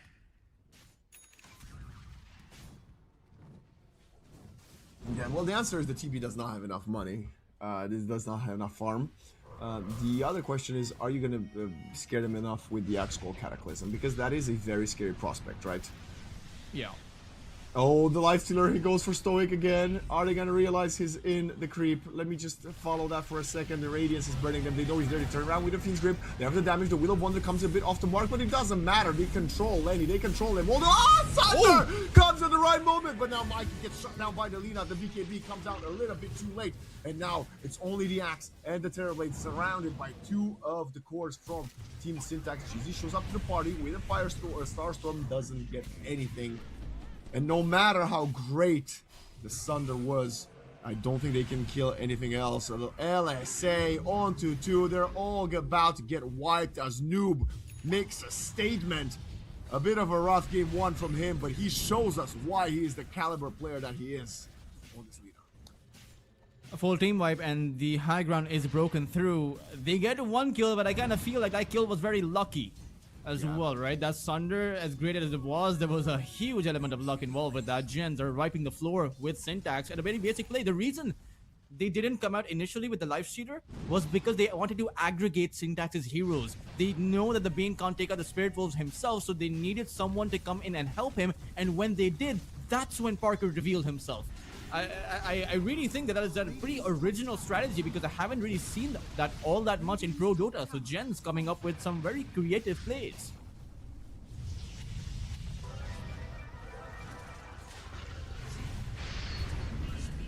Okay. Stoic. Yeah, I mean, it's the life of a Bane. Tornado will not connect from Mikey. They are trying to defend this melee racks, and they almost have it. They kill the big ancient creep, and now with the Demon Zeal, they're gonna clear the catapult, and the melee racks will stand. And Jen's I suppose there is an element of them. Or actually, no, there was no fear in them backing away. It was just a strategic decision. They wanted to go towards Roshan. They realized that the Bane is not up, so it's going to be a very difficult defense. And they have the Observer Ward on that cliff. But they still smoke and go back.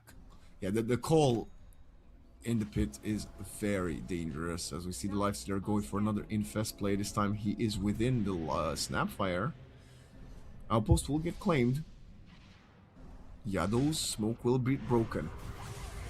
They see the Stoic Bane, no chance in hell. Cataclysm though comes in, the damage is significant enough to kill the Ringmaster. Can they get anything else? Lycan down to half HP, and now they turn their sights onto the Snapfire. Terrorblade is hitting quite hard now, but the 4 staffs onto the low ground are more than enough to keep Jing safe.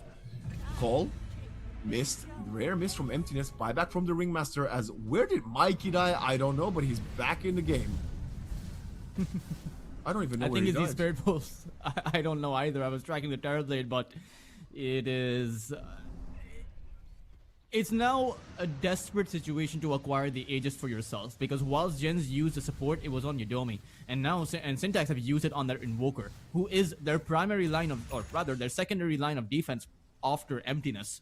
So get that Aegis by any means necessary, or die trying, really. I think it's worth it. It's a level 3 Dagon for Dalina. Yeah, it's just noob things. Roche roars again. I don't even think he uses a Dagon, mind you. No, I just think he has it. Okay, they're gonna go for a tornado. They spot the Lifestealer. He gets called. There's no Cataclysm available, of course. They're just delaying the Roshan. LSA Laguna Blump. How? Well, that's a dead axe. 60 seconds, no buyback. Will of Wonder catches Stoic, who's about to die again. Does have the Nightmares. He wants to delay a little bit of his pain, as he will not. Mikey goes for the Meteor, is getting chased. BKB needs to press it. The Ionisk will protect him, and the Axe jumps in! Just dies again. Back-to-back deaths for Emptiness. What a disaster! As the Team Syntax offlaner does not find the necessary impact. The supports are buying back, but the mid laner is getting caught, getting Dagon, getting slayed. Parker walking up their high ground like the big wrath boss he is, and now starts hitting Lenny away. Sunder is available, but will not come through, as we are almost certainly heading to a deciding Game 3. That was a beautiful axe Berserker called after his buyback. Unfortunately, the Invoker was hit by the Light Strike Array, and GG will be called as a result. Syntax, while they did find a pretty good comeback, Waxen, it turned out to not be enough. JENZ, they recuperated past that point, and simply this niche strategy of having the Spirit Wolf chase after someone and a Lifestealer infesting inside the Spirit Wolf, I have not seen that all that often. That was very creative. And then waiting while the Lifestealer is in for more heroes to go up, so then you can come out at the right exact time and just wipe Syntax out. Very impressive from JENZ. I do think Syntax could have played that one a lot better. I think that they, at some level, failed to protect Lenny. How many times was it that Terrorblade was caught out? And sure, a lot of those were by JENZ moving in with the Smoke of Deceit, but there was no vision for Lenny to safely farm, right? The vision under which Lenny died was from the other side, and if you don't have your own triangle warded for your carry, then you're just asking for his death. Yeah, it's very difficult, and honestly, we spoke about this during the draft ourselves, right? We said that the first 4 picks of Team Syntax were great, but the Terrorblade felt like the weakest, right, to complete it. And it kind of fell that way. The 4 heroes were on the same page, and then Lenny was trying to do things around the map, and the others weren't there to support. And the Terrorblade ended up being punished severely. Another aspect we have to keep in mind, and for most teams in the tournament from now on, looking at Team JENZ and their Lycan, it might have to become one of these must-ban heroes, because he, although you would argue his impact wasn't as oppressive as some other offlaners like Omar, Noob's former teammate on a Lycan, the small things he was doing around the map were still more than enough. And of course, paired with Noob's Lina, it was excellent work. The Snapfire, though, not impressed with it. I think they could have played any other support and would have had similar results. The damage also not significant enough. The question I have for you, going into Game 3, which one of these 2 teams will have the stronger mental? That's I do think that JENZ will probably be stronger in that regard, but I think for Syntax, a lot of it comes down to Mikey. He is the most experienced player on their roster, and it falls to him to refresh their team, bring them on the same page, and make sure that they can revert back to that game number 1 strategy, revert back to that play-in strategy. Stop playing a 4p1. Like, Lenny, great, he plays a great carry. You want to play a Terrorblade, fine, but when you want to win, you play your strongest, and Lenny is strongest when he is participating. And even on this TP, Waxen, he wanted to play with his team, right? How many times was Lenny with his team trying to take a fight, but he's just not playing the hero for it? Yeah. No, very good points that we will have to continue analyzing in the pre-game analysis for Game 3. But for now, we're going to give the 10 players a little bit of a break, and we will return in about 10 minutes to see if Team Syntax can go for back-to-back victories versus Team JENZ, or if Team JENZ will manage to get one back after that play-in loss.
actual final map of the debuting game, day one of the EPL Masters, bringing you Team JENZ versus Syntax.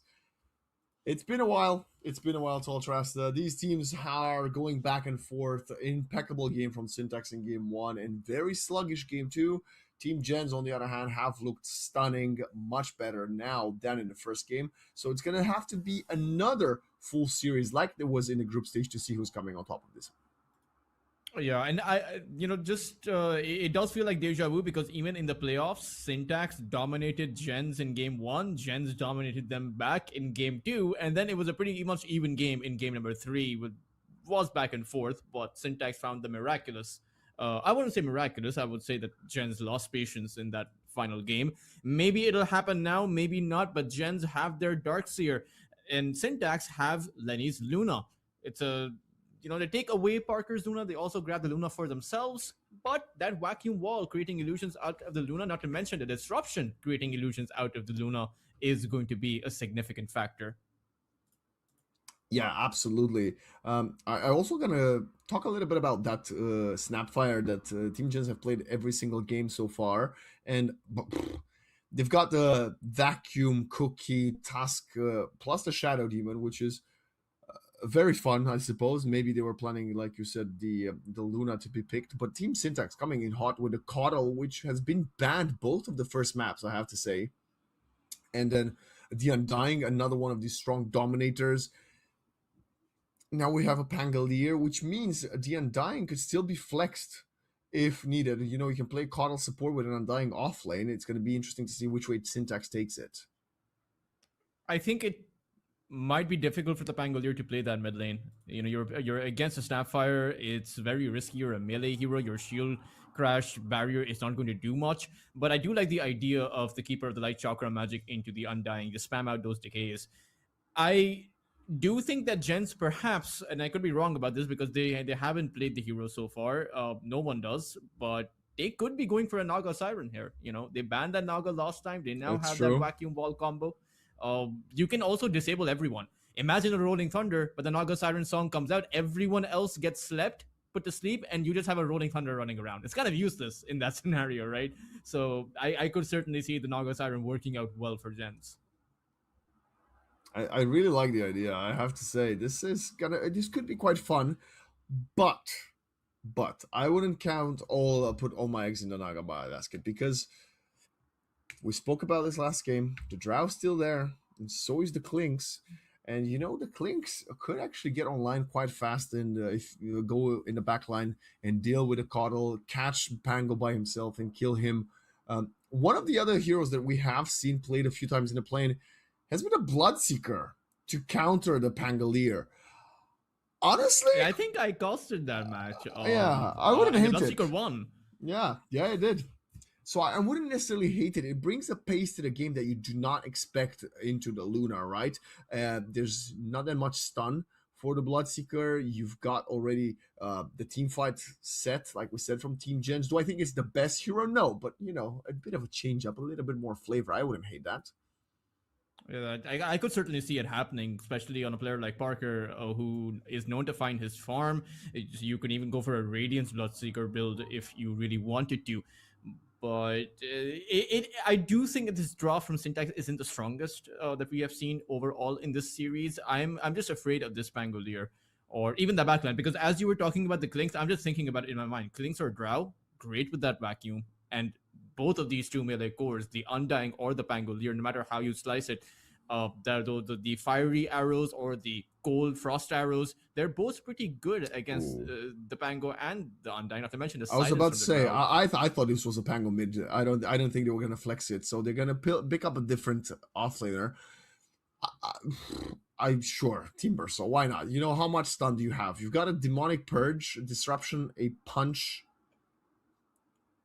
There's some ways of locking him down, but I think he can be quite happy. The problem with this is it opens up the possibility for a Spectre. But you would have to play the Spectre into the Timbersaw, a melee hero, and the Keeper of the Light as a support. So the Chakra magic going into the whirling death. Yeah, it's Multiple the uses of lane. the It's the whirling death. laning phase. It doesn't matter. I don't think you count on it that much. I think you change things up and you enable the Spectre for the mid to late game. Or, my God, Oh, how is it not okay, banned? that is honestly, that's gotta be quite bad for Syntax. One root and your Timber can't chain away, one root and Mikey can't do anything, one root and your Keeper of the Light, your Undying, not to mention, right? Undying likes to fight with his fists. He likes to do the decay and stuff like that. But how do you do that? Because your target is going to be a Spirit Bear and not the Lone Druid. So Yeah, who do you this decay? is- Who do you Soul Rip? it kind of feels it's now very awkward. I will say that the Lone Druid Spirit Bear doesn't synergize here very well with the rest of gens, but I don't think that matters. And to be fair, there is that Ion Shell. So it's kind of like you now have this global Spirit Bear. You don't necessarily, you will build an Aghanims, of course, for yourself, but even before the Aghanims is online, now that Spirit Bear has damage. It can just run around with an Ion Shell on you and it's 3000 HP. How exactly is the support supposed to do anything against that? I have to agree. No, this last big Lone Druid, I apologize for overlooking it. It's because we've just been used to seeing it banned the first phase, but we see the changes, right? The Invoker, the Clock, the Lycan, the Shadow Fiend. You can't ban them all, so you got to let something through. And it is a bit, I mean, Syntax are going to have to play this like how they played it in game number 1. Maybe even better. Because if Mikey gets shut down on the Pangolier, they have no game.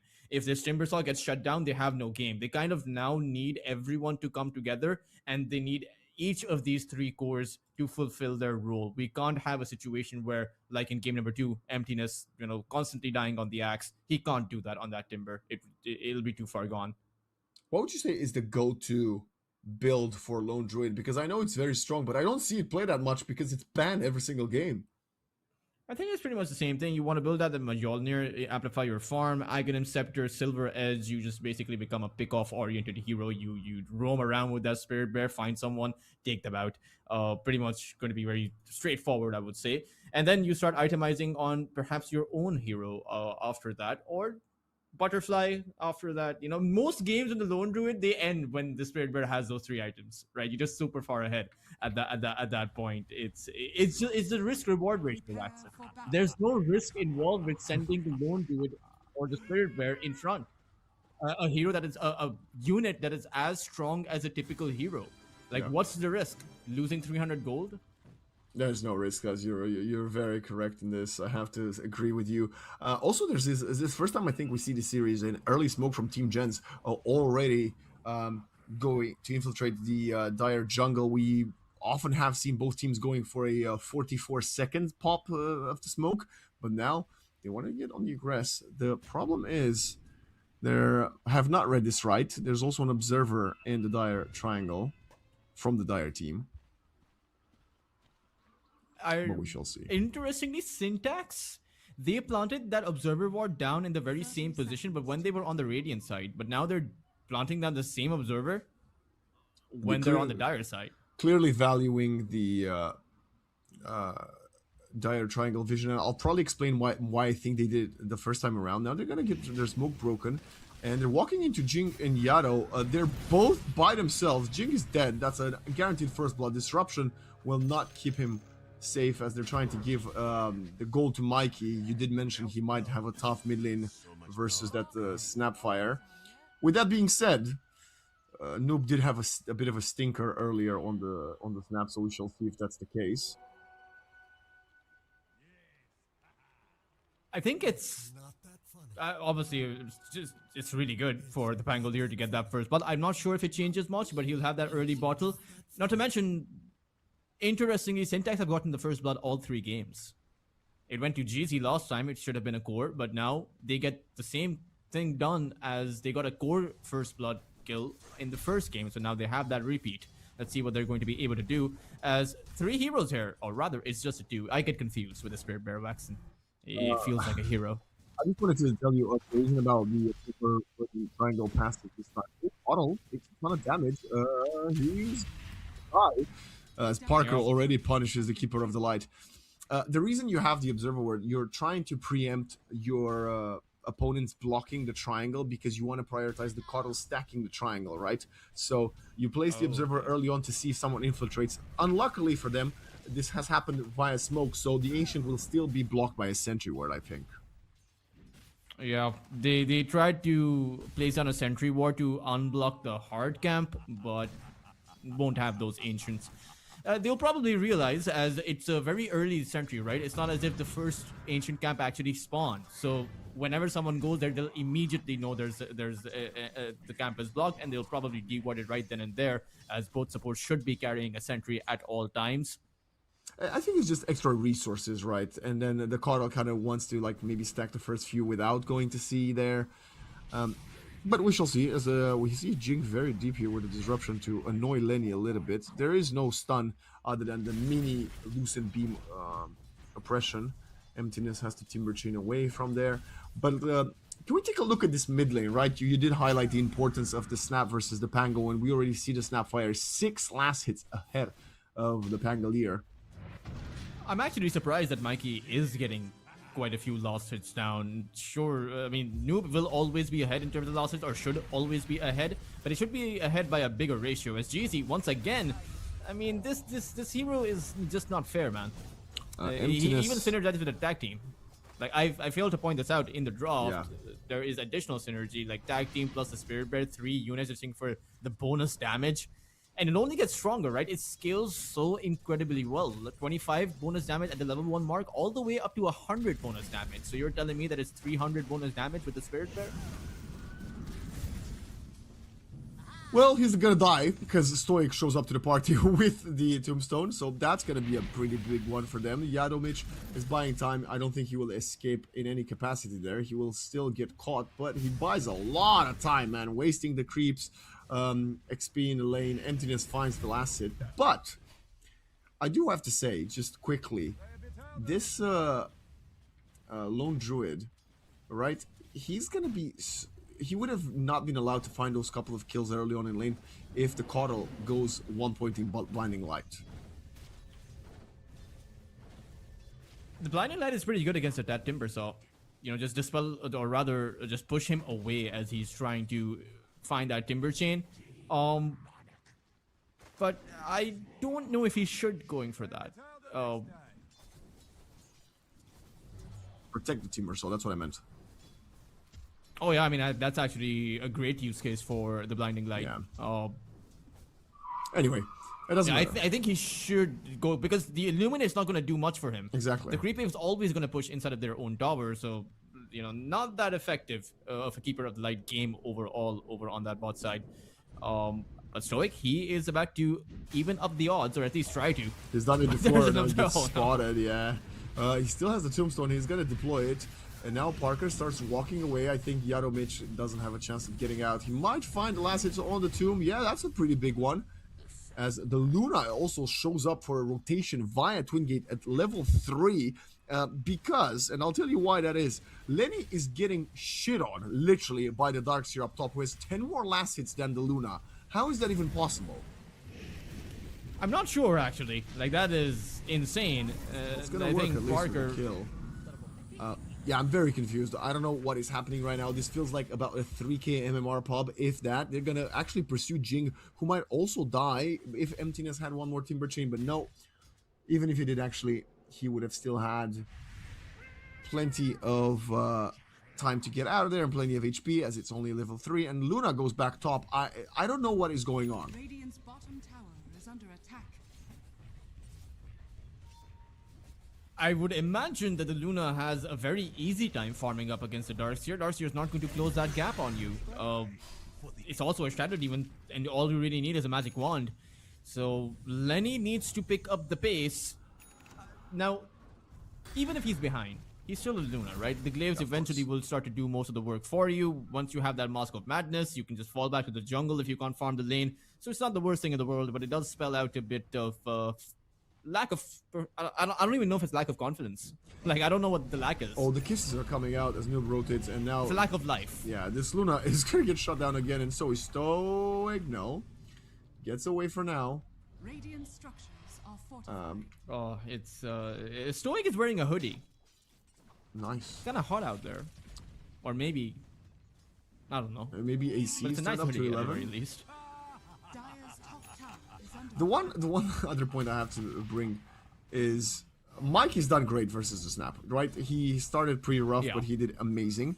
The other point of contention we have is Parker is a lone bottom. Obviously, GZ and Emptiness do not have the luxury of seeing what we see, so they didn't go any deeper, but they could have definitely killed that lone druid. And I actually think that Mikey should be rotating towards that bot side. Look at the pressure being applied on Lenny. He simply can't play this lane. He's all alone here. There are 3 heroes here. He knows that as soon as he goes for the creep wave, he will die. So he's literally just right clicking to move. That's all he's doing. And they're still going to go for him and possibly take him out. Yeah, there's no chance Lenny survives it. There's a slow late TP coming in from the Pangolier. Actually going in for a turnaround. Lenny will die. Mikey, can you find a turnaround? He does not have enough mana. And Yado is gonna walk away until the Shield Crush mana comes up, back up. Oh my god, the damage onto Emptiness is significant. He has the Timber Chain slightly to the side, and Parker is gonna ignore him for now. Goes back to hitting the creeps. Dire's middle tower is under attack. Parker. He is pretty much dead. So I do think both these carries are struggling. Parker is still 500 net worth ahead of the Luna because his struggles were at least in terms of last hits, but the deaths are pretty much the same. It is a bit confusing though. How neither side is actually helping out their safe laner. Perhaps it's because JENZ realized that Parker will eventually be able to farm once his levels come up and the Spirit Bear is level 4, and you know, coincidentally, Syntax is thinking that because it's a Luna and the Glades will eventually help Lenny to farm. I don't know if that's the right thought process for both teams to have simultaneously, but because only one side will come out ahead, and the downside is that you completely bungle the mid game if you're wrong. It's a big risk. Dire's top tower has fallen. And clearly, so far, the reward is heading towards Team JENZ as the Darkseer is continuing to accelerate his farm and the network. Snapfire is doing fairly well for herself, and the one struggling the most out of all the cores on the map is the Luna. So Team JENZ coming up ahead, gold-wise, just slightly. A noob going for a different build this time. He's gonna buy the travel boots first. We also see the tombstone being popped by Stoic for some reason. I'm not entirely sure why, but actually this might be a significantly good bait, as they're gonna find one. The kisses of noob will get the trade though. It's a 2-for-1 overall, and I don't think they've got the damage to kill the snap. More so, with the help of Parker, I think noob can just turn onto them. Oh, Lenny, he falls again, despite of not having a tier 1 tower. To a level He's farming 4 in the tier Shadow 2 area. Demon? Level 4 Shadow Demon and a level 8 Darkseer. How does this happen? It's I don't know, you also have an Undying, but he's not really playing that top side. And I'm not sure what the holdup is. Like, why is Mikey not helping him out? He tried once, but he got there a bit too late when the damage had already been done, when the Luna was already dead. Perhaps when he gets his Diffusal Blade, that's when he's going to decide to fight. But I can tell you, Waxen, without your Luna, you're never going to win on Syntax. Right? Their lineup needs that Luna for that high ground push, no matter how far ahead their other cores are. And to be fair, they're not actually far ahead. So it's going to be very difficult if they can't lock in. They might have the kill lead, but Is under attack. it doesn't look too good. Emptiness Alyss has his level 6. They would benefit from somehow, some way, catching this Darkseer, but they're just going to continue to give him space. Snap of noob, TP's out of there safely, and the level 6 of GZ is not going to find any kills. A 2,000 lead now as we see the Lone Druid almost... Actually, no, he's quite far away from his Maelstrom, so it's not the worst thing in the world right now. Now, sure, Parker did go for the Gloves of Haste first before the Javelin, and his Gloves of Haste are actually on the on the Spirit, or rather, on himself, rather than the Spirit Bear. The Darkseer will continue to accelerate while we break this down, because he hasn't even killed the stacks yet. He's doing the stacks right now with the help of the Shadow Demon. Oh man, yeah, though that's gonna be huge. Level 10 Darkseer, almost. Right at the 11-minute mark, has the level 4 Ion Shell, has the, well, he's maxing out that Surge, but when you hit that level 4 vacuum timer, or even I would actually say even the 475 radiance is more than enough to actually look for massive team fights. And Syntax have yet to make a move. Now they do have that diffusal blade, and I actually think that they need to commit to a play with this diffusal. They can't sit around and wait any longer, because look at that top lane. It is in the hands of Team JENZ. If this was a heat map, it would be icy cold on Syntax's side. Radiant's middle tower is under attack. This might be the most farmed Dark Tier I've seen in a long time at minute 11. Noob is even taking away the Luna's cap, and in fact they've dropped a sentry down, so Lenny can't even farm that. And where is... And this was a point of criticism I had, Wax, in game number 2. They failed to protect Lenny, and we saw the outcome. You can't fail him twice.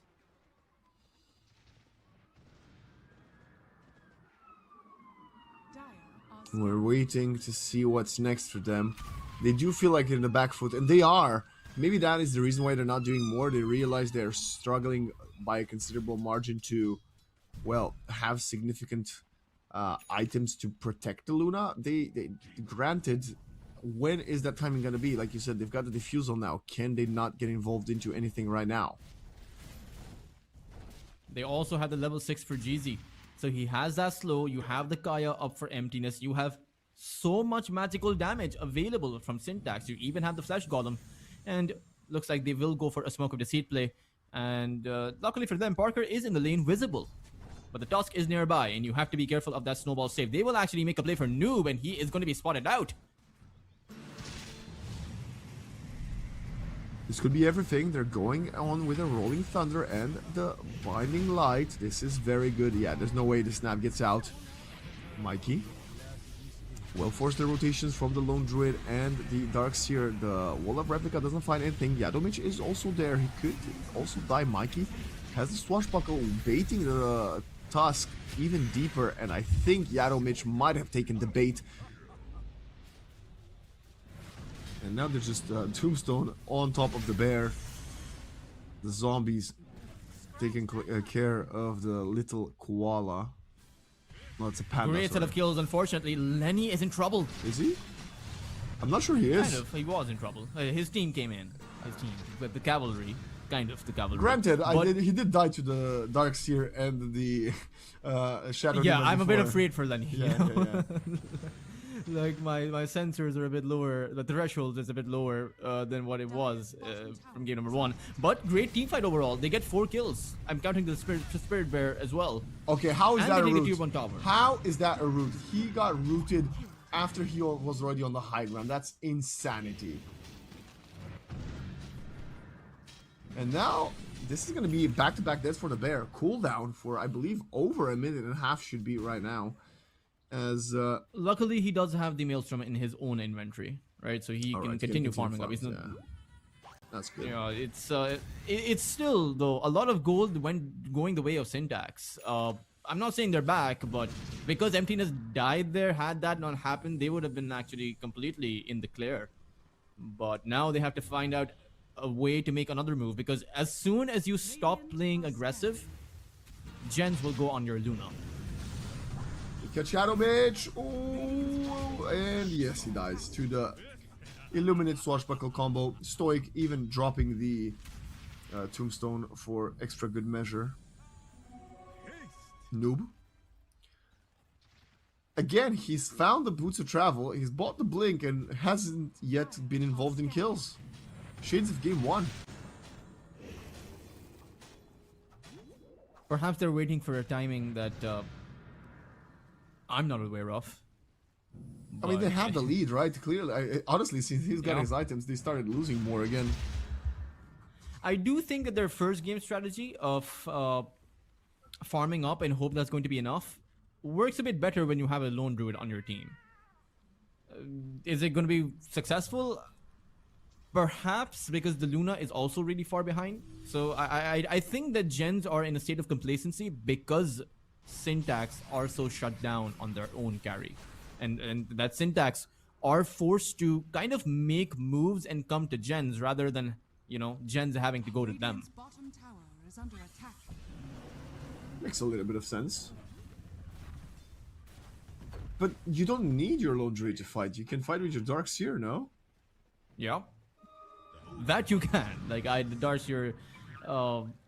I think the Darkseer is a good hero if you farm or if you take fights. Like, Darkseer scales really well and makes... Like, his vacuum is an ability that utilizes a lot of items out there, you know. The most AoE items synergize with the Darkseer. Also, they have Dire's top tower. they have another way. You know, I mentioned the Shadow Demon illusions, the vacuum wall illusions, but they also have that normal punch illusion. You could have more Lunas for Team JENZ. Parker just dies to all this thrown damage onto the ground. Swashbuckle, Timber Chain, Chakram, Whirling Death, Shadow Demon, and the Tusk. The two great saves couldn't even get close to the Lone Druid to save, and now the Kisses of Noob. It's actually going to allow No TP. Stoic to spot him.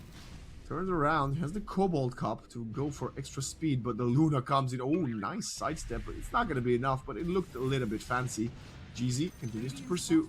Throws the Illuminate for vision. He will run out of the ultimate, so no more Binding Light. Continues to walk off. We'll have TP in 5 seconds. Bottles up, and a Blink's going to get Noob out. For now, TP's safe. Good escape from Noob.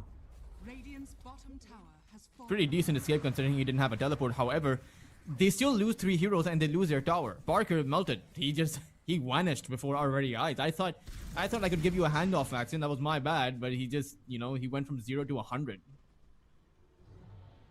He's about to get Syntax outfarmed by actually the have more Luna. space. Like, they have more towers up on the map than JENZ do. Catch the Timber, so okay. I don't know what Emptiness was doing there. I think he's trying to give as much space to the Luna as he can. Perhaps. That's the only reasonable explanation as to why he was there. That I can think of. The triangle is in the hands of the Luna.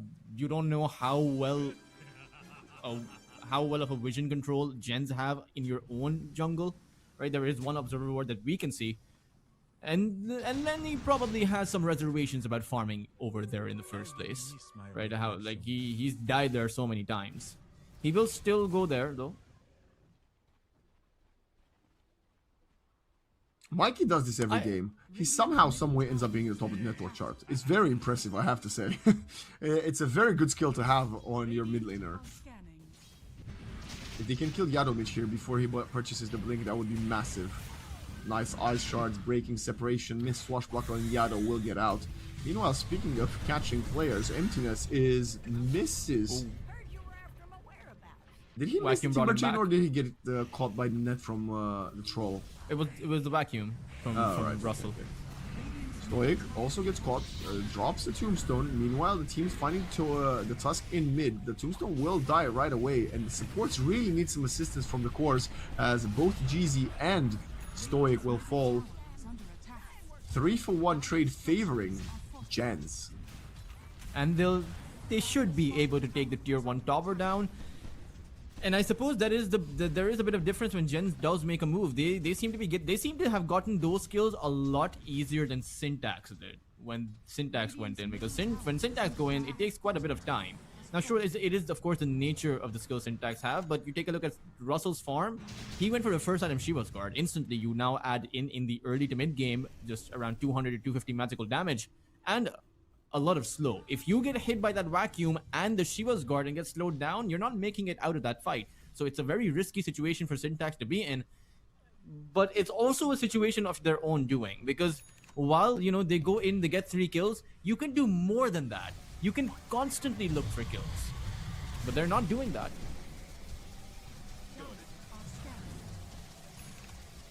Big objective other than towers that we see on the map. Jing is really struggling there. He will survive as they get the shard upgrade for the ice shards. Lenny is recovering slowly but surely. He has overtaken Barker in terms of net worth. They're actually fighting. They're pretty much neck and neck even with it, but has the Manta style. So I'm sorry. I just misremember. I misspoke. Sorry, Toltras. It's not the goddamn annoying old ice shards. It's the drinking buddies. The Tusk is actually gonna have an extra tool to save. I am very much celebrating this because I was a big hater of the previous ice shards. Rolling Thunder, though, they're not afraid of going in to fight this. Noob will blink out of there as he got saved by Jing, but The support will have to die for his attempt. And now the kisses turn around. Lone Druid vacuum onto 3. This is a massive team fight for Team JENZ that delete the 3 Syntax players. Vacuum wall. And once you're out of the Rolling Thunder, you're essentially a sitting duck. And GZ was even close enough to the point where he got brought in with the vacuum. Syntax, they got 1 kill, or maybe they got 2 kills, but that's simply not going to be worth it. 1 kill. And I mean, you kind of have to have a plan for that counter initiation, right? You kind of have to be constantly aware that there is a Darkseer, that there is a constant threat of a re-initiation or of a counterplay. He has a Blink Dagger as well that he's shown us, and you need to have a plan for it. Timbersaw very far down the ladder in terms of net worth. He has taken away so much of his team's space just to be able to farm, simply because he was not involved in kills or did not have the kill participation that he should have had when Lenny was behind, and now he's behind too. This Darkseer is the most farm hero in the game. Vacuum again. Look at him, he just runs in. He baits out the Tombstone, baits out the Rolling Thunder. He still has the Amplified Damage rune. He's getting controlled by Mikey, but Mikey has no follow-up. I have no idea what the rest of the team is. What I can tell is Luna is almost dying, but turns around and obliterates both Yadomich and Parker. Oh wow, I did not happen to catch that, but I don't even know how that happens. Did they use that snowball and got hit by the Eclipse and it was on cooldown? Because I kind of feel like you should save your snowball for that very contingency. And I'm not sure how a Luna with just a Manta and a Mask of Madness was able to outmaneuver and take out the Spirit Bear, or rather the Lone Druid, as well as the Dusk. Massively well done by Lenny, and that has just brought them back, because they might get Roshan. Oh no. Oh, the kisses, the team fight, the damage is there. Jeez is trying to keep himself alive, but Lenny will not survive for long enough. And now Noob jumps among 3 players. The Tombstone starts doing a lot of work though. The BKBs are running lower. Stoic is running out of HP. Emptiness really wants to find an exchange kill, but they're all falling in the favor of Team JENZ. Can they get at least a measly Shadow Demon? That seems to be the end of it. Parker has respawned. He's not the only one. He's getting the Darkseer to rejoin back the team fight. This Pangolier really wants to find a snap, but I think the only thing that Mikey will get is sent back to the afterlife, as it's another beautiful 2-man vacuum onto the high ground. Emptiness. The tank is empty indeed, and Team JENZ take control yet again. That might be the game-losing fight for Syntax. I'm not saying they've already lost, but this sets them so far behind. Getting team wipe, they got a Hail Mary. They got Lenny getting this Lone Druid as well as a Dusk, and thought they could walk in with 5 heroes, their entire lineup inside of that Roche. But that was the easiest vacuum that Russell has found. It's not over here, Toltrasco. Although they're contesting GZ, forced that forward, snatches the Aegis with the Keeper of the Light. As Team Syntax continue to fight, Lenny is the midst of them all, wants to get this pesky Darkseer out of the map. He's away, he's 20 HP, his Surge is out. GZ respawns after the Aegis and heals his Luna. The Coddle play delays the inevitable, but Team Syntax almost even got a few kills there. What a back and forth exchange that is. Yeah, that was GZ snatching it back was something that I would have never expected, being able to take out that Aegis. And now without the Aegis, it's a different scenario. That was a very brazen play, a very bold play, and that simply worked out. They even got the Luna out after they went back in. So Syntax, not that far behind, right? They would have been 8,000 to 9,000 behind had that Aegis been picked up, and you would have had at least 3 minutes of complete free farm. But JENZ, they need to play it a bit more careful. But I do think that Syntax need to adjust for that Darkseer vacuum. But how do you do that is the big question. 2-2, the wall is perfect. Emptiness and Stoic are all about to disappear, and they are. Ceaseless Dirge on cooldown, but they will come back.